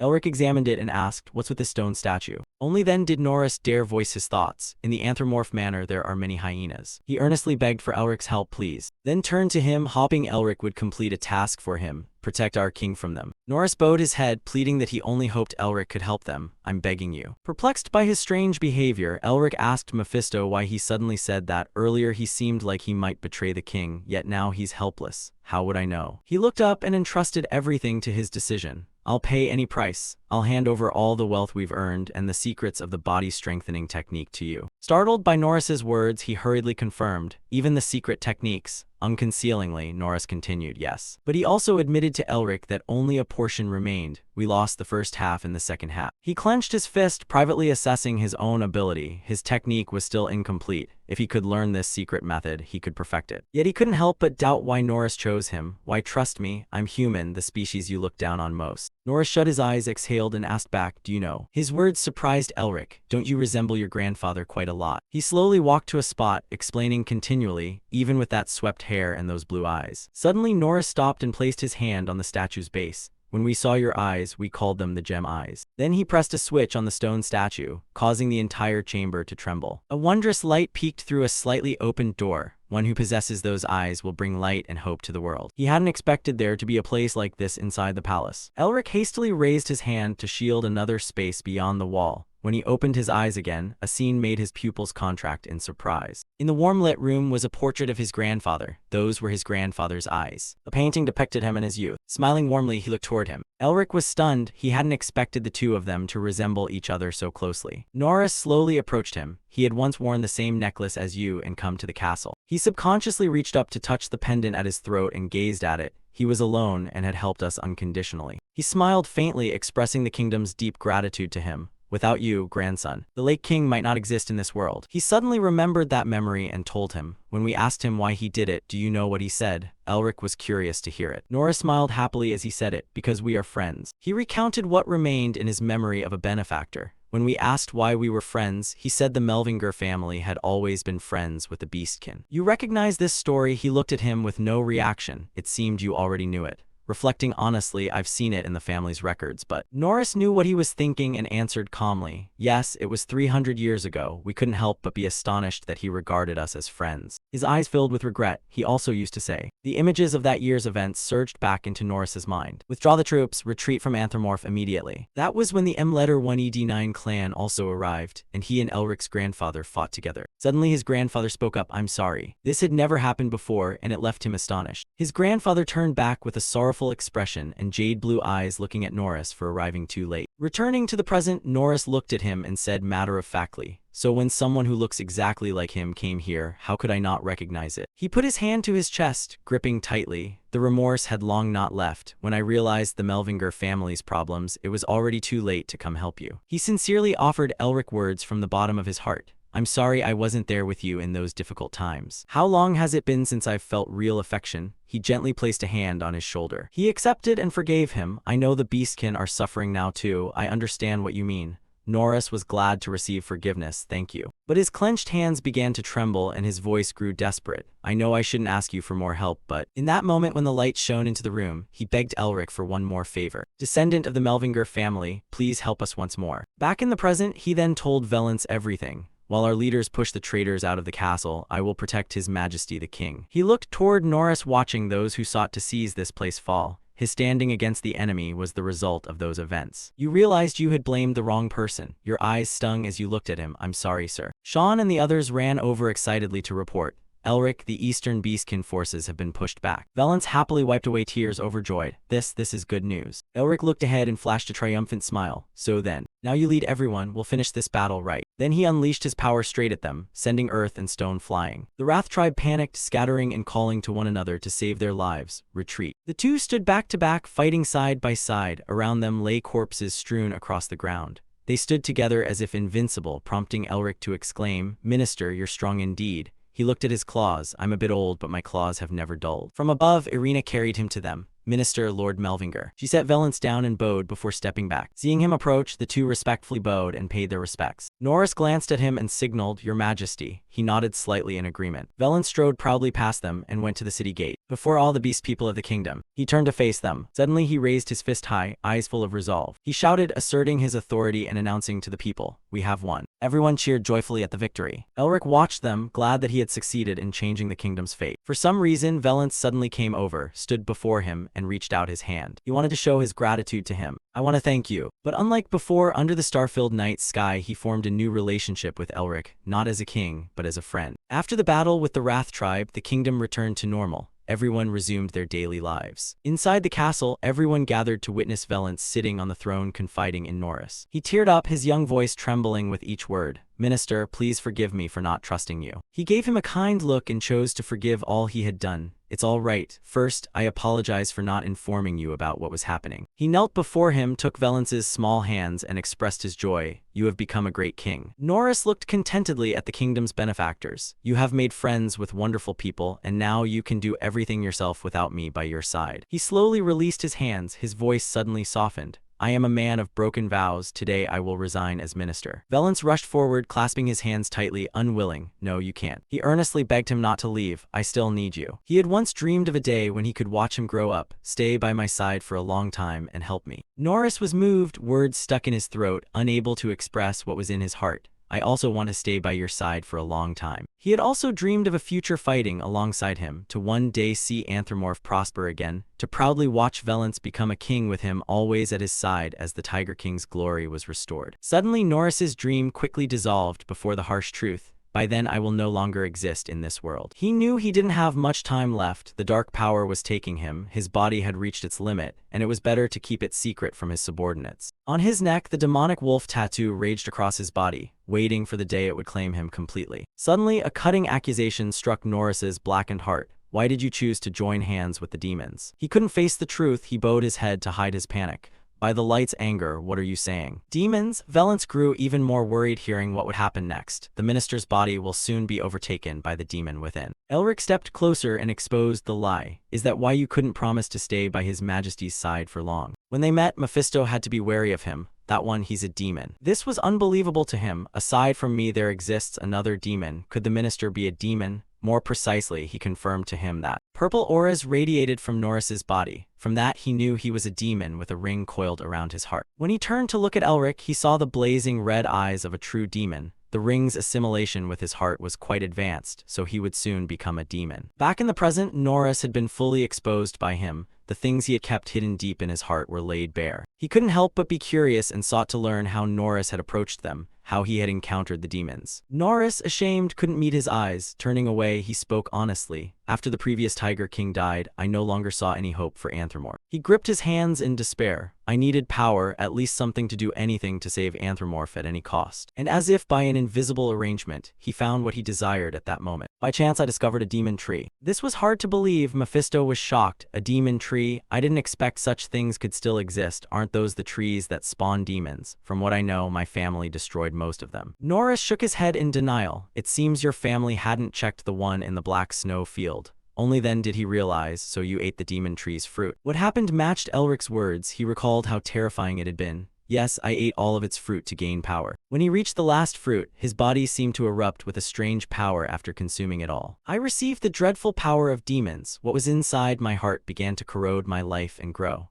They gradually infiltrated every cell of my body and expanded over the years. My mind will soon be devoured, and then I will become a true demon. Norris's pupils flashed red with each word. So I intended to leave this place and die, because if I die then the damned demon inside me will die as well. Valence was truly worried for him. Minister, how can you say that? He could only bow his head and accept blame. Your Majesty, that's the only viable way. Seeing them like that, Elric deliberately interjected. If there's a way to cure him. He was extremely confident. Giving Norris a new chance, what would he do? You seem to untie the knot in your heart, pleading with him. Elric, can you do it? I'll give you anything, please heal him. He didn't believe he could still be saved. Standing up, he warned cautiously. If you intend to do something pointless, then forget it. If you mess things up, we'll face even bigger trouble. Elric didn't rush to look his way. Mephisto, are you sure? He replied casually. Of course, if you can manipulate magic with enough finesse to sever the bonds of all the souls with a colossal amount of mana, you can drive out the demon chi from his body. He watched them, quietly calculating. He could do it if he had enough time, but the minister's body would not endure it. To ensure all risks were accounted for, he turned sharply. Then there's only one way.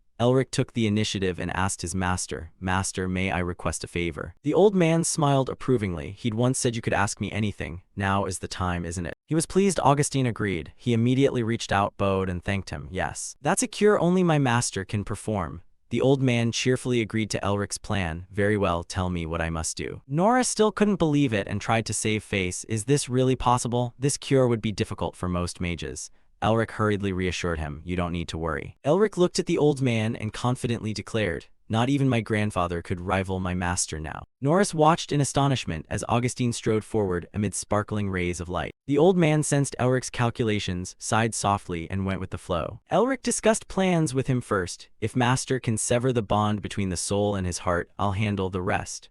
Augustine warned me he knows what you intend, be careful. Elric stood firm, unwavering in his decision. Wasting no time, the old man immediately cast his magic. All right, let's begin. Beams of light enveloped Norris, leaving him bewildered. What is this, White Knight? He looked at the streams of energy with suspicion. Is this really the power of just one person? Suddenly something surprised Norris. Augustine transformed into a giant. He reached out a hand to seize him. He gripped him like a toy and decisively ripped the demon's soul out of Norris's body. The demon went berserk, snapping, "You were about to claim his body. How dare you interfere?" The demon irritated Elric. "My god, this demon talks too much." Elric grabbed its throat in an instant and cast an absorption spell. Its entire soul was drawn into the sigil on his hand. Elric smiled happily. He could recharge his demon chi and make Anthropomorph indebted to him. The soul form demon, excited, said, "It's been a long time. I'm finally getting to eat such tasty demon chi." He glanced at it, smirked, and warned, "Eat your fill, but remember to leave the seal." No sooner had he spoken than it swallowed the demon's soul whole. "Thanks for the meal." The sigil on his hand gradually changed. Yu's seal finally evolved from vicious to ruthless. Suddenly something unusual occurred. The scene around Elric abruptly turned a vivid crimson. When his eyes opened, a figure suddenly appeared. What had just happened? Now he saw clearly. It was him, standing atop the corpses of other demons, Mephisto. Mephisto trampled them, fiercely declaring to the demons below, "All mysteries and absurdities originate from me." He frowned and introduced himself. "I am Mephisto of primal sin." Unexpectedly, after absorbing the soul, Elric was able to enter another's mind. Are we now inside Mephisto's memory? He had many questions. "I only absorbed demon chi as usual. Why is this happening?" Mephisto stood high and solitary while the other demons howled and resisted him. He suddenly sprang and flew into the air. A wave of dark power lifted Mephisto into the sky along with his sword. He silently mocked the demons below, "Arrogant fools," then pointed his sword straight down. The sword's power formed a pillar of light. It struck straight to the ground. With a single blow, he could wipe out the demons. Mephisto brimmed with murderous intent. His eyes flashed as he gripped the sword. He swung the sword at the remaining ones. He angrily swung his sword in sweeping strokes to slaughter them. "Did you think that would be enough to kill me?" Elric watched him move deftly, cutting down each one. For so long he had forgot Mephisto's true identity. "I always treated him as a malevolent spirit to be used, so I forgot. But this is the real power of Mephisto." Bit by bit he took their lives in the name of the great and exalted Demon King. He put his hand to his chest. He didn't know why, but he seemed to feel Mephisto's emotions. He laughed maniacally. Just hearing it sent shivers down his spine. Seeing Mephisto like that, he felt something was off. It wasn't what Mephisto claimed. This situation wasn't what he wanted. He wore a sinister smile, and he acted that way because it was his fate from birth. For Mephisto, it was a way of life to punish everything. It was his nature, as necessary as breathing to live. Dark energies swirled around his body. That's why he is the only demon king known as primal sin. Wings began to sprout from him, and he returned to his true form. This is Mephisto's true nature. Suddenly a demonic gaze probed Elric. "What are you looking at?" He snapped awake, breaking free of Mephisto's illusion. After coming to, he saw Norris collapsed on the floor. Elric breathed with difficulty, which made the old man worry. "Elric, what's wrong? Do you feel unwell?" He quickly collected himself and reassured, "I'm fine, it's nothing." Seeing him sprawled on the ground, he sighed. It seemed in reality not much time had passed. A chill ran down Elric's spine. Mephisto seemed to perceive his memory the same way he perceived Mephisto's. Remembering it, everything had seemed normal, so why did this happen? The demon I had just ripped from the minister was absorbed into the magical seal. He raised his hand to look at the sigil, and then suddenly he was pulled into Mephisto's memory seal.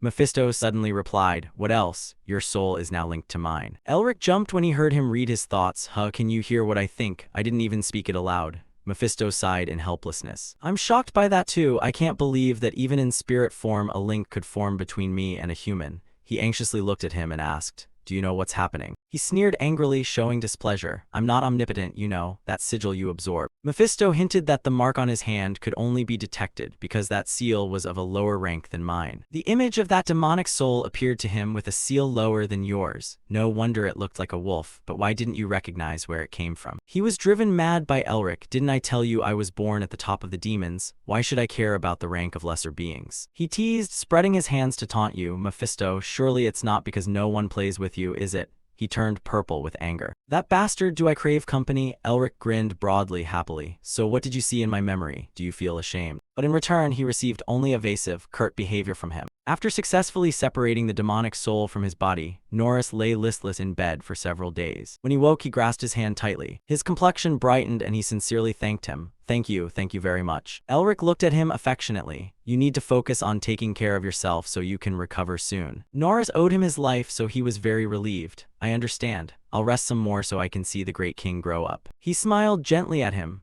Watching the two people stationed at the bedside, he thought to himself that it was time to claim his reward. Mephisto muttered behind him, scolding, "You act kindly yet turn out to be so greedy for money." Elric replied nonchalantly, surprised, "I've always been like this." He flew into a rage, shouting, "And please don't read other people's thoughts like some pervert." He flinched and defended himself as if I wanted to hear it. Suddenly Valence brought a small box before him. You hand it to Elric as promised. This is the treasure map of the previous Tiger King and the research on enhancement techniques. He took the small box in his hand, curious. Does this belong to the previous Tiger King? When he opened it, what was contained inside surprised him. You calmly guided him. Please look at what's under the cloth. Elric, puzzled, followed the instruction to look under the cloth. He lifted the cloth, and what lay beneath astonished him. Wait, isn't this the rare herb from the eastern continent? Why would you give me such a precious thing? Valence spoke softly, reminding him of a detail from the past, one mentioned in the legends of the Beastmen, about the ancient legends of the kingdom that were told to Elric. He confidently asserted, I believe you are the heroic king mentioned in the legends. He suddenly remembered something and mumbled, winter is coming. It matched exactly what Otto once said and completed the winter. Only then did he realize, when linking the chain of events, that its appearance in the prophecy was not a coincidence. I'm sorry for arriving so late. If that's the case, did grandfather get there because it was already part of the family's plan? Valence handed it to him. You deserve to receive the royal elixir.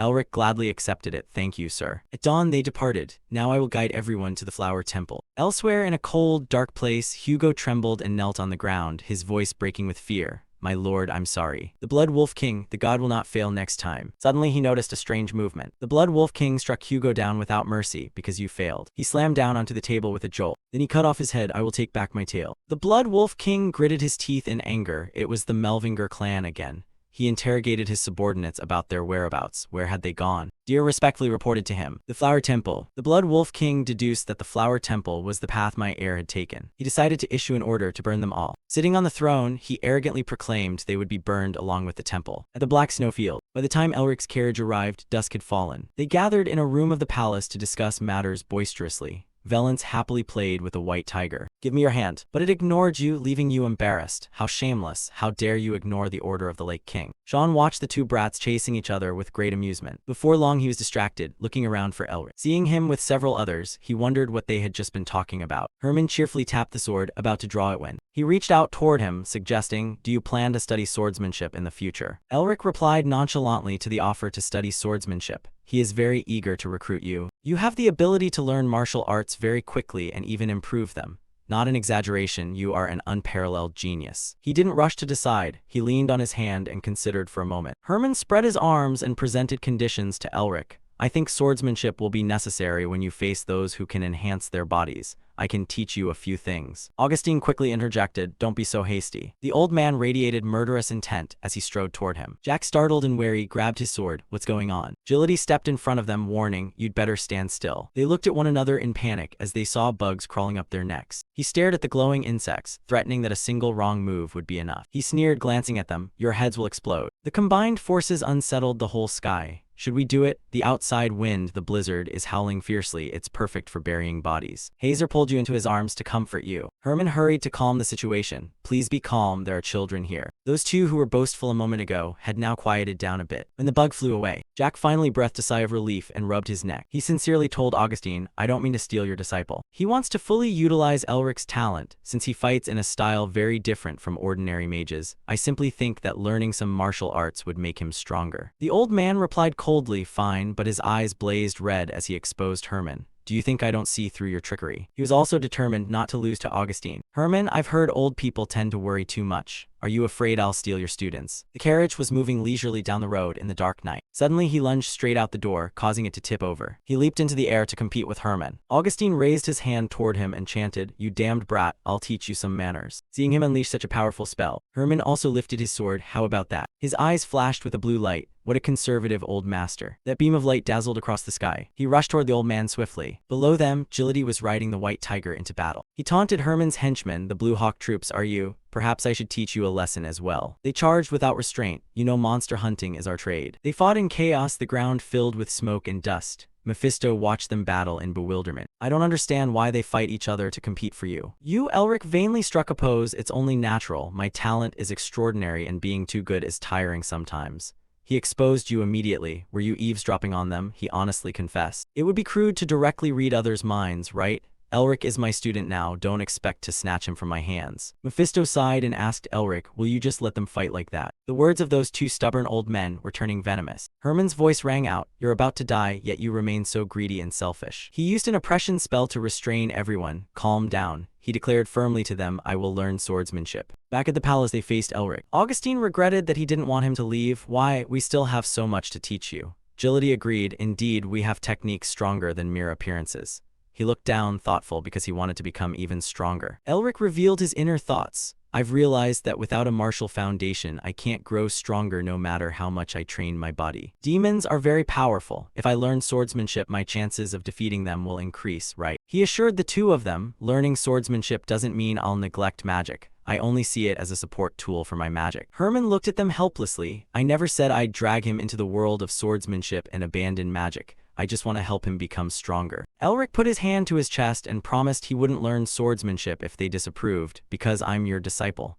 Agility and Augustine looked at each other and nodded slightly. They couldn't stop him. There was no reason to refuse this request. After all, you were the Melvinger chieftain before you were our student. After fighting them, he found their sword techniques not bad at all. Elric was deeply grateful to them. Thank you both. He looked toward the man standing watching them from afar and instructed him carefully. Take good care of him. Herman smiled warmly and agreed. I'll devote all my efforts to him. But inwardly he sneered, old man, I won you know. Augustine seethed angrily, veins bulging. I'll only let you win this once. Elric's face darkened as he pondered. This is a once-in-a-millennium chance to take the Green Lion, one of the continent's strongest swordsmen, as a master. He suddenly smiled dangerously. I must make the most of this opportunity. After training, he utterly collapsed. He had eaten all of that day's food. He felt as if he'd died and come back to life. Herman rested his sword on his shoulder and teased, I didn't expect your stamina to be so weak. He wiped his mouth and demanded, is there any normal person who can swing a sword 10,000 times a day without using mana? He laughed excitedly, that's something every child in our clan must do as soon as they can walk. Mephisto bowed his head at these words and said, Elric, I've decided. He spread his arms and spoke of a distant future. When I rise and unite this land, I'll treat the Blue Masters kindly and seat them to the right of my throne. Suddenly Elric played a prank and smashed that fanciful thought, jump. He watched with satisfaction as the other was made a mockery and screamed, stop this, you bastard. Suddenly a wheel slammed on the brakes and the carriage stopped on the road. Carl opened the carriage door and announced, Master Elric, we've arrived. He then slowly stepped down from the coach. At last they had reached the Flower Temple. When his foot touched the ground, he realized there was a problem. Elric stared in astonishment at the scene before him, wondering what was going on. In front of him lay ruined, crumbling remains. This is the Flower Temple. Valence smiled and explained, it's temporarily sealed because of the crowd of generals. I told them we were coming, so the doors will be opened soon. Mephisto appeared beside Elric, grinning with interest. They mentioned the Flower Temple. I wondered if it was the place I had in mind. Turns out it's still here. Elric caught the gist of his words and asked, what do you mean? Mephisto looked at the ruined temple and replied, it's a place born for the apocalypse. It's a kind of archway. He curled his lip in a cold smile. Humans, dragons, and giants all feared the army of the great archgod. They planned to rebuild there after the world was destroyed. Mephisto shrugged and added that of course the Melvinger clan had stopped that army. Hearing this, Elric bowed his head and looked down as if deep in thought. He reached up and grasped the pendant at his neck, thinking of dragons, giants, and the archgod. Elric suddenly remembered the visions he'd seen in the dragon's cave and couldn't help but wonder if the apocalypse Mephisto mentioned was related to what he'd witnessed. At that moment, the ground beneath Elric trembled as a sudden seismic shock shook his feet violently. A question mark appeared in Elric's mind. He still didn't understand what was happening. Valence suddenly pointed ahead and shouted, Elric, look. The gate that seemed on the verge of collapse suddenly emitted a blinding light. Valence pointed at it excitedly and cried, it's opening. Elric and Mephisto both turned to look toward the gate. Mephisto bared his teeth in an excited grin. There must be a very familiar face inside. Before he could think further, the gate's light grew ever more dazzling. It shone straight toward the group where Elric stood. Someone suddenly stepped out from within the gate. That person strode directly up to the group around Elric. She clasped her hands before her chest, closed her eyes, and introduced herself. I am the Keystone Guardian of the Flower Temple. My name is Huniatriquez. When she opened her eyes, she added, you may simply call me the Keystone. Having finished speaking, Huniatriquez extended her hand to invite Elric's group inside the temple. The cold wind outside, please come in. Elric and Valence exchanged a glance and then nodded. Elric took the lead and stepped forward. Elric's group walked straight toward the glowing gate. The moment they stepped through, they were transported to a completely different place where endless flower fields stretched out and gentle sunlight bathed everything in a warm glow. In this idyllic place stood a massive temple. Huniatriquez spoke up, saying that when winter arrives, the Flower Temple begins its slumber. She stood before Elric's group, hands clasped at her chest, and continued. We normally do not receive visitors this season, but due to the urgent request of the Tiger King and your constant help, you are exceptions. Huniatriquez instructed them to follow her guidance and watch their behavior and gestures, for the deity has entered hibernation. Just then someone called out, "A human." Hearing that clear voice, Elric turned his head. His eyes met a mischievous fairy fluttering her wings in the air. She smiled warmly and said, "So many people. It's been 40 years. I'm so excited to see you." Elric was surprised. Fairies. Before he could think further, Hunia introduced her as Daffo, the water flower deity. Elric was even more astonished, not only a fairy but a deity. Daffo flew over to Hazer and praised, "Miss, you're so beautiful." Hazer blushed and held her cheek, replying shyly, "Oh, thank you, you are beautiful too." Daffo then changed direction and flew to Augustine. Her expression shifted. "Monster, monster, old and melancholy." Augustine brusquely retorted, "You're thousands of years old and you call me old." After he finished speaking, he laughed. A moment later, Daffo unexpectedly flew past Isabel, flapped her wings, and teasingly said, "Unrequited love must work harder, so pretty and fragrant." Isabel, exposed and embarrassed, flushed and fumed as she stammered, "Thank you." Daffo then leisurely flew to Elric. He glanced at her with displeasure, thinking, "What kind of noisy deity is this?" Suddenly Daffo pinched her nose, her face full of disgust, and shouted, "Too scary, dark energy, so much corruption." At the same time, Mephisto called out, "Who is it?" Seeing Daffo's trembling hand pointing at him, Mephisto crossed his arms, snorted, and jeered, "Looking that ugly, it's probably a pumpkin flower, or jasmine." Elric thought in astonishment, she can see Mephisto. Daffo angrily glared at Mephisto and shouted, "I'm a water flower deity. I am not ugly. That young lady even said I'm pretty." Mephisto shook his head dismissively, mocking, "You really think people were sincere? Are you even a god?" Seeing Daffo and Mephisto squabbling loudly before Elric, he couldn't help thinking he hadn't expected her to be able to see Mephisto. Just then Herman spoke up, "What is the waterflower deity doing?" His face showed clear bewilderment. Augustine blankly asked, "Is there something there?" Seeing their reaction, Elric worried they might discover Mephisto. He hadn't yet thought of an excuse when Huniatriquaz calmly said Daffo has few friends, so she amuses herself. Augustine exclaimed, "Poor thing." Herman sympathized, "I understand why she's lonely." Elric exhaled in relief, only for Daffo to suddenly get excited and shout at Huniatriquaz, "I'm not lonely, you mean Keystone." Huniatriquaz pretended not to hear, looked calmly at Elric, and asked why you have come to our temple. Elric then remembered and reached into his coat pocket to search for something. A moment later, he produced the item and showed it to Huniatriquaz. "I want to give this to the tea flower deity." After a while, Huniatriquaz led the way and Elric followed. The two of them entered the temple together. As Elric walked and observed the temple, he murmured to Mephisto that the temple must have suffered much damage from the Eastern General. "I had thought this place would be a paradise from fairy tales." At that moment, Mephisto suddenly remarked that this place should have been a vault to defend against attacks from the archgod. Unbelievable that it's in this state because of that Eastern General. Elric, a bit surprised, asked why the Eastern General has been so stubborn lately. Mephisto stared ahead, his face stern, just as that beastman said, "Maybe he's only temporarily changed, or it's related to some arrangement by your clan." After speaking, he glanced at Elric, his expression turned strangely dark. "Don't you find it all a bit too coincidental?" Mephisto voiced his suspicion. "Everything seems prearranged, just waiting for you to appear in the north to begin." Hearing this, Elric was startled. Suddenly things clicked and he thought of his ancestors and himself, wondering if this was part of the arrangement his forebears had mentioned. Before he could think further, Huniatriquaz pushed open the door and announced, "We're here." Inside the hall, the gods representing different flowers sat gathered in a circle. They heard the noise and turned to look toward the door where Elric's group stood. Aurelia, seated in the room, suddenly spoke. "Who are you?" Peony beside her couldn't help but ask why they had come. Lavender frowned and asked about the tea flower. "What's going on?" Fonks propped his chin and looked at Elric. "Why do you want to give her the crystal ice orb?" Elric looked at the gods here, thinking to himself that the tea flower deity still hadn't arrived. He put his hand to his chest, bowed politely, and introduced himself. "I am Elric Melvinger." Aurelia suddenly excitedly flew over to him, Melvinger with blonde hair and blue eyes. Peony looked at him enthusiastically and said, "We've been friends for 40 years, Ustin." Elric, surprised, asked, "My grandfather visited here?" Peony clapped and laughed, his eyes curved. "Yes, he did visit." Aurelia added, "Ustin is our friend." Lavender, not very friendly, crossed her arms and asked, "So why have you come?" Elric took out the crystal ice orb to show them and replied, "I came because my ancestor insisted I deliver this crystal ice orb to her. Where is the tea flower deity?" At that, the gods fell silent and sadness appeared on their faces.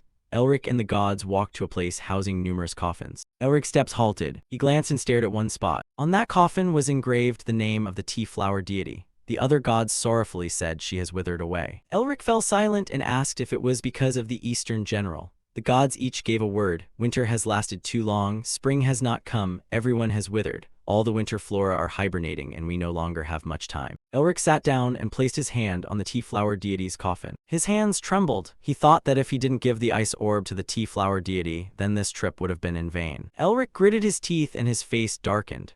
At that moment, Mephisto, flying beside him, unexpectedly said he hadn't realized these gods had withered from the winter. He added with a touch of pity, how tragic. Orlia, roused, pointed at him and shouted, Lord Demon, shut up. Lavender, angry and flushed, said we only allowed you in because you're friends with ours. We do not wish to meet you. Mephisto immediately flew into a rage. Who are you to speak to me that way? Daffo casually interjected, you're only the past now.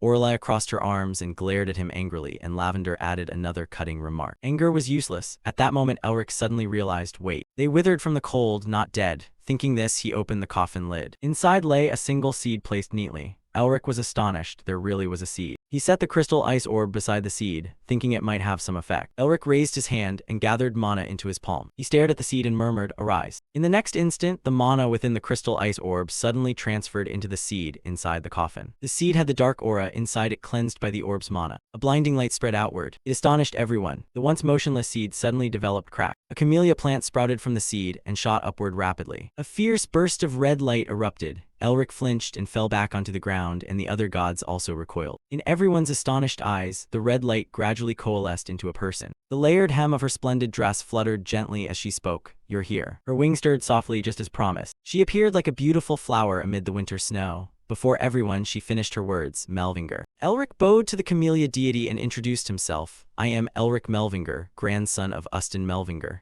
May I ask about the promise between you and my grandfather? The camellia deity's lips trembled, but before she could speak, the other gods cried out, Camellia. They flew to the camellia deity's side, each saying in turn, Camellia, it's been so long, we missed you. Were you sleeping well? Bombarded with questions, Camellia suddenly trembled. Listen, she crossed her arms, frowned, and shouted, everyone be quiet. I'm speaking about something important. Please be silent. Why are you all noisy all the time? The gods, scolded by Camellia, immediately wilted and bowed their heads. Elric thought she was very different from the accounts he'd heard, more mature. Mephisto sneered at Camellia. Where did that arrogant attitude of yours go? Camellia raised an eyebrow and said, time has passed a long while, yet your ugly face is still the same. The only thing worth looking at on you is your true primordial body. Now that's ruined too, turned into a ghost, has it? Mephisto roared in anger. I'm the king. Camellia mocked. King, what a monkey. You don't even have a throne. Who recognizes you as king? With that, Camellia turned to Elric and smiled warmly. You said your name is Elric, right? It's a very nice name. Elric bowed his head and thanked her. Camellia asked how he managed to wake her. Elric replied, I sensed demonic chi hidden within the cold chi that your seed slept in. I thought I could awaken you if I absorbed that cold chi using the seal and the eternal ice crystal, and as you can see, it worked. Camellia observed and praised, you seem as clever as you look. Elric modestly thanked her. Suddenly Camellia asked, have you considered marrying me? Upon hearing that, Elric froze. He was stunned. Mephisto let out another contemptuous breath. You're still the same, flirting with anyone attractive. Camellia glared at him. That lowly attitude of yours remains. I have nothing to say to an ugly demon lord, so get lost. After speaking, Camellia looked at Elric with a gentle smile and asked what he thought. It would be an honor you couldn't accept twice. Elric broke out in a cold sweat, embarrassed, thinking to himself that he would normally reply, what nonsense are you talking? But he couldn't behave that way toward a deity of the clan in this situation. After thinking it through, Elric politely put his hands together at his chest and declined seriously. Thank you for the offer, but I cannot marry recklessly as I represent a family that must be restored. I have many duties to fulfill now. I'm very sorry. Camellia showed regret and said, oh, what a pity. It's been so long since I've felt this way. She suddenly turned her back to Elric and said, enough of small talk. You want to know the promise between me and Ustin Melvinger, right? Elric answered honestly, yes. Camellia bowed her head. He said his grandson would come here one day. She seemed to see the image of Ustin standing before her and repeated his words. Take away the winter that plunged this place into darkness and bring spring with you. Hearing Camellia say that, Elric gasped in astonishment. He tightened the pendant at his neck, thinking to himself, how could grandfather have known? Camellia suddenly turned to look at Elric. Elric Melvinger, grandson of Ustin Melvinger, will you take away this long, relentless winter and bring the spring we long for? Elric bent and picked up the crystal ice orb from the coffin. I don't know if I can drive winter away, he said calmly, but my grandfather told me to give you this. Mephisto glanced around nervously, as if searching for something. Elric paid no attention to Mephisto's odd behavior. He looked at Camellia with sincerity, then showed her the crystal ice orb and said, I am here to erase the winter. Camellia lowered her eyes, sadness clear on her face. The ice crystal, this must be the words of that troublesome human. She looked down from above at El standing below and said, nevertheless, this has tied everything together. Camellia suddenly slowly raised her hand. From now on, you go to this place. Scarlet camellia petals suddenly scattered and fell. Camellia lifted a petal in her hand. Elric felt mana flowing through the area and was startled. The pendant at his throat began to glow. He heard Camellia speak to him and teach him how to remove the winter. Time passed, how long he did not know, and Elric found himself lying in a beautiful flower field. He tilted his head back and looked at the clear blue sky. It had been a long time since he felt this way. Elric suddenly sat bolt upright, unsure and murmuring, "This is the flower temple in front of me. The fields bloom to the horizon just as I imagined. Where is the temple?" A gust of wind rose, lifting leaves into the air. Elric raised a hand to shield against it. He suddenly noticed something and turned his head to look. Elric was astonished to find the once blooming field suddenly split in two. On one side, the beautiful flower field remained. The other side had become cold shards of ice and snow. The large trees, unable to withstand the cold, had become leafless dead wood. Elric was dumbfounded. What's happening here? Someone behind him spoke. "This is the black snow field." Elric turned around in surprise. The person turned his back to Elric and said, "This is the place to test your strength for the second event." Elric opened his eyes wide, as if an idea had occurred to him. Could it be? The person turned around. It was Otto. He smiled at him and said, "Well, it's been a long time, hasn't it?" Elric ran happily up to Otto. Yes, Otto examined him and said, "You've grown a lot since we last met." Seeing the item on his hand, Otto exclaimed that it seemed the fear seal had found the right place. Elric was still very surprised and asked how Otto came to be here. Otto grinned, eyes crinkling. "Once you deal with the winter, I'll continue to follow you and scold teach you." Elric, frightened, clutched his head as painful memories surged back. Otto laughed, "Ha ha." Suddenly he looked in a direction, his face turning serious. "All right, we don't have much time, so I'll explain here. Look over there." Otto turned his back to Elric and explained that this place was once full of blessings, a land where all life was born. But when that thing appeared, death covered the land. Elric frowned and murmured, "Eastern General." In the distance, a whirlwind lifted everything into the air, forming a tornado. Thinking of who was behind it, Otto replied, "Indeed, that thing was left behind after the demon gods passed through this land. The remnants of the past and curses." He glanced toward Elric. "So you are my descendant." Otto said seriously, "From now on I will teach you how to devour the Eastern General." Elric stood there, stunned and surprised. He broke out in a cold sweat, unable to believe it. Swallow that colossal disaster? As he stared at the gigantic tornado before him, Elric only felt doubt that he could do it, but if he could devour it, he would gain tremendous power, he thought. Elric couldn't help smiling. He could become much stronger than he is now. Otto stood behind him, observing and waiting for his answer. Elric looked at the item and asked, "I just need to seal the Eastern General into the fierce seal like last time, right?" Otto replied, "That's right." Elric rubbed his shoulder joints to warm up, thinking that since this is the second time, the opponent will surely be far stronger than the Snow Mountain King. Elric straightened his back, eyes resolute. "I'm ready. Do I need to fight like I did against the Snow Mountain King?" Suddenly Otto handed him a seed. "Here, take it." Elric looked at the seed in his hand in surprise. Camellia's seed. He asked, "What am I supposed to do with this?" Otto smiled and answered, "Plant it and grow it into a tree for 100 days. When the flower blooms, the test ends." Elric looked at Otto, seeing he wasn't joking. He froze, sweat pouring. He was taken aback. "I have to go plant a tree." Otto pushed up his glasses and asked, "Is that so difficult?" Elric looked at the seed and said frankly, "Planting a tree on this barren land is one thing, but I don't understand how this relates to dealing with the winter calamity." Otto smiled mysteriously and said, "You'll understand in time." Elric, full of dark doubts, was left speechless at the ambiguous answer. He glanced at Otto, hesitating over whether to pressure him for a clearer explanation. "What am I supposed to do with so little information?" Just then Otto said, "Don't worry." He suddenly snapped his fingers. A matrix formed instantly in the air. Otto looked at Elric and said, "I will designate the perfect instructor for you." Elric couldn't help being awed by the massive scene before him. Dazzling light shone from the matrix, forcing Elric to shield his eyes. At that moment someone said, "Could you stop bothering me?" Elric opened his eyes to look at the speaker. His pupils widened in surprise. The instructor Otto had summoned by magic was Camellia. Camellia was displeased. She said, "I've told you many times not to wake me." Elric exclaimed, "The goddess Camellia." Only then did Camellia notice him, a huge question mark forming in her mind. A moment later her expression changed. She looked at Elric with interest and said, "Oh, you know my name, handsome boy." Elric frowned in surprise, thinking to himself that while her appearance matched the goddess Camellia, the presence she emanated was completely different. Elric felt as if a gigantic camellia tree had appeared before him. Though she didn't look tall, she felt like a towering tree. Camellia stood like a mountain, the massive camellia behind her making her even more majestic, a giant tree that could cover the sky.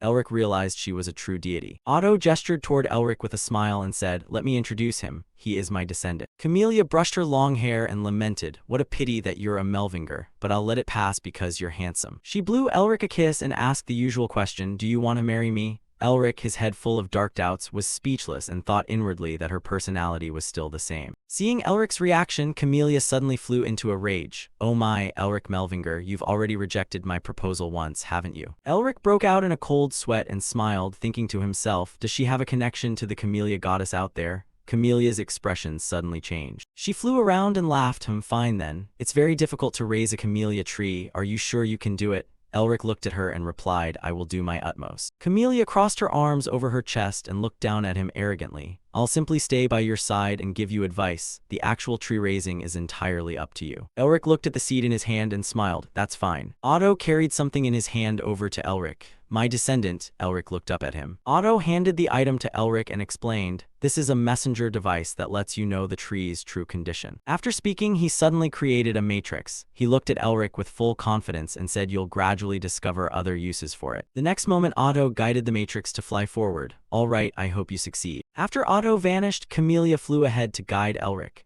She spoke. "The demonic origin, also known as the Frostland, first appeared 400 years ago. You must obtain the ingredients and items I mention and use them." Elric fell silent, looking around, unsure whether the environment of this era was any better than the outside world. He suddenly looked up at Camellia and asked, "What should I do first?" Camellia answered, "Find soil to plant this seed, a place good for germination." Elric began crossing the snowy field, thinking whether purifying the land might be faster than searching the entire field.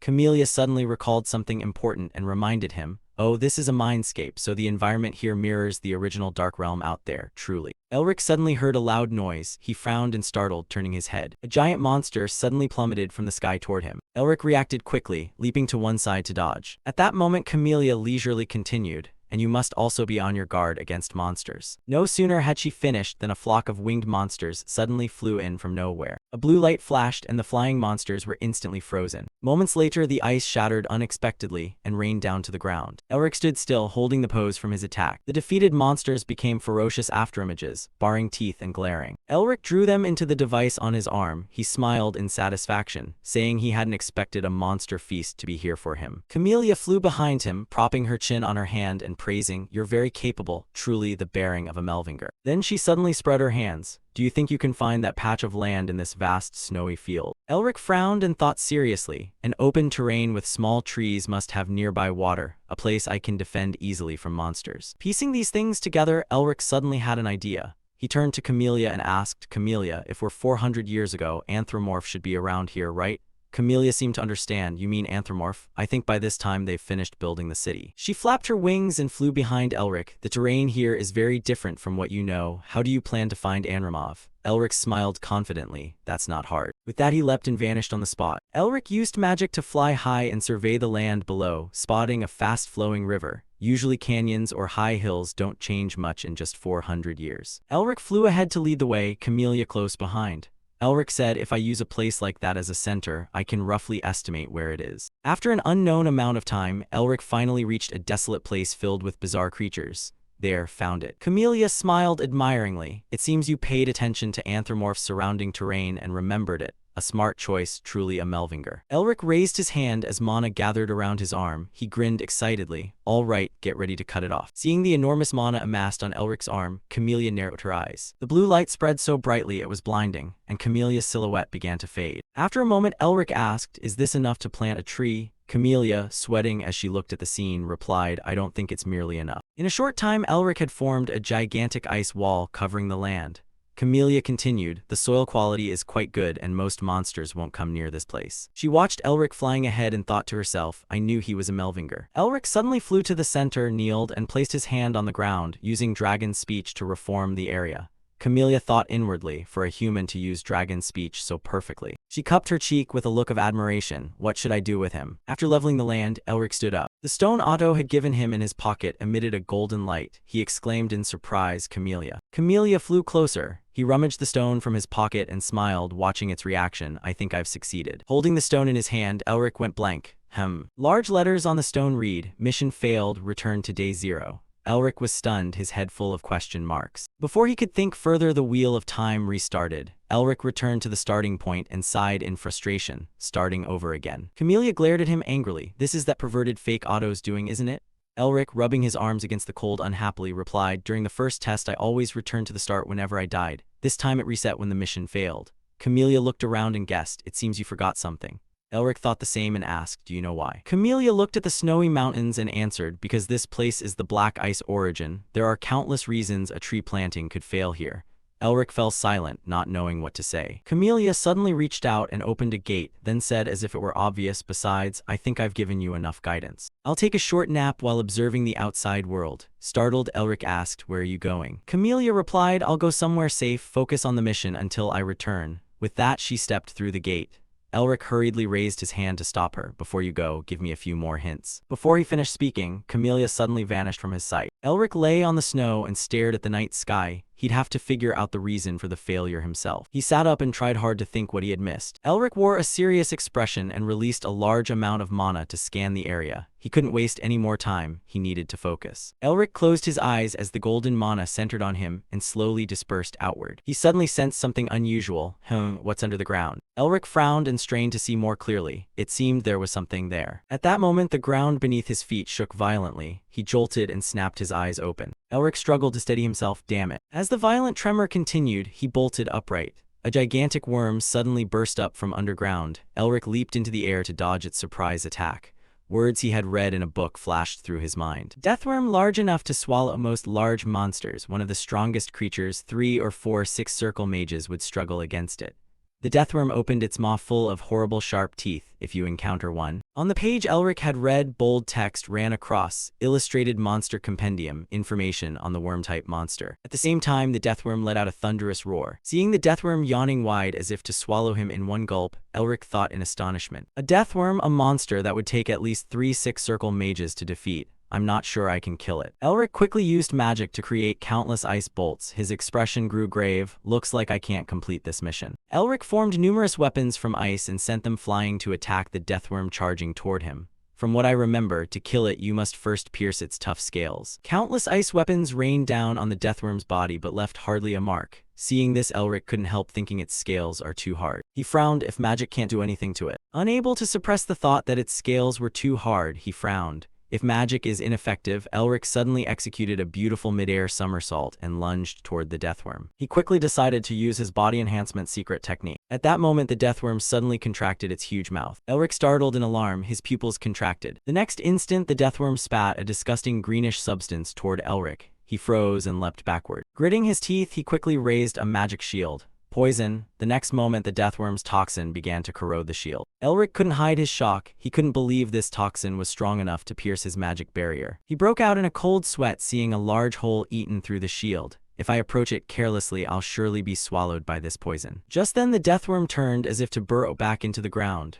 Elric instantly launched an ice blade to block its path and shouted, "You won't escape." With that, he recklessly withdrew the shield and charged forward. If it gets away, I'll lose time on the mission. Elric's strike chipped off a layer of the deathworm's scales. Its massive body slammed to the ground, cracking the earth into many pieces. The deathworm suddenly lay flat on the ground, motionless. As Elric moved in to approach it, it suddenly opened its huge, tooth-filled mouth as if to gulp him down. Only then did he realize its intent. "So you lured me to follow you, did you?" Elric leapt down from above and stomped on the deathworm's head. "You're craftier than the other monsters." He smiled with some tension, saying, "Looks like I'm in danger." No sooner had he spoken than the deathworm sprayed a large amount of toxin that enveloped Elric. It jerked violently, tossing his body. The next moment, the toxin from the deathworm's body gushed out, forcing Elric to hastily turn and flee. Damn, this poison is nasty. The venom quickly spread everywhere, leaving Elric with no path to evade. Elric's body was flung down by the deathworm. Then it sprayed toxin down on him from above. Seeing that huge maw closing over his head, Elric worried that if he didn't kill it soon, he'd have to restart all his missions. He had to take the risk. Elric frowned. A cold light flashed in his eyes as he silently vowed to unleash his full power. A tremendous amount of mana began to release from within him.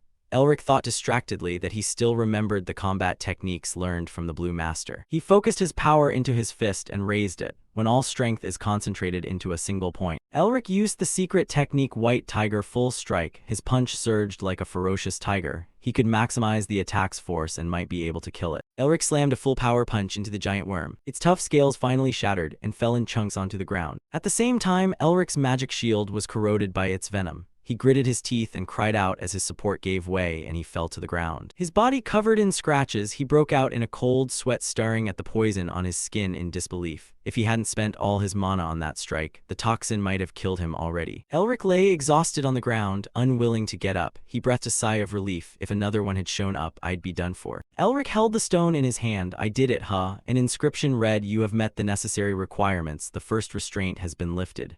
Elric was surprised. A restraint? What restraint? He raised the stone high. It emitted a dazzling white light. The light suddenly condensed into a stream of energy and flew into the marking on Elric's arm. He bowed his head to look at it in bewilderment. What is this? Elric sat up dazed and looked at his arm. The mark still glowed faintly. He thought, I didn't expect to receive the fourth sigil so quickly. Maybe I can use it to break the frost here like I did with the Snow Mountain King, right? Elric tugged at his ear and frowned, muttering, but how? I don't even know its true name. Thinking of Mephisto's disdainful face, Elric's complexion turned pale as he muttered, if Mephisto finds out about this. He hurriedly waved away the image of Mephisto in his mind. Just follow the arrangement and you'll find out soon enough. With his thoughts cleared, Elric excitedly stood up, clenched his fist for motivation, and cheerfully said, finally cleaned this place up, time to plant the seed.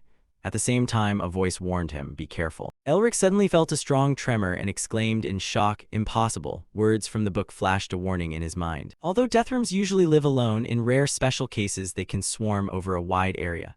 A cluster of deathworms appeared before Elric, all suddenly emerging from the ground. It might be only a few. Or it could be dozens. They appeared on all sides and charged at Elric with gaping mouths wanting to attack him. Elric looked exasperated. Come on, this is ridiculous. The wheel of time spun backward again. Elric clutched his head and screamed madly, I can't get out of here. One was hard enough. How am I supposed to handle dozens? Elric frowned, gritted his teeth, and charged in one direction. Why on earth would the Tiger King want to settle in a place like this? He remembered the scene of being torn apart by the deathworms before the reset and thought, only Master could defeat a swarm like this alone, but a place with so many deathworms must have exceptionally good soil. Elric flew to another spot, quietly determined to try every possible method. He smiled brightly and said, try a few more times, there should be a solution, right? Time passed, how long he didn't know. Elric exhausted himself, eyes rolling white, muttering in despair, damn it. On the 34th attempt, Elric lay flat on the ground, unable to move. I've tried everything. He recalled the scene of himself coughing up blood, and the times he was poisoned all over his body and the various ways he died, each more desperate than the last. And yet he still couldn't kill that swarm of deathworms. Elric sat sadly in a corner. I'll have to try a region far from there. He suddenly turned pale, yet the seed did not sprout. Elric found himself surrounded by the deathworms and wondered if he'd be trapped here. Elric lay flat on the ground thinking of Otto. Mephisto isn't here, nor is the Camellia deity. Even his ancestors must be watching his misery and laughing.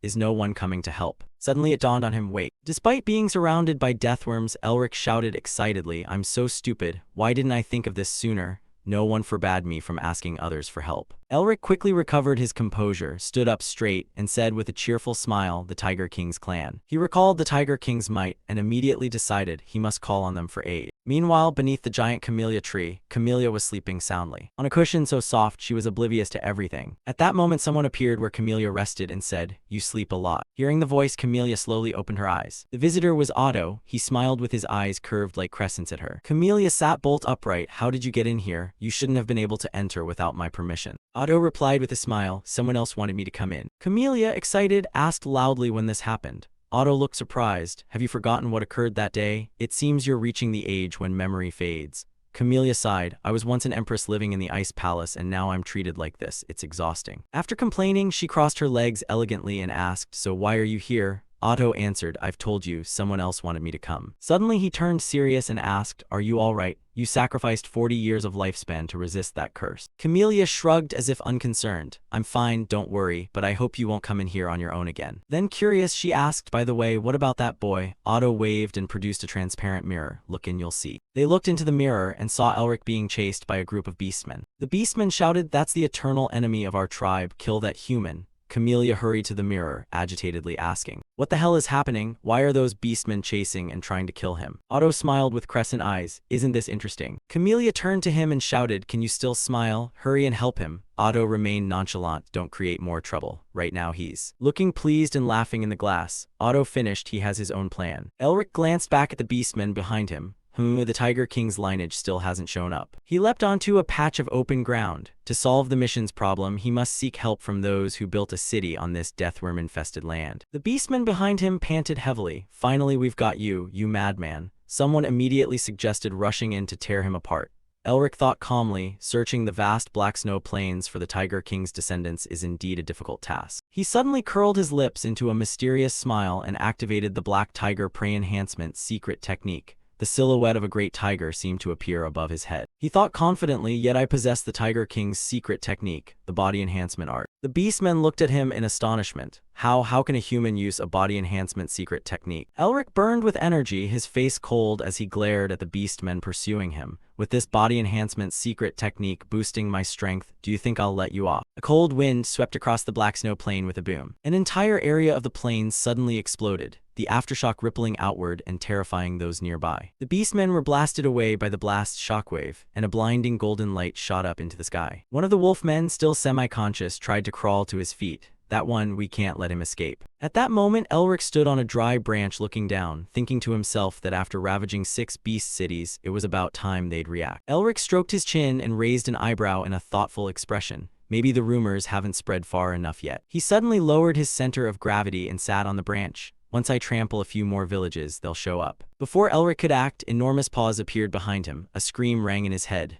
Move. The next instant the claws slashed through, and the big tree Elric stood on was swiftly severed. Elric leapt to the ground and backed away a long distance. He frowned and broke out in a cold sweat. If his senses hadn't been so quick, he'd have died before he could even yawn. From the forest, a formidable figure slowly strode toward Elric from afar. Your senses are sharper than I thought. Elric watched him warily with a cold, alert gaze. Elric had heard of this newcomer. He gathered beastmen scattered across the black snow plain and rose as the great lord of the north, a terror to the empire. His amber eyes gleamed. He was the great ancestor of the Tiger King's line, the first leader of the Beastmen Alliance. He suddenly spoke. A human has actually learned the body enhancement secret technique. An oppressive aura radiated from him as he growled, "Who are you?" With a cold, emotionless expression and a grim, frightening mien, Elric recognized him. He was Tiger King Yul. Tiger King Yul stared at Elric. You are certainly human. Elric retreated cautiously. Yul looked down from above. I cannot fathom what is going on here. Just then someone cried out in alarm, Tiger King Yul. A group of beastmen chasing Elric had gathered here and asked in surprise, why have you come to this place? Yul glanced at the beastmen. Why do you ask? Have I come where I should not? The beastmen, terrified and sweating, gaped but could not utter a word. Elric looked at Yul's retreating back and thought to himself that Tiger King must have conflicts with other beastmen tribes. He suddenly realized this must be before Yul unified the beastmen tribes, so he had not yet reached 5-star battle strength. Feeling the invisible pressure Yul produced, Elric wondered puzzledly, yet why can I sense such a cold oppression? At that moment, Yul spoke up. If you don't intend to fight me, then get out of here. The beastmen, overwhelmed by Yul's aura, panicked and fled, angrily shouting that he protected a human. You're the beastmen's enemy and will pay for this. After the beastmen had all withdrawn, Yul propped himself against the cold with one hand and picked his ear with the other. Finally, it's quiet. Elric was a little surprised. He protected me. He suddenly curled his lips in a smile. Very clever to only cause trouble for the Rage Clan, Yul's rival tribe. Thinking this, Elric bowed before Yul and said, thank you, sir. Before he could finish, Yul grabbed him by the throat and tightened his grip. Yul glared at him fiercely and asked, how did you learn our clan's body enhancement secret technique? Elric broke out in a cold sweat as Yul lifted him off the ground. Struggling for breath, he hurriedly explained, I learned it from my master. Yul said in a low voice, give me more details.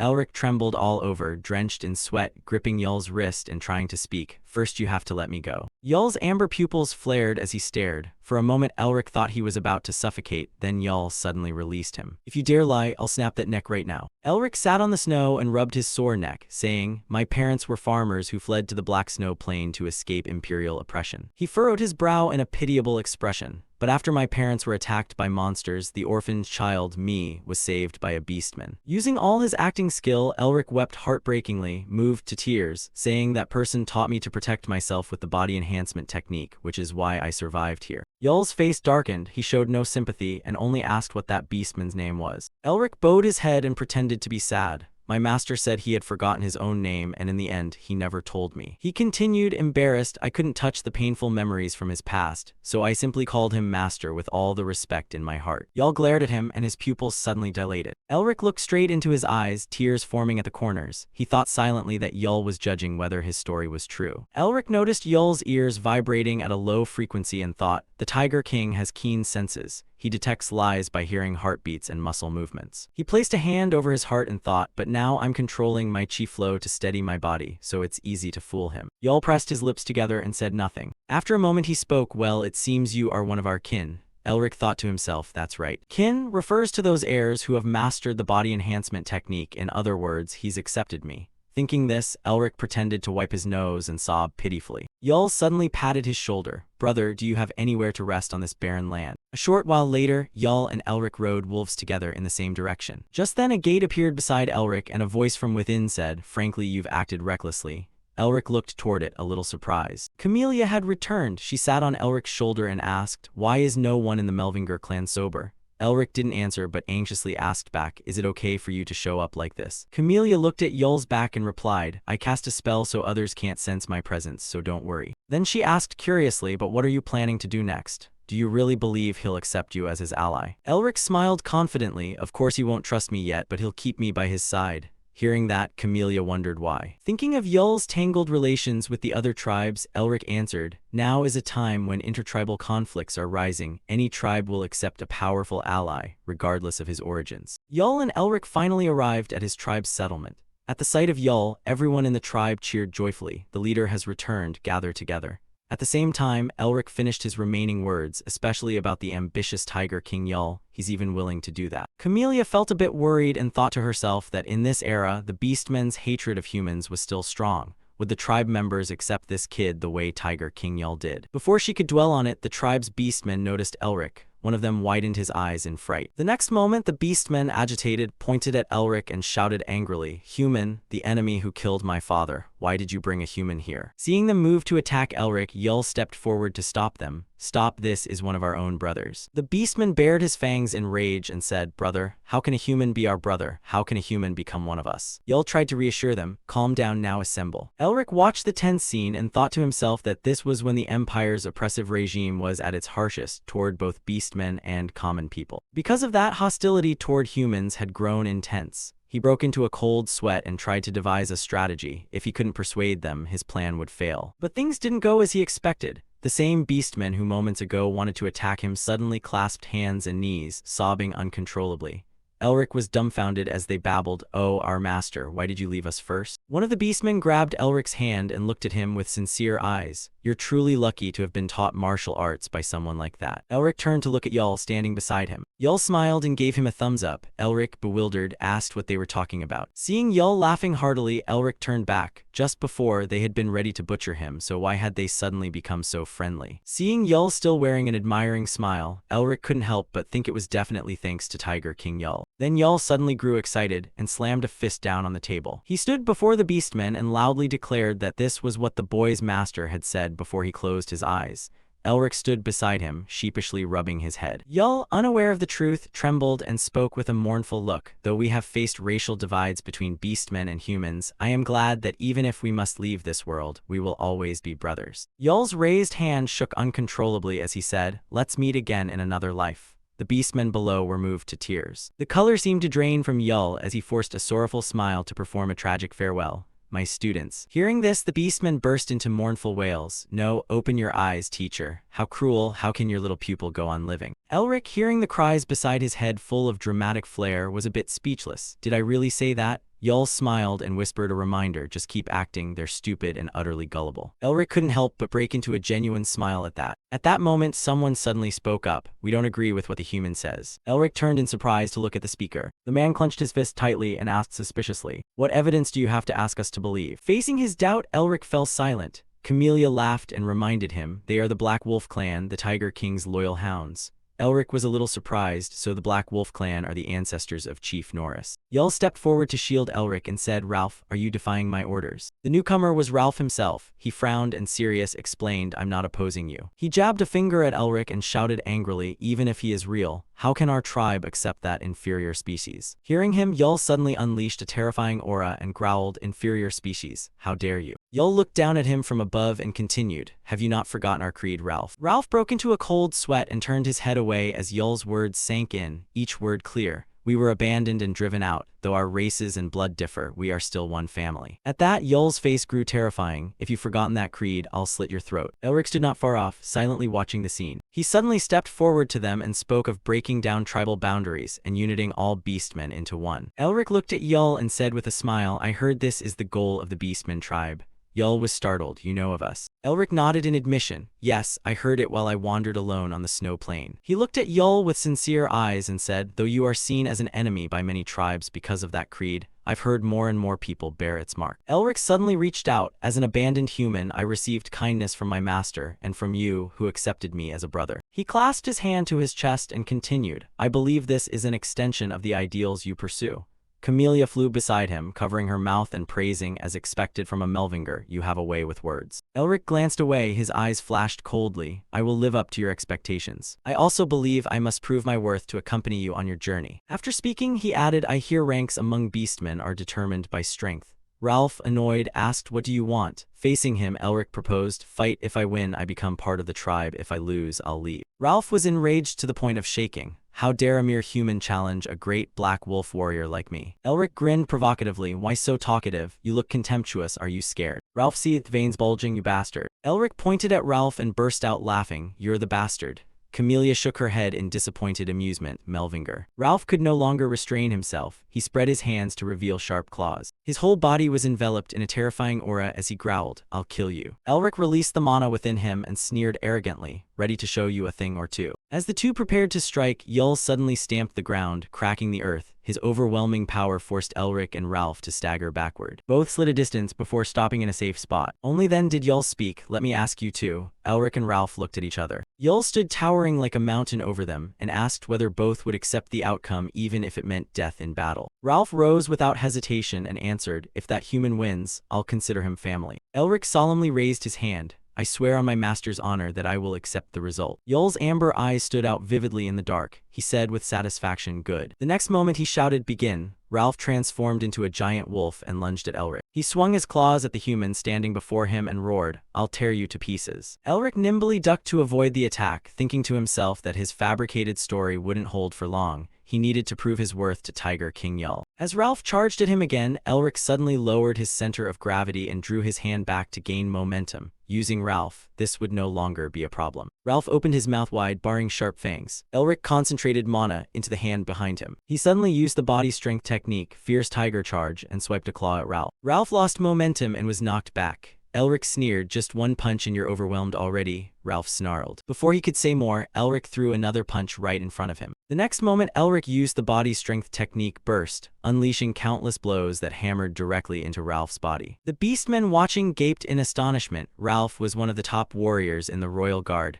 No one expected him to be so one-sidedly overwhelmed. Someone nearby couldn't help but remark that it was unexpected for a human to be so proficient with the body strength technique. A beastman with a panicked look called out to Ralph as his body sagged and he kneeled on the ground. Blood streamed from his mouth non-stop. Elric stood before him like an insurmountable mountain. At that moment, Yul spoke. The fight ended faster than I thought. He turned to Elric and added, that's enough for you to be considered family with us. Elric turned and walked toward him. The next second, Ralph's eyes flew open, bloodshot and flushed like red. He threw his head back and screamed. Elric turned in shock as a beastman's fury, beyond their usual power limits, ramped up exponentially. Yet they fought on instinct alone. Seeing Ralph charging at him, Elric couldn't help but worry and thought, fighting him head-on would be too dangerous for me. So Elric immediately released the mana from his arm. He used inner mana to chant, freezing the mana into ice that flew toward the charging Ralph. Confronted by countless jagged ice shards, Ralph suddenly jerked in surprise. His feet mid-leap froze in the air. A moment later, he was knocked to the ground. In the sky, countless chains formed from ice flew toward him. He fell down. At the head of the chains were razor-sharp ice arrow tips that sliced through the air toward Ralph. They wrapped around his body and restrained him.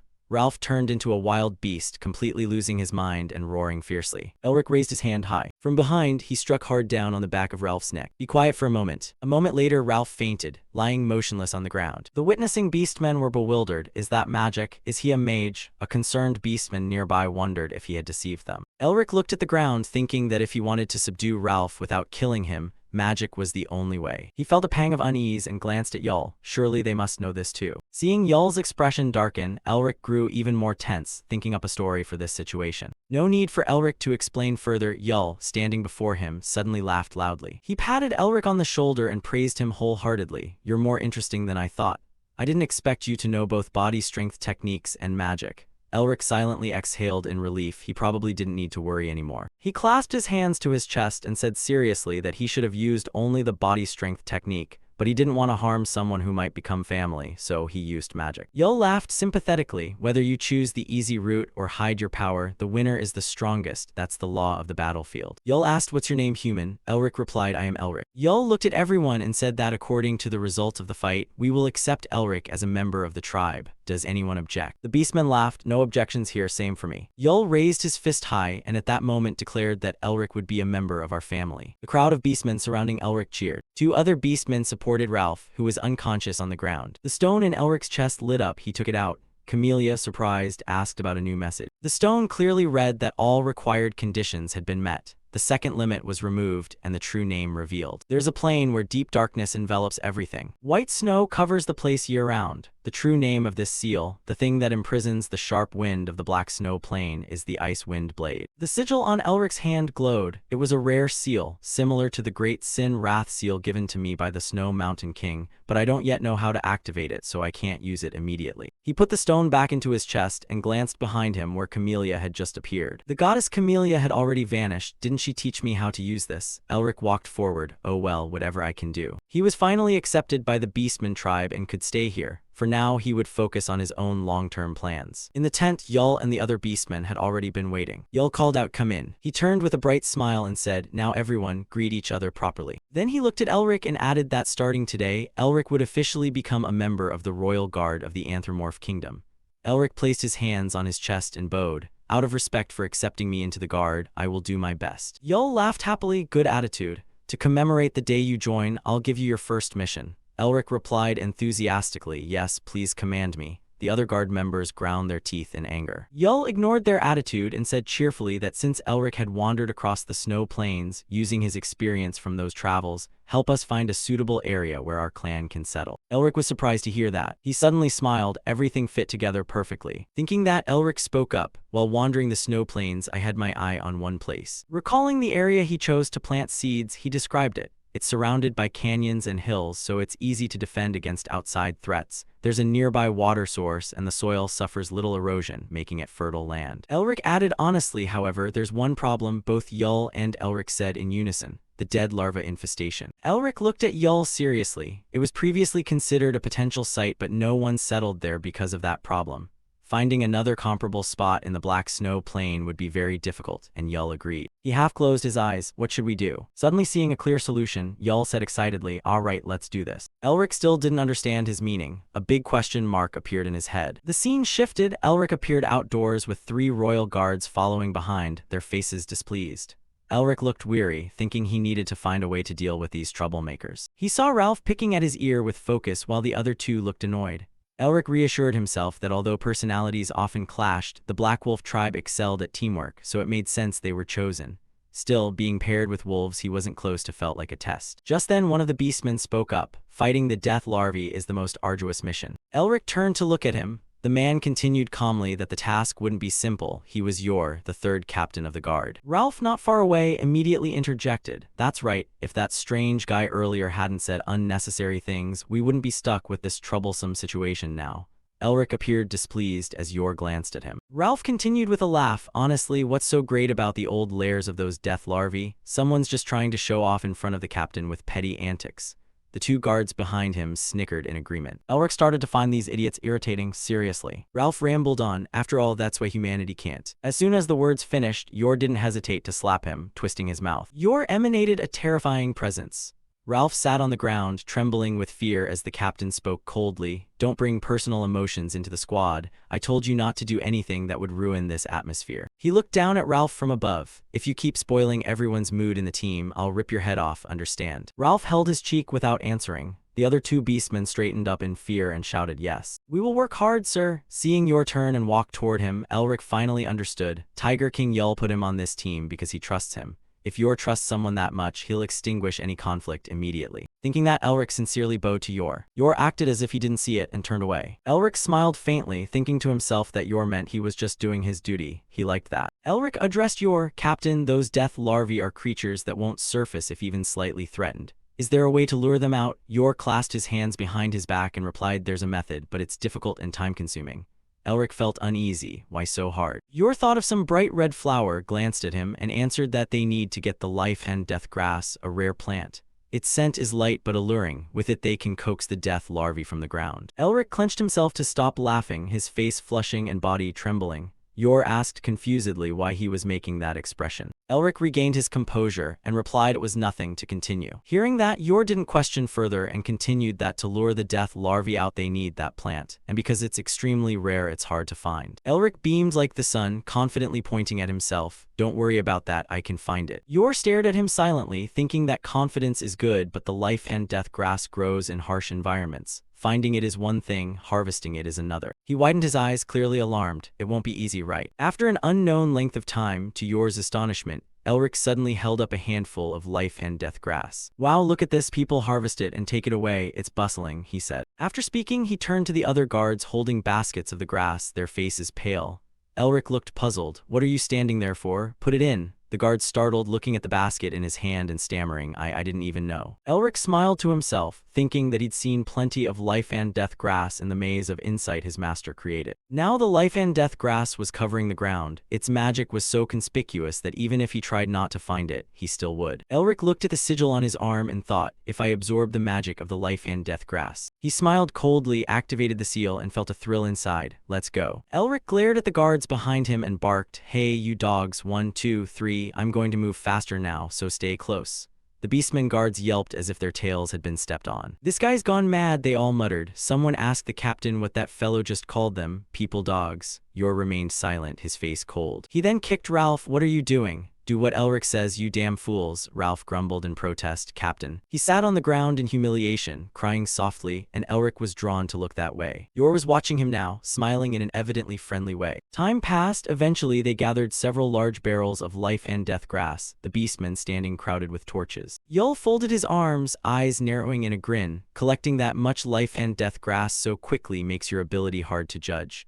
Elric smiled modestly. Not entirely, I did it with the help of others on the team. The person Elric referred to was now exhausted, leaning against a tree in a daze. Yul glanced at the three of them and muttered that it seemed true. He turned away and said, enough chit-chat, let's begin. The beastmen obeyed and quickly hurled their torches forward. Flames flared and licked at the bundles of life and death grass already laid out. Suddenly, there was a trembling sound under everyone's feet. Then the ground began to crack, spreading toward where Yul, Elric, and the beastmen stood. Death larvae burst up from the earth, gaping wide as they began to shriek. Yul waved his hand to signal everyone to attack. People shouted nervously, Captain, we have a big problem. Yul turned to the beastmen who had spoken. What's wrong? If it's nothing important, the beastmen stammered. The death larvae opened their mouths wide and charged fiercely. Yul and Elric listened in astonishment as the beastmen finished. The Fury clan is on its way here. Yul, a little alarmed, asked what he meant by the Fury clan coming. Explain. The beastmen hurriedly explained that it seemed they had learned of their death larvae hunt and were coming now to ambush them. Yul ground his teeth in fury, those filthy bastards. He turned to face the deathworms that were drawing closer. In the dark, a big man with a double-headed axe strode forward. His eyes bloodshot, he bellowed, come on, Wrath Tribe warriors, he was Naewid, the tribe's second in command. Naewid led the Wrath Tribe confidently, today we will capture the Tiger King Yul. Today we will extinguish all their hopes, With that he strode toward the scene of the fierce battle with the deathworms. At that moment, Yul leapt into the air, unfazed, diving toward the two deathworms below. Yul used his claws to easily tear one deathworm's body in two. Naewid watched from nearby, thinking to himself, the Tiger King Yul is as expected. His skills are at the peak of the beastmen, but today I have prepared a magical contrivance used against humans. He had people bring several cannons here. He felt even more confident. No matter how strong you are, you can't stop artillery when you're restrained. Thinking that, Naewid sneered, now I'll make you kneel before me and become king of the beastmen, Just then a gust swept through where the Wrath Tribe stood. Naewid was unsettled. Where did that wind come from? He looked up and sensed something odd, the scent of life and death grass, before he could think further. The deathworms, alerted by the life and death grass, burst from the ground and lunged at the Wrath Tribe. A loud explosion rang out. The deathworms were knocked flat on the ground, motionless. Yul stepped on their bodies and laughed. Who would have thought we could destroy them so quickly? He turned and explained with a smile. Using magic to create wind to carry the scent of the life and death grass toward the Wrath Tribe, and using the deathworms to annihilate them while the Wrath Tribe destroyed the deathworms. Yul couldn't help praising the idea, impressive, Elric grinned and replied, you must repay those who attacked you in kind, Hearing him, Yul was even more pleased, it seems we think alike, Elric hopped on the bodies of the deathworms. Now he stood behind Yul on their corpses and laughed, let's go clean up the remains, shall we? On the other side, Naywood swung his axe madly, slaughtering deathworms as he shouted for the survivors to regroup. Some beastmen of the Wrath tribe stammered in panic, Yul is the Tiger King Yul . With a thunderous explosion, golden light struck down from above, creating a shockwave. Yul and Elric appeared together before the Fury tribe. Naywood hissed angrily at Yul. He raised his axe and snarled, "Coward, you struck in ambush." Naywood charged madly at him. Yul stood still, refusing to move. In the next instant, a devastating blast of power struck Naywood's body. Blood spurted onto Yul's face. He glanced back coldly. "Royal guards, take the survivors away." Yul ordered his kin to kill anyone who resisted. As soon as he finished, the guards surged forward. They gripped their weapons tightly and shouted in unison, "Yes." The Fury tribe refused to fall back. They charged on fiercely and would not retreat. Both tribes plunged into chaotic battle. The clash of weapons rang painfully sharp. Elric stood frozen between the two sides. He watched Yul knock out a group of beastkin with a single move in amazement. That was the supreme technique of the Tiger King. Elric curled his lip into a smile. Just by watching, he could see the strengths and weaknesses of the technique. At that moment, Elric suddenly noticed Ralph, who was giving a cold smile. Ralph swung his sword in a wide arc, sweeping away the beastkin blocking his path.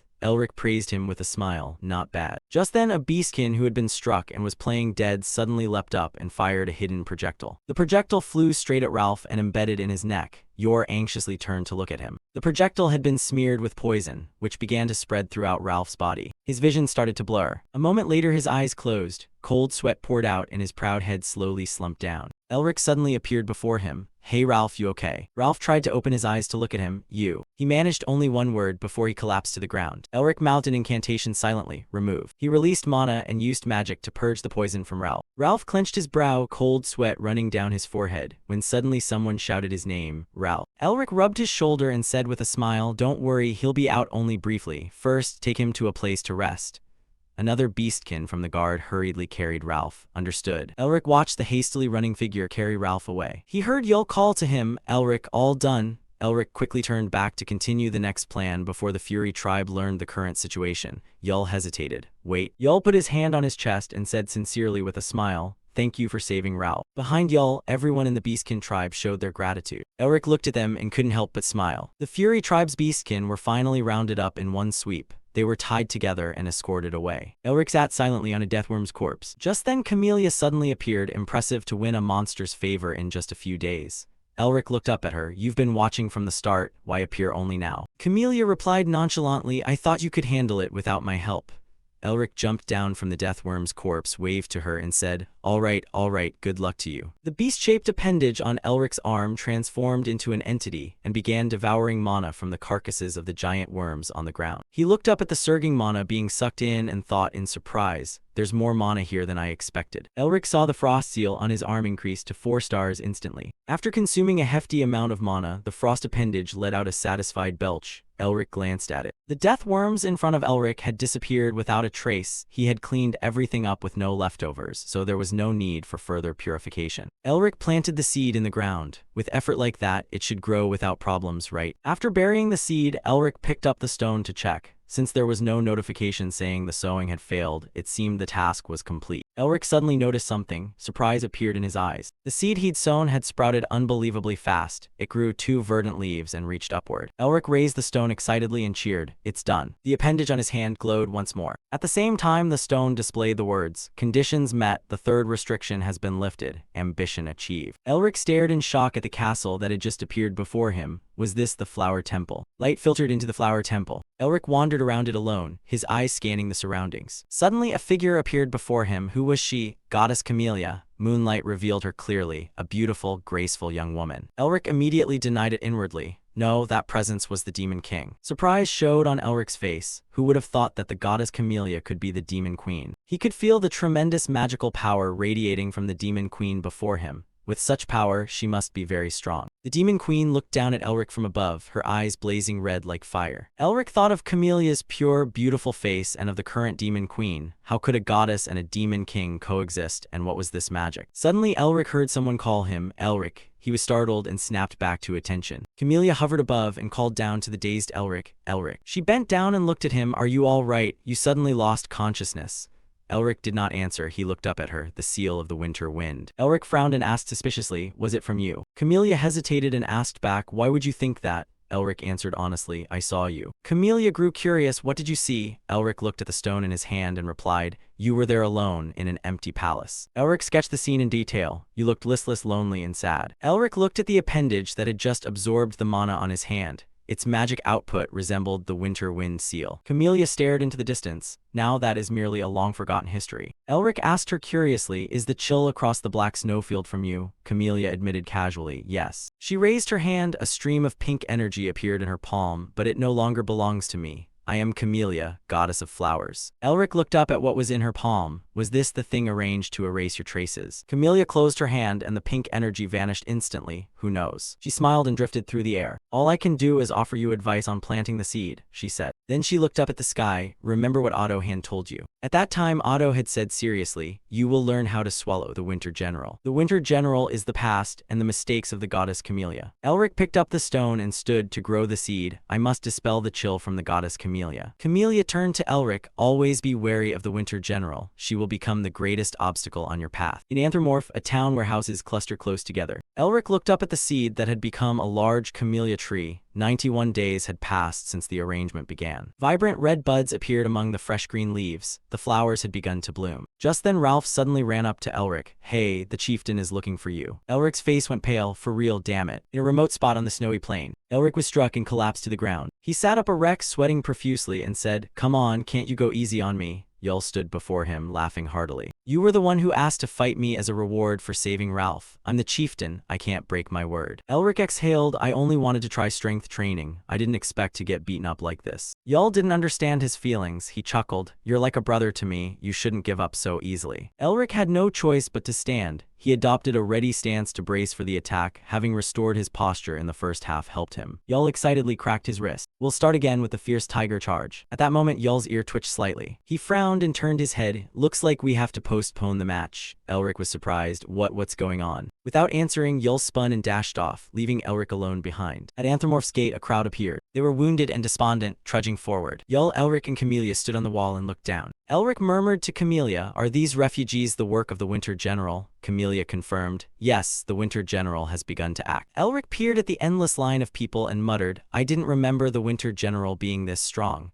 Camellia replied, she was much weaker in your time, but the current Winter General is a true disaster. Noticing Yul's worried frown, Camellia added, Tiger King Yul can stabilize the chaos, but he can't defeat her. Yul suddenly turned, Ralph, gather the clan leaders to my tent. Ralph bowed and replied, understood. Yul abruptly sat down, bracing his hands on the stone floor. Elric, I want you to change into battle gear and come to my tent. With that, Yul took a running jump off the wall. As Yul left, someone called out, hey, Elric. He turned. Ralph, holding a water flask and not looking at him, said, take this. Elric was puzzled. What's this? Ralph shoved the flask at him. It's nothing. I have an extra, you can take it or toss it, whatever you want. Having said that, he quickly leapt off the wall and left. Camellia, sitting on Elric's shoulder, explained, this is a rare medicine only found in the Hoke Wolf clan in small quantities. She smiled radiantly like the morning sun. He probably only had a little of it. That child is quite endearing, isn't he? Elric smiled. I didn't expect to find myself inside the tent where Yul had gathered everyone for the meeting. Yul sat in the head chair with a serious expression. One of those present spoke anxiously. Our clan has suffered severe losses.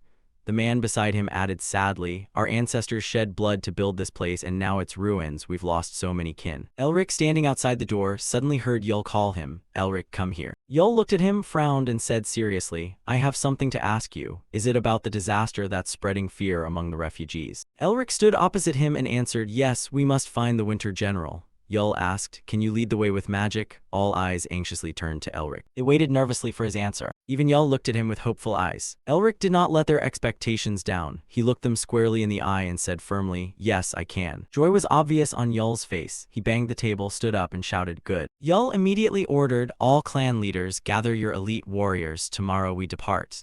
At these words, everyone in the tent visibly cheered. They sprang to their feet enthusiastically and shouted, understood. A moment later they hurried outside. Elric watched their backs and thought, everything's falling into place. Find Tiger King Yul to plant the seed. Seeing Yul smiling before him, Elric inwardly thought that confronting the Winter General with him was surely part of Otto's plan. And so Yul and Elric led the beast people out of the city. Elric clenched his fist. The real mission had begun. Snow-laden winds swept white flakes away. Yul led, Elric followed, and behind them the Beast Clan's elite warriors. Yul tilted his head up to look at the orb of light before him. No matter how often he saw it, magic remained mesmerizing. Elric smiled warmly and asked, do you want to learn magic? If it were you, you'd pick up basic spells easily. Yul shrugged and replied with a laugh, why would I need to learn when I have you? Elric frowned and glared, displeased. Is that a new way to make me a slave? Yul bared his teeth in a sly grin. If you don't like it, you can be the leader.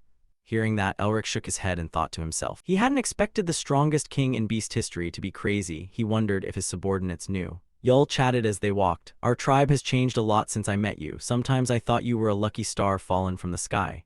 Elric spread his hands and smiled. Is that so? Thanks for saying that. Yul suddenly stopped and said unexpectedly, so this is a gift for you. Elric was surprised. A gift. Yul stood behind him and continued, the final part of the body enhancement secret.